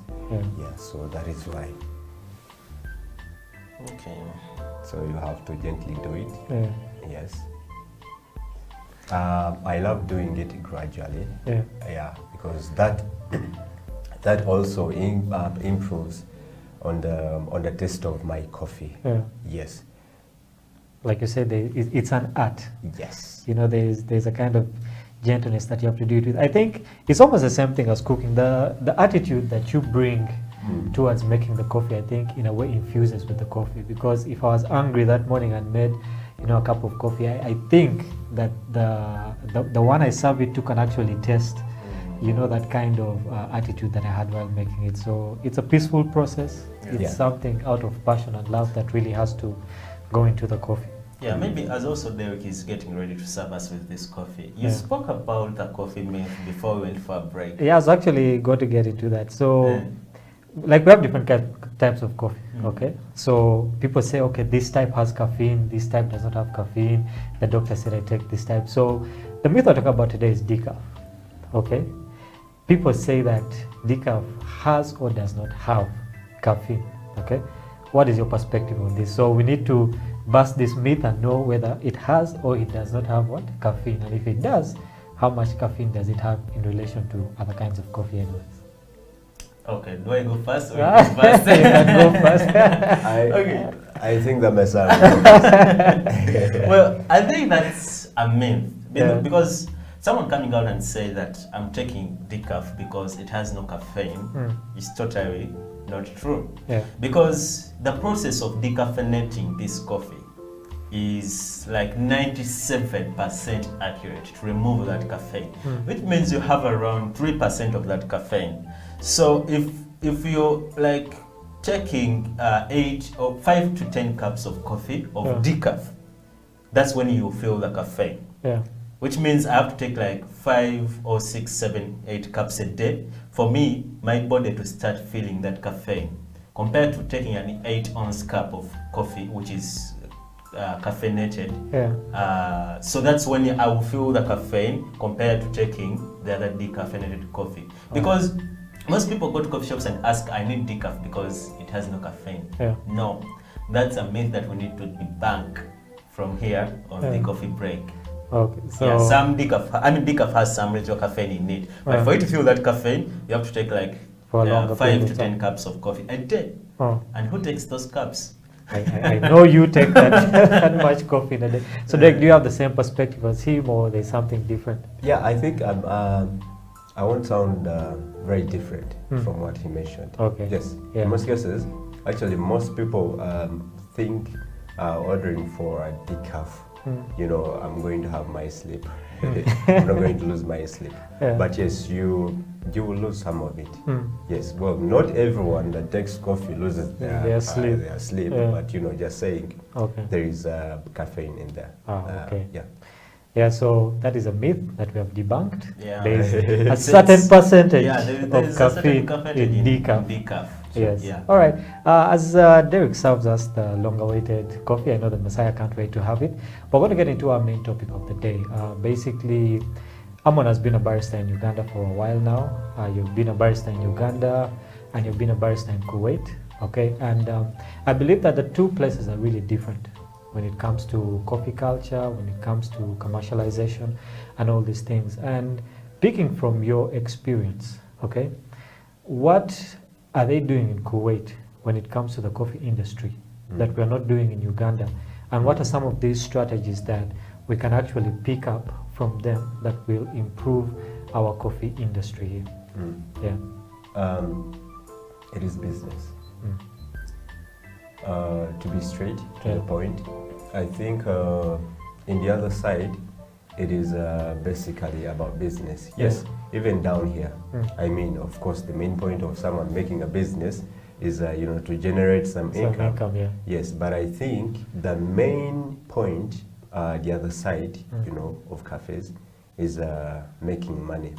So that kind of like, you know, shifts them, you know, these coffee owners, you know, shifts them from making, you know, good coffee for the people, because also I want us to understand that the other side, true coffee drinkers are really very few. Yes, they're very few, to be honest with you. I mean, they prefer, you know, basically a well-decorated, you know, cup, and then I will take my picture and then, you know, post on my Snapchat, on Instagram. I think, but yes, there are also some coffee drinkers, you know, some really, really good coffee drinkers that, you know, they would walk to you and then he would give you, you know, an order, and you'd be like, okay, I think this guy knows coffee, and then, you know, I'll have to make him my best. So I think it's more of business, the other side, more than it is right here. Yes, here it is business, but I think most of the coffee owners, cafe owners here also care very much about the coffee that they want to serve to their clients. Also depending on the fact that, you know, we get our own coffee. I mean, it's not like the other side, because we do farm it here. We plant it ourselves, and then we handle it ourselves, you know, and with care that it has, with the help of you know, coffee professionals, because I don't think, you know, cafe owners, you know, have the time to. Yes, some of them have, you know, that they go and then touch down to farms, and then, you know, get to tell, you know, the harvesters, this is the kind of coffee I need, which is not the other side, you know. So that is really different. That yes, much as it is a business here in Uganda, but also most cafes right here care much, yes, about the coffee that they serve. And if you agree with me, Uganda lately is improving, you know, as much as, you know, coffee consumption is concerned. It is really improving, and that's very good. You know, like what you said, here I was thinking that, you know, we should pick a leaf from Kuwait and, you know, try and put these strategies here, but I think it's kind of reversed now. Kuwait should actually pick a leaf from us and do some of the things we're doing. Over to Amon, we're talking about now commercialization. Basically, I believe that the business of coffee in Kuwait is better than in Uganda because of certain strategies that they do. Okay, the coffee culture really, it's catching up in Uganda. Okay. And one side, yes, you have the passion, you know, to serve people good coffee, but on the other side, you have to stay afloat as a business, okay? So what are some of those strategies that you think, okay, as a barista working in a coffee shop, that the CEOs or the government, you know, at large should do to improve the commercial side of coffee, you know, to a point whereby a barista can say, you know what, I'm going to become a full-time barista. This is my job, this is the money I'm making from here. So what are some of those strategies that can really boost the commercialization of coffee in Uganda? Well, I think with the rise or with the existence of COVID-19, it has hit almost every sector in this world. Let it be the small business enterprises, the big scale business enterprises, it has hit them, all of them. So I think the strategies that the business people have to take is, how best are we going to make sure that the coffee in Uganda stays in a good quality? Because being the second in Africa and the 8th around the world, I mean, that's a big thing. So how best can we work around with our coffee that we have now in stores, that we have in circulation around coffee shops, and also that is in the farm? How are we going to make sure that it's being promoted well? So that it gets the market that it wants? Because if it has the market, it means it's a good quality coffee. If it doesn't have the market, then it means that maybe something somewhere it's wrong. So I think the farmers, I mean, the farmers, the baristas, the coffee roasters, the coffee exporters, okay, the people who are in the coffee business have to find out how are they going to maintain the good quality of coffee and find its circulation around the world. So that's how I think we shall have to manage to keep our coffee above there. Okay. Speaking about that, I believe that there's also a missing link, okay, that we have to talk about. Basically, both of you had to go through a system of learning about coffee, okay, of learning how to become a barista. With anything else, you know, there's an education that you have to get to make you better doing something, okay? And of late, there are very many schools that are coming up basically to teach about the coffee business, to teach about different aspects like roasting and farming and all these things. How relevant, Derek, do you think these schools are? And do you think that they are teaching and giving the right information to baristas, to coffee roasters? And if so, is there a bright future, you know, that the coffee industry has because of these schools that are coming up? Well, I think some of them, yes, some of them are doing a really good job. Yes, but to be very honest, some of them I think are only about, you know, I want to make some money, and you know, I've got some, you know, little skills, and then yes, I want to acquire some money out of that. But yes, I appreciate all those that are doing, that are going, you know, back, you know, researching, making research, you know, about the background of coffee, you know, how it's handled, you know, from the seed itself to the ground, and then, you know, from the ground to the roastery, and then from there to the cup. Yes, some of them are doing a good job, and then, you know, they're trying to invest, you know, with making a lot of research and also approaching, coffee merchants, you know. Yeah, and I think that is a really good one, and I think it's a bright future. Okay. Yes, it's a bright future if well handled. Okay. Yeah. I believe that Uganda is on the right track. It Okay, is. to getting to that place where the coffee industry needs to be. So we are running out of time. We're getting to that point whereby the show has to come to a close. But before we do that, our coffee has been brewing for a while, and I think that, you know, it's about the time for us to partake of it. I know the Messiah can't wait to analyze what kind of coffee you have made. Yeah. So Amon, what are your expectations? Since you seem to be a senior in this. Well, I think it's a nice coffee because for the fact that for French press to be well brewed to give you that nice cup of coffee, it has to sit for almost 45 minutes. I mean, it has sat I think for over it's been 60 minutes. about that time, yeah? We expect good results out of this coffee. All right. Yeah. So, ladies and gentlemen, we have been on the coffee break with Amon, the coffee messiah, and Derek Waititi, who came all the way from Kuwait. Is pouring our coffee that has been brewing for the last 6 minutes. We believe that for those of you who took time to really get the tutorial, to get the different steps of making this coffee, I believe that what you have brewed is a really good cup of coffee. And right now, as we receive the coffee in our hands and partake of it, we just want to tell you guys that thank you very much for taking your time to be with us here on the Coffee Break on House of Talent Television. And remember, we are also online. You can catch us on our website at House of Talent Television Uganda. You can catch us on YouTube, on Facebook, and on Twitter. Remember that you can always, drop us a comment, drop us a question. If there is someone you want to see, on the show, let us know who they are, their name. If there are certain aspects that you think the show should have, let us know. You can always send us a message. And I believe that all of us at House of Talent Television, me, Amon, and whichever guests come here, will be able to help you with all those questions. Well, guys, it has been a very good show. I have learned a lot.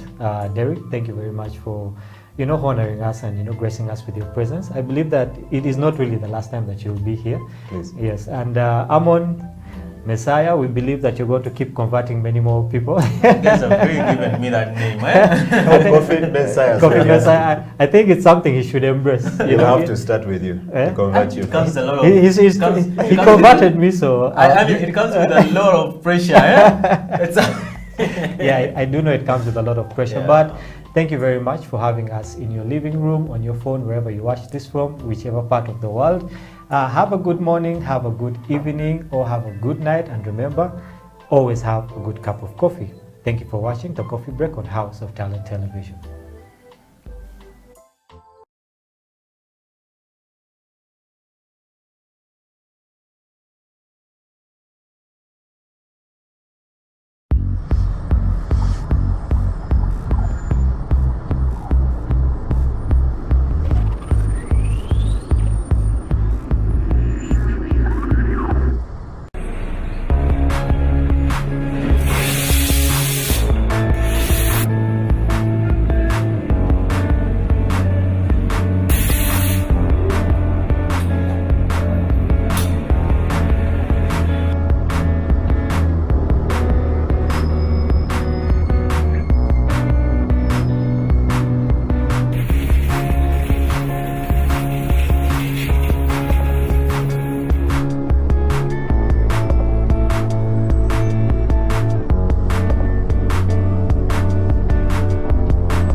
Bonjour, je suis très heureux de vous retrouver sur ce plateau de House of Talent TV pour cette nouvelle émission de Partage ton français.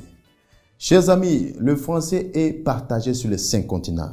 Il y a une idée géniale qui a été soufflée à nos oreilles, bien sûr, par le président de la République de France, M. Emmanuel Macron, lors de son discours à l'Institut de France le 20 mars 2018. Il parlait de donner l'espace, de donner la chance à tout le monde de pouvoir apprendre la diversité de la langue française. Voilà pourquoi nous, ici en Ouganda, avec l'appui de l'ambassadeur de France en Ouganda, M. Julamani Anamboussou, nous sommes en train de promouvoir la langue de Molière, la langue de Césaire, Aimé Césaire, la langue française. Et voilà pourquoi, encore une fois de plus, nous avons créé les plateformes de partage ton français. Ça veut dire quoi? Le français que tu as appris à l'école, à l'université, même à l'Alliance française, ne garde ça pas seulement pour toi-même, partage avec ta famille, avec ton entourage. Tous ensemble, au jour à venir, nous allons parler le français.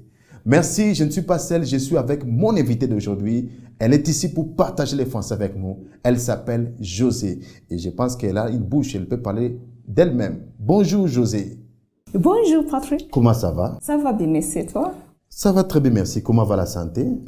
Je vais bien. Très bien José, je vois ton français. You are improving in French. Oui, j'aime beaucoup la langue française. Yes. Parce que c'est la langue internationale. Merci. Et c'est la langue des opportunités. Oui. José, est-ce que tu peux te présenter en français? Can you present yourself in French? Oui. Properly in French. Oui. And you are going to go deeper in English. Bonjour tout le monde. Je m'appelle Joséphine. Je suis styliste avec José Menzo de Cristo. Je suis ougandaise et j'habite à Kampala. J'aime beaucoup la langue française parce que c'est la langue des opportunités. Oui. Je suis contente d'être ici. Merci. Merci José. Tu es contente d'être ici. Oui. Tu sais, nous sommes où?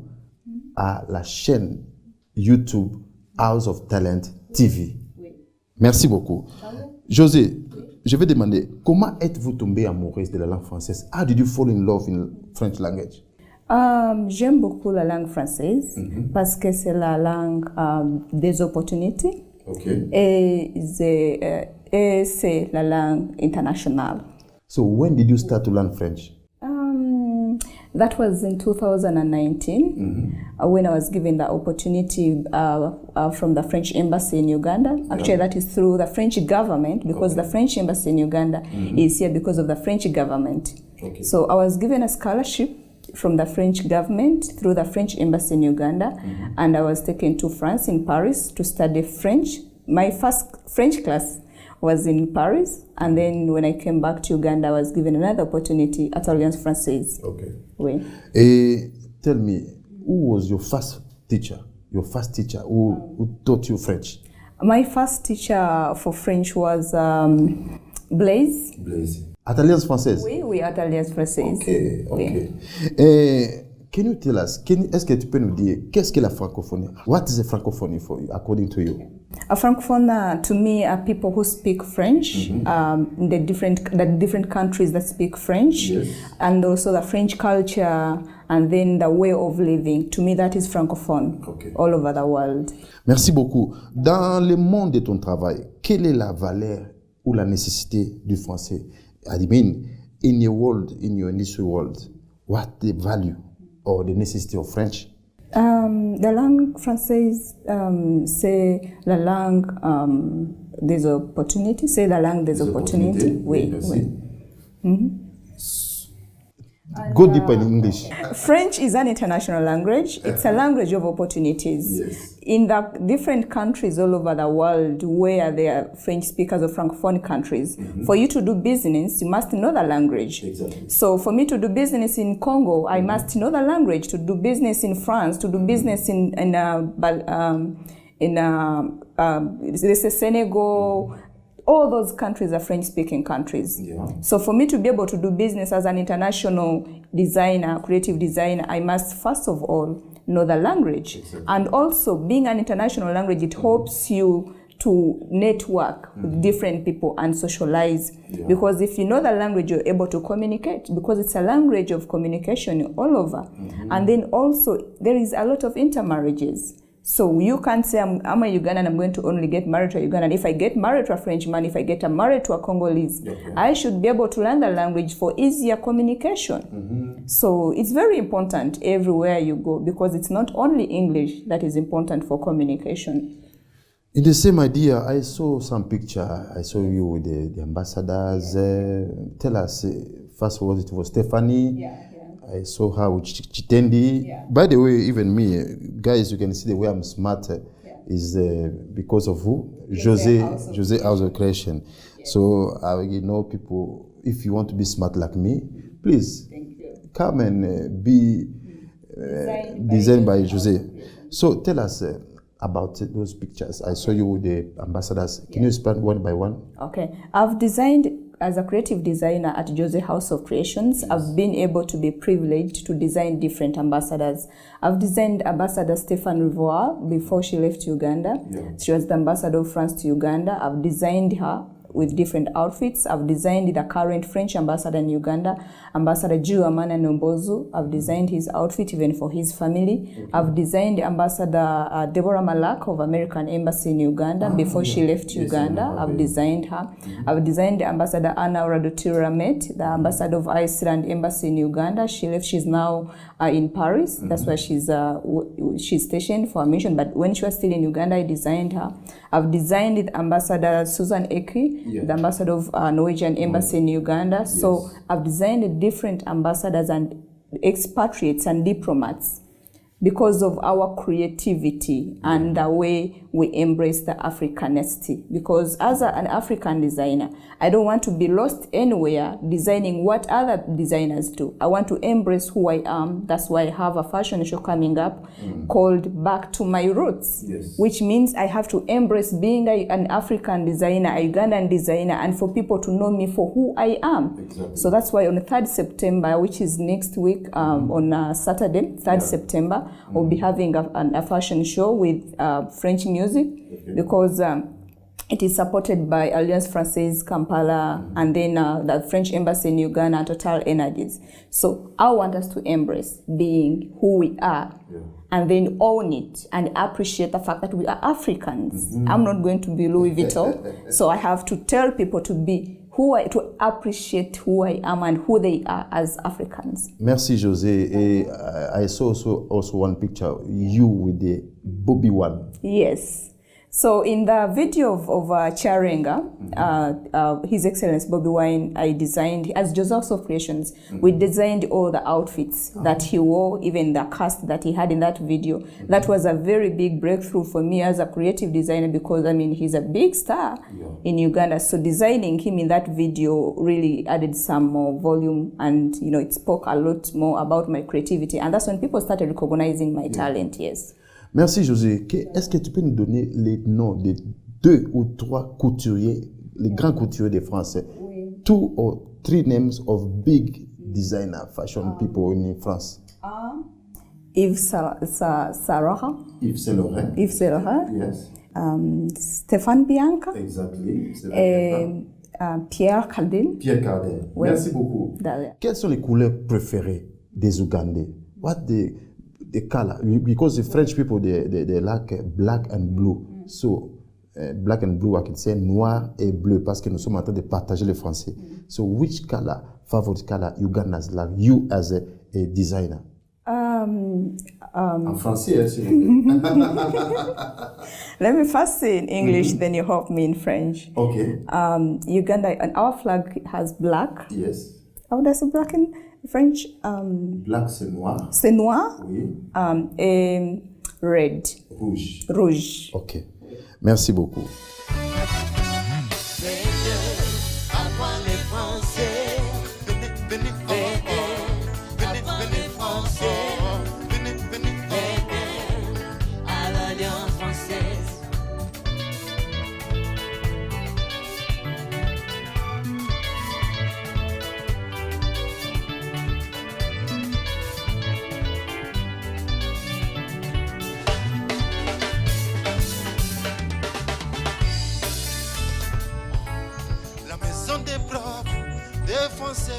oh, oh, oh. C'est l'Alliance française. La maison des profs, des Français, c'est l'Alliance française.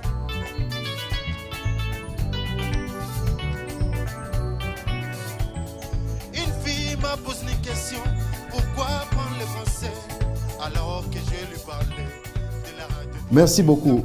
Josephine, what inspired you to join the fashion industry?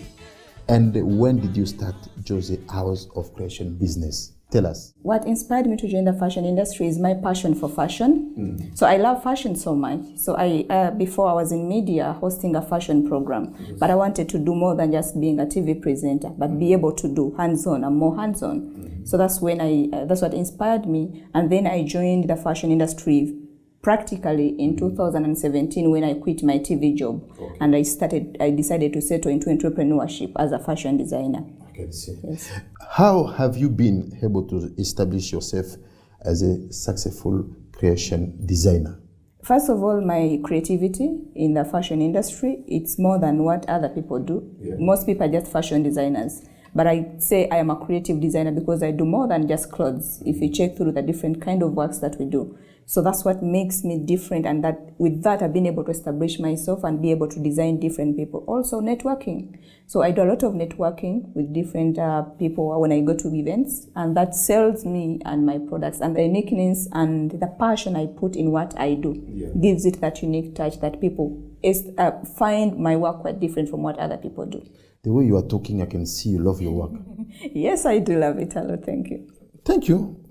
Thank you, because you can inspire many people also to love what they're doing. When and how was your turning point? My turning point came when I got that scholarship from the French embassy that saw me fly from Uganda. It was my first time in Europe. So going to France, staying there for that time, and everything was paid for by the French government. Like, imagine everything being paid for and you're not spending a single penny. That was my turning point. Wow. And also being able to get the entrepreneurship seed funding from the American embassy in Uganda, that is another government, American government, to finance my business. That was another big turning point in my life. So I treasure that a lot in my life. Thank you so much. You are mostly in the French networks. Yeah. Take us through that journey. Especially that day is going to, next month, what you say about connection between fashion and the French language. My network with the French community comes in through mostly the French embassy in Uganda, because I'm a beneficiary of the French government through the French embassy in Uganda. So that has opened many opportunities for me, and the ambassador has been promoting Ambassador Joe Amana Nombozo. I say merci beaucoup pour l'opportunity. He has supported me so much through the embassy and personally, because I designed the ambassador. Even right now, he's in Paris. He traveled last week, but he left me with an order of almost 10 outfits that I'm designing for him. So that means a lot for me. And also through the French embassy, that whenever there is something, he makes sure they reach out to me to design a number of things that they want. Like during the time of COVID, I designed the branded masks for the embassy, and that is an opportunity that was so big for me in business. And also the fact that we have a fashion show that is coming up. My passion for French and the French language has made me be able to get exposed to different opportunities. That's why we have a fashion show coming up on 3rd September at Alliance Francaise Kampala, which is themed back to my roots. So I want to embrace myself as a fashion designer who is an African, and also it goes ahead and says fashion meets French songs. So it's fashion, which is me as a Ugandan and an African designer, but then there is a French part whereby people are going to learn a bit more about French, not just coming for an ordinary fashion show. So I'm fusing the two together because of the love I have and the gratefulness I have for the French government for having promoted me, giving me the platform to be the designer I am today. Everyone is saying Jose up here, but it's this government that has pushed me and promoted me and given me the opportunity. And also I want to say thank you to House of Talent TV for the opportunity for hosting me. Thank you to Eddie. To Eddie, okay, Eddie, le professeur de français. Yes. He's going to become a professor, French professor. The CEO bench. Thank you so much for this opportunity, because this means a lot to me. The platform you're giving me, there is an audience that follows Eddie Okilia and the CEO bench, that he is giving me this opportunity for you to be able to know more about Jose and Jose House of Creations. It means a lot to me. I cannot take that for granted. And also to Patrick. Merci à toi. Last word. Yes. Give us a message, because many people are from. I want you to face the camera. Tell those ladies are thinking for them to succeed. They just want to get married. They just want some people to connect them, to push them, to send them mobile money or Western Union. Can you give them a message about what is coming from your heart? Motivate them. In life, to be a successful person, you have to first of all discover who you are, work hard, and even when you face challenges, keep going, don't give up. Everything good comes with challenges, and you have to be passionate about what you're doing. And there is a saying which says, if you're doing what you don't love, then you're wasting your time. Discover who you are, what do you love, give it your best shot, and you'll be successful. And also to everyone, I want to encourage every single Ugandan, every single person that is watching me, please go and learn French. It is an international language. It is a language of opportunities. And just like I am today, I've been able to get these opportunities because I have an international language, which is French. And a special thank you to House of Talent TV, Edo Kilia. Thank you so much. I salute you for this opportunity. Merci, merci les amis, nous sommes à la fin de notre émission. Nous disons un grand merci à l'Alliance française de Kampala avec notre directeur Patrice Jules, et merci à notre ambassadeur Jules Amana Nyambusu, et aussi merci à Eddie, le professeur de français. He's the one who blessed us with this wonderful place for us to share French. Me and my guests, we are going to say together, Partage ton français. Guys, send us your number. We are going to put you in our platform, WhatsApp. You are going to interact with people. You are going to practice your French. We are here to promote French in Uganda. Vive la francophonie en Uganda. Ciao.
La maison des profs, des Français, c'est l'Alliance française.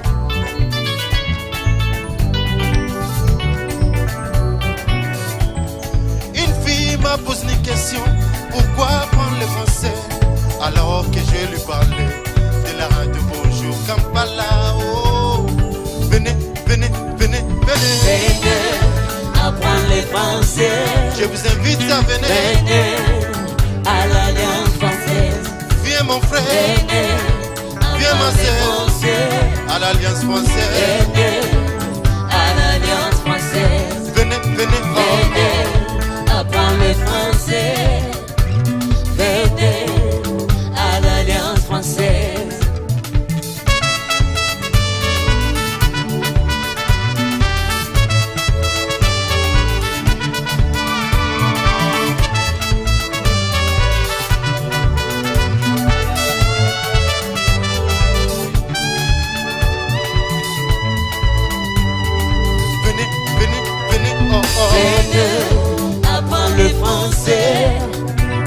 venez à l'Alliance française. Je vous invite à venir. Venez apprendre les français.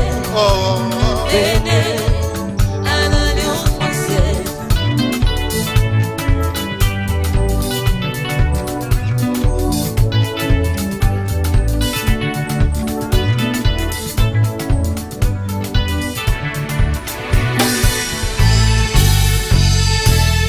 Le français est langue étrangère la plus largement appris après l'anglais.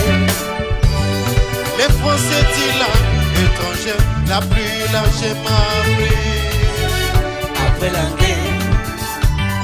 La connaissance du français ouvre des portes, des entreprises en France comme à l'étranger. La connaissance du français ouvre des portes, des entreprises en France comme à l'étranger. Le français, la langue de la culture, la langue internationale pour la cuisine, la mode, les théâtres, les arts rituels, la danse et l'architecture. Le français, la langue de la culture, la langue internationale pour la cuisine, la mode, les théâtres, les arts rituels, la danse et l'architecture. Oh, oh, oh, I love French. oh, oh, I speak French. oh, oh, I love French. Oh, I speak French. I love French. Oh, I love French. I speak French. Oh, I speak I French. speak French. I love French. Oh, I love French. I love French. I speak French. Oh, I speak I French. speak French. Oh, oh, I love French. oh, I speak French. Venez apprendre le français. Venez à l'Alliance française. Venez apprendre le français. Venez à l'Alliance française. venez à Kamocha. Venez apprendre le français. Blood Sekandé. Venez à l'Alliance française. Venez dans la grande famille. Venez apprendre le français. venez mes amis. Venez à l'Alliance française.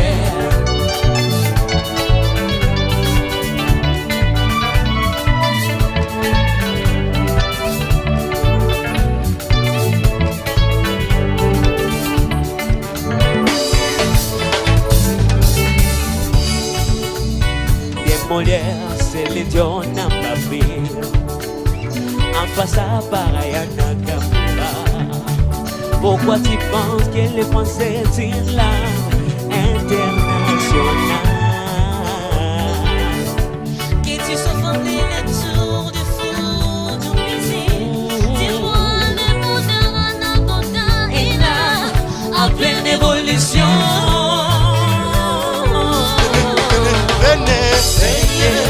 Apprendre les français. Mes amis, venez. Venez à l'Alliance française. La langue française. Venez la langue de paix. Français. La langue de la courtoisie. Venez à l'Alliance française. La langue française. Venez la langue de la courtoisie. La langue de paix. Venez à l'Alliance française. Venez dans la grande famille. Venez à l'Alliance française. Venez apprendre le français. À l'Alliance française. Je vous invite à venir. Venez mes amis. Venez, venez, venez. À l'Alliance française. Venez.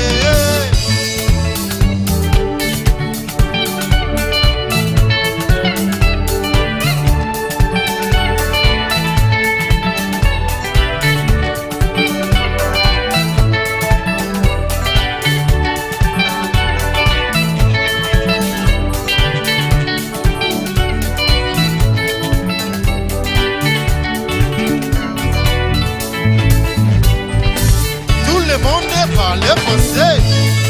Parlez français. Parlez français. Parlez français. Everybody parlez français. Parlez français. Everybody, Dina Moke.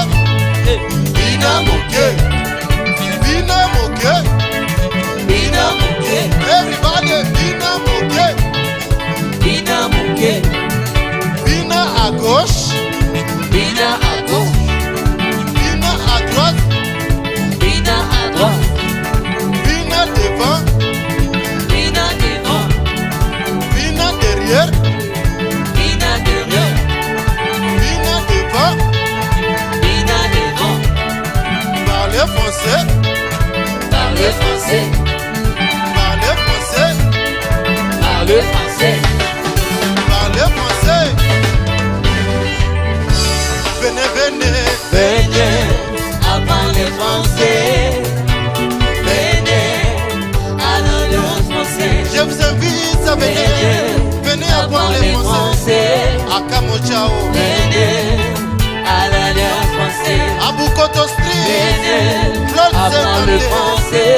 Venez, venez, venez. Venez, à l'Alliance française. Si tu veux parler français, viens à l'Alliance français. Si tu veux parler, venez à l'Alliance française. Si tu veux entrer dans la famille, viens, viens, français.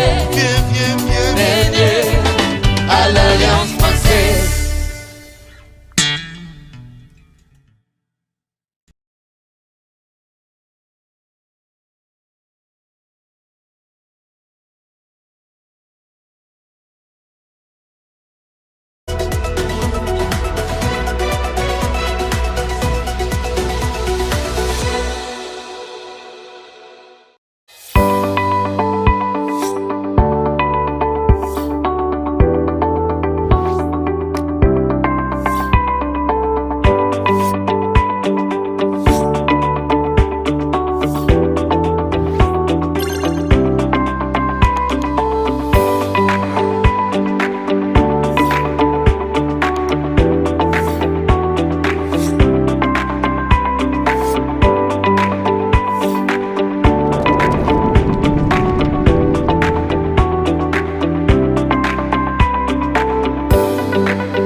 At the moment are struggling to understand the older generation because times have changed. Technology has come in. They've moved on. Yes. We're the ones sitting back and wondering, what is my child on to? TikTok has surpassed WhatsApp.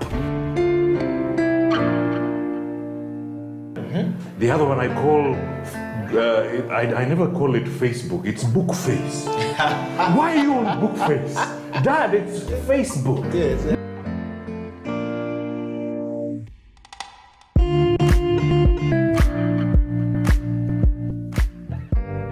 Me, I keep saying, I have a foot amongst the millennials. Yeah. And I understand the traditionalists. Okay. There's a song in the 60s, by the way, and in the 90s, 70s, where they're like, parents don't understand. Yes. Yeah, remember Prince? Yes. Prince.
Fitness Junction would love to thank you for your continued support and patience during these trying times. With the ongoing pandemic, we have come up with different standards of operation that can keep you safe and keep us safe. Come have a quick tour with me.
Hi, my name is Mujiz Hilary, and this is my story on XXL.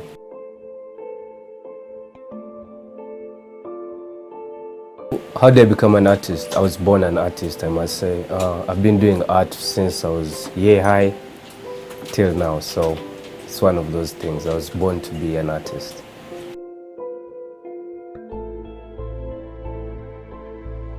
How do I describe my art form? I think I'm a digital artist.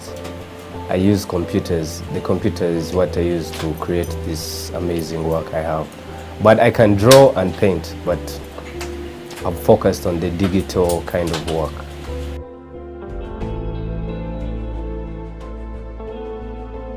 What motivates me? I believe our environment as it is, the stories that are told happening, whatever happens in our environment inspires me. People, nature itself, structures, anything around me inspires me. So I don't have a specific source of inspiration, but our environment and the humans we interact with inspire me.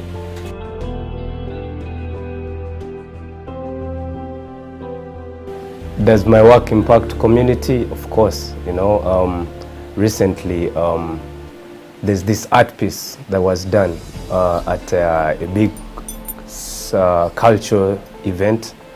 For those of you who don't know what I'm talking about, the Kabaka's piece during his coronation.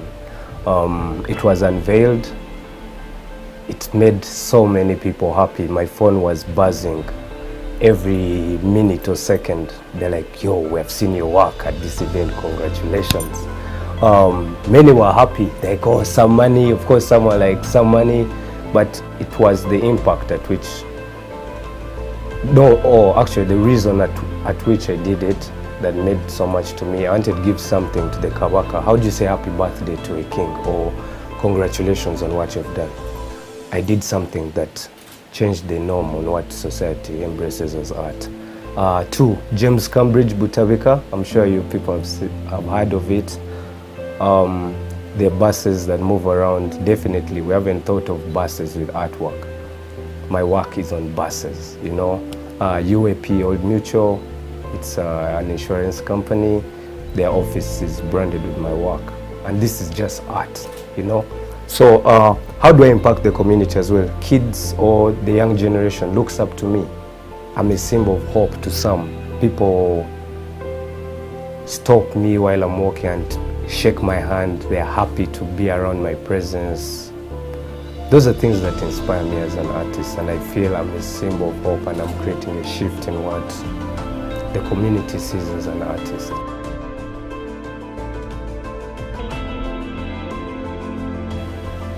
What inspires me when I wake up, first of all, I know I'm going to do something amazing. We artists have the power to change the world. I keep telling this to many people around my circles. And how do you change the world? Changing the world ain't changing the norm or changing political views. Changing the world is making someone happy through seeing your work. Changing the world is inspiring many to go with what you do as an artist. So that's what inspires me, especially when I wake up. But then I have projects I'm working on, so I have things I do every day. And the excitement of doing them keeps me going.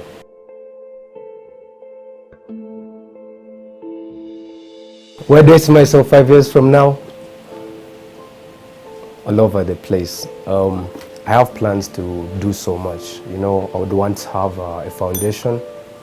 I would have a foundation that would help change the world through my work. Maybe partner with organizations that can use my work, since it can be multiplied and blown up to infinity of size.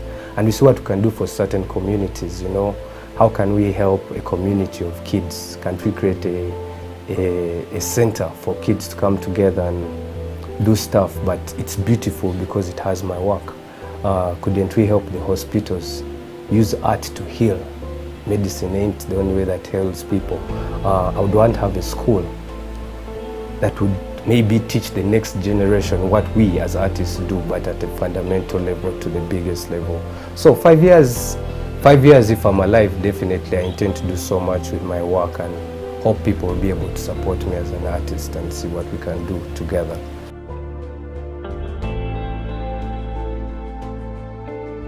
parents, unfortunately, I'm an orphan, but I've been raised by this loving family that has been supportive. Always taught me to be the best I can and believe in myself. So yeah, I believe it's always good to have a family that backs you up and wants you to do what you are meant to do. So school, I've always been a troublemaker in school, very, very troublesome, but then with the gifts, and it's good that people saw the beauty in me through my art and try to see the trouble as just a character I had. My brand is easy, of course. It's a combination of my name and my late mother. She was called Bomwezi. I'm called Mojizi. The last initials of both our names are Easy. So she's not around to see me be the man I am today, but I'm sure she is proud and she would be proud. And I'm not only doing this for my immediate parents. You know, family ain't just whoever birthed you or having the same blood flowing within you. Family is your friends, those who look up to you. So I believe my family is proud of me.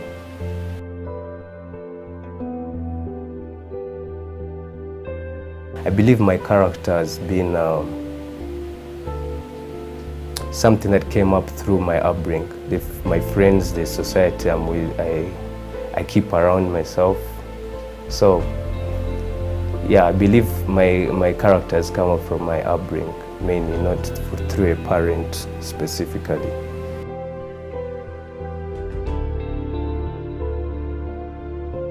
If you love me very well, touch me very well. That's my best song at the moment, and I'm glad it's done by Ugandan. I love it so much. So singing ain't one of those, but maybe boxing. Yeah, I'm a boxer. So that's something I can do. I'm Mojizi Larry, and that was my story on XXL.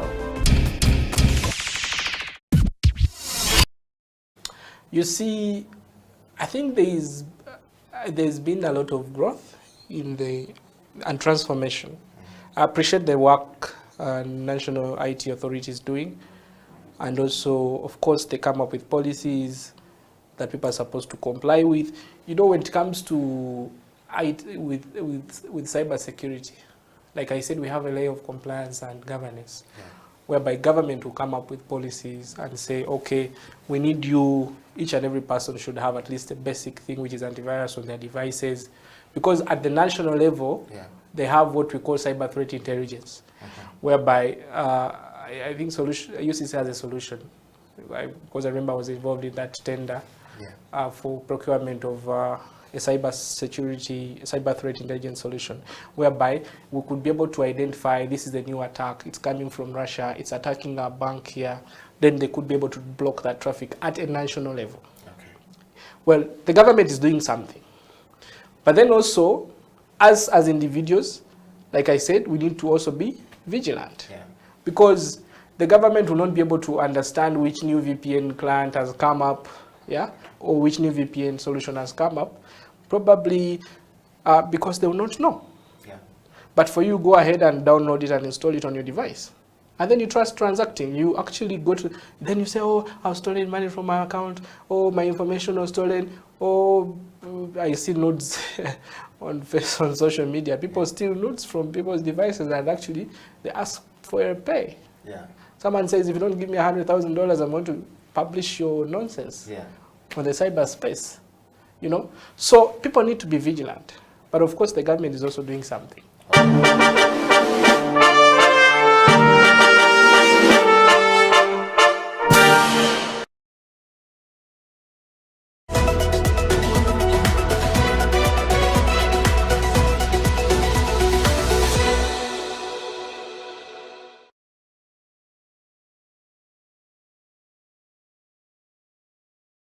COVID-19 has tested our hope and faith as individuals, families, and the country at large. Besides destroying many aspects of our lives, the novel coronavirus has also affected our human rights in many ways.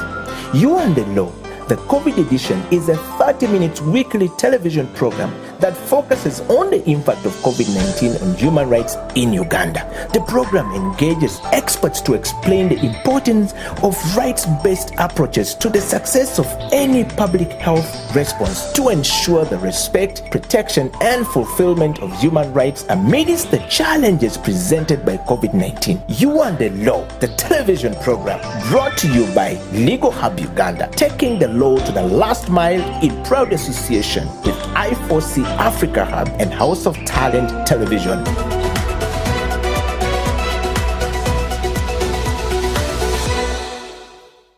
In countries like Finland, they designed a program for 5 years to do serious food literacy. If you went to Finland today, no restaurant will serve you supper past 7 p.m.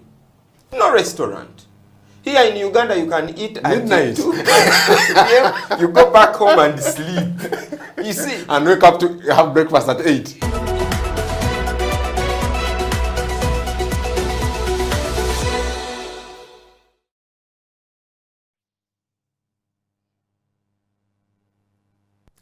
Hello viewers, welcome to yet another episode of You and the Law, the COVID edition. My name is Jonathan Ochom, your host.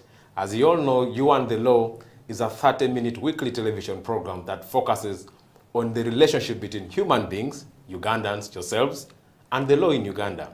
As you know, the law affects every aspect of our lives, whether it's about food, whether it's about traffic, education, everything that we do rotates around the law. In this edition, we are discussing the impacts of COVID-19 on human rights. And specifically for today, we'll be discussing how COVID-19 has affected the right to food. Do you know your right to food? When was the last time you ate? But what does the right actually mean? To help us unpack this complex area, we have a seasoned lawyer, Mr. David Kabanda from the Center for Food and Adequate Living Rights. David, you're welcome to You and the Law.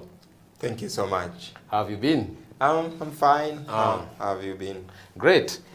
You know, COVID-19 has sort of come and disorganized our normal lives. I wonder how, you've been coping up as a professional, as a family man. How has it been? Well, it is difficult to everyone, as individuals and also families and communities. We find ourselves in those unprecedented times. There is no community cohesion as it used to be. So I personally, I find myself in challenging times, but of course, we soldier on. Okay. I'm interested, when we're introducing your organization, the name is a bit of a mouthful. Yeah. Maybe could you just help us understand, why you came up with this organization, what do you actually do, and how I can benefit as an ordinary person from the work that you do? So this is the Center for Food and Adequate Living Rights, and it is looking at having a one-stop center for law and adequate living. But you see, adequate living starts with food. This is what many people do not understand. Yeah. The moment someone wakes up, the first thing to think about is breakfast, then lunch, then supper, then in the middle you need water, you need a snack, you need fruit. So the entire life of a human being rotates around food. And being lawyers who do social justice, we started this organization to be able to contribute to unpacking, articulation, and also giving legal services to people for the realization of their right to food, but also adequate living. Because you cannot talk about food and you disassociate it from economic rights or trade. So the two work together, and this is why now we have this organization, the Center for Food and Adequate Living Rights. Oh, okay. CEFROT. CEFROT. Yeah, I mean, the name is really... yeah. So the acronym is CEFROT. CEFROT. Okay. Maybe that's fair. Yeah. So David, you're talking about adequate living rights. You're talking about the right to food. But what is the idea, behind this right? If we, as a concept, like what does a right to food actually mean? Before we start discussing the legalese and everything. Thank you for asking that question. You see, the right to food, interestingly, many people do not even think that there is such a right. Many people, when you talk about food, this is one of the things people take so lightly, yet it means everything to them. But the definition is simple. The definition according to international law and the UN is only realized when every man, every woman, or child, as an individual or in community with others, have access to food. At all times or means of its procurement. Access to food. All times. All the time. And means to its procurement. Or means to its procurement. Interesting. And you see, this is where I started from. Every woman, every man, every child, alone or together in a community, have access to adequate food at all times. So you realize that it is already unpacked. We are talking about a man. And there is a reason behind that. A child's nutritional needs are different from the needs of an adult. If a child has been born, we are now speaking with parents.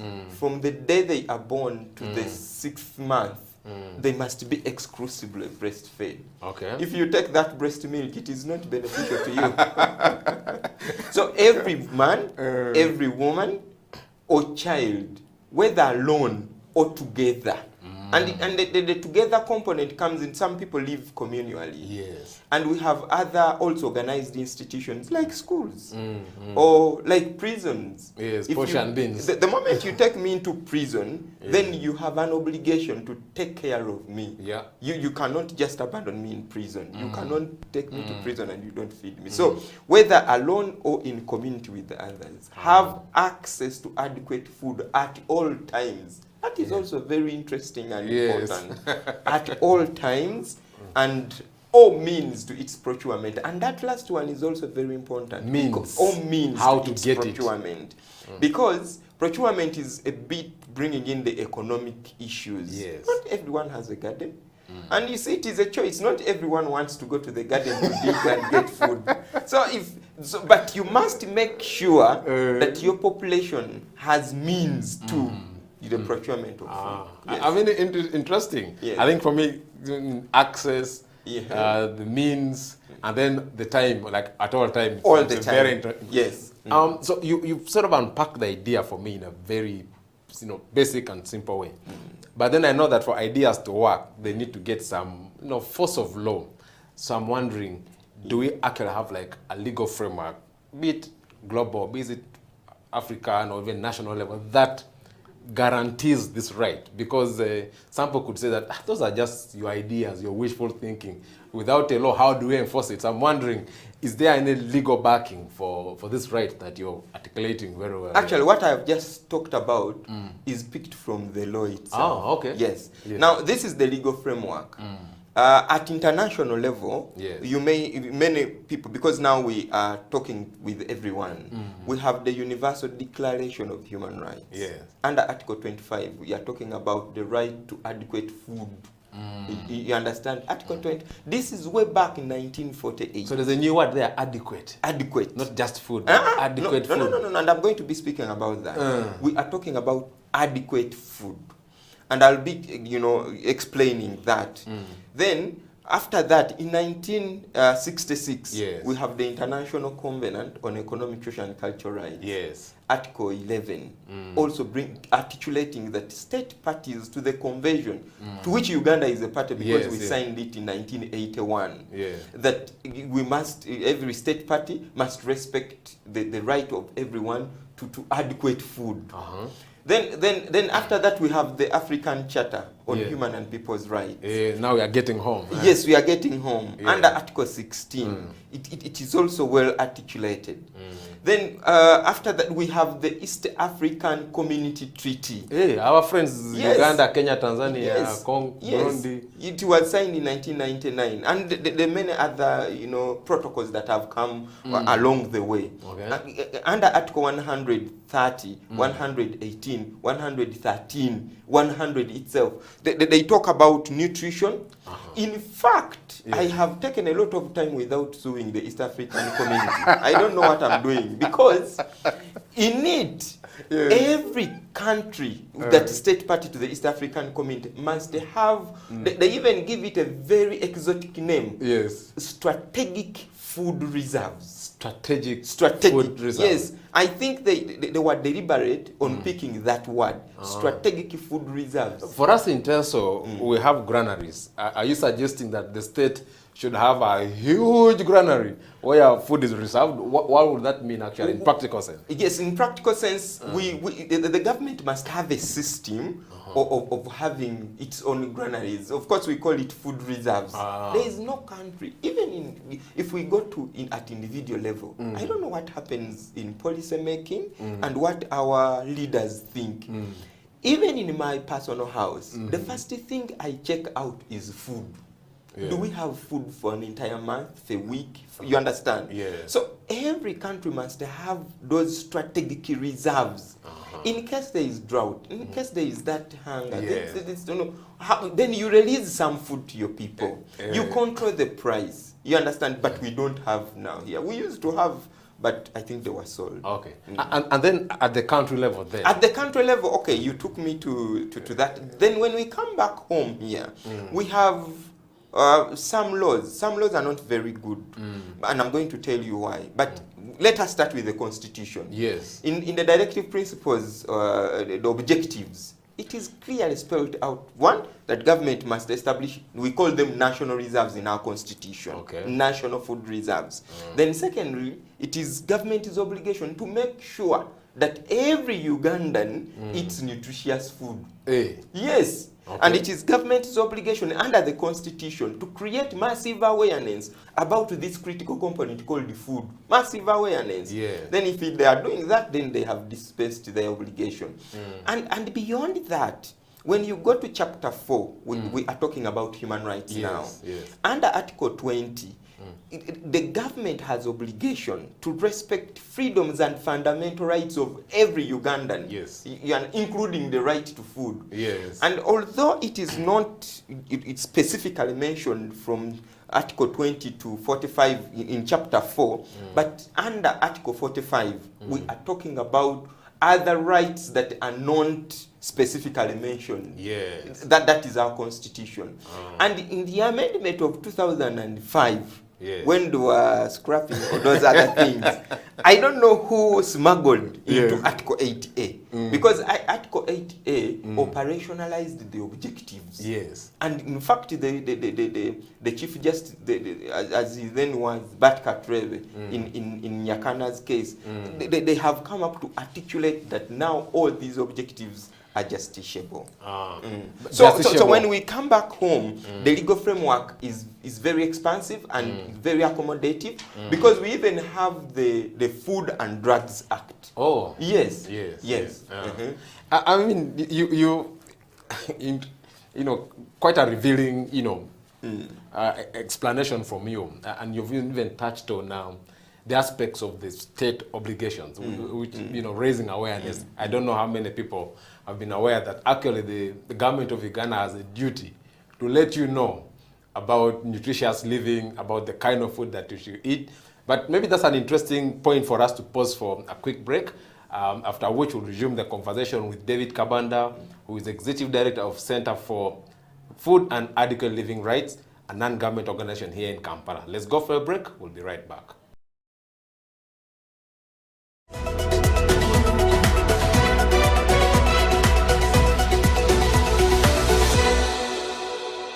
When it comes to the law, we basically live the law, on a day-to-day basis, Whether it is in your bedroom, there is a law that governs it. If you're married, for example, even if you're single, there could be something touching on the law, because you might be in your bedroom with an underage girl, or you might be with another person's wife, all the things are the law, If you're a human being, you have rights. Those rights are called human rights. They are examples: the right to health, the right to freedom from torture, that underscores human dignity, freedom from slavery. You're not supposed to be someone's slave. If you look at our penal code, Yeah. it sets out another marriage laws. It sets out the persons who can marry and those who cannot marry, right? For example, you can't marry your close relatives. You know, if you did, you'd be committing a crime. The state is not supposed to tell you who to worship, how to worship, how many times a day. No, you have a right to work. A right to work. You have freedom of association. Cohabitation for whatever period of time does not make you husband and wife, right? And that is why we emphasize to people that when the relationship is still hot, you know, you must ensure that you do what? Marry. Yes. You know? For human rights to be respected, protected, and fulfilled, relevant government programs must actually work. Medicine should reach hospitals, oxygen should be there, health workers should have gloves, teachers should be present. Now they are mostly absent, and they have left the profession, a good number of them. They are into trading. So things must work. If things don't work, human rights are not respected, are not protected, and are not fulfilled. COVID-19 has tested our hope and faith as individuals, families, and the country at large. Besides destroying many aspects of our lives, the novel coronavirus has also affected our human rights in many ways. You and the Law, the COVID edition, is a 30-minute weekly television program that focuses on the impact of COVID-19 on human rights in Uganda. The program engages experts to explain the importance of rights-based approaches to the success of any public health response to ensure the respect, protection, and fulfillment of human rights amidst the challenges presented by COVID-19. You and the Law, the television program, brought to you by Legal Hub Uganda, taking the law to the last mile in proud association with I4C Africa Hub and House of Talent Television, coming soon.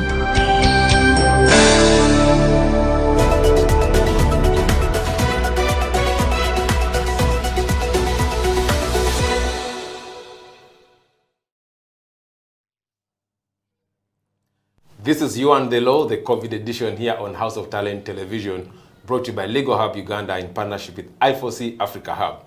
Today we're discussing another human right that has been affected by COVID-19.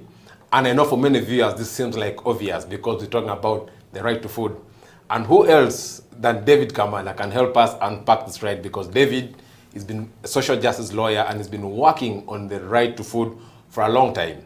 He comes from the Center for Food and Adequate Living Rights. David, welcome from the break. Thank you. So before we went for the break, we're trying to demystify this right, what actually it means. You've touched on what the state obligations are in as far as the right is concerned. So let's now switch modes to COVID-19. Like, you know that this edition of You and the Law is focusing on COVID-19 and how it has affected our human rights. And for today, we're specifically focusing on the right to food. So from where you sit, David, how has COVID-19 affected the right to food? Because I know this is your space, and perhaps you've been having interventions here and there. But from a broadness, how has this right been specifically affected by COVID-19? I think where we start from is it has helped. First of all, COVID has helped? Yes, okay. it has helped this particular kind of theme, the food. And why am I saying this? I want to start with being positive, because one of the essential things that the government had to even procure was food. And those, you remember that even the markets were left open, and the people were meant to sleep there to sell food. Yes, please. And you also remember that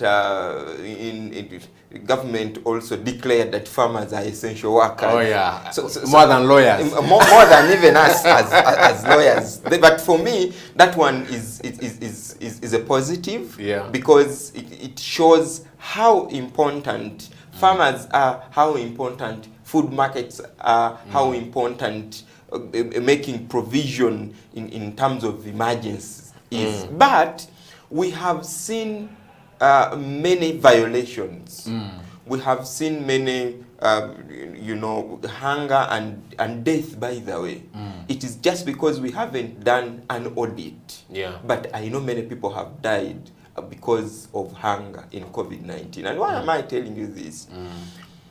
During COVID-19, the first lockdown, we, as an organization, we did a survey.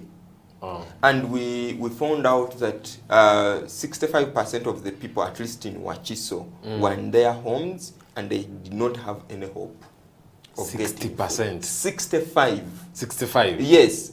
And we found many people who are living with illnesses, chronic illnesses, dying not because of the illnesses, but because they don't have access to food. You see, when you're supposed to take medicine, it must be taken with food. Some even they tell you take with milk. Yeah, or take this medicine after food. Yes. And then all of a sudden you are locked up. You walking or going to the hospital was first of all limited. It was very difficult. You saw pregnant people being even beaten on the road by security agencies. True. So many people found themselves entangled. They're at home. They don't have food. They don't have medicine. Or they have the medicine, they don't have food. That is number one. The number two, it affected food safety. How? Many people who had contaminated food put it out cheaply. Many people bought contaminated food, I'm telling you. And it showed out that even the food which government decided to give to people, 38% of that food was contaminated. The portion... The portion beans that people ate. David, how does food get contaminated? Well, that is... You see, food... The contamination starts way back in production, in the garden. How? Be very careful when you buy food in Uganda or in the main markets in Kampala. I've started telling people and lawyers specifically, because we need to live longer and serve the community. Yes. Grow your own food or pick the food from where you are certain, because Ugandans are using many chemicals and the chemicals are causing cancer. Makerere University has just given out research which indicates that 98% of the food in the 5 markets in Kampala is contaminated. 98. Have you gone to these markets and you find tomatoes having whitish substance? Yes. At EU right now, you cannot take any product which has mancozeb. That whitish thing is called mancozeb. It's a preservative or? No. It is a pesticide and a fungicide, sorry. And many people ignorantly use it even in the market. And consumers also want to buy that one with the chemical. And then we like it in kachumbali, cutting. And this is what I want to tell to Ugandans. That yes, we are talking about health diets, eat vegetables, eat raw food, but you need to be extremely careful. No Ugandan has the capacity, or they have the capacity, but no Ugandan produces the food that is safe for yourself, for your consumption. The many rejects from the exporters are dumped back to our market. And who regulates? Before you export any product in Uganda, there is what we call phytosanitary. You know, they check whether there are no chemicals and everything. But in Uganda, who checks whether what is put in Nakasero or everywhere? I thought to have the National Bureau of Standards. No, who tells we have the Government Analytical Laboratory. What do they do? They are there, and this is what we are discussing right now. That Ugandans are very comfortable with the leadership that they have. I should say the leader, and I don't mean the political leadership. I mean the technical leadership, because we have district level leadership, which is supposed to check all this. And we are speaking to Ugandans. Some Ugandans are not listening. But where we came from, we were talking about COVID-19 and how it affected the right to food. The right to food safety. After the lifting of the lockdown, there were too many items in the shops, in the supermarkets, which had expired. Those items were never taken out. People bought. They're disposing them cheaply. Myself, I bought water Water. Many Ugandans don't know that water expires. You mean mineral water? Mineral water, that water you buy on the shelves in those bottles. You be careful. You read the expiry date. You'll find that you are drinking expired water. Many people just bought and do. There's something that I want to tell to Ugandans. It might make me stop eating at all. No. Have you seen many people from Western countries? Yeah. When we go to these conferences, whether abroad or everywhere, they carry water in their bottles. Yes. Why do they do that? Yeah. Or they have water in the the tap. They get it from. Yeah. There's something that I want to communicate to all Ugandans. If we were very concerned, today we would be suing this country. Each family that has lost a person to diabetes should be suing this government for compensation. David, so let's get back to, you're raising very pertinent issues. And this is where it is coming from. I know you're talking about COVID-19 and the food. Yeah. But this is what I want to tell you. When the government decided to give out posho, the kind of posho the government gave out, even when it is not contaminated, it is dangerous to your health. Because they were giving out refined posho. Refined. Government, that was illegal from the word go. David, we all get maize, take to the machine, the meal for us. Again, you see, that's what we eat even at home. So what are you expecting the government to... The right to food has 3 obligations, like any other right. We have the obligation to protect, we have the obligation to respect and to fulfill. Yes. Let me talk about the obligation to protect. Government must protect us from third parties or protect our right to food. Third parties, 94% of maize millers in Uganda are not operating food grade materials. David, every time you drop a statistic, my heart just this is where we shrinks. And this is why we are doing this work. Yes. Now, the milling machines wear out. Yes. So you are eating metal in the food. And here is government of Uganda accepting whoever donated kaunga. But what you are giving to your people, we even warned them. Have you heard about food terrorism? What if food terrorism? Yes, someone can wake up and they supply tons of posho, you give it to your people and they die. And many people die. Yeah.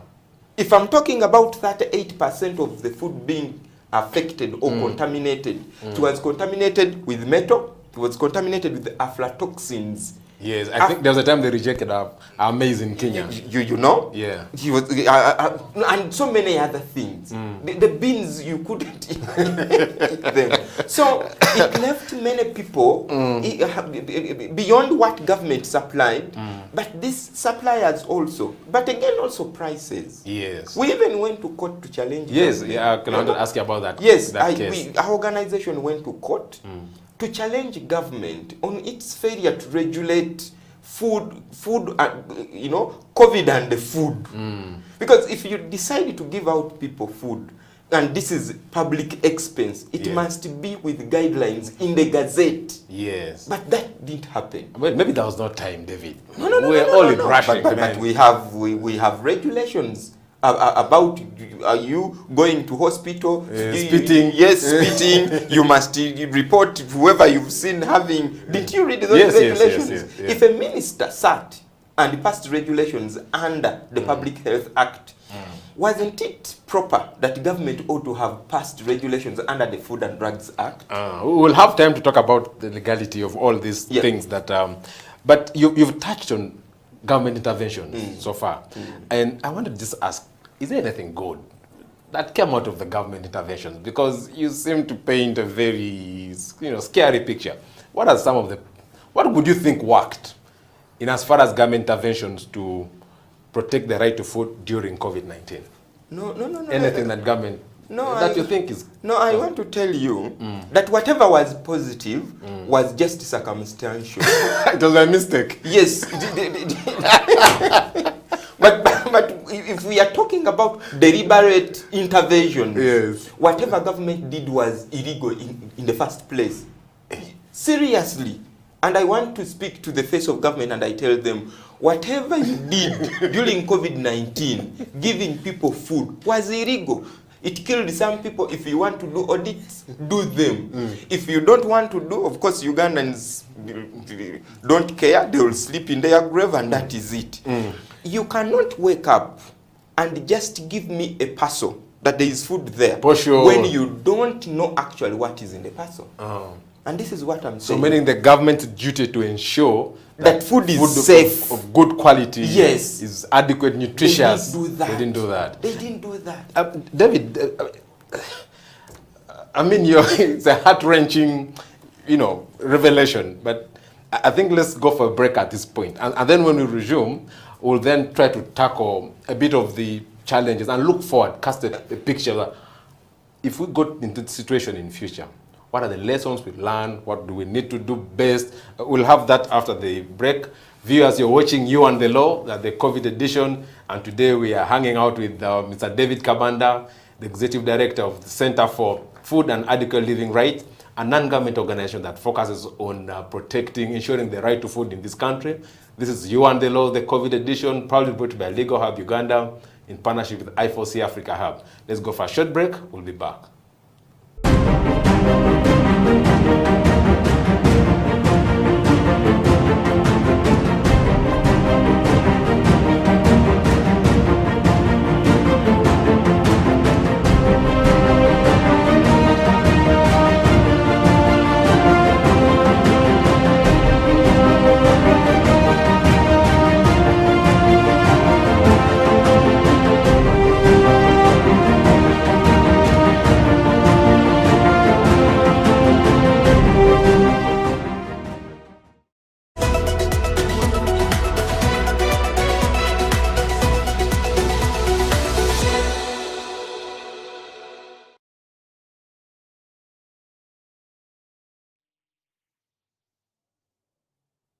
Welcome back. This is You and the Law, the COVID edition here on House of Talent Television.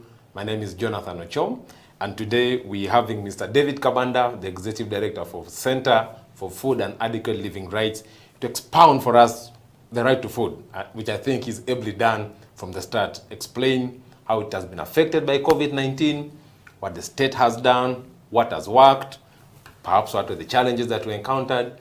And now we're trying to look to the future, David. And welcome back, really, from the break. Thank you, sir. I know we started from the first segment. We slightly hinted on some of these challenges that we encountered in this process. I don't know if there are any other successes or failures that you can give in the context of protecting the right to food during the pandemic.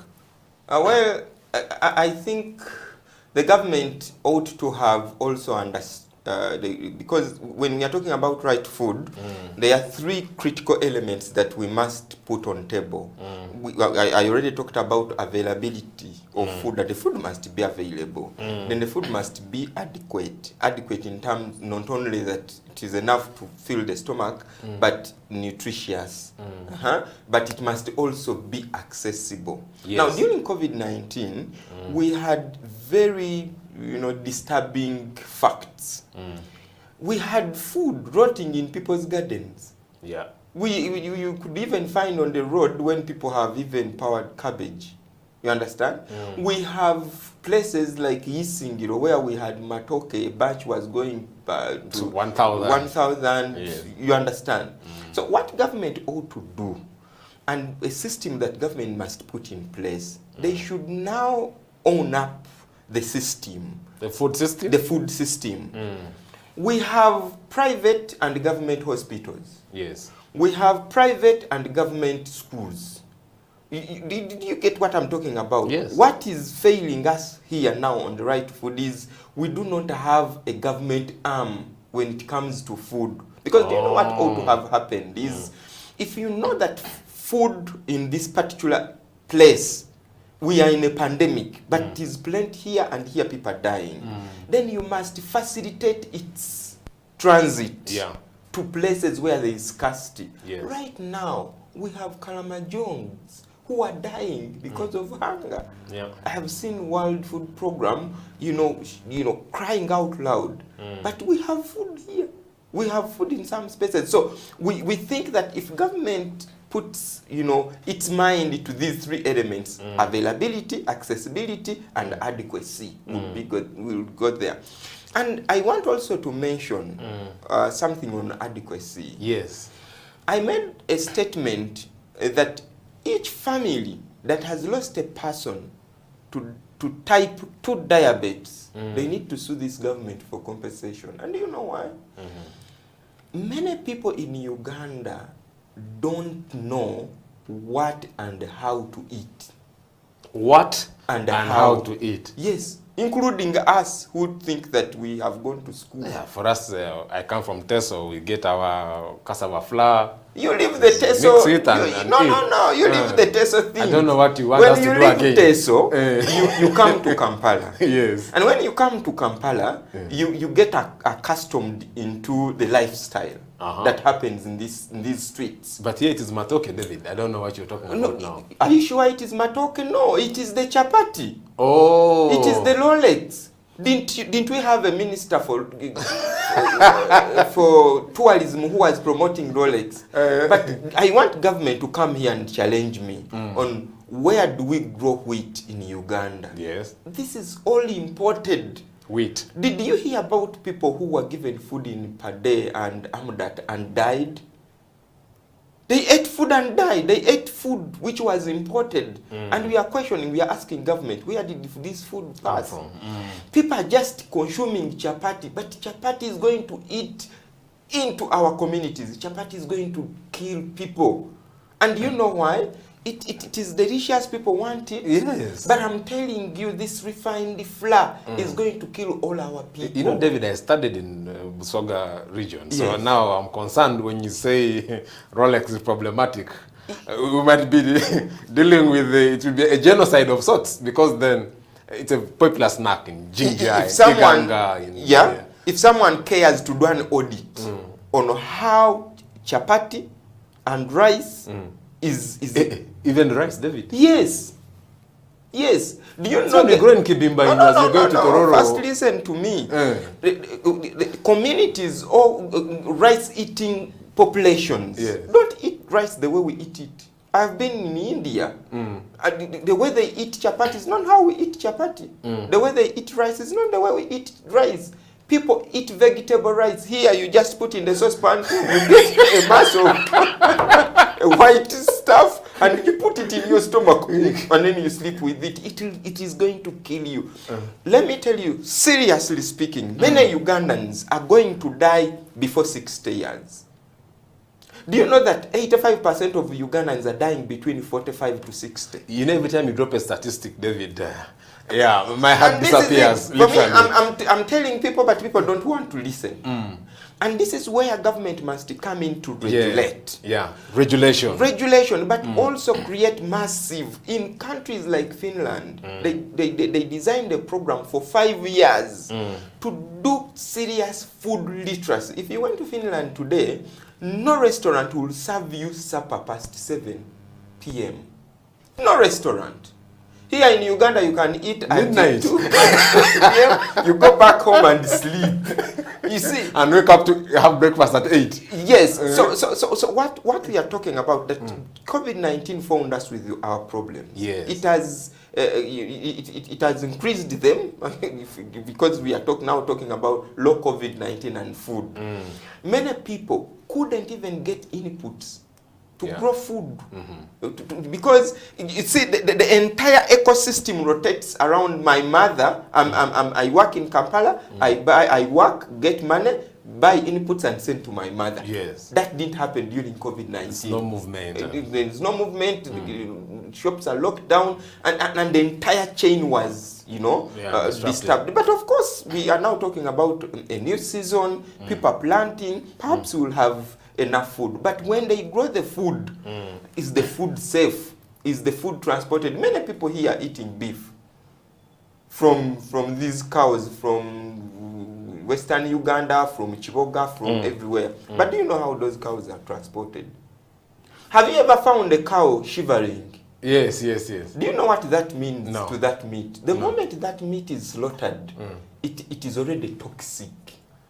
The shaking of the cow. Do you know how they tie their tails? And up, you see that pain on a truck for 200 kilometers, and then you bring it to the, this place, and then you. Have you heard about formalin in meat? Yes, in Kampala? yes. Do you know where that story ended and why nobody is talking about it? No. Who told you that formalin stopped? Have you heard about people who pump chemicals into chicken? I mean, there was a time we were happy if you're eating and you see flies. Actually, when you're buying meat, one of the tests was that you should see flies in the bush. Otherwise, if it doesn't have, then there's a problem. Then you have a problem. Then we have fish. Everyone now has a fish pond. Not everyone, many people have fish ponds. Who regulates the fish How industry? do they feed? You understand? What do they feed on? What do they feed on? If you, my brother Jonathan, if you still eat chicken in any of the restaurants in Kampala, you're doomed. I don't. Do you know why? I have ever been involved in the chicken business. And one time I found out that the practice is when they fall sick, sometimes it is tragic. They can even die in one day. Yes. They pump with, antibiotics and everything, and they bring it to the market. It's like I want the heavy thigh. So who regulates it? The issue is not because every farmer here is a veterinary officer in this country. So who regulates the poultry business? Yeah. Have you seen chicks coming from Nairobi, coming in on trucks? Who regulates that? Yeah. So, David, you mentioned, you were talking about regulation, and it's really a core, state obligation. At the certain point, you talked about inputs, about seeds that we actually plant. And I wanted to sort of try to see how can we link that to actually, food safety, ensuring that we eat right food. Because I think there have been a lot of conversations around GMOs, around what. Yeah, I wonder what your mind is in this area. Because, you are talking about coffee, but all these are interlinked. Ultimately, if I plant something which is bad down, you don't expect it to give you anything better anyway. Yeah. I want to be on this camera, and I thank President Museveni. He has rejected the GMO bill twice. And President Museveni, I want to thank you so much for that. And I want to appeal to members of parliament. Now that the president rejected that GMO bill, please don't pass it into law.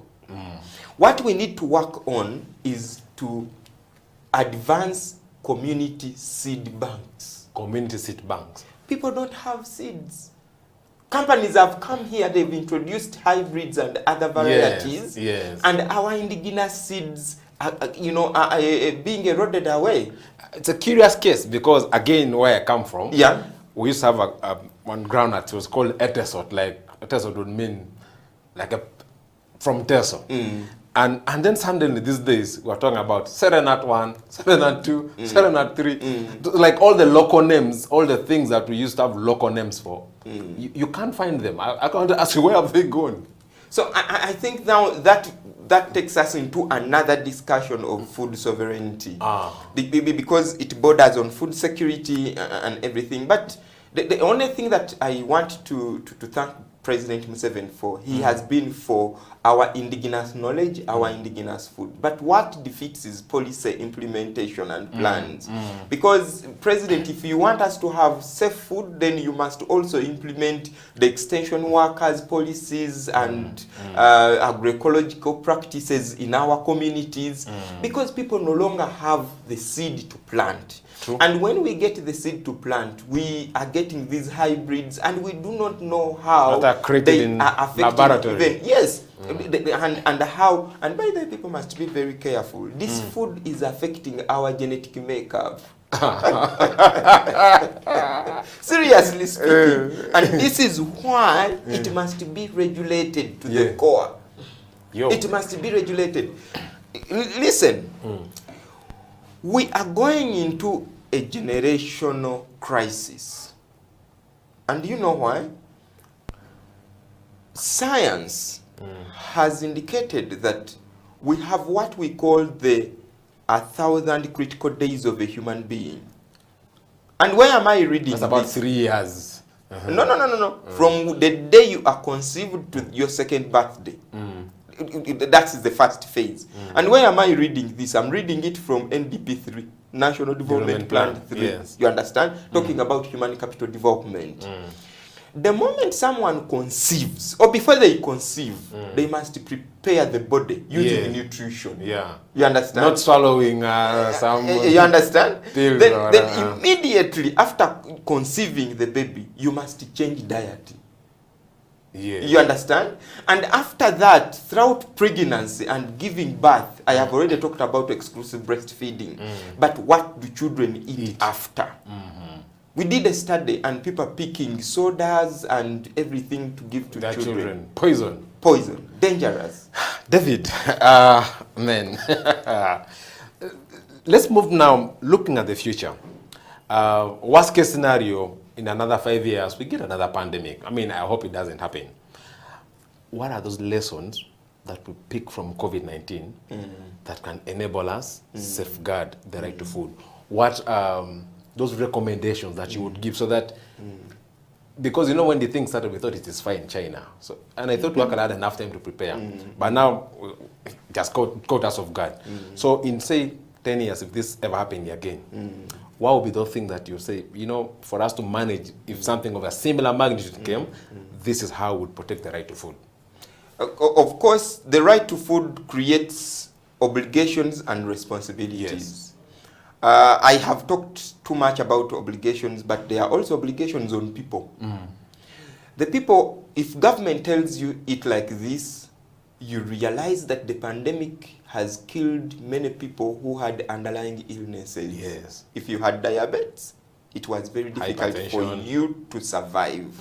So the first thing is eat properly. The government sometimes has created awareness, NGOs like us are doing it. Make sure that your immune system is strong. Yes. You understand? That's where we start from. In preparation for any pandemics going forward, let us eat fresh food. Let us eat safe food. You have enough ammunition. To fight back. Yes. That is number one. Then number two is on the obligation side, government. Yes. Where do we start from? We must make sure as government that we have food reserves. We do not have a middle, we can't take sides. It must be a well-planned system of making sure that we have a fallback position. Yes.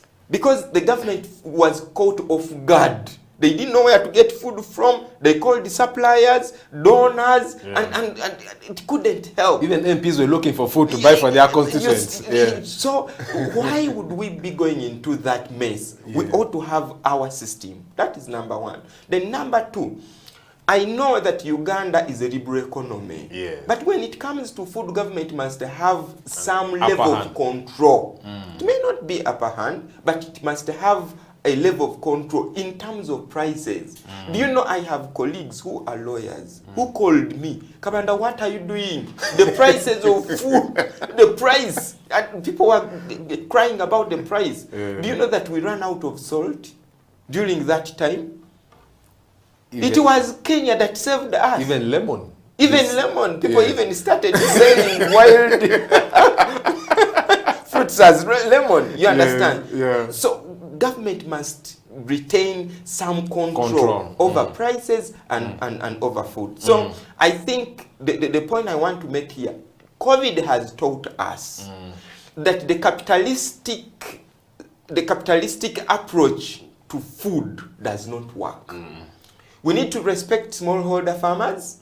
Government must regain some level of control, and we must have food reserves. But lastly, let us embrace environmental justice, agroecology, and make sure that people grow food within their own communities, and by within their own communities to cut down on the food miles. That you call me here one time, I'll be talking about the law and food miles. I mean, yeah, definitely. Viewers, this has been a bit of an overdose, really. And really have to thank David Kabanda. I think David makes very, very valid points, and they are very simple. One, look after yourself. Ensure that your immunity is boosted. you're eating the right food, you're exercising, so that in case a pandemic came again, personally you're in position to defend yourself. But to our government, he's made a very strong case for regulation. Food is a sensitive matter. It's what enters into our bodies. So if we let people who are after money to control what enters our bodies, that could be a problem. That could be a problem for you. That could be a problem for our families, a problem for this country.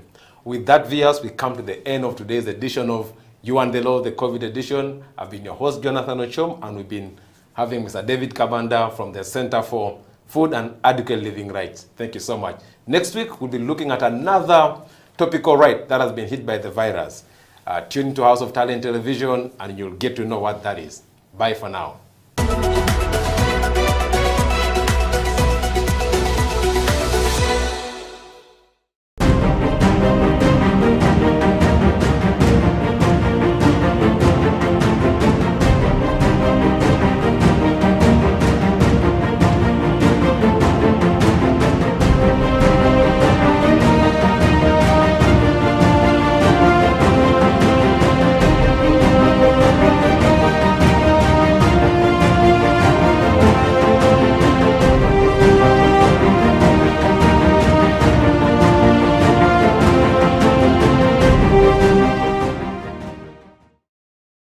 Thank you very much. So this has been a very great talk show with Eddie Okila here. I would say that first, when you think about Build Uganda, Buy Uganda, Build Uganda, we live in a free market economy. So people are going to buy your products not because it is Ugandan. No, they're going to buy your product because they love the product, because there is value that they want to get out of that product. So make sure that you're building for the customer and that it meets the standard that the customer expects. Then the customer falls in love with the product and they're hooked. They're your customer forever. Now, they happen to be Ugandan, you happen to be Ugandan. Eventually, we are building Uganda. Yeah, that's one thing. The other thing is be creative in your business. Adapt to change. You know, look at all the changes. Ask yourself, what has changed in the past 5 years, or what has not changed in the past 5 years? That's also a very good question to ask, and then respond to that change or that thing that hasn't changed. You know, COVID has happened. There are a lot of things that have changed currently. People are now adapting to working remotely. You're a company, you're still asking people to come to the physical office 9 to 5. Maybe that needs to change. Maybe they need to come in a few days in a week, you know. Now you need to change your processes to allow for people to work from home, even past COVID. So these are the changes. Your customers, you still want them to come to the banking hall, maybe not, you know. Probably they can do some of these things that you require them to come to the banking hall remotely through digital channels that are existent, like WhatsApp, like Facebook, or even your website, you know. We have House of Talent here, it's broadcasting, and it doesn't have all the traditional broadcasting infrastructure that a TV station traditionally has. But here you are, you know, watching us, and you're watching us through all these channels that we have thought about and we are using. Yes, so adapt to the change. Look at the things that haven't changed. If they haven't changed, then you know, build your business accordingly. Yeah, so that is my little piece of advice, and I'm also happy to receive some of the advice that you already have.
Bonjour, je suis très heureux de vous retrouver sur ce plateau de House of Talent TV pour cette nouvelle émission de Partage ton français. Chers amis, le français est partagé sur les 5 continents. Il y a une idée géniale qui a été soufflée à nos oreilles, bien sûr, par le président de la République de France, M. Emmanuel Macron, lors de son discours à l'Institut de France le 20 mars 2018. Il parlait de donner l'espace, de donner la chance à tout le monde de pouvoir apprendre la diversité de la langue française. Voilà pourquoi nous, ici en Ouganda, avec l'appui de l'ambassadeur de France en Ouganda, M. Juramani Anambusu, nous sommes en train de promouvoir la langue de Molière, la langue de Césaire, Aimé Césaire, la langue française. Et voilà pourquoi, encore une fois de plus, nous avons créé les plateformes de partage ton français. Ça veut dire quoi? Le français que tu as appris à l'école, à l'université, même à l'Alliance française, ne garde ça pas seulement pour toi-même. Partage avec ta famille, avec ton entourage. Tous ensemble, aujourd'hui à venir, nous allons parler le français. Merci, je ne suis pas seul, je suis avec mon invité d'aujourd'hui. Elle est ici pour partager le français avec nous. Elle s'appelle José. Et je pense qu'elle a une bouche, elle peut parler d'elle-même. Bonjour José. Bonjour Patrick. Comment ça va? Ça va bien, merci, toi? Ça va très bien, merci. Comment va la santé? Je vais bien. Très bien José, je vois ton français. You are improving in French. Oui, What's your secret? J'aime beaucoup la langue française. Yes. Parce que c'est la langue internationale. Merci. Et c'est la langue des opportunités. Oui, oui, oui. José, est-ce que tu peux te présenter en français? Can you present yourself in French? Oui. Properly in French. Oui. And you are going to go deeper in English. Bonjour tout le monde. Je m'appelle Joséphine. Je suis styliste avec José Menzo du Cristo. Je suis ougandaise et j'habite à Kampala. J'aime beaucoup la langue française parce que c'est la langue des opportunités. Oui. Je suis contente d'être ici. Merci. Merci José. Tu es contente d'être ici. Oui. Tu sais, nous sommes où? À la chaîne YouTube House of Talent TV. Oui. Merci beaucoup. José, je vais demander, comment êtes-vous tombée amoureuse de la langue française? How did you fall in love in French language? J'aime beaucoup la langue française parce que c'est la langue des opportunités et c'est la langue internationale. So when did you start to learn French? That was in 2019 when I was given the opportunity from the French embassy in Uganda. Actually, that is through the French government because the French embassy in Uganda is here because of the French government. So I was given a scholarship from the French government through the French embassy in Uganda, and I was taken to France in Paris to study French. My first French class was in Paris, and then when I came back to Uganda, I was given another opportunity at Alliance Française. Okay. Oui. Tell me, who was your first teacher? Your first teacher who taught you French? My first teacher for French was Blaise. Blaise. At Alliance Française? Oui, at Alliance Française. Ok. Oui. Can you tell us, est-ce que tu peux nous dire, qu'est-ce que la francophonie? What is a francophonie for you, according to you?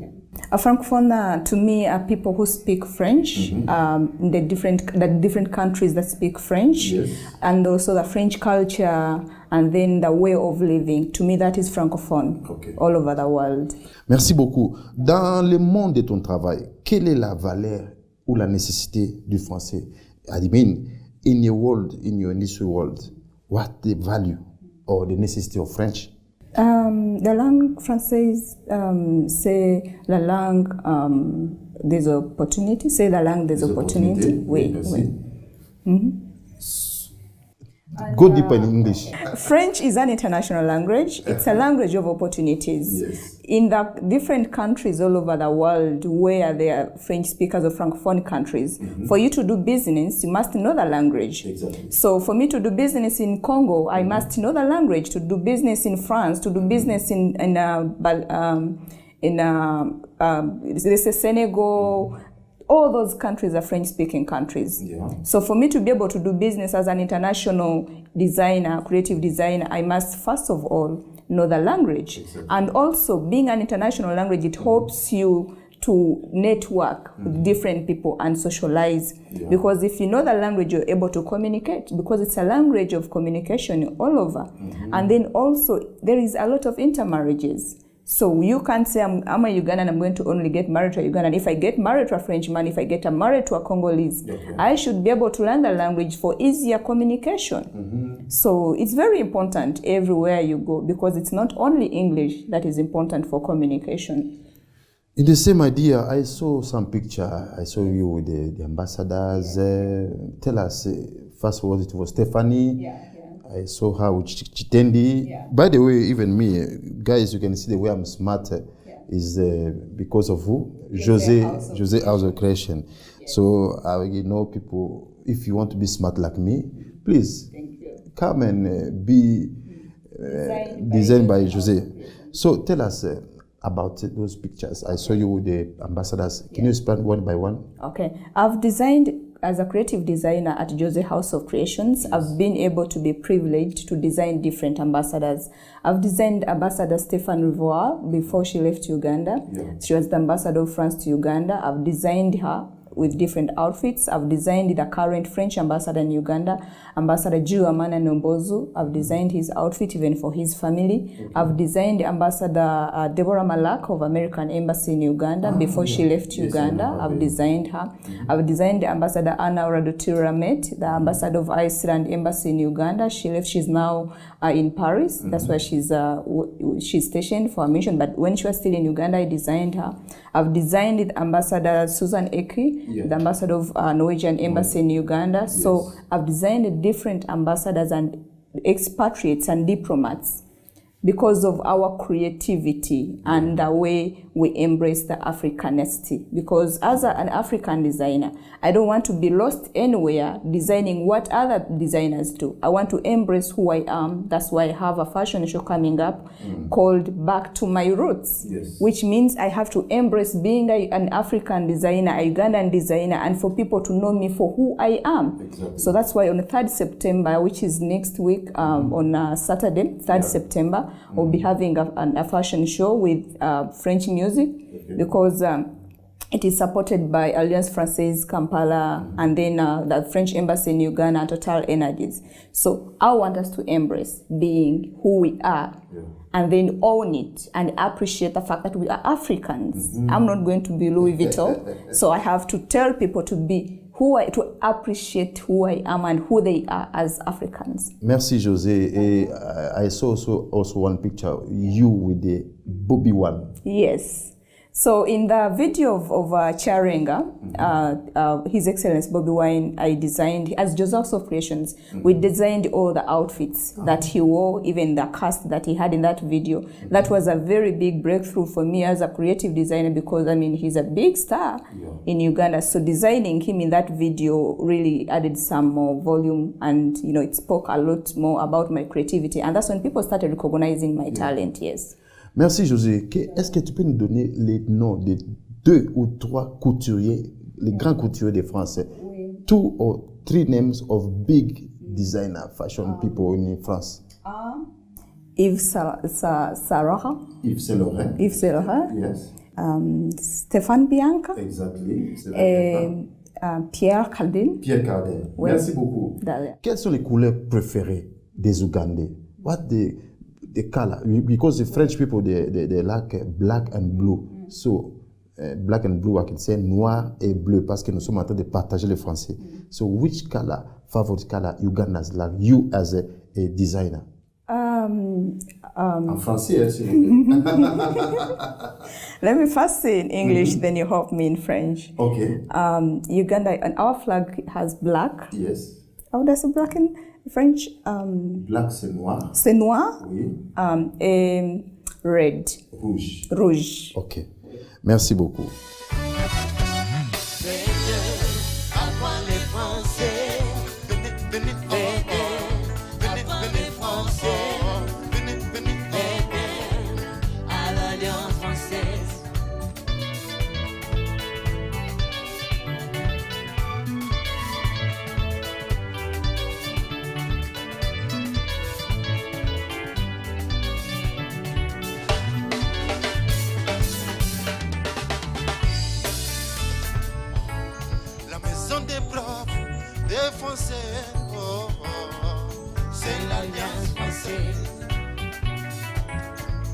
besoin des profs, des Français. C'est l'Alliance française.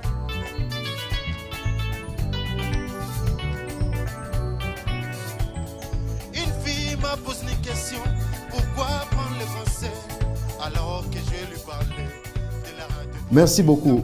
Josephine, what inspired you to join the fashion industry?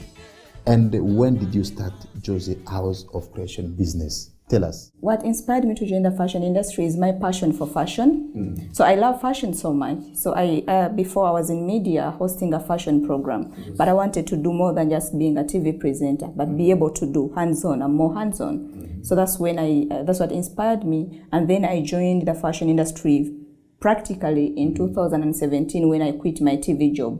And I decided to settle into entrepreneurship as a fashion designer. Yes. How have you been able to establish yourself as a successful creation designer? First of all, my creativity in the fashion industry, it's more than what other people do. Yeah. Most people are just fashion designers. But I say I am a creative designer because I do more than just clothes. If you check through the different kind of works that we do. So that's what makes me different, and that with that I've been able to establish myself and be able to design different people. Also networking. So I do a lot of networking with different people when I go to events, and that sells me and my products, and the uniqueness and the passion I put in what I do gives it that unique touch that people find my work quite different from what other people do. The way you are talking, I can see you love your work. Yes, I do love it a lot. Thank you. Thank you. Thank you, because you can inspire many people also to love what they're doing. When and how was your turning point? My turning point came when I got that scholarship from the French embassy that saw me fly from Uganda. It was my first time in Europe. So going to France, staying there for that time, and everything was paid for by the French government. Like, imagine everything being paid for and you're not spending a single penny. That was my turning point. Wow. And also being able to get the entrepreneurship seed funding from the American embassy in Uganda. That is another government, American government, to finance my business. That was another big turning point in my life. So I treasure that a lot in my life. Thank you so much. You are mostly in the French networks. Yeah. Take us through that journey. Especially that day is going to, next month, what you say about that connection between fashion and the French language. My network with the French community comes in through mostly the French embassy in Uganda, because I'm a beneficiary of the French government through the French embassy in Uganda. So that has opened many opportunities for me, and the ambassador has been promoting Ambassador Joe Amana Nombozo. I say merci beaucoup pour l'opportunity. He has supported me so much through the embassy and personally, because I designed the ambassador. Even right now, he's in Paris. He traveled last week. But he left me with an order of almost 10 outfits that I'm designing for him. So that means a lot for me. And also through the French embassy, that whenever there is something, he makes sure they reach out to me to design a number of things that they want. Like during the time of COVID, I designed the branded masks for the embassy, and that is an opportunity that was so big for me in business. And also the fact that we have a fashion show that is coming up. My passion for French and the French language has made me be able to get exposed to different opportunities. That's why we have a fashion show coming up on 3rd September at Alliance Française Kampala, which is themed back to my roots. So I want to embrace myself as a fashion designer who is an African, and also it goes ahead and says fashion meets French songs. So it's fashion, which is me as a Ugandan and an African designer, but then there is a French part whereby people are going to learn a bit more about French, not just coming for an ordinary fashion show. So I'm fusing the two together because of the love I have and the gratefulness I have for the French government for having promoted me, given me the platform to be the designer I am today. Everyone is seeing Jose up here, but it's this government that has pushed me and promoted me and given me the opportunity. And also I want to say thank you to House of Talent TV for the opportunity for hosting me. Thank you to Eddie. To Eddie, okay, Eddie, the professeur de français. Yes. He's going to become a professor, French professor. The CEO bench. Thank you so much for this opportunity, because this means a lot to me. The platform you're giving me, there is an audience that follows Eddie Okilia and the CEO bench, that he's giving me this opportunity for you to be able to know more about Jose and Jose House of Creations. It means a lot to me. I cannot take that for granted. And also to Patrick. Merci à toi. Last word. Yes. Give us a message because many people are from. I want you to face the camera. Tell those ladies are thinking for them to succeed. They just want to get married. They just want some people to connect them, to push them, to send them mobile money or Western Union. Can you give them a message about what's coming from your heart? Motivate them. In life, to be a successful person, you have to first of all discover who you are, work hard, and even when you face challenges, keep going, don't give up. Everything good comes with challenges, and you have to be passionate about what you're doing. And there is a saying which says, if you're doing what you don't love, then you're wasting your time. Discover who you are, what do you love, give it your best shot, and you'll be successful. And also to everyone, I want to encourage every single Ugandan, every single person that is watching me, please go and learn French. It is an international language. It is a language of opportunities. And just like I am today, I've been able to get these opportunities because I have an international language, which is French.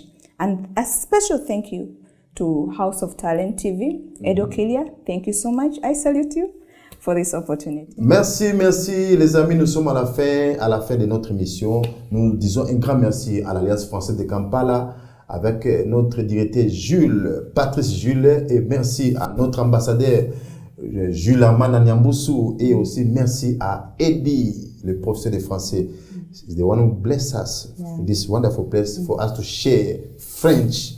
Me and my guests, we are going to say together, Partage ton français. Guys, send us your number. We are going to put you in our platform, WhatsApp. You are going to interact with people. You are going to practice your French. We are here to promote French in Uganda. Vive la francophonie en Uganda. Ciao.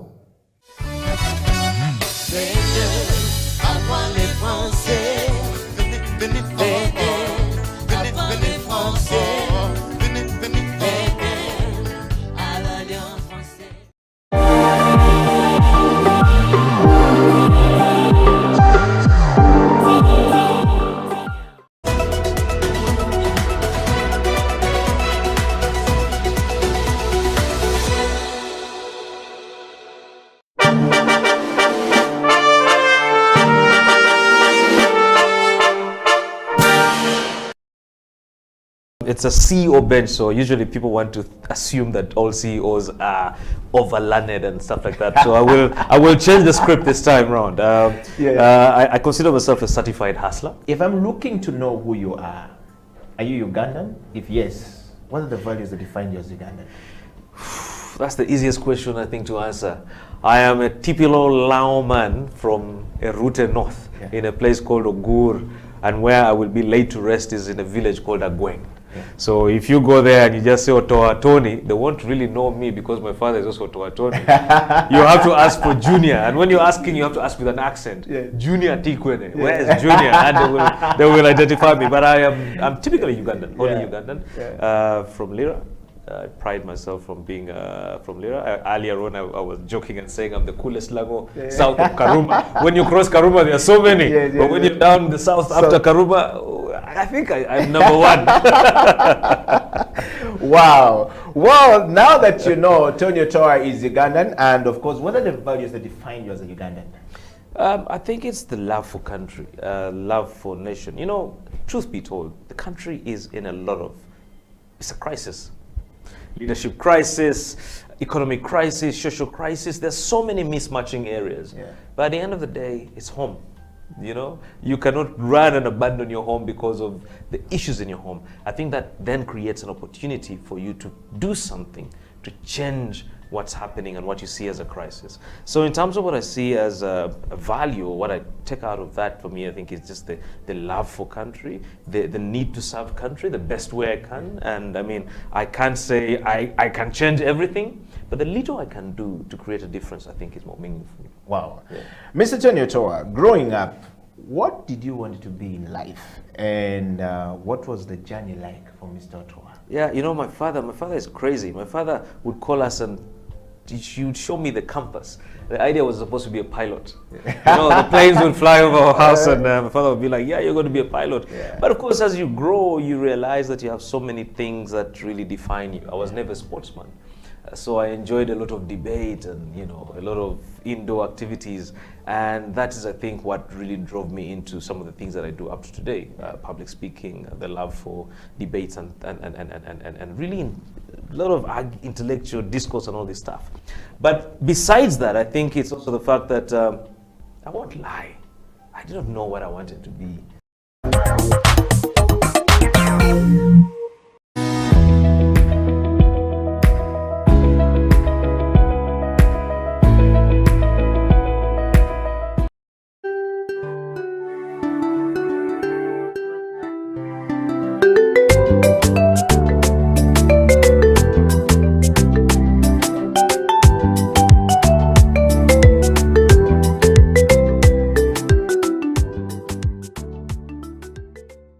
COVID-19 has tested our hope and faith as individuals, families, and the country at large.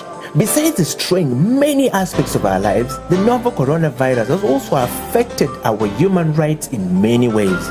You and the Law, the COVID edition, is a 30-minute weekly television program that focuses on the impact of COVID-19 on human rights in Uganda. The program engages experts to explain the importance of rights-based approaches to the success of any public health response to ensure the respect, protection, and fulfillment of human rights amidst the challenges presented by COVID-19. You and the Law, the television program, brought to you by Legal Hub Uganda, taking the law to the last mile in proud association with I4C Africa Hub and House of Talent Television.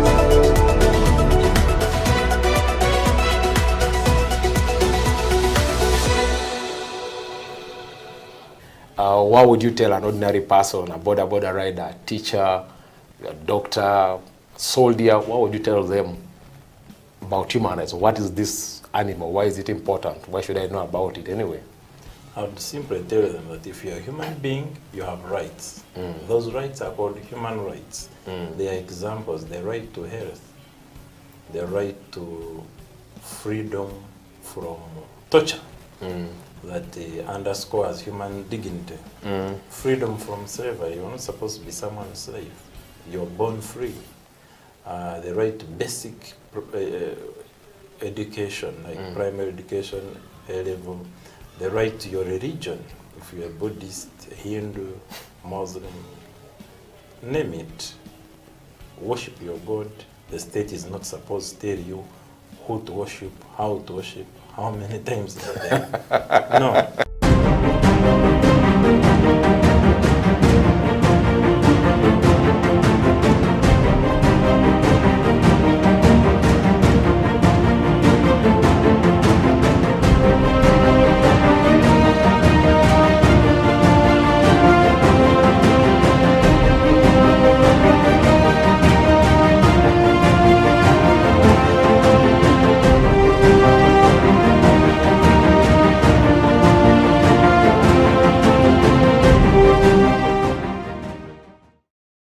COVID-19 came and disorganized our economy, brought our health system to its knees, and along the way, affected our rights significantly. This is You and the Law, the COVID edition here on House of Talent Television. My name is Jonathan Ochom, your host. Today, we talk about COVID-19 and how it has affected our rights, our human rights that are provided for in different laws. With me in studio is an outstanding human rights lawyer, a founding partner of Kiza and Mugisha Advocates, CEO of the Environmental Shield, and recently a winner of the Human Rights Defender Award by the National Coalition of Human Rights Defenders. Aaron, Kiza, you're welcome to You and the Law, the COVID edition. Oh, thank you, and thank you for the accolades. In House of Talent Television, what we do is we fist bump, and then we spread the love. Advocates is substantially handles human rights work. How was that Advocates? Is substantially handles human rights work. How has that been working for you, and especially in this period? In the first lockdown, we are really very busy as our clients were locked up. we had to engage with CMI, we had to engage with police. CMI is the Chieftains of Military Intelligence, the intelligence wing of UPDF, of the military. We had to have run-ins with police, and even at some point, Nicholas was detained.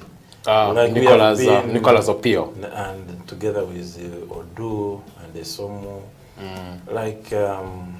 we didn't sit down, we kept working because COVID-19 amplified the vulnerabilities of the vulnerable people we have already served.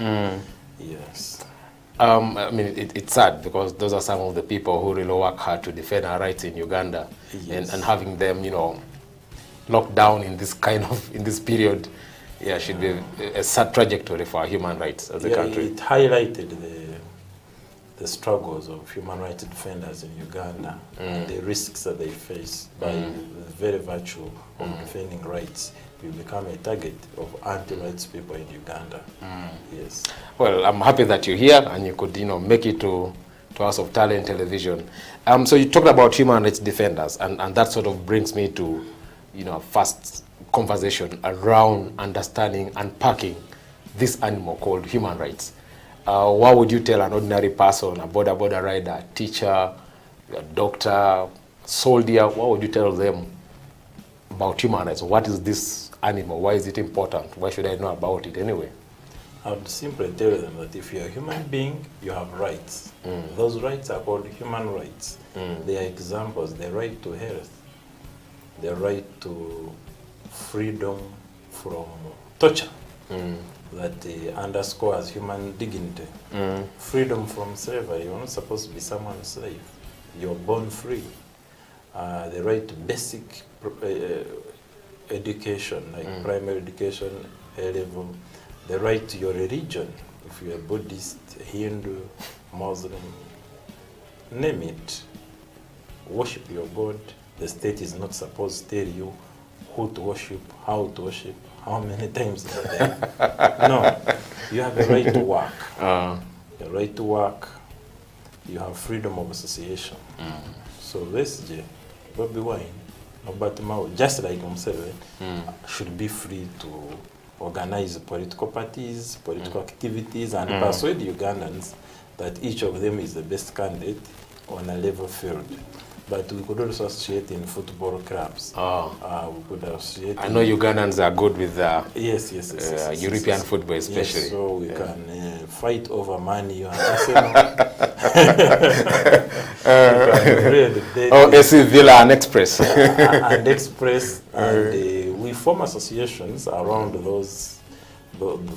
that passion, but we could also be associating over neither football nor politics. It could be economy in cooperatives. So there are many ways of associating, and it's your right to associate, or even not to associate. You shouldn't be conscripted into a group that you're not very keen on, comfortable about. And you have a right to freedom of movement. Yes, to enter Uganda, to leave it.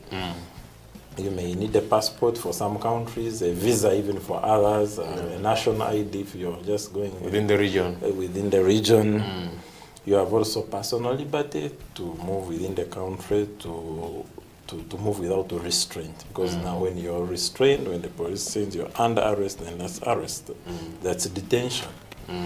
Yeah. So now talking about rights, so where do these rights come from? Because I think you're explaining the ideas, but then where are they rooted? If I say you're violating my right to X, Y, Z, where do I refer to? Do I just imagine it in my head, or is there some sort of framework in place? Philosophically, they root in the very idea that you're a human being. They are inherent. But legally, they are spelled out in the national constitution. And the Supremo, which is the supreme law of the land, and there are a cluster of other laws that supplement the constitution to ensure that you have procedures on how to go about your rights. The Children's Act, the Human Rights Enforcement Act, the Environment Act, and other laws that come after that.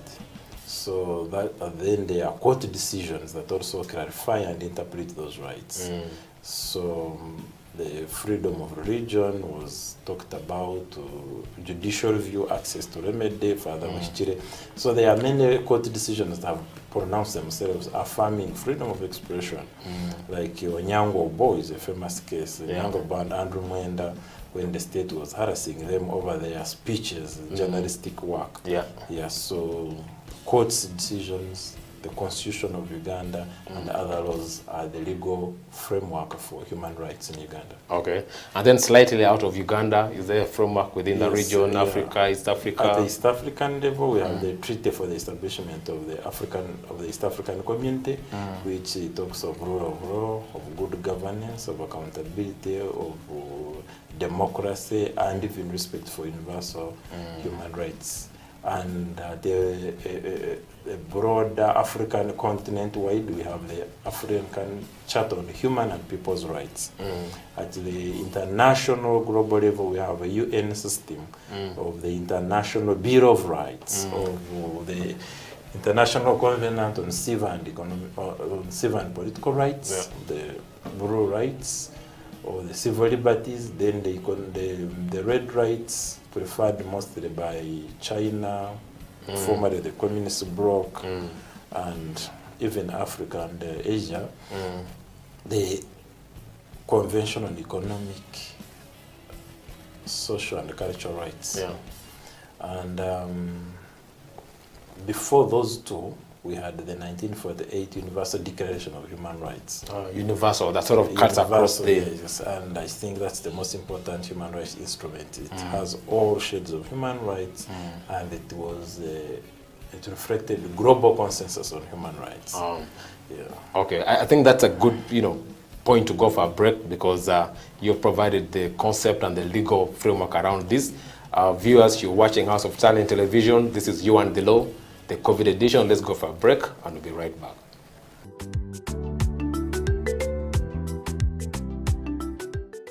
When it comes to the law, we basically live the law, on a day-to-day basis, Whether it is in your bedroom, there is a law that governs it. If you're married, for example, even if you're single, there could be something touching on the law, because you might be in your bedroom with an underage girl, or you might be with another person's wife, all the things are the law, If you're a human being, you have rights. Those rights are called human rights. They are examples: the right to health, the right to freedom from torture, that underscores human dignity, freedom from slavery. You're not supposed to be someone's slave. If you look at our penal code, it sets out another marriage laws. It sets out the persons who can marry and those who cannot marry, right? For example, you can't marry your close relatives. If you did, you'd be committing a crime. The state is not supposed to tell you who to worship, how to worship, how many times a day. No, you have a right to work. The right to work, you have freedom of association. Cohabitation for whatever period of time does not make you husband and wife, right? And that is why we emphasize to people that when the relationship is still hot, you must ensure that you do what? Marry. For human rights to be respected, protected, and fulfilled, relevant government programs must actually work. Medicine should reach hospitals, oxygen should be there, health workers should have gloves, teachers should be present. Now they are mostly absent, and they have left the profession, a good number of them. They are into trading. So things must work. If things don't work, human rights are not respected, are not protected, and are not fulfilled. COVID-19 has tested our hope and faith as individuals, families, and the country at large. Besides destroying many aspects of our lives, the novel coronavirus has also affected our human rights in many ways. You and the Law, the COVID edition, is a 30-minute weekly television program that focuses on the impact of COVID-19 on human rights in Uganda. The program engages experts to explain the importance of rights-based approaches to the success of any public health response to ensure the respect, protection, and fulfillment of human rights amidst the challenges presented by COVID-19. You and the Law, the television program brought to you by Legal Hub Uganda, taking the law to the last mile in proud association with I4C Africa Hub and House of Talent Television.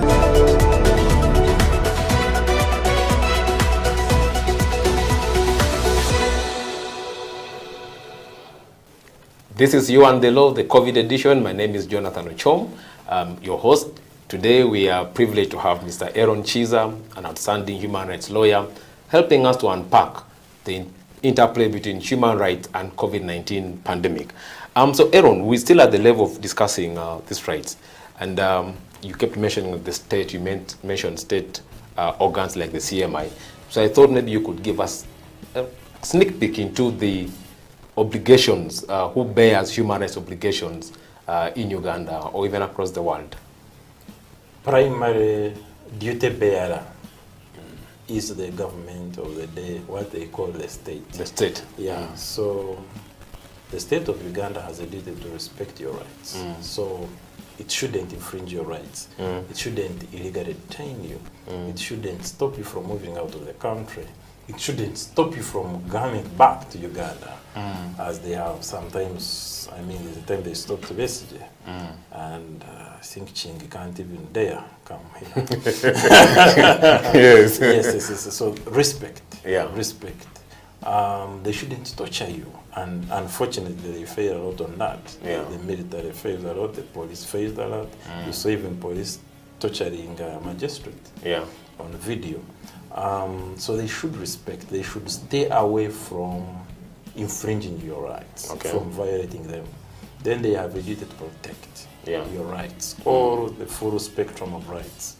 So when to say they protect the rights is that they should stop third parties, like criminals, like strong multinational companies from violating your rights, from abusing your rights. For example, your rights property, it's land or rights due process. They normally get threatened by unruly soldiers in a village, removing all villagers, a big company removing all people. I know you've been working on a number of cases in that area. Yeah, so the state is the primary duty holder. It is before you think of a human rights lawyer, an NGO, the state should be there protecting you. Of course, unfortunately, they don't understand that sometimes. Sometimes they switch the roles. So you find that instead of protecting you, the police, which represents the state at that level, or the RDC, or other institutions are actually hounding you out of your property, blocking you from accessing vital information. So that's the antithesis of protecting your rights to information, participation, to property, to privacy, etc. State also has a duty to fulfill. That is most clearly relevant to economic and social rights, which need a lot of facilities. Investment. The right to food, yes, investment. The right to food, the right to education, other economic, social rights, the right to health. For example, the right to health needs proper functioning hospitals with the drugs, with motivated doctors who are competent and well paid, doctors and other health workers, nurses, midwives, and so on and so forth. We need schools that are safe to live in, to occupy, with teachers that know what they are doing, are qualified, are properly inspected, and who are well paid. They're not complaining and striking all the time. Yes. And the schools shouldn't be far. The schools and hospitals shouldn't be far. They should be accessible, both in terms of distance, but also in terms of economic accessibility. There should be no monetary barriers that stop people from Kanungu or Achori from accessing schools. So Aaron, so with that, then we got COVID-19 coming to shock our country, shocking the whole world, and along the way, destabilizing or causing a revolution, as other people have termed it. from a human rights angle, how has COVID-19 affected human rights? Could you sort of flag off some of the rights that have been directly hit by this global pandemic? COVID-19 came in hit us in 2020, which was also the electoral year, and it messed up the campaigns, because now some people had excuses for stopping you from moving. You couldn't campaign, you couldn't hold a rally, so it devalued, it degenerated the level of our politics. And the people who dared actually either campaign, if they were not of the ruling party, like you saw in the primaries, and it was like opposition, like Zake, who even was just giving out food, then you know how he ended up in a vegetative state out of a military or other policy structure. And the Kakwenza, you saw Kakwenza, was hit twice last year, in April and later in September. And those are just a few names that I can roll off, but many people. So the political civil rights were heavily affected. The economic and social rights were compromised because the state, first of all, had no ability to fulfill its duty of fulfilling human rights, of promoting them, and it didn't even respect them, because people couldn't eat, many died, people couldn't, significant numbers couldn't access hospital facilities, and of course to date, people haven't gone back to school. But there is a third level of human rights, of collective rights, like environmental rights. So that was also greatly compromised, because whether it is Bugoma, Semuliki, forests are going. And the tempo of deforesters increased during COVID because there was no watchful eye. Institutions like the previous NEMA officer said they couldn't do public hearings over Bugoma because of COVID. So people got many excuses for violating rights. And of course, justice was hampered, courts closed. There was little access to justice. And lawyers were not essential workers. Lawyers were not essential workers, neither were any other HRDs. So this whole system for facilitating human rights remedies, participation and accountability was jeopardized by COVID-19. But you paint a picture that I could say maybe is a little bit gloomy, but I'm wondering, from what the government did, the government interventions, there's a lockdown, justifiable, airports shut down, an attempt at online education, an attempt at food distribution and cash distribution and stuff like that. What could be sort of your assessment of some of those measures that government put in place to curb the spread of the virus, and how were they able to protect rights in your view? Yeah, they are relevant for rights, especially economic, social and cultural rights. People need food, people need protection from further spread, hence the lockdown being justified on that account. Even the airport shutdowns were very essential to stem the tide of COVID from other countries, say the Middle East or Europe, which had bigger problems. So they were good ideas. It's just that the implementation was very weak. Food was only distributed in a few areas of Kampala. Not many were reached. Money was given to a few people, and as we are now beginning to learn, mostly the wrong people.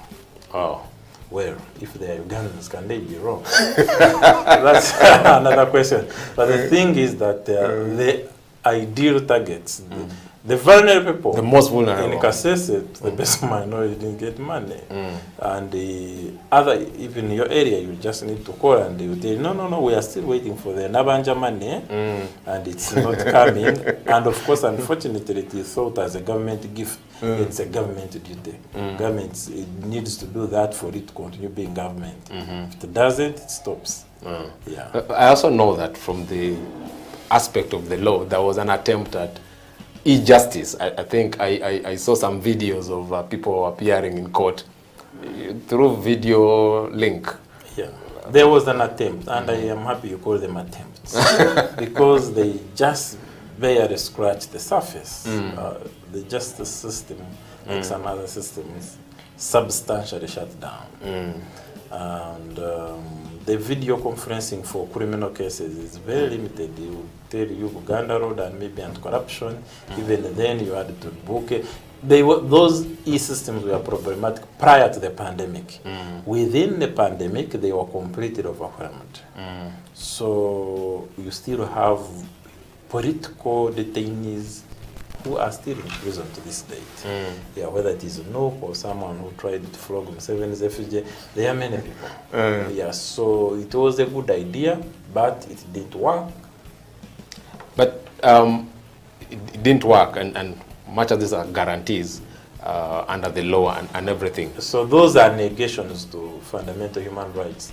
The failure of good government programs to be implemented, because for human rights to be respected, protected and fulfilled, relevant government programs must actually work. Medicine should reach hospitals, oxygen should be there, health workers should have gloves, teachers should be present. Now they are mostly absent, and they have left the profession, a good number of them. They are into trading. So things must work. If things don't work, human rights are not respected, are not protected, and are not fulfilled. So overall, you could say... The performance was dismal, 10%. Isn't that... I'm being generous. With 10%? Yes. Because if you only give food to a few people in Kawempe, only in Kampala, a few sporadic out people. of about 42 so million. That's I'm generous with the 10% score. I'm only trying to make sure that I reach home. Wow. But at least you appreciate the initiative. Yes, very much. Principle. The ideas are very good. It's a good thing to give people food. We need food because we are not working. So we need to be fed. We need money to feed, because we need data and so on to communicate, because that's more important now, because we can't physically visit people we love. We need to give them phone calls, we need to text them. We need to work. And hopefully you are testing people in the law, outside the, not wrong people. Yes. And we need to work. The internet is very much instrumental. It's the new office. The new office, people really have there's a big economy on the internet, and it enables people to work even internationally. People have been attending meetings. The good side, the flip side of COVID is that it has heightened the importance of virtual space, virtual work, of virtual jobs. Yes. Okay, viewers, you're watching You and the Law, the COVID edition. My name is Jonathan Ochom, your host, and today we're hosting Aaron Chiza from Kiza and Mugishan Advocate, a top human rights practice law firm in Uganda. Let's go for a break. We'll be right back.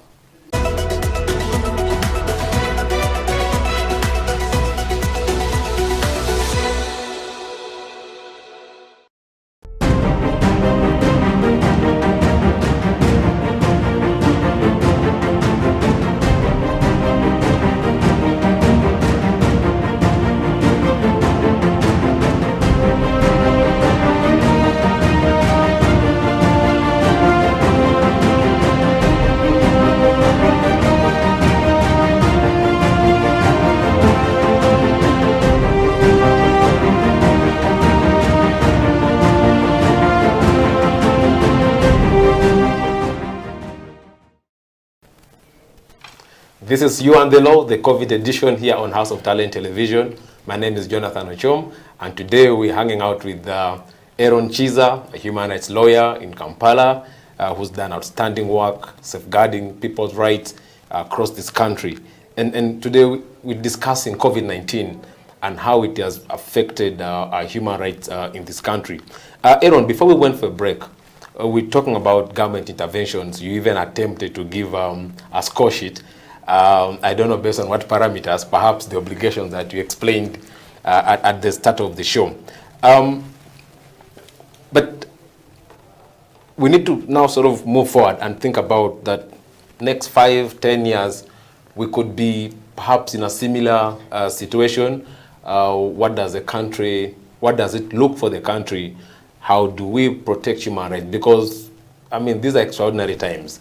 And we don't know what will hit us next. Could be a tsunami, could be another pandemic and stuff like that. But perhaps before we go into that aspect of recommendation, we could think about the lessons So looking at COVID-19 now and how it has disrupted our lives, disrupted our rights, what do you think government of Uganda can learn? Because I remember at the start of the pandemic, they said, we've already handled Ebola before, we've handled cholera before. I don't know if there was any learning applied in the COVID response, but then we could think about, we have a chance now to prepare for the future. And what sort of would you flag? Assume tomorrow you're the Minister of Health and you're at the forefront of this conversation. What lesson do you think we can pick from our response to COVID-19, especially in the angle of protecting rights? A major right on all. You could first say amen to my prophecy that could be the next Minister of Health. Yeah, glory be to God. I look forward to that moment. So a major right on all said that in times of peace, prepare for war. Yes. So you don't need to wait for a pandemic to wait for a pandemic. We have had a ministry for disaster that's more disastrous than pandemics. That basically does nothing to prepare us. They distribute food during, not even landslides found them already in just one localized area. So we need to have to be foresighted to know that health systems should work all times, and when they are working and the pandemic comes, they will be stressed, but they will not be run down. You get me? We also need to know that the human rights do not frustrate service provision or COVID responses or pandemic responses.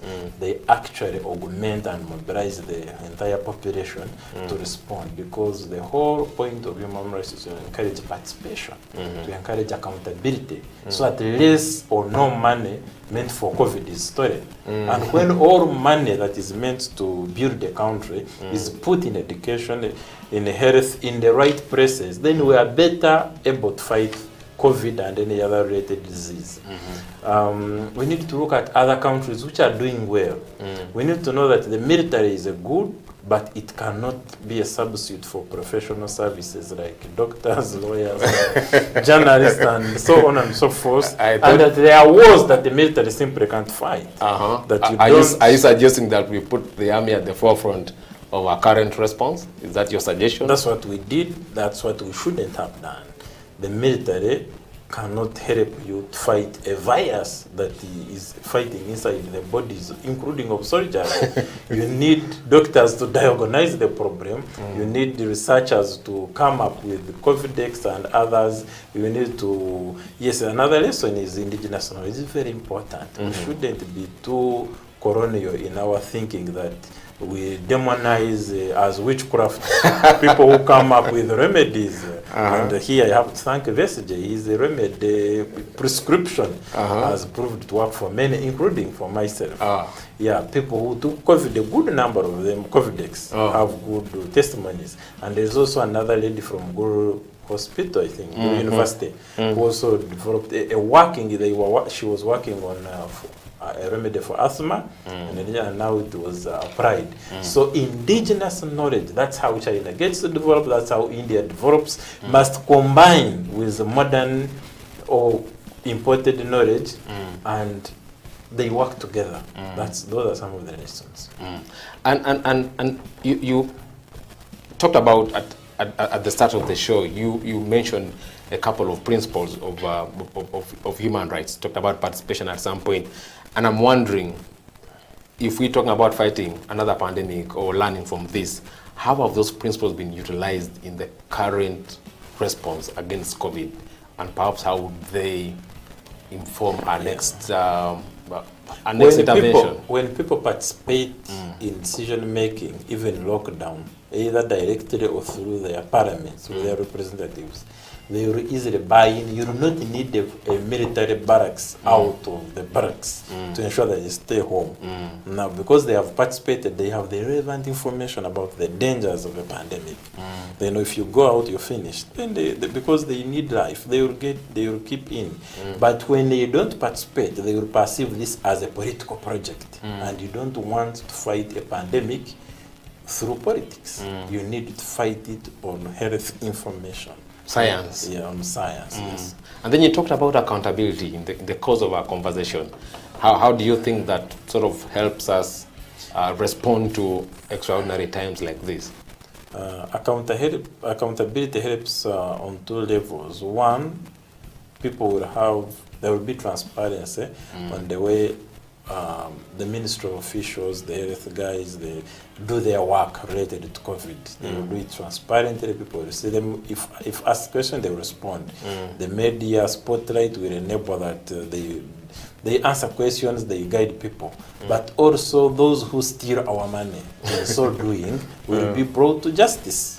Or those who stumble on our rights. Those who stamp on our rights will be also brought to justice, and they will compensate the victims and so on and so forth. So it improves the governance. Accountability, just like participation, they improve COVID response governance. The quality, they improve the quality. They make us more effective in fighting COVID because they will ensure that the drugs, oxygen cylinders, oxygen itself, medical workers, teachers reach hospitals and schools. Food, actually, if it is distributed, it gets to most homes at least, not a few homes, and people taking it up because you had big wigs actually taking food and taking it to the market rather than it going to sick mothers.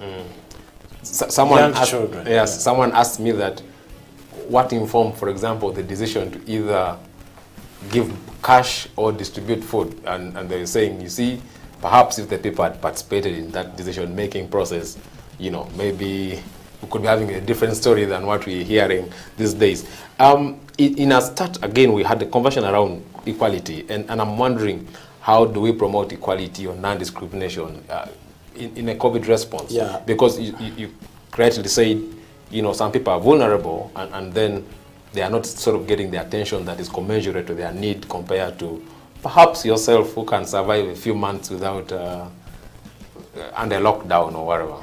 Yeah, the human rights concept of equality and non-discrimination, it helps vulnerable people to lead a dignified life. In a sense, the state as a primary duty bearer will not allow only one class or caste of society to keep alive while others are dying of hunger.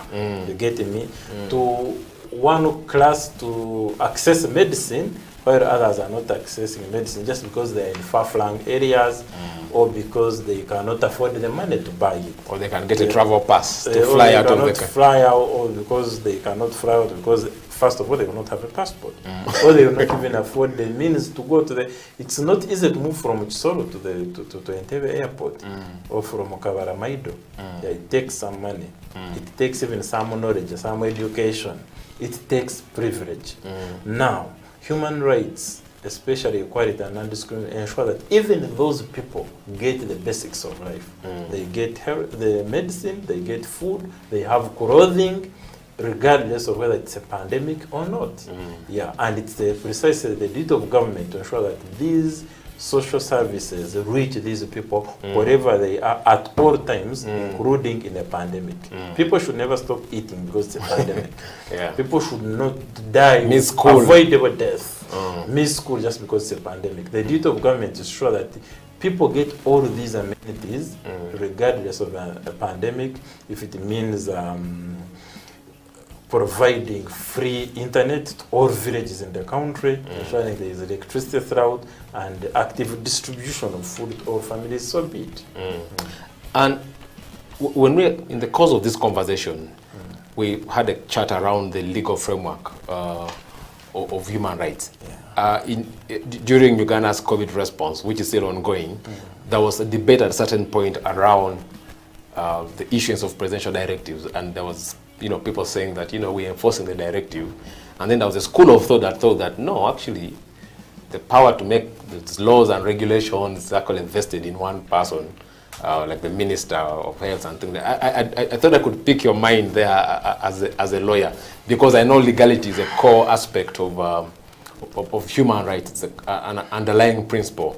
What's your thought around the interplay between presidential directives? The marking guide is simple. The marking guide was their participation of the people in the COVID responses, or it was just the president sitting with a clique of minister officials and proclaiming to all of us what we should do or should not Was there accountability of people who stole all these things? There is a constitution, was it respected? Because the constitution is the supreme law, and you don't declare an emergency except within the confines of the constitution. Of the law. Was it done? It was not done in the constitution. If it was done according to the constitution, it would have been through parliamentary resolution, and parliament would have had oversight over the situation. But even legally speaking, parliamentarians were not allowed to move. They were not essential. They were not essential workers.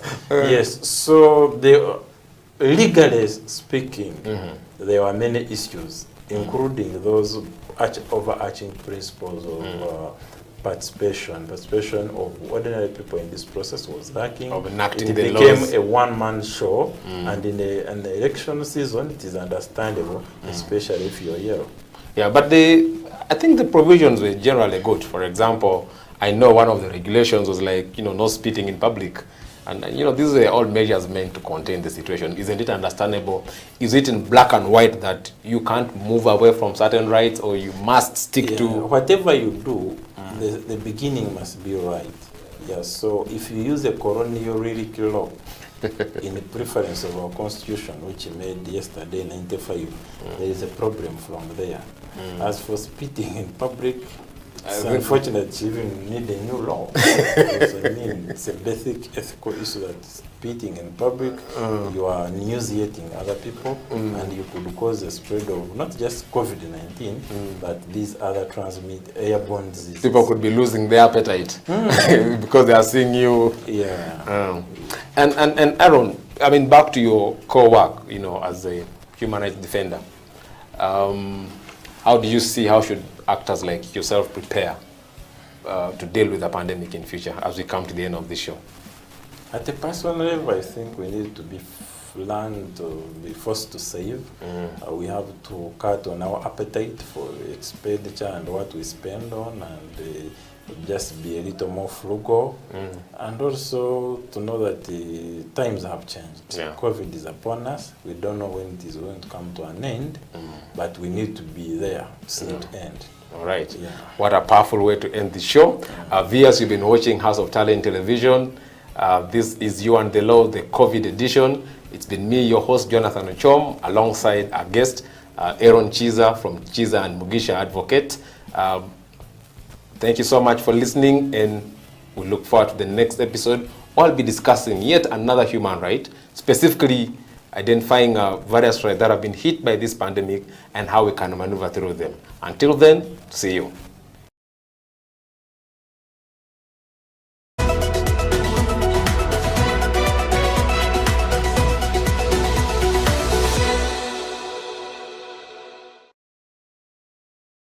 COVID-19 has tested our hope and faith as individuals, families, and the country at large.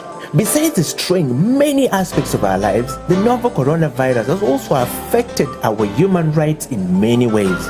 You and the Law, the COVID edition, is a 30-minute weekly television program that focuses on the impact of COVID-19 on human rights in Uganda. The program engages experts to explain the importance of rights-based approaches to the success of any public health response to ensure the respect, protection, and fulfillment of human rights amidst the challenges presented by COVID-19. You and the Law, the television program, brought to you by Legal Hub Uganda, taking the law to the last mile in proud association with I4C Africa Hub and House of Talent Television.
COVID-19 has tested our hope and faith as individuals, families, and the country at large.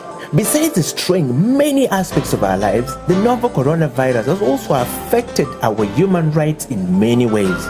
You and the Law, the COVID edition, is a 30-minute weekly television program that focuses on the impact of COVID-19 on human rights in Uganda. The program engages experts to explain the importance of rights-based approaches to the success of any public health response to ensure the respect, protection, and fulfillment of human rights amidst the challenges presented by COVID-19. You and the Law, the television program, brought to you by Legal Hub Uganda, taking the law to the last mile in proud association with I4C Africa Hub and House of Talent Television.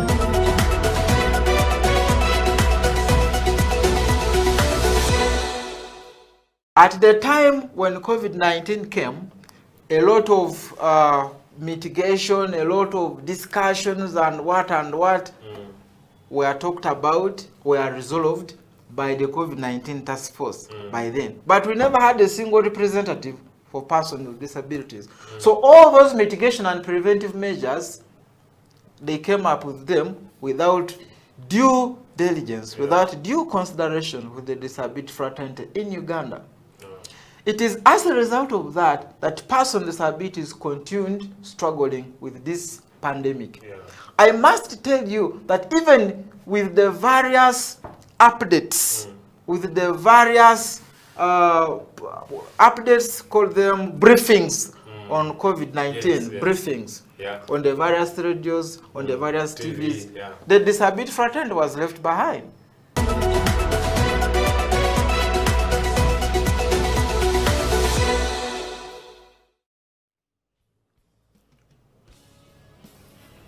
Hello viewers, welcome to yet another episode of You and the Law, the COVID edition, here on House of Talent Television. My name is Jonathan Ochom, your host. You and the Law has focused on the issues of the law and how it affects everyday lives. How do you wake up in the morning and ensure that you're on the safe side of the law? This program is here to unpack different aspects of the law and ensure that we, the ordinary citizens of this country, are able to live safely, knowing that we have the law on our side at every given time. Today, we discuss the rights of persons with disabilities in the context of how COVID-19 has affected it. As you know, the COVID edition of You and the Law tackles human rights and how they've been hit by the pandemic. With me in studio today is Mr. David Nangosi, who's a program officer at the National Union of Disabled Persons in Uganda, popularly known as NUDIPU. David, you're welcome to You and the Law. Thank you very much, Mr. Ochom, for hosting me here. How have you been? I'm so privileged. I've been well. The Lord has been in control in spite of circumstances, including COVID-19. Yeah. Right. We're talking about rights of persons with disabilities today. But I know that you are from NUDIPU and you're like one of the foremost organizations working on disability rights in the country. But we could start by just understanding what NUDIPU is, what NUDIPU does, what your mandate is, and then we could carry on from there. Thank you very much. Basically, just to confirm, I'm David Nangosi and I work for that NUDIPU. NUDIPU is a national umbrella organization for persons with disabilities in Uganda. This organization started way back in 1987, before I was born. And its intention was to advocate for the promotion and for the protection of the rights of persons with disabilities here in Uganda. Apparently, our vision is to see to it that there is a just and fair society where persons with disabilities live prosperous and dignified lives. That is our vision. And we work with organizations of persons with disabilities. Those are our full members. They are otherwise referred to as the disabled persons organizations, but now from a rights perspective, they are called organizations of persons with disabilities. We also work with the district unions. These are situated in the different districts of Uganda. Apparently, we work with 112 districts. You still have a bit of catching up to do because the districts are clearly increasing. And I should note that when we talk about persons with disabilities, I think viewers need to appreciate the fact that there are several categories of persons with disabilities. Yes, yes. We have persons with the physical disabilities. That is one of them. Yeah. You'll see people in wheelchairs, people with one arm off. You'll see people with 2 arms off, things like that. Okay. Those are persons with physical disabilities. You also see people who are blind. There are those who are fully blind, those that are partial blind, those are subscribed to disability. We also have those that are deaf. Then we also have those that are deaf blind as well. Or deaf blind, both hearing and vision. Okay. Yes, those deaf blind. And we also have persons with albinism. That's another disability category. Then we also have persons with mental disabilities, who include those with intellectual and psychosocial disabilities. We have persons of little stature, otherwise referred to as little persons. We also have now persons with epilepsy. We also have persons with cerebral palsy. We have the hard of hearing persons.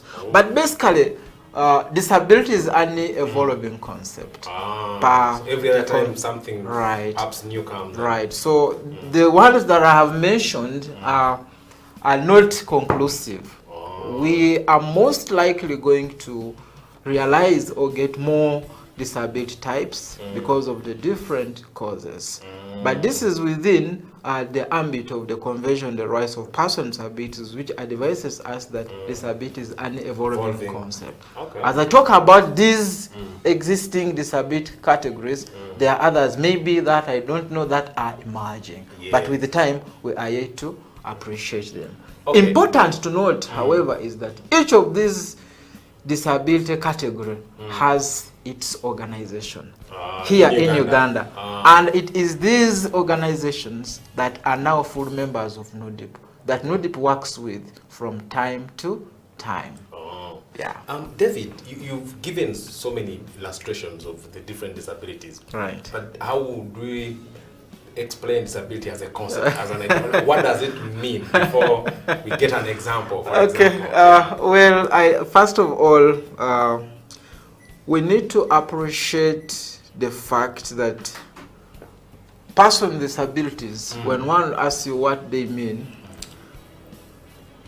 the Convention on the Rights of Persons with Disabilities has advised us that these are people who have long-term physical, mental, there are those who have long-term physical, mental, intellectual, and social impairments, which interaction with other barriers hinders their full and effective participation in society on an equal basis with others. So you will see that there could be several barriers in society, and when persons with disabilities engage or interact with these barriers at the end of it all will affect their full and effective participation. And when I talk about the various barriers, I mean barriers including the physical barriers. This relates to the physical environment that must be very clear to our views. We have the physical structures that are not accessible to persons with disabilities. We have the physical structures without ramps. We have physical structures without electronic elevators. We have toilets that are constructed that do not, that are constructed that do not actually are accessible to persons with disabilities. Then we also have attitudinal barriers.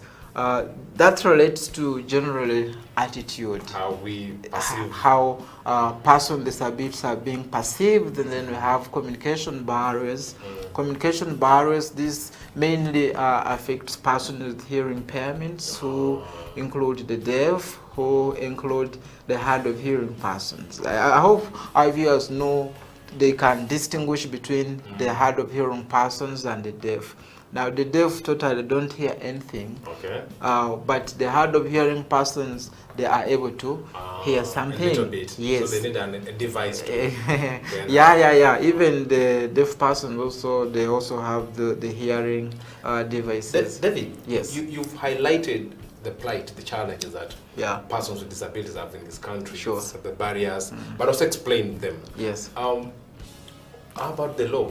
Because now everything you're explaining as a concept needs for it to be enforceable. Yes. Needs to have some legal backing. So I'm thinking at the global, regional, national level. Do you have any laws that speak to the rights of persons with disabilities? And yes, we do. Okay. I would like to state with certainty that Uganda is one of the countries that has registered progressive realization in the promotion and protection of the rights of persons with disabilities. And so there are legal frameworks that Uganda has ratified to from that are at the international level, that are at the regional level, and also those that are here at the national level. So when we talk about legal frameworks at the international level, we look at the several treaties that Uganda has ratified. But first, to begin with, we have the Universal Declaration of Human Rights. This provides for the universality of human rights without discrimination, and persons with disabilities are not discriminated therein, because rights are supposed to be promoted for all. But after that, we saw several treaties coming on board. There is a lot of history around that with the Geneva Conventions and all that. We saw treaties like the Convention Against Torture. We saw treaties like Convention on Rights of Children. We saw treaties like there are quite very many. The CEDAW Convention and mention all forms of discrimination against women, among others. Those treaties actually had limited provisions that relate to persons with disabilities. So later on, we saw the General Assembly coming up with a resolution that led to the coming into force of the Convention on the Rights of Persons with Disabilities. So on the international scene, apparently, we have the Convention on the Rights of Persons with Disabilities that Uganda ratified in 2008 together with its optional protocol. We are good at ratifying, So the convention specifically provides for disability. It clarifies the rights of persons with disabilities and provides the obligations that states, including Uganda, are supposed to respect and promote, to ensure that the rights of persons with disabilities are promoted. Yes.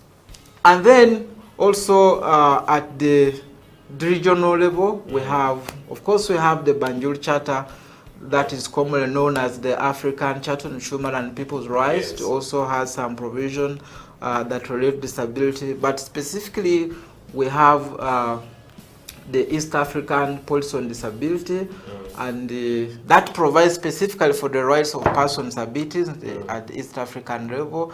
And we also, I don't know that it has been enacted into law, the East African Persons with Disabilities Act. I need to establish further. But we also have the Marrakesh Treaty.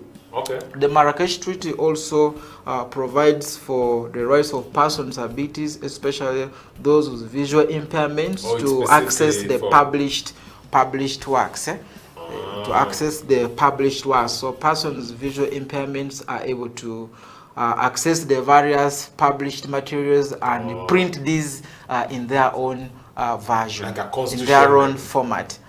Things like that. So it provides access to published works by persons with visual impairments. Now that's as far as the African region, South African region is concerned. But also here at the national level, I would like to recognize the fact that this country has done something to uplift the status of persons with disabilities by coming up with several enactments. First, beginning with the supreme law, which is our constitution. Our constitution has clearly provided for the rights of persons with disabilities. Look at Objective 16, that looks at the dignity for every person with disability to be respected, and it has gone further to provide for affirmative action for persons with disabilities and the Bill of Rights, and then it has also gone further to provide for the specific rights of persons with disabilities in Article 35, which Article 35 also has gone further to provide for specific laws to be made to guarantee the respect and the promotion of the rights of persons with disabilities. So on that note, we have specific disability laws in Uganda, whereas we have other general laws that have disability provisions. The specific laws include now the Person with Disabilities Act. We can go for a break after. Oh, right. Yeah, after. At this point where you've explained the constitution, then we shall carry on with the other laws. Right. So viewers, you're watching You and the Law, the COVID edition here on House of Talent Television. My name is Jonathan Ochom, your host. Today we're discussing COVID-19 and how it has affected the rights of persons with disabilities. And with me in studio is Mr. David Nangosi, a program officer at NUDIP. Let's go for a short break. We'll be right back.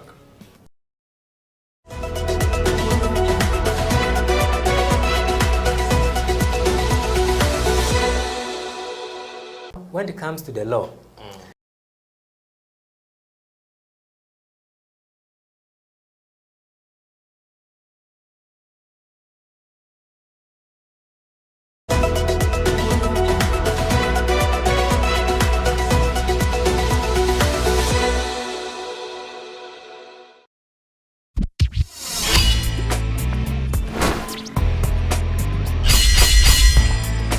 Good morning or good afternoon from your sitting room. This is XXL Season 4 and particularly on the book review.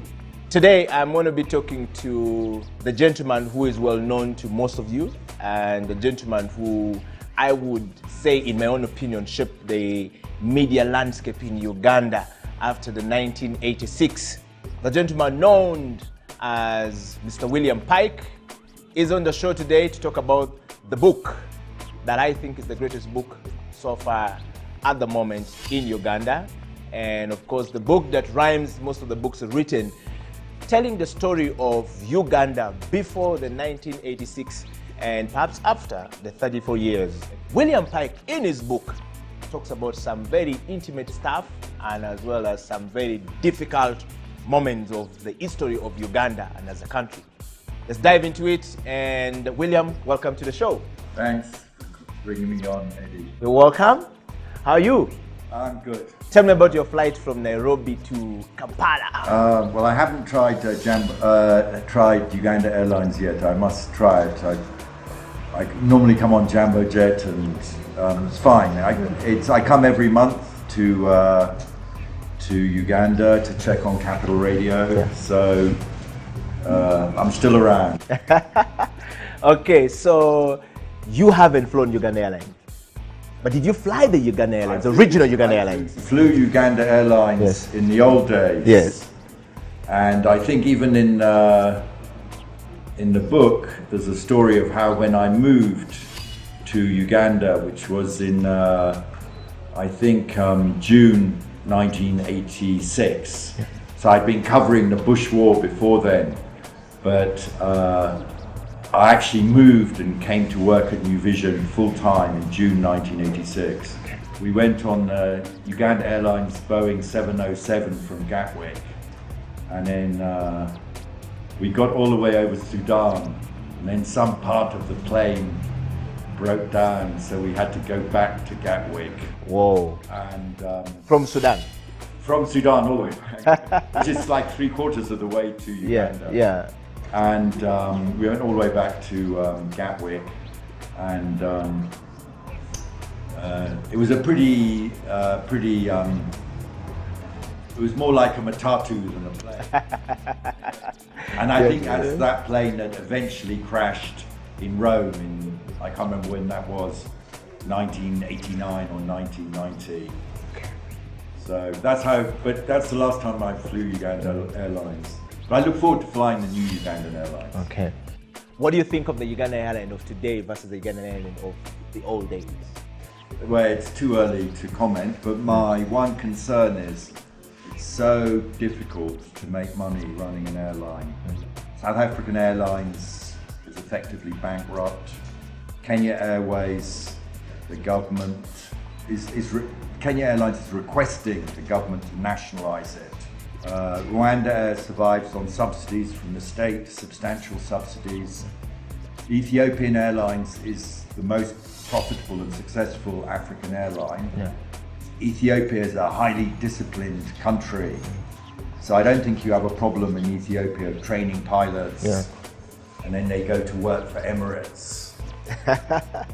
It's a challenge, and I hope Uganda Airlines succeeds. I'm sure they can succeed with short-haul regional flights.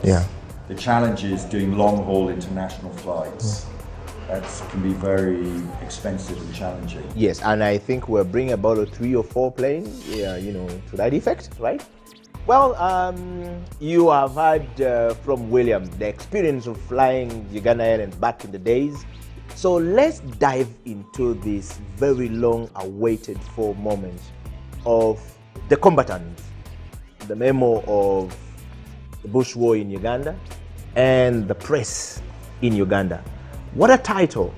Well, the title comes from the NRA song, which you can find on YouTube if you want to listen to it. They fought a bush war, heavy and encouraging, until when the blood was shed for Ugandans. Fellow combatants and patriots in the struggle, our country Uganda must be free. They gave their lives so that Uganda could be free. So it's that you can listen to that song on YouTube, and that's where the song came from. All right, and so you decided that the title of the book came from, and anything particularly that drove you to it? If you listen to those songs in those days, and I think this is what it's very difficult for people to imagine. Even the Bobby Wine followers, it's difficult for them to imagine. But this Bush War struggle was in some ways selfless. It was genuinely patriotic. Of course, there were mistakes and flaws, and people are human. So people are not saying they were perfect, but it was genuinely motivated by feelings of sacrifice and patriotism, which is why those songs, something like that song, Fellow Patriots and Combatants in the Struggle, that's why it captures that mood, and so that's why I wanted to use it.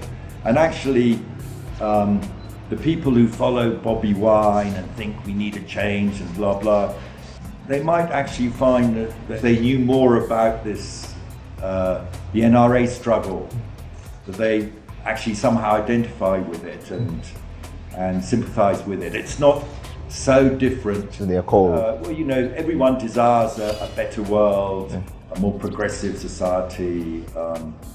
The conditions, of course, then were terrible. I mean, at least between 1971 and 1986, at least 500,000 Ugandans died. It was a much more terrible time than it is today. So in that sense, you can't compare the Bobby Wine followers with the NRA. You have heard the part that William talks about the beginning, the title of the book, the song and the struggle and what is going on right now in the country. But William, let's get a little bit more specific to the book itself. Why the book? What happened was that in around 1988, a British publisher asked me to write a book. And so I submitted the book in around 1991, but it was too detailed about Ugandan politics for the British publisher.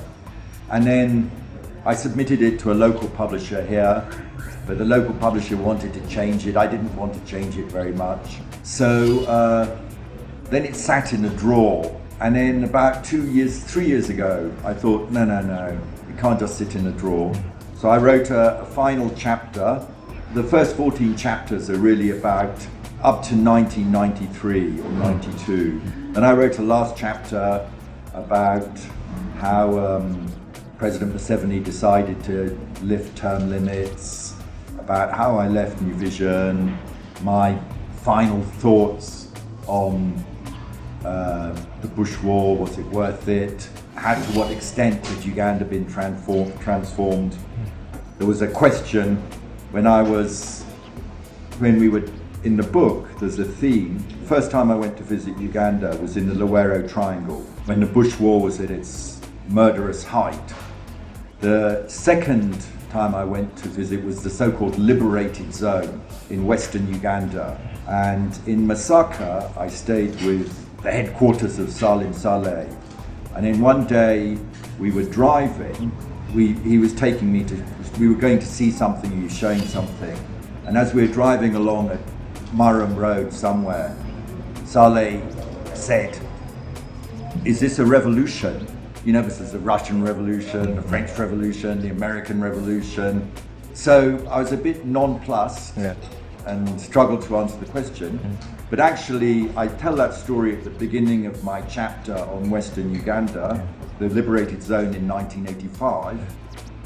And then at the very end of the book, I come to answer the question, which in my view, it was a revolution, but not like the Bolshevik revolution in 1917 in Russia, but more like there was some revolutions in 1848 in Europe, which were essentially middle-class revolutions, and they restored the rights of human rights and voting rights and property rights and stabilized society without radically transforming society. And so I said, yes, I think it was a revolution, but that kind of revolution, like the 1848 revolutions in Europe. Okay. So, you know, Uganda is transformed, and Uganda is a better place now as a result of what happened in the Bush War, in my view. Okay. So, you say that moment with Salim Saleh, and a question comes to mind. What drove you from, first of all, how did you even how did you get to be in Uganda and to be in the middle of this war, and from a journalist who was doing his stuff in the UK to get into Uganda and finding yourself to the bush? What was the interest? I also explain the circuitous path that led me to Uganda in the book. Yeah. But I was born in Tanganyika, as it was then, in 1952, where my father was a colonial officer. And then when I was older, we went back to England and I went to school in England. But I always retained, you know, a feeling or something for Africa. And then in my 20s, when I became a journalist, if you're a journalist, it's always much better to write about something that interests you and which you have, where you want to develop a deep understanding. So I started writing about Africa. Then I went to be a foreign correspondent in Tanzania in 1982. And Tanzania at that time was also in a very hopeless economic state. And it was rather depressing. And it was very difficult to work or live in Tanzania in those days. So I came back to the UK and went to do a master's in African Studies at the School of Oriental and Africa Studies. And there I met a mature PhD student who happened to be a Ugandan exile called Ben Matogo. Yeah. And we started talking, and I was telling him about Tanzania, and he talked about the problems of Africa. And then it turned out he was the London representative of the NRA, NRM. You didn't know about this? No, I didn't. No, he was just a guy. It was just like, I'm having a coffee in the coffee bar. This guy's having a coffee there. Hi, how are you? Get chatting. Then we used to meet up in the coffee bar. So it became a personal relationship, and then I discovered these things. Okay. And then to cut a long story short, journalists always want to get a big story. There was all these rumors of atrocities in the Luwero Triangle. There was a so-called guerrilla group, or were they bandits? It was a big story. No one knew exactly what was going on. So other journalists were also trying to go, but eventually I ended up being the journalist that was taken to the bush by the NRA, which was, I think, looking back, the greatest formative experience of my life. Okay. And tell me about your first experience meeting President Yoweri Museveni. Well, to get to see Museveni, was a real struggle because I got a phone call one day in London, come to Nairobi now. I said, I can't come now, but I'll be there in a week. Yes. So I got to Nairobi, met Katagaya. Katagaya sent me to Entebbe, stay in the Lake Victoria Hotel. Someone will come and greet you and say, are you EK's friend? So Aston Kajara came and said, are you EK's friend? I said, yes. Then it took a week to get me into the bush through a lot of hassles, getting caught in roadblocks. The younger generation won't remember what it was like, but it was super dangerous in Kampala. Much more dangerous being in Kampala than being in the bush with the NRA. Wow. No one was outside after 6 o'clock. Everyone was in. If you were outside after 6 o'clock, you were a security operative or something, an army person. It was really scary, incredibly dangerous. Eventually, they decided I had to walk out because it wasn't possible to drive me out because of all the difficulties. A guy called Bob Kagoro, who was the manager of Total, was the head of the cell that was taking care of me, the 3-man cell. So I stayed at his house in Kasubi. And then one night we walked out from Kasubi, walked through the dark, walked to Nansana, where there was a little camp, NRA camp hidden in a coffee bush. Picked up 5 NRA people. I walked out with one person, picked up 5 guys in Nansana. Then from there we walked to what was called Black Bomber Camp, which was commanded by Chaligonza. This is the current Matayo Chaligonza, the cantankerous old man. Yes, the man who had problems on his Yes. So, I mean, he's a tough guy. Yeah. So he was the commander of the... Was it tough then? Well, he was commanding the nearest NRA camp. I mean, this was a camp with hundreds of soldiers, or very near Matuga in a forest. So that's close, that's the front line. Yes. So then we picked up another, we got there at about 10 o'clock in the morning. Then they let me sleep till about 3 or 4 o'clock. Then they woke me up. I was staying in one of these tents they call Mamengina, Ingia, Pole Pole. Yes. Tents in a little grass shelter. Then we walked from there to a big camp called Mondlan, commanded by Tinyafuza. This is the current Sejusa, David Sejusa. Yes, Sejusa, yes. Okay. But he wasn't called that then. And that was a big camp with maybe 1,000 men. Stayed there for a bit, then continued walking through the night. All of this time, from Black Bomber, the Matuga camp. So there was, in Black Bomber, we picked up 30 soldiers, so like a whole platoon to protect me. Okay. But there was one person who took care of me personally, who was Kale Kayahura. Who was also called Edward in those days. Yes. So, and in the dark, so we walked all through, the second night we walked all through the night, going through ruined buildings, through matoke plantations. And because I was used to living in the city, in London, my night vision was very poor. So I walked for kilometers and kilometers, holding Kale's hand like a little child. Wow. And then I got very, very, very tired. And I kept saying, when are we getting there? When are we getting there? He said, oh, no, we'll soon get there, we'll soon get there. So then we walked on, and then we got out of the forested part of Luwero and into the grasslands in Bulamezi.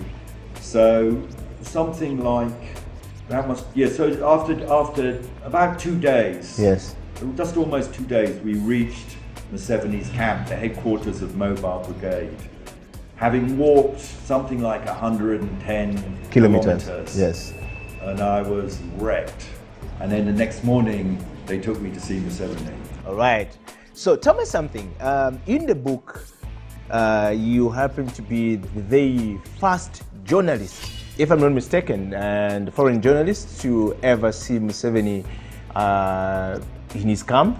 Yeah, I think that's, there was actually another journalist who went in, so there were 3 journalists who visited the NRA in the bush, actually 4 journalists I think. The first one was called Tom Lansner, who was the Reuters correspondent, and he's still a friend of mine. He was an American journalist. Okay. And he went just to the Matuga area with Katagaya in about September 1981, very soon up. But they just hid in the bushes and they didn't really do very much, but they were very small. At that time, there were probably only 100 or 200 soldiers in the NRA. It was a tiny group. Then in 1982, the NRA overexpanded with hindsight and created a liberated zone in the Wero. But that, if you follow the law of guerrilla warfare, you shouldn't take territory that you can't defend. Yes.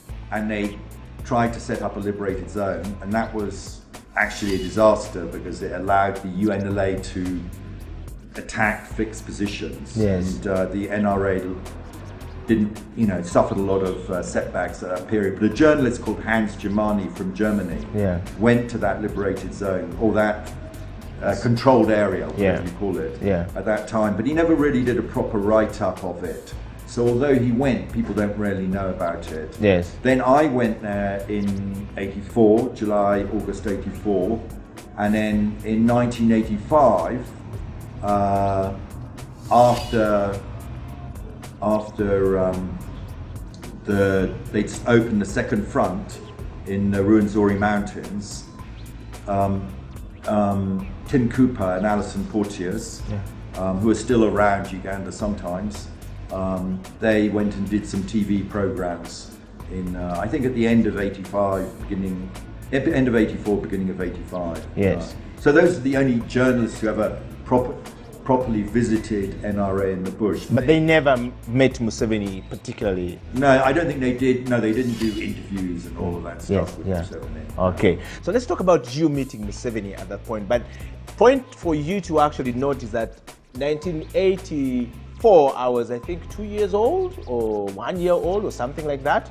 So you can imagine the contrast when I sit to actually interview William right now, and this is a story of so many Ugandans as well. Let's get into a commercial break, and when we come back, William will tell us the story of how he met Museveni the first time, and I would like to know what happened, and you will definitely be blown away.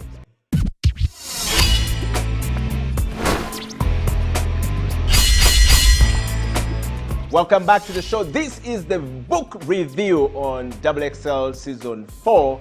On the hot seat today is actually the senior citizen, Mr. William Pike. You all know him. So William, meeting Yoweri Kaguta Museveni, the fearless man, for the first time, what was running in your mind at that moment when you appeared and said, finally I'm here and this is Museveni, the guy I've been looking for? Of course it was very exciting because actually that was the journey. You're picking up information about the NRA, but... You found it exciting, William? Not scared? Scared and being exciting, I mean, two sides of the same coin. Really. Yes, yes. Obviously, as a journalist, to get the interview Museveni was a big thing, and it would be a centerpiece of any article that I wrote in the British papers. Because I'd come there to write this story for the Observer newspaper, which is a Sunday newspaper, one of the two big Sunday newspapers in England. Yeah. And so I was very excited. I got a bit irritated because I'd gone all the way this way with them.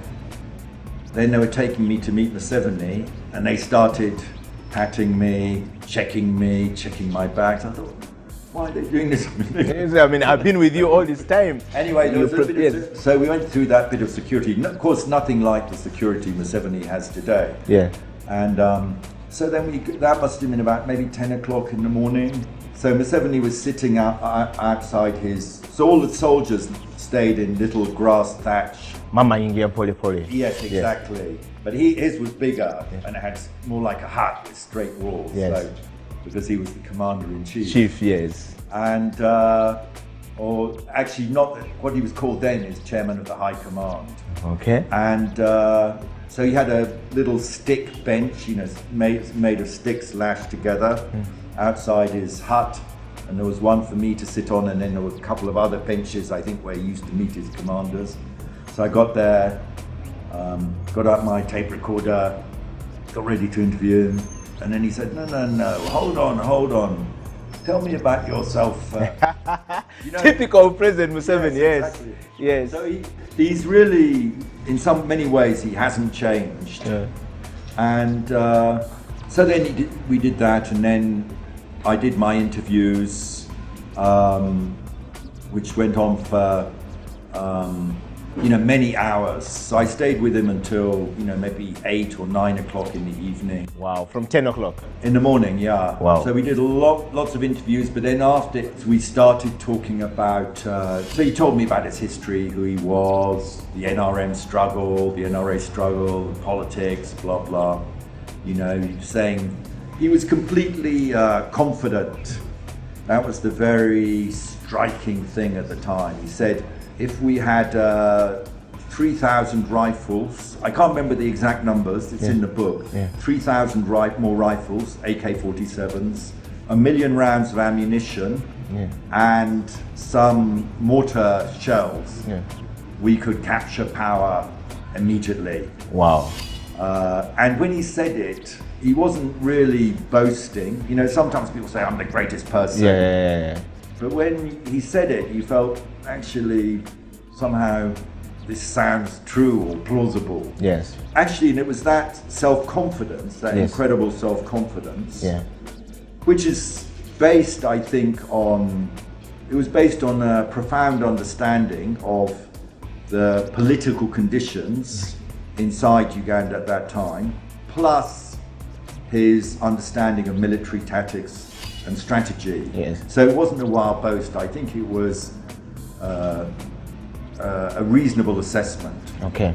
Because indeed, it was only a year and a half later that he did capture power. So there wasn't such a big gap. Okay. But anyway, I did the interview, talked to him for a long time.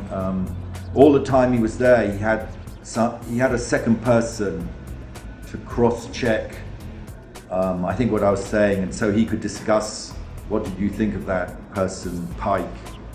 Oh. Do you think he's genuine? Yes. So the other person... So there was a person doing a personality so check. Person was sitting there with his cap pulled over his head. Yes. So Museveni was on his bench, and then this person was sitting with his back to a tree, like this, with his cap over his head. So you couldn't see his face. Or when I took pictures, his face wouldn't be showing. Yes. And that was Mugisha Muntu. Wow. Who was sort of blue-eyed boy. Yes, and then the fact-finding, yes. Very close and was doing intelligence stuff for Museveni. Yes. The reason he was hiding his face was he didn't want his family to get in trouble. And as you know, his family were prominent UPC people in Bushenyi. Yes. So he wasn't being secretive, he was just trying to protect his family. Okay.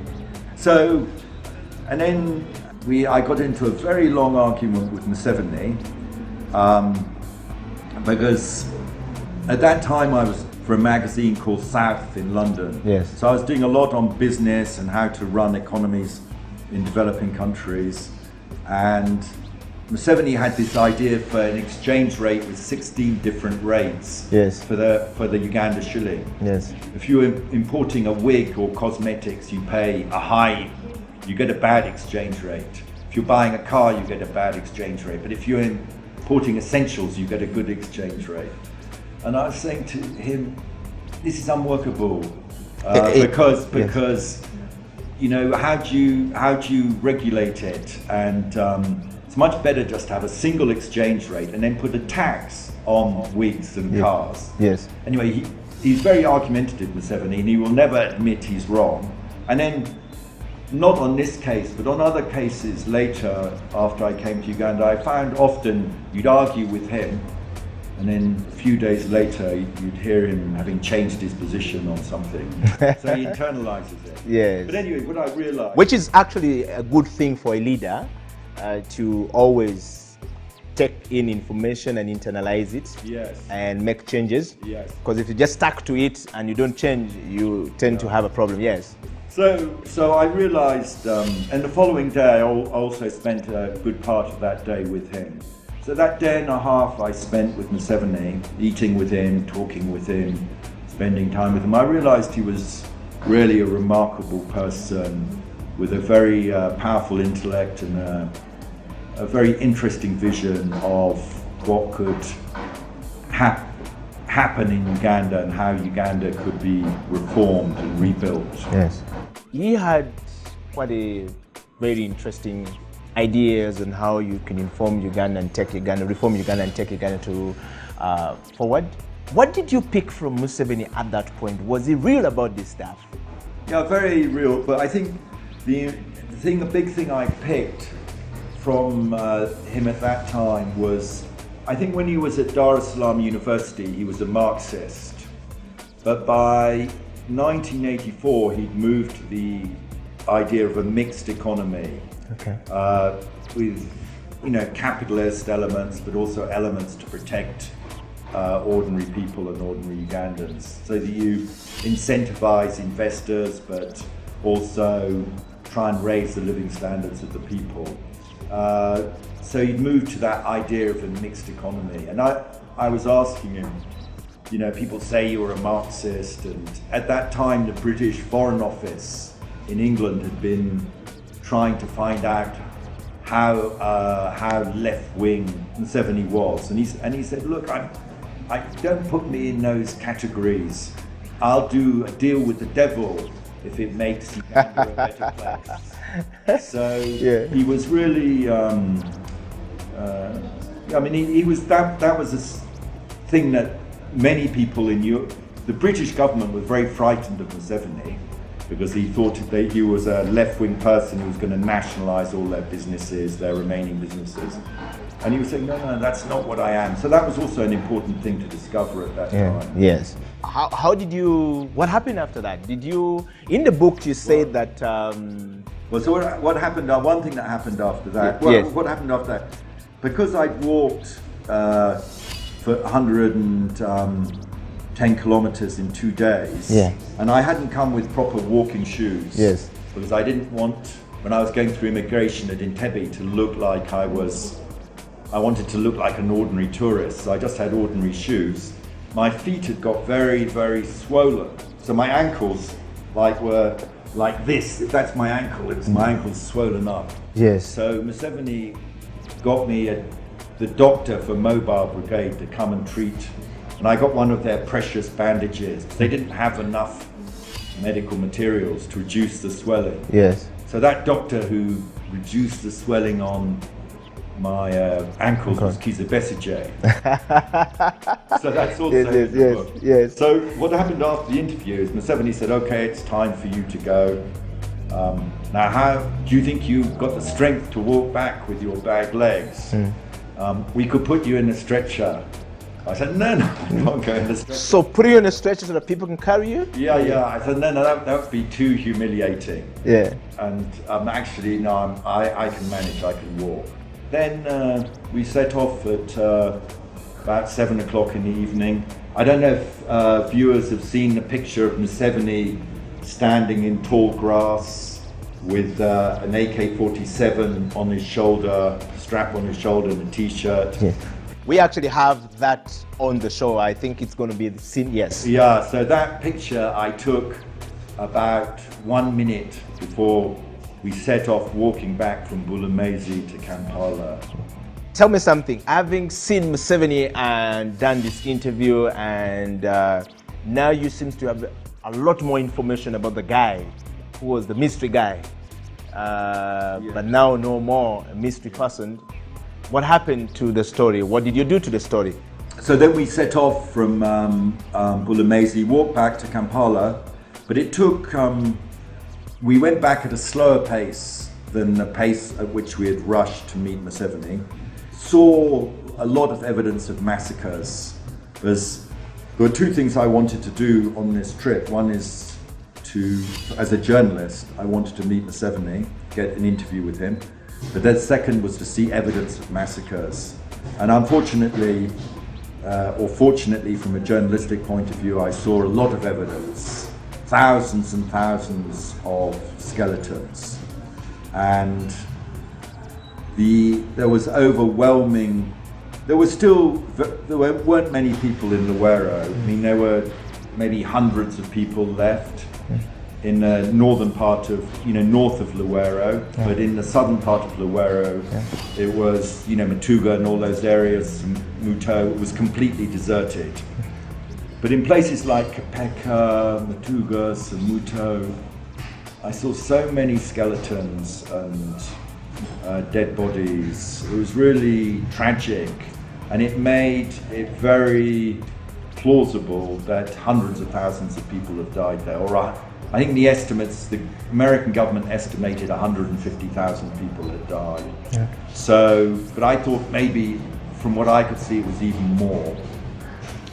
And the few people that were remaining there were unanimous that it was the government army, the UNLA soldiers that had done it. Because I think there's still a dispute today, were some of those people killed by the NRA? Yeah. But actually, on my trip, I was completely confident that this was all done by the UNLA. Yeah. And for instance, I met one chap who was a survivor. The story is in the book. Yes. And I think you can show the picture. Yes, Mugerwa, who was... Edward Mugerwa, I think his name was. Yeah, he had a big scar on his head. Yes. And he wasn't completely normal. He's someone like who's had a car crash and had head injury. He didn't talk very clearly. Well, he talked very slowly. But his story was that he'd been arrested on the street in Kampala, just in the Pandagari operation where they grabbed random people, took him to Makindye barracks, interrogated, then taken to Bombo barracks, then from Bombo barracks loaded onto a lorry and driven into the bush. And in the bush, as they got out of, there was about maybe 20 people in the lorry, as they got out, they were chopped on the back of the head with a panga. Chop, that's why he had a big chop. But in his case, the chop hadn't killed him, but then he got dead bodies thrown on him. Whoa. And he woke up and he was still alive, but everyone else was dead. And then he crawled away, and he was found actually in Chalagonza. He was in Chalagonza's camp, a black bomber. Then I asked, I said, can you take me to the place where you were dumped?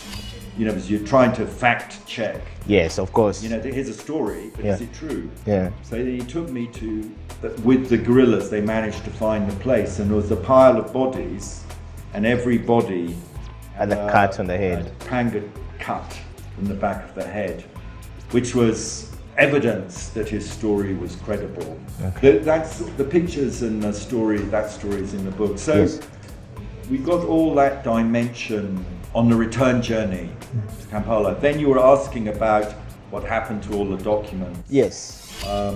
Those were driven by, I was also very frightened now, because I had pages of notes, which I'd written in tiny handwriting to minimize the amount of paper. Yes. But I still had pages and pages, plus 6 rolls of camera film. Whoa. Because in those days we didn't have digital cameras, Yes. you had to have physical film. Yes.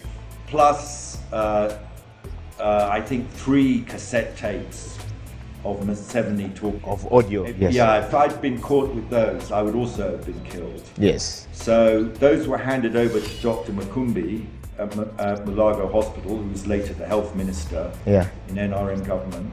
And he drove them to Nairobi and handed them over to Katagaya. And then Katagaya sent them by DHL to London. And then I got scared because by that time I'd been back in England for a month. And after taking all these risks, all my material for my story were not with you. Shit, what am I going to do? Excuse my language. Yes. If I lose it, everything will be wasted. Even the risks that the NRA took will have been wasted. Yeah. But fortunately it came. I wrote the story for The Observer. It became a big international story for various reasons and was splashed on newspapers all over the world. Bote called a cabinet meeting. How did this happen? They arrested the immigration officer who let me in and said, why did you let this man in? The immigration officer, I didn't know, he's just a tourist. Yes. And actually, when I came back in January 1986, just after the capture of power, he actually stamped my passport and told me that story. He said, but don't worry, everything's okay. It's okay now, yes. So that story actually is quite key for me right now, because you have set so many people, including the British government, in the story. I got my hand on that whole story of the British government talked about a certain number of people who are dead, and it seems like your story brought out some dimensions that had to make people rethink the position of the killing in Uganda during the wartime and all that stuff. So what it was that the British government, it was actually a big controversy at that time, as Amnesty International, the International Red Cross had released figures saying a lot of people were being killed because there were displaced people's camps. Yes. The biggest one was in Kapeka, and they were saying people were being taken out of the camps at night and killed. And then the British government issued a statement in around July 1984, around the time, actually August 1984, saying, it was the American government issued a statement saying 150,000 people had died in Luwero in this violence, primarily at the hands of the government army. The British government said, nonsense, it's only 12,000 at the most. Yes. It's happening, yes, but not more than 12,000. So then I came back with evidence then, and I said, actually, not only is the British government wrong, but probably the American government is underestimating on the basis of what I've seen. Yes. So that's one reason why this became a global story. Because if you think of all the stuff about the Rohingya Muslims in Bangladesh now, that's a huge thing. Yes. Uganda was occupying a similar place in the world media in those days. Yeah. And if someone could come and quantify accurately how many Rohingya Muslims had been killed, now it would be a big story. So it was something like that. That's why it became a big story when I said, actually, no, there's evidence that it's even more than 150,000. Yes, and so in that story, you account for that moment when you jump on your bicycle to ride to, I think, the university canteen or something like that, and then the newspaper finally arrived to the man who made the connection, Mr. Ben Matogo. What happened? What was the feeling? You know, I used to ride a bicycle when I was in London, so I wrote to the Observer newspaper on Saturday night, the night before it was coming out, and the story was coming out, and they gave me some copies of the paper. Then I went to Ben Matogo's, he lived in a council flat in Kentish Town in London, for people who know London.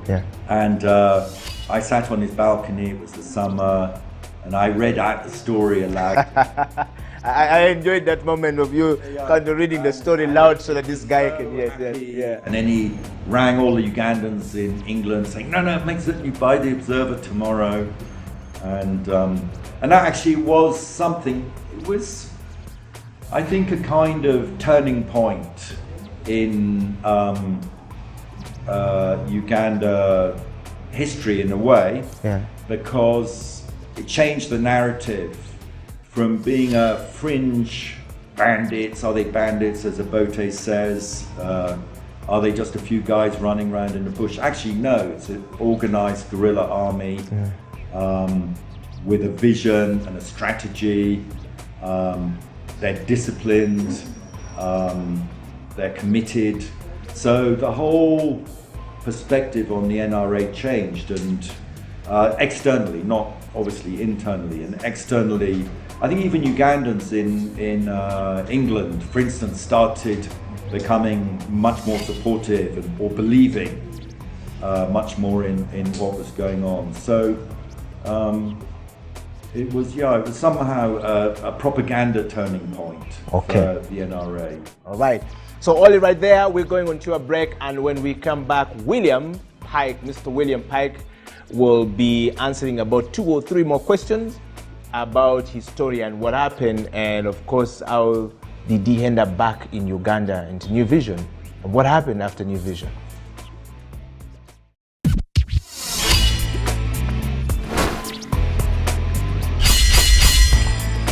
All right, welcome back to the show. This is XXL Season 4, and of course, on the hot seat, I like to call it, is Mr. William Pike, and we're catching and chatting and talking about the book, The Combatant, a memo of the Bush War and the press in Uganda, written by Mr. William Pike.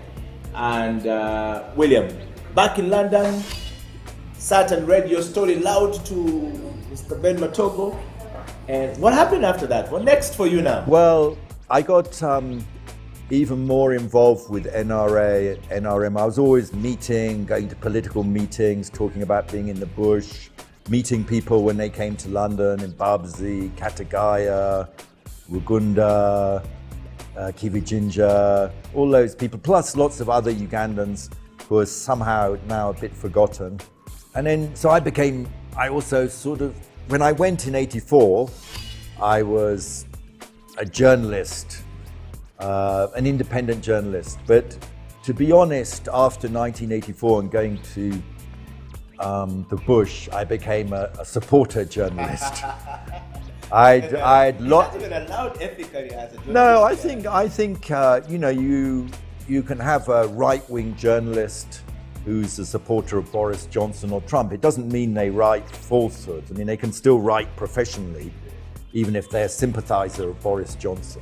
So I was still professional and accurate, and I did a lot of writing and broadcasting as well, TV and radio, about the Bush War for the next 2 years, well, next year and a half, as the NRA gradually moved towards Kampala. And I remember Katagaya saying to me, if you strangle a snake until it dies, it is just as dead as if you cut its head off. So they were strangling the regime. They didn't move fast. And eventually they captured power in January '86. I'd visited the liberated zone in November, and by that stage, a lot of journalists were visiting them, but I'd also visited. And then after they captured power, my magazine South sent me to cover, interview Museveni again, now that he'd captured power, and write a story about what was happening. And I remember I left in early February to go back to London.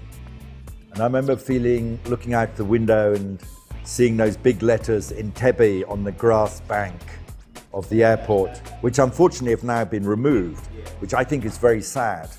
But it's like having Hollywood in Los Angeles. Entebbe should still be at the airport on the bank, in my view. So I remember looking at those Entebbe letters and feeling very sad. This is the last time I'm going to see Uganda. It's all over. They don't need me anymore. I've done my part. But then, in about maybe 1 or 2 months later, in about March 1986, I was sitting at my desk in the office of South magazine, which was a big glass building, tall glass building right next to Trafalgar Square. And a phone goes, and it was Katagaya. And Katagaya said, "The cabinet has just met, and we would like to offer you the job of being editor of our new newspaper." And I rang back 24 hours later, less than 24 hours, and said, "Okay, I'm really happy. I'll do it." And then I came out, I think twice before in the next few months, and started helping at New Vision.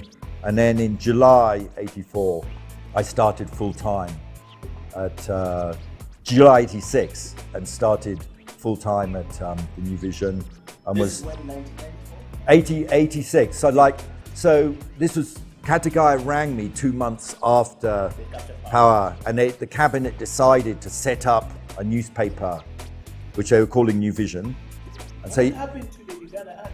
the Uganda Argus collapsed, and then the building is now owned by New Vision, but a new paper was set up called the Uganda Times, I think, which was in a different building to the Uganda Argus. And but that also, young people wouldn't remember, but the nickname was Uganda Sometimes, because it didn't always come out. It was very erratic. the New Vision started using the equipment that had been bought for Uganda Times, Russian equipment. Then I came out and started work. So I worked at New Vision from July 1986 until December 2006. So that was 20 years, almost 20, just over 20 years. You are credited quite a bit for reshaping the media, particularly the print media or the press in Uganda. You know, this is a country that's being rebuilt. So the roads were fixed, the electricity was fixed, the water was fixed. So you could say also the media was fixed. So I wouldn't necessarily take credit. It was, I think, I was part of a process that was going on. But I think what is true is that many people thought a government newspaper was doomed to failure because I was not the first choice to be the editor of the New Vision. The first choice was an NRM leader called Bukulu Mpaji, but he was too sick and he passed away, I think in 1986. The second choice was Wafula Gutu, at that time the editor of Weekly Topic, later the editor of The Monitor, and later leader of the opposition. And Wafula was asked to be the editor because he'd done a great job with Charles Abo of running the Weekly Topic in 1985 period after the Okello coup, when it was the main independent newspaper. And they asked him to be the editor. He said, no, I can't be the editor. A government newspaper can never succeed in Uganda. I think that shows how things had changed, that a government newspaper could be more popular than a private newspaper. It's actually a lot to do with the government allowing freedom of speech, allowing criticism as well as praise. It was a good time to be a journalist. And right now I'm in Nairobi, in Kenya, where the press is pretty free. But in the 1990s, the Ugandan press was so much freer than the Kenyan press. We actually felt sorry for the Kenyans because Kenyans had to keep their mouths shut, and the media was also muzzled. So it was a very good time to be a journalist, and everything was going up in quality in the media. So it was a privilege to me to be a part of that and to be able to use my professional skills to help build the New Vision. All right, and so probably this is your last or maybe second last question to end this interview. And of course, William will be back on this show. You can be sure of that, because I don't think you're going to get a lot more of this man on this show today, and particularly on this one that we're on right now. So William, let's talk about something that most people don't know how it happens. Leaving the New Vision, where you have been for 20 plus years. On that note, by the way, I'll give you a cup of coffee so that you can answer this question quite well. To give me strength. Yes. To answer the question. To answer the question, and perhaps some caffeine if there are some hard parts that needs to be patched together. A shot in the arm. Tell me about the New Vision, leaving.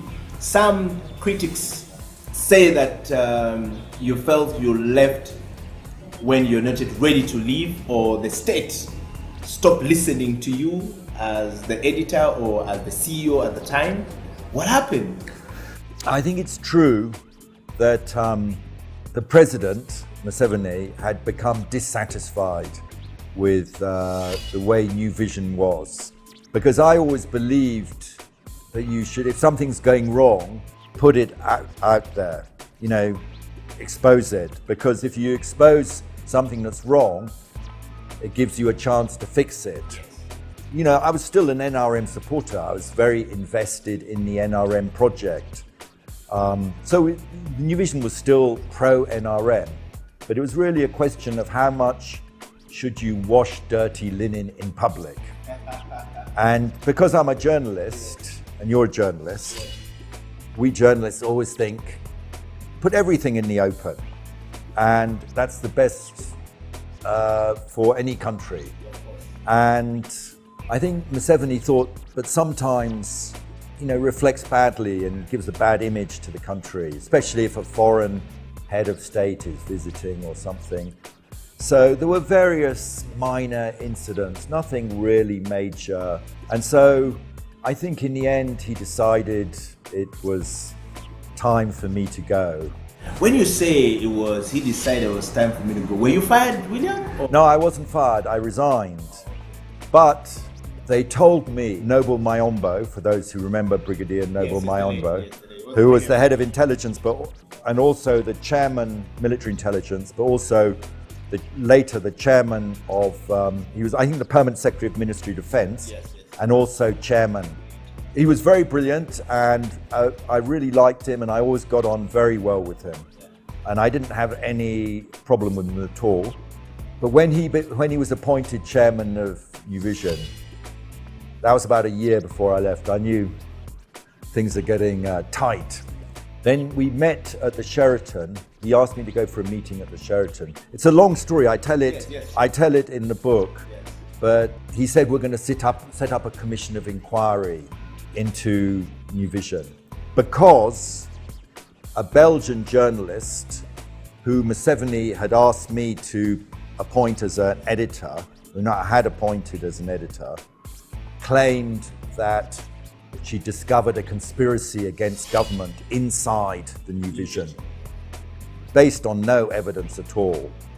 Actually, she became Elster Timmerman. She became the editor after I left. Was she just looking after your job? I think so. I think so. I can't think of another explanation because her evidence of the conspiracy was that sometimes her stories were cut. But if you're a journalist, your stories are always cut. Yes, of course. And Mayombo said, we're setting up a commission of inquiry and we want you to stand aside while the commission of inquiry is underway. But Noble, do you want me to resign? I mean, I'm happy to resign. If you don't want me anymore, just ask me to resign, I'll resign. Yes, don't just look for any other thing. And then Noble said, really? I said, of course, if you don't want me, why should I struggle to stay? And so actually the whole conversation turned. We just discussed how I would resign.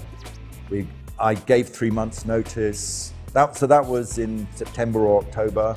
Gave 3 months notice, worked my notice, arranged to hand over to Robert Kabushenga and else. And that was that.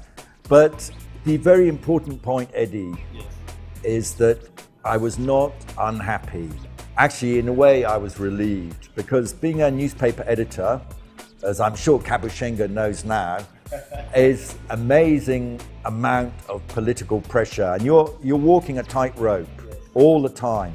Balance this complaint with that necessity. How do you navigate all these treacherous seas? Yes, I'm actually thinking that there has been a joke in the corridors of Kampala or corners of Kampala that Robert is always not walking straight. He doesn't know which landmine is going to. Yeah, but that was the same. That was the same for me. If you're in that job, and even I'm sure Kalinaki and the guys at Monitor have the same problem. They also have to walk the tightrope.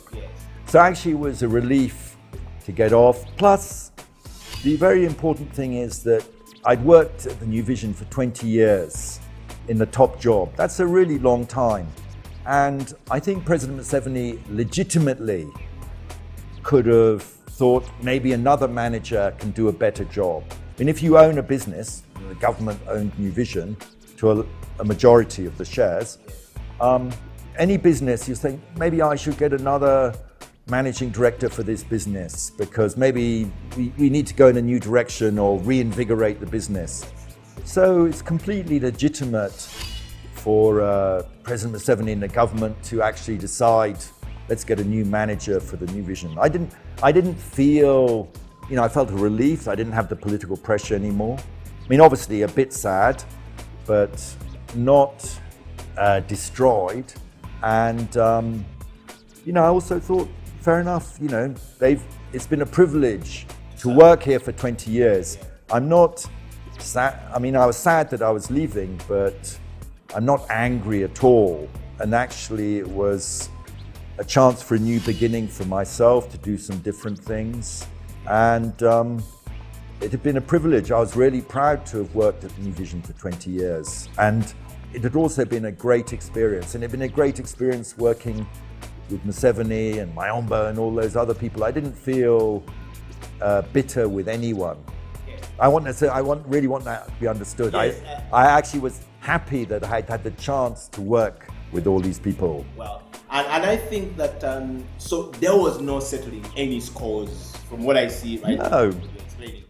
And so I spent a lot of time, William, with people in the gym. I like to work out, I like to keep fit, I like to be healthy. And by the way, everyone should work out and stay healthy.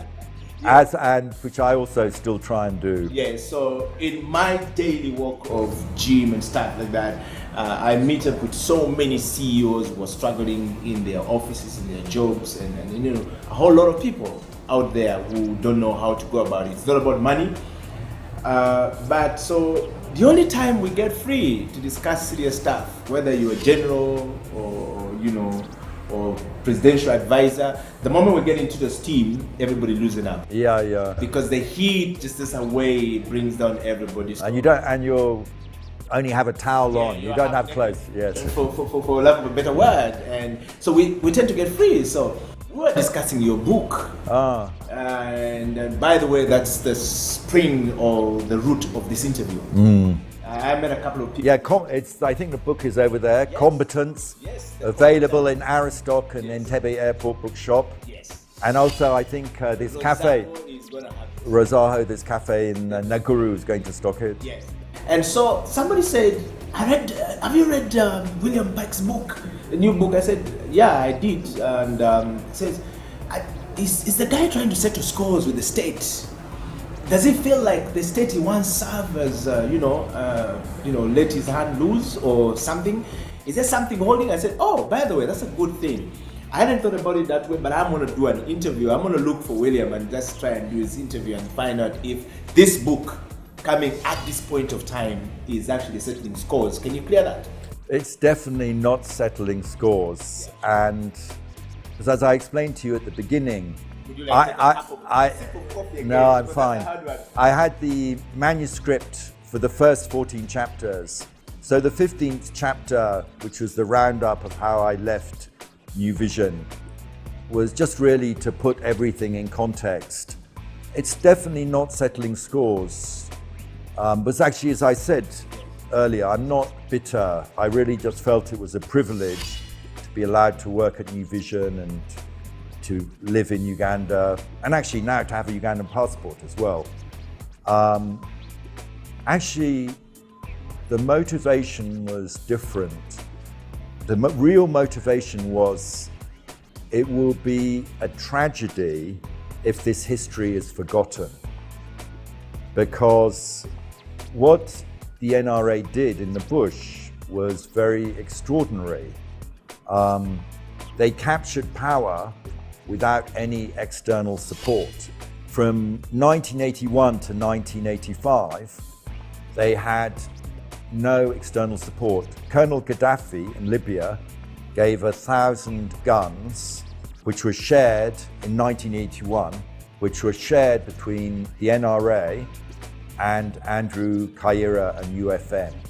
But that's all the support they got in 5 years. They had no external base. They couldn't run into Kenya or Congo or Sudan for hiding. They were stuck in the middle of Uganda in Luwero. To take power without an external base and without external support, it's actually something Ugandans should be very proud of. They shouldn't think this is just Museveni propaganda. It was actually a very big thing. Only China and Cuba have had successful revolutions that captured state power without external support, that were purely internal. On Twitter, I've had a discussion with someone. He said, no, Nyerere gave guns to the NRA. But Tanzania gave guns to the NRA after July 1985, after the coup that brought Tito and Basilio Okello to power, when it was obvious to any deep analyst that eventually the NRA was going to capture power. So they were only supporting NRA as the government started to crumble and collapse. And NRA would still have captured power without those guns.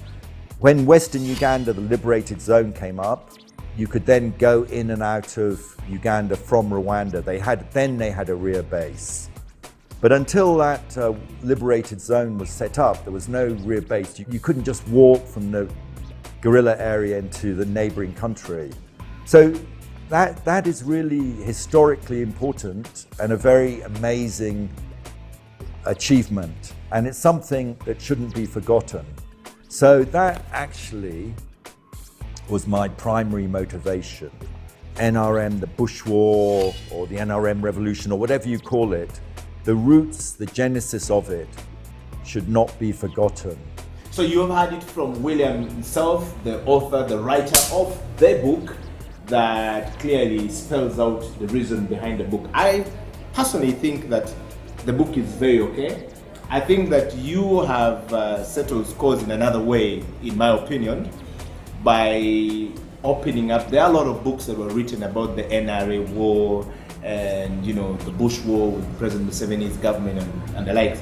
But much of them were almost leaning towards telling the story of, you know, that pleases the system itself.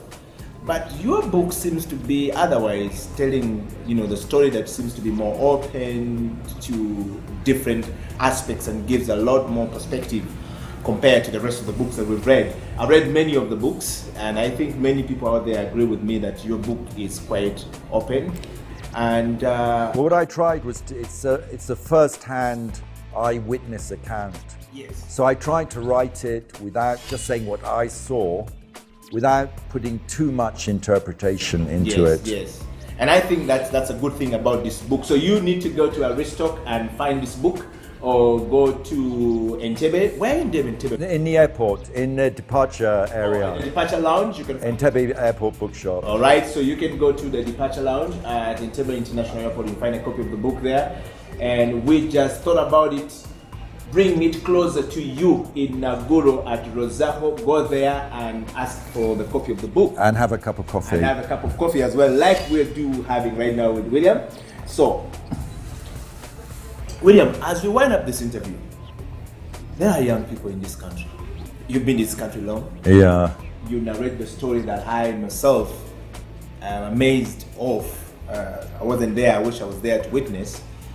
But our story in Uganda today as young people is very little belief in the young people. Unfortunately, by, you know, our elders, both in the system and those who are not in the system. And you are now an elder in our society. What is your best advice to the elders and to the young people? How do we do it? How did you do it? I think Rome was not built in a day. It takes a long time to build a society. There, William. When you say it is a very difficult process, how old is your son? My son is 28. Yeah, so your son falls within our age group. You want to say that it's difficult for you to tell him? No, but you see, anyway, my son has, he's now working in America. So he has, there's jobs available. There's a shortage of jobs in Uganda. I don't know what the solution is.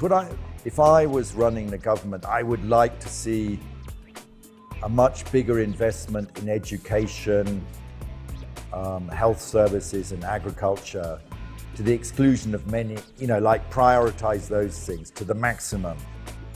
And then for young people, I think young people should, this may be too late for some people, but for people who are still at school, you know, get technical training, get technical skills, practical skills. Because management jobs and white collar jobs, there's not enough of them. So get trained as an electrician. I just had to pay this morning $1 million shillings to an electrician to fix something. And he looked... At your house? Yeah. So the guy, he looks quite, I mean, he's a nice guy, but but he's prosperous, he's fat, but he's a technical guy. He was wearing an electrician's yellow jacket. So I think you can do better very often if you have practical skills. And I'm actually, one thing that makes me happy about Kabushenga is the way he's with his farm. He's promoting agriculture as a way to make a good living as well. So for young people, I think keep on struggling.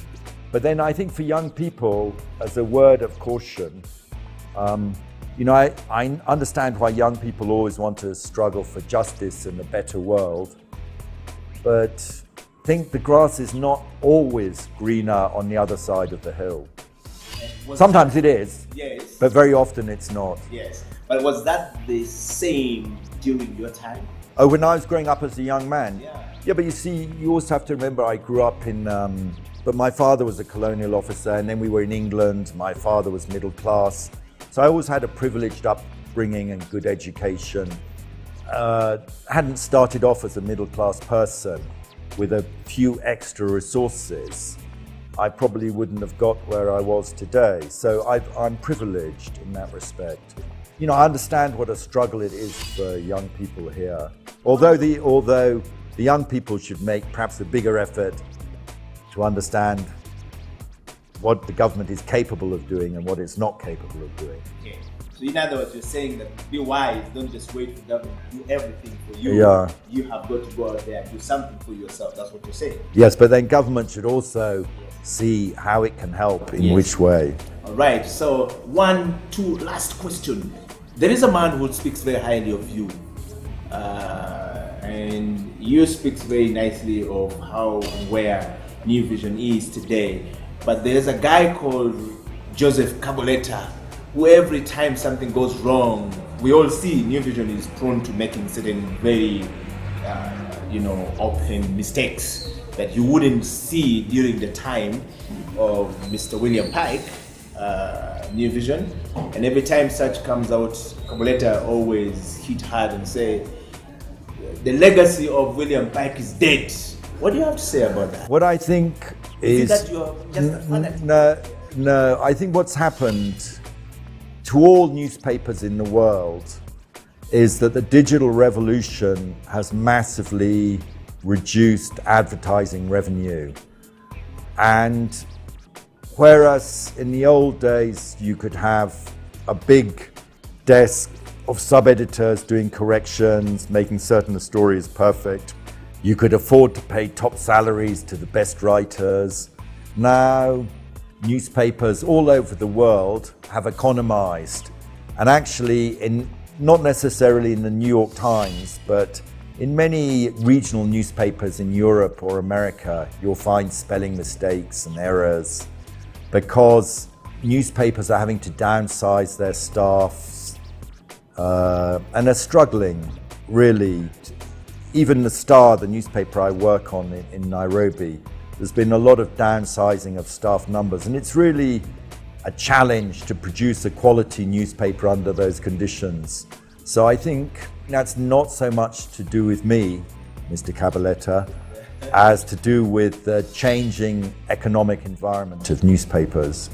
Okay, I needed that to be cleared so that you have heard it from William Pike. And William, what's your parting shots if you were to advise the president? By the president, I mean your very good former friend, still present friend, Yoweri Kaguta Museveni, and of course everyone in government who are your contemporaries.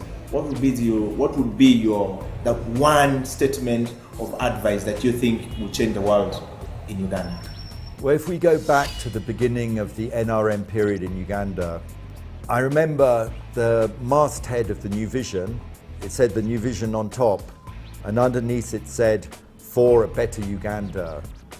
So the first thing is, whenever and people in that period, the 86, 95 period, that first 10 years, people were really struggling to rebuild the country and a lot of personal sacrifice and a lot of personal effort.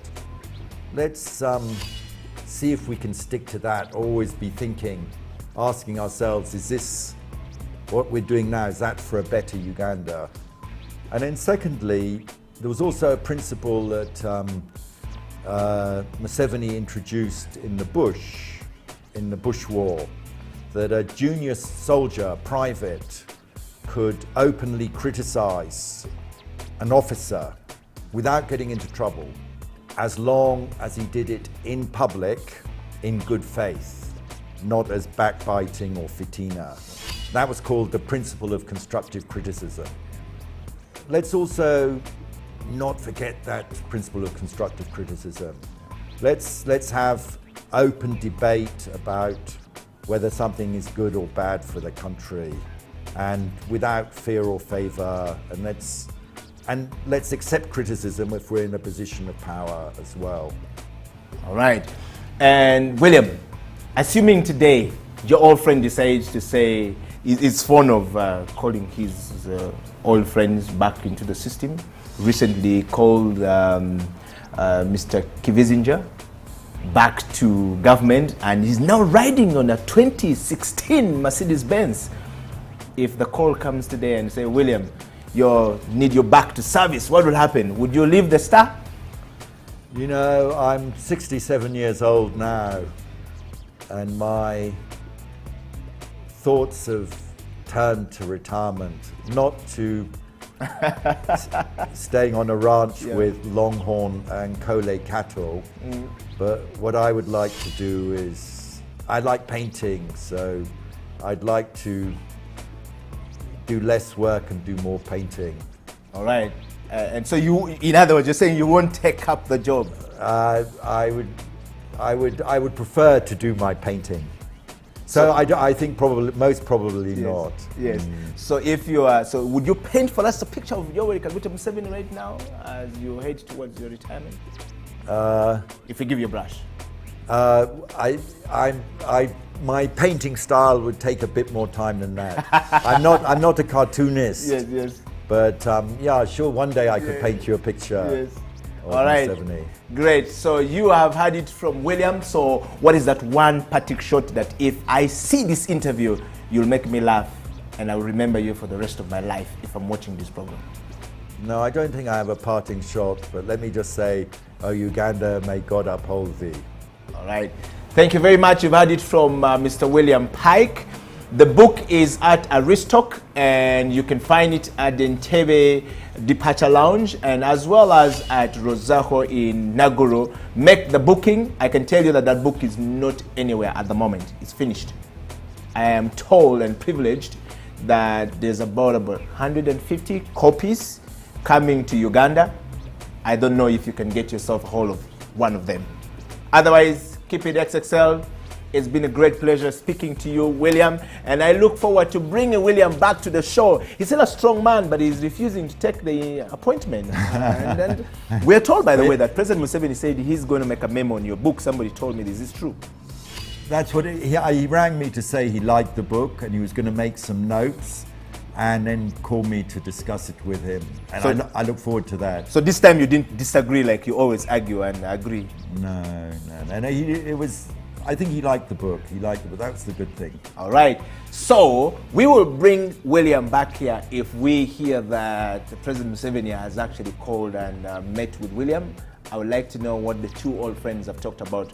40 years old, meeting 32, and now you're 65? 67. 67 versus 74, 75? Yes. Yeah, I would like to hear how that conversation goes. Otherwise, thank you very much for being part of the show. Looking forward to catching up with you. This is the book review, and next we will be talking to William about retirement and how he will paint the picture of Uganda and his former friend.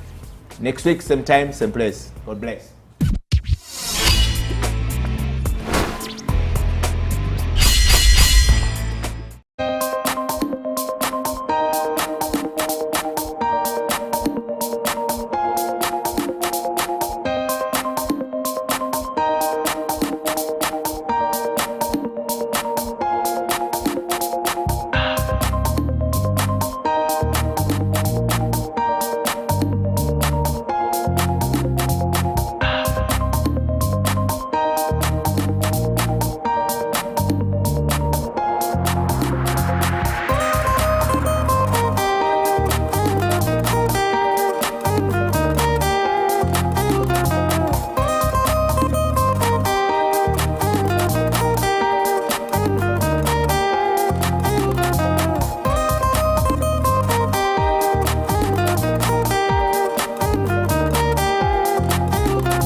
one.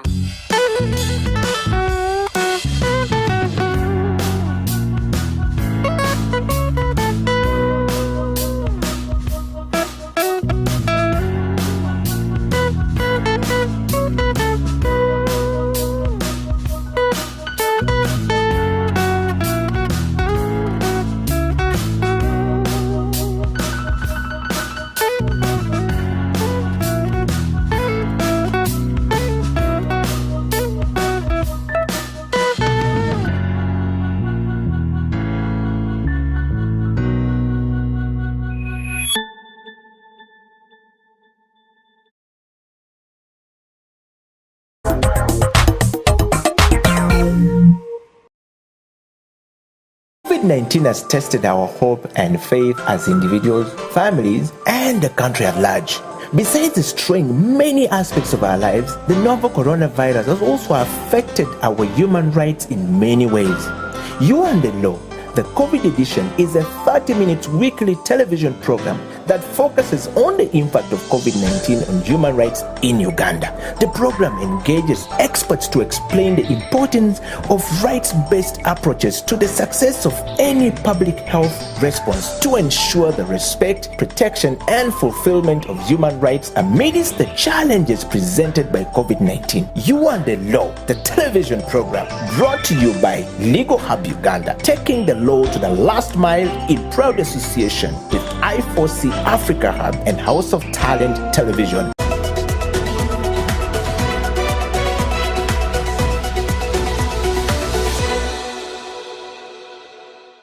COVID was not expected by many people early last year, because I think when it was happening in the Western world, everyone, probably distanced themselves. Yeah, it was a Chinese problem. Exactly. Some people would easily say that God was probably punishing those guys in Europe and the Western world generally. Yeah. But the situation changed rapidly, and it came down to our doorsteps here. It came down to Africa. It came down to Uganda, and we all know what happened.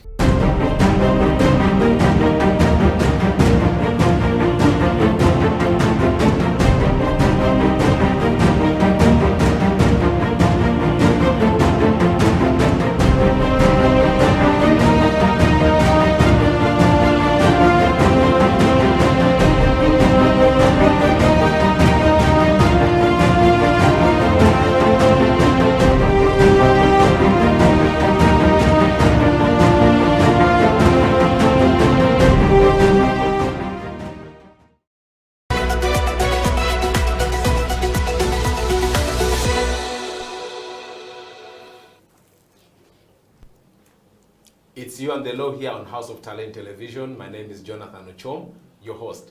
You and the Law is simply what it says, You and the Law. It's a program that seeks to explain the law to people in this country, demystify the different concepts of the law, make people understand what the law is, how it affects their lives, and really to ensure that we keep ourselves on the safe side of the law. Because as you all know, ignorance of the law has never been and will never be a defense. So whether you're a teacher, whether you're a border rider, whether you're a doctor, whether you're a farmer, anything that you could be in your life, the law affects every aspect of our lives. So that's why we have this program to basically enable people to understand the law in its different formations and how it impacts on our lives. Today, we have a very interesting guest with us who will be helping us understand a couple of things about this program and the ideas that we are flaunting for you, the viewers of House of Talent Television. Our guest is a very outstanding and fairly young lawyer. He's a law lecturer. He's practiced law for the last 8+ years. He's taught law in different universities. He's been in leadership in this country, and he's best suited to steer this conversation today. Ladies and gentlemen, join me in welcoming the one and only Emmanuel Elao. Emma, you're welcome to You and the Law. Thank you so much, and thank you for the nice introduction. In House of Talent, we always have to do the fist bump and we spread the love. Yeah, it's just our way of trying to survive in these COVID times, because we're told that we can't be touching ourselves and stuff like that. Yes. So Emma, I know that you do so many things in this country. You teach law, you practice law, you run a startup. So I thought perhaps we could start by having a sneak peek into the work that you do, as a lawyer, as an innovator, just to set the ball rolling for us. Yes. Thank you so much. Well, I do all the things that you have mentioned. Yeah. Been a lawyer for quite a while now, since 2014. Oh. So quite knowledgeable about the law now. You're no longer a young lawyer? No longer a young lawyer. I'm off that bracket. Okay. But of course, always willing to learn and contribute to the society in different ways, like you've stated. And so that includes also as part of the pro bono work, to uplift people's understanding of the law, teach them what the law is, and this has been appreciated, in different quarters in this country, For example, last year, our organization, that is Legal Hub Uganda, won this LACON award. LACON, that's the Legal Aid Innovations Conference. Oh, yes, oh, yeah. Yeah, so we're the best, that was in 2020. Yeah. Yeah, so the work is much appreciated now. You mentioned Legal Hub. I thought maybe you could spend a little bit of time to understand, explain to us what Legal Hub is all about. Yeah. Well, thank you. Legal Hub Uganda is a non-governmental organization. Okay. This organization was conceived as an idea around 2017 and registered as a company limited by guarantee. And we went on to register as a non-governmental organization in 2019.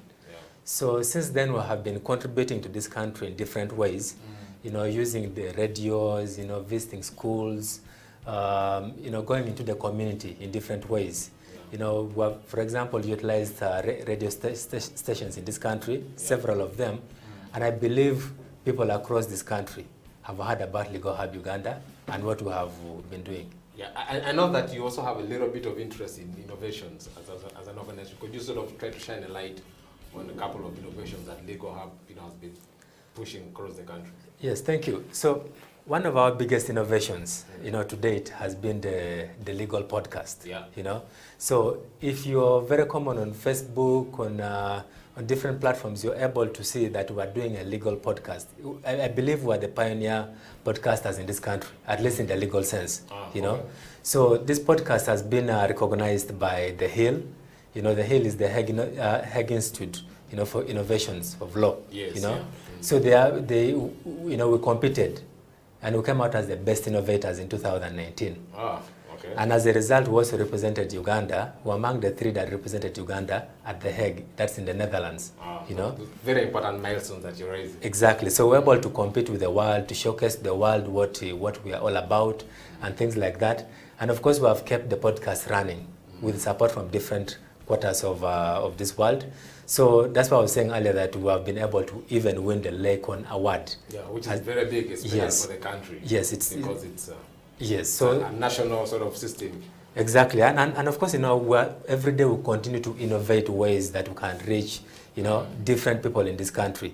And our major interest is the last mile in this country. Yeah. And that's what keeps us, moving forward to ensure that the last person in this country understands the law. Until we take the law to the last mile. Exactly. So that brings me sort of to this question around then you and the law, because clearly it seems to be a contribution to your mandate of taking to the law to the last mile.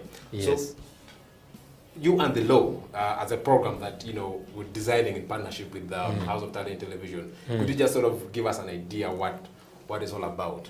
Yes, thank you. So again, because of our innovativeness, right? We have been able to be recognized by different people.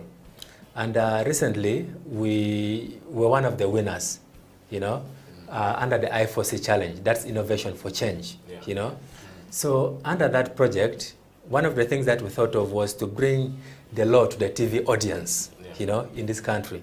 And again, I believe this is also pioneering in different ways, because other people simply discuss the law from the surface, So we want to unpack the law, to the TV audience.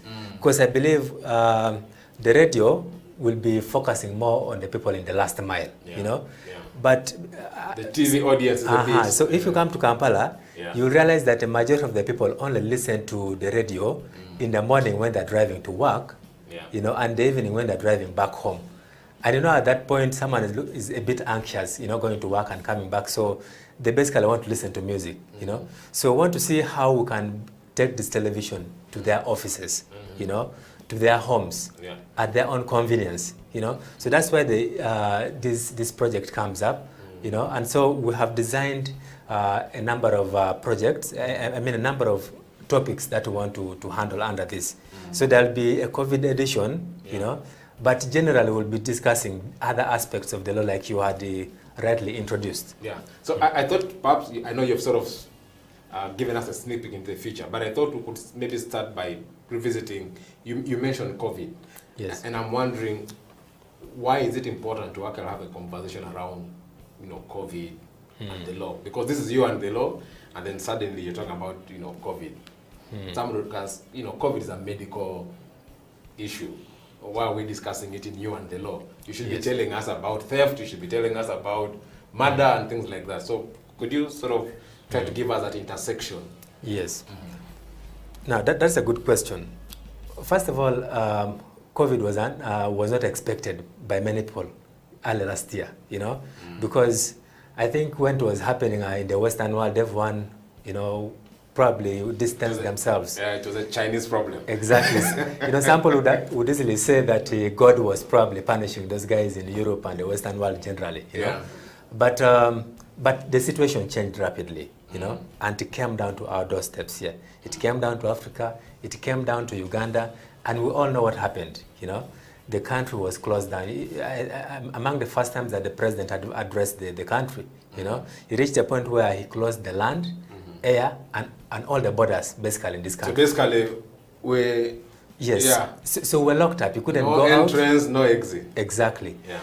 And alongside that, they curtailed our movement at some point.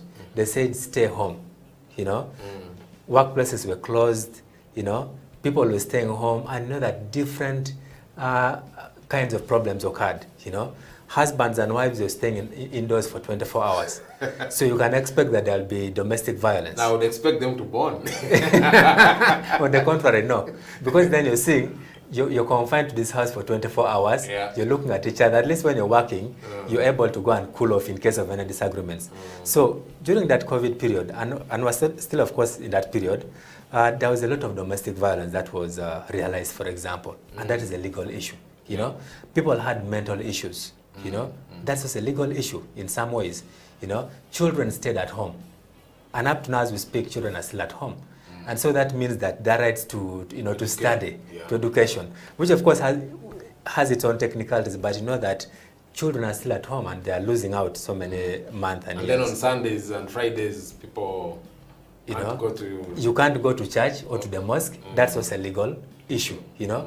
In the first lockdown in 2020, government had to step in and provide food, because people were no longer working. A majority of our people, especially here in Kampala, they live hand to mouth.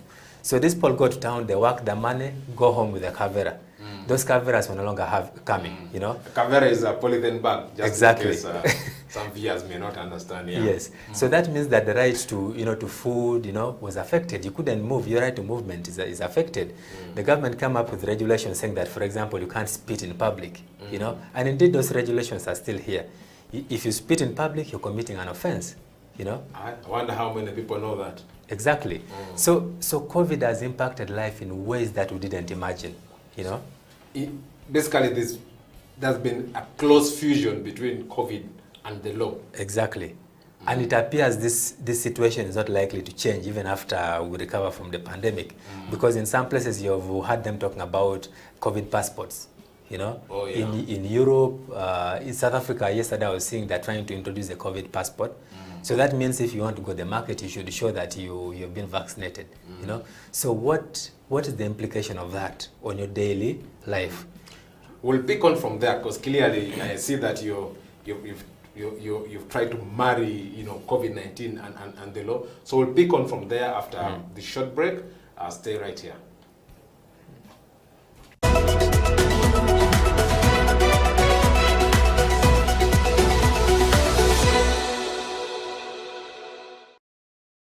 COVID-19 came and disorganized our economy, brought our health system to its knees, and along the way, affected our rights significantly. This is You and the Law, the COVID edition here on House of Talent Television. My name is Jonathan Ochom, your host. When it comes to the law, we basically live the law, you know, on a day-to-day basis, you know. Whether it is in your bedroom, there is a law that governs it. If you're married, for example, even if you're single, there could be something touching on the law, because you might be in your bedroom with an underage girl, or you might be with another person's wife, you know. All the things are the law, you know. If you're a human being, you have rights. Those rights are called human rights. They are examples: the right to health, the right to freedom from torture, that underscores human dignity. Freedom from slavery. You're not supposed to be someone's slave. If you look at our penal code, it sets out another marriage laws. It sets out the persons who can marry and those who cannot marry, right? For example, you can't marry your close relatives. You know, if you did, you'd be committing a crime. The state is not supposed to tell you who to worship, how many times a day. No, you have a right to work. A right to work. You have freedom of association. Cohabitation for whatever period of time does not make you husband and wife, right? And that is why we emphasize to people that when the relationship is still hot, you know, you must ensure that you do what? Marry. Yes. You know? For human rights to be respected, protected, and fulfilled, relevant government programs must actually work. Medicine should reach hospitals. Oxygen should be there. Health workers should have gloves. Teachers should be present. Now they are mostly absent, and they have left the profession, a good number of them. They are into trading. So things must work. If things don't work, human rights are not respected, are not protected, and are not fulfilled. COVID-19 has tested our hope and faith as individuals, families, and the country at large. Besides destroying many aspects of our lives, the novel coronavirus has also affected our human rights in many ways. You and the Law, the COVID edition, is a 30-minute weekly television program that focuses on the impact of COVID-19 on human rights in Uganda. The program engages experts to explain the importance of rights-based approaches to the success of any public health response to ensure the respect, protection, and fulfillment of human rights amidst the challenges presented by COVID-19. You and the Law, the television program, brought to you by Legal Hub Uganda, taking the law to the last mile in proud association with I4C Africa Hub and House of Talent Television.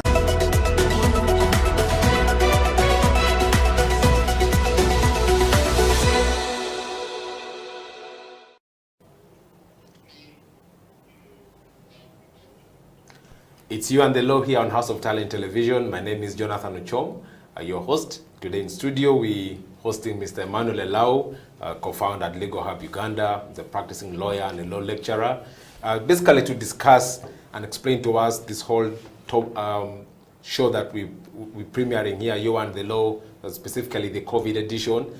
Before we went for a break, Emma was explaining to us how the law is married into the whole COVID-19 pandemic and the different interventions that have been put in place. I thought, Emma, we could pick on from there. So before the break, you sort of tried to make that explanation. So could you kindly, in a more sort of detailed manner, highlight the various human rights that you think have been affected by COVID-19? Yeah. Well, thank you. There have been different rights that have been affected. You know, we're talking about the right to education. We're talking about the right of movement. We're talking about the right to health, which has also been highlighted because of our, infrastructure. Yeah, our preparedness for... Exactly. Yeah. I think we have also seen the right to life, to an extent, also affected. People's rights to worship, people's rights to, to marry at some point. Because when it was suspended. Yeah, he couldn't do a ceremony. Yes, he couldn't do much. I think the people's rights also to earn a living. generally, which could be connected with the right to own property. You know, it could be, one could make an argument that has also sort been of affected. economic rights that economic rights, severely yes. affected. Exactly. So looking at the COVID edition of You and the Law that we're talking about today, what are the kind of topics that people should expect, you know, the viewers of House of Talent Television should expect to, you know, to be discussed on this show? Okay, thank you. So, because of this whole idea, we have put together a couple of topics, 12 of them in particular, for purposes of this particular COVID edition. So you just selected only 12? 12 topics, okay, particularly. So those topics are going to touch on the law and human rights in Uganda. You know, so we'll basically have a guest telling us about the different laws, the different rights that have been affected, because we're talking about human rights. Yeah, sort of a broader picture. A broader discussion. So you can expect a very interesting discussion around that. You know. 2, we'll be talking about COVID-19 and access to justice in Uganda, because we know already that even without COVID, a great majority of people in this country were even struggling to access justice, you know, and this is no news, you know. You've heard of people talking about case backlog, you know, access to courts of law, access to lawyers, you know. If you look at the infrastructure in this country in terms of legal aid, I mean, it's a bit poor, you know. Everybody looks at Law Society, but Law Society only has 22 legal aid clinics across this country. But how many districts do we have? You know? 100 and something. Exactly. So even before Corona, there was a problem. But now we want to discuss post-Corona. You know, what exactly in Corona? In Corona, actually. Yes, yeah. You know, what exactly is going on? I think that's interesting, actually, even noting the fact that courts were actually closed as well during the lockdown. And I remember, I think lawyers were not essential workers. No, they were not. Yeah, so with all the fancy suits, at a certain point, a wheelbarrow pusher was more important than you. We were relegated to another, you know. Of course, there was this whole thing that lawyers at some point were made essential. But you see, it was technical because it was only a fee. You had to apply for a permit. Yeah. Each time you had a case. Yeah. But remember, if your client is arrested, you know, because sometimes these things are not planned, considering how police operates. You know, if your client is arrested, you have to apply for a permit that could take you a day or two. And then the law, on the other hand, says that 48 hours. 48 hours, and then your client as well is entitled to see a lawyer upon arrest. You know, so that also was affecting. So imagine a lawyer running all the way from Nigeria to Chira Road Police. Exactly. Because they don't have a permit. Okay. Yeah. Any other sort of areas of discussion that we'll focus on? So another interesting topic is COVID-19, gender, and women's rights. You know, there have been a lot of gender that issues. sounds interesting already. Yeah. Exactly. There have been a lot of gender issues in this country as a result of this COVID. You know, domestic violence, women, you know, beaten, and all sorts of things. And of course, we're not biasing this only to women. Of course, we're aware that there are some men who may have also fallen victim, you know. Only that, of course, you know that the men fear to come out, you know. So it will be a bit of a general discussion, though, of course, with some bit of focus on women specifically.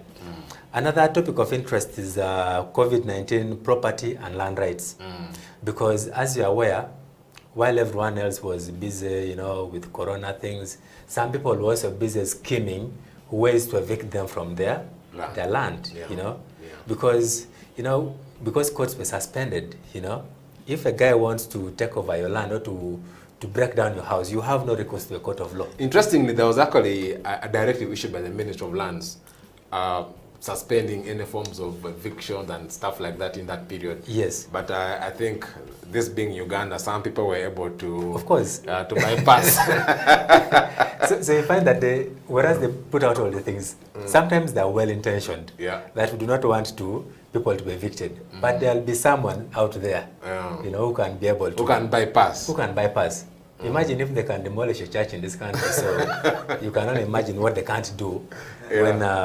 the country is locked down. When the country is locked down and there's just a piece of paper saying that don't evict people, you know. So that's one such topic. And then also we have COVID-19 and its impact on employment and labor rights in Uganda. You know, this is a very serious discussion, you know. We have had people lose jobs, you know. We have had people with reduced salaries,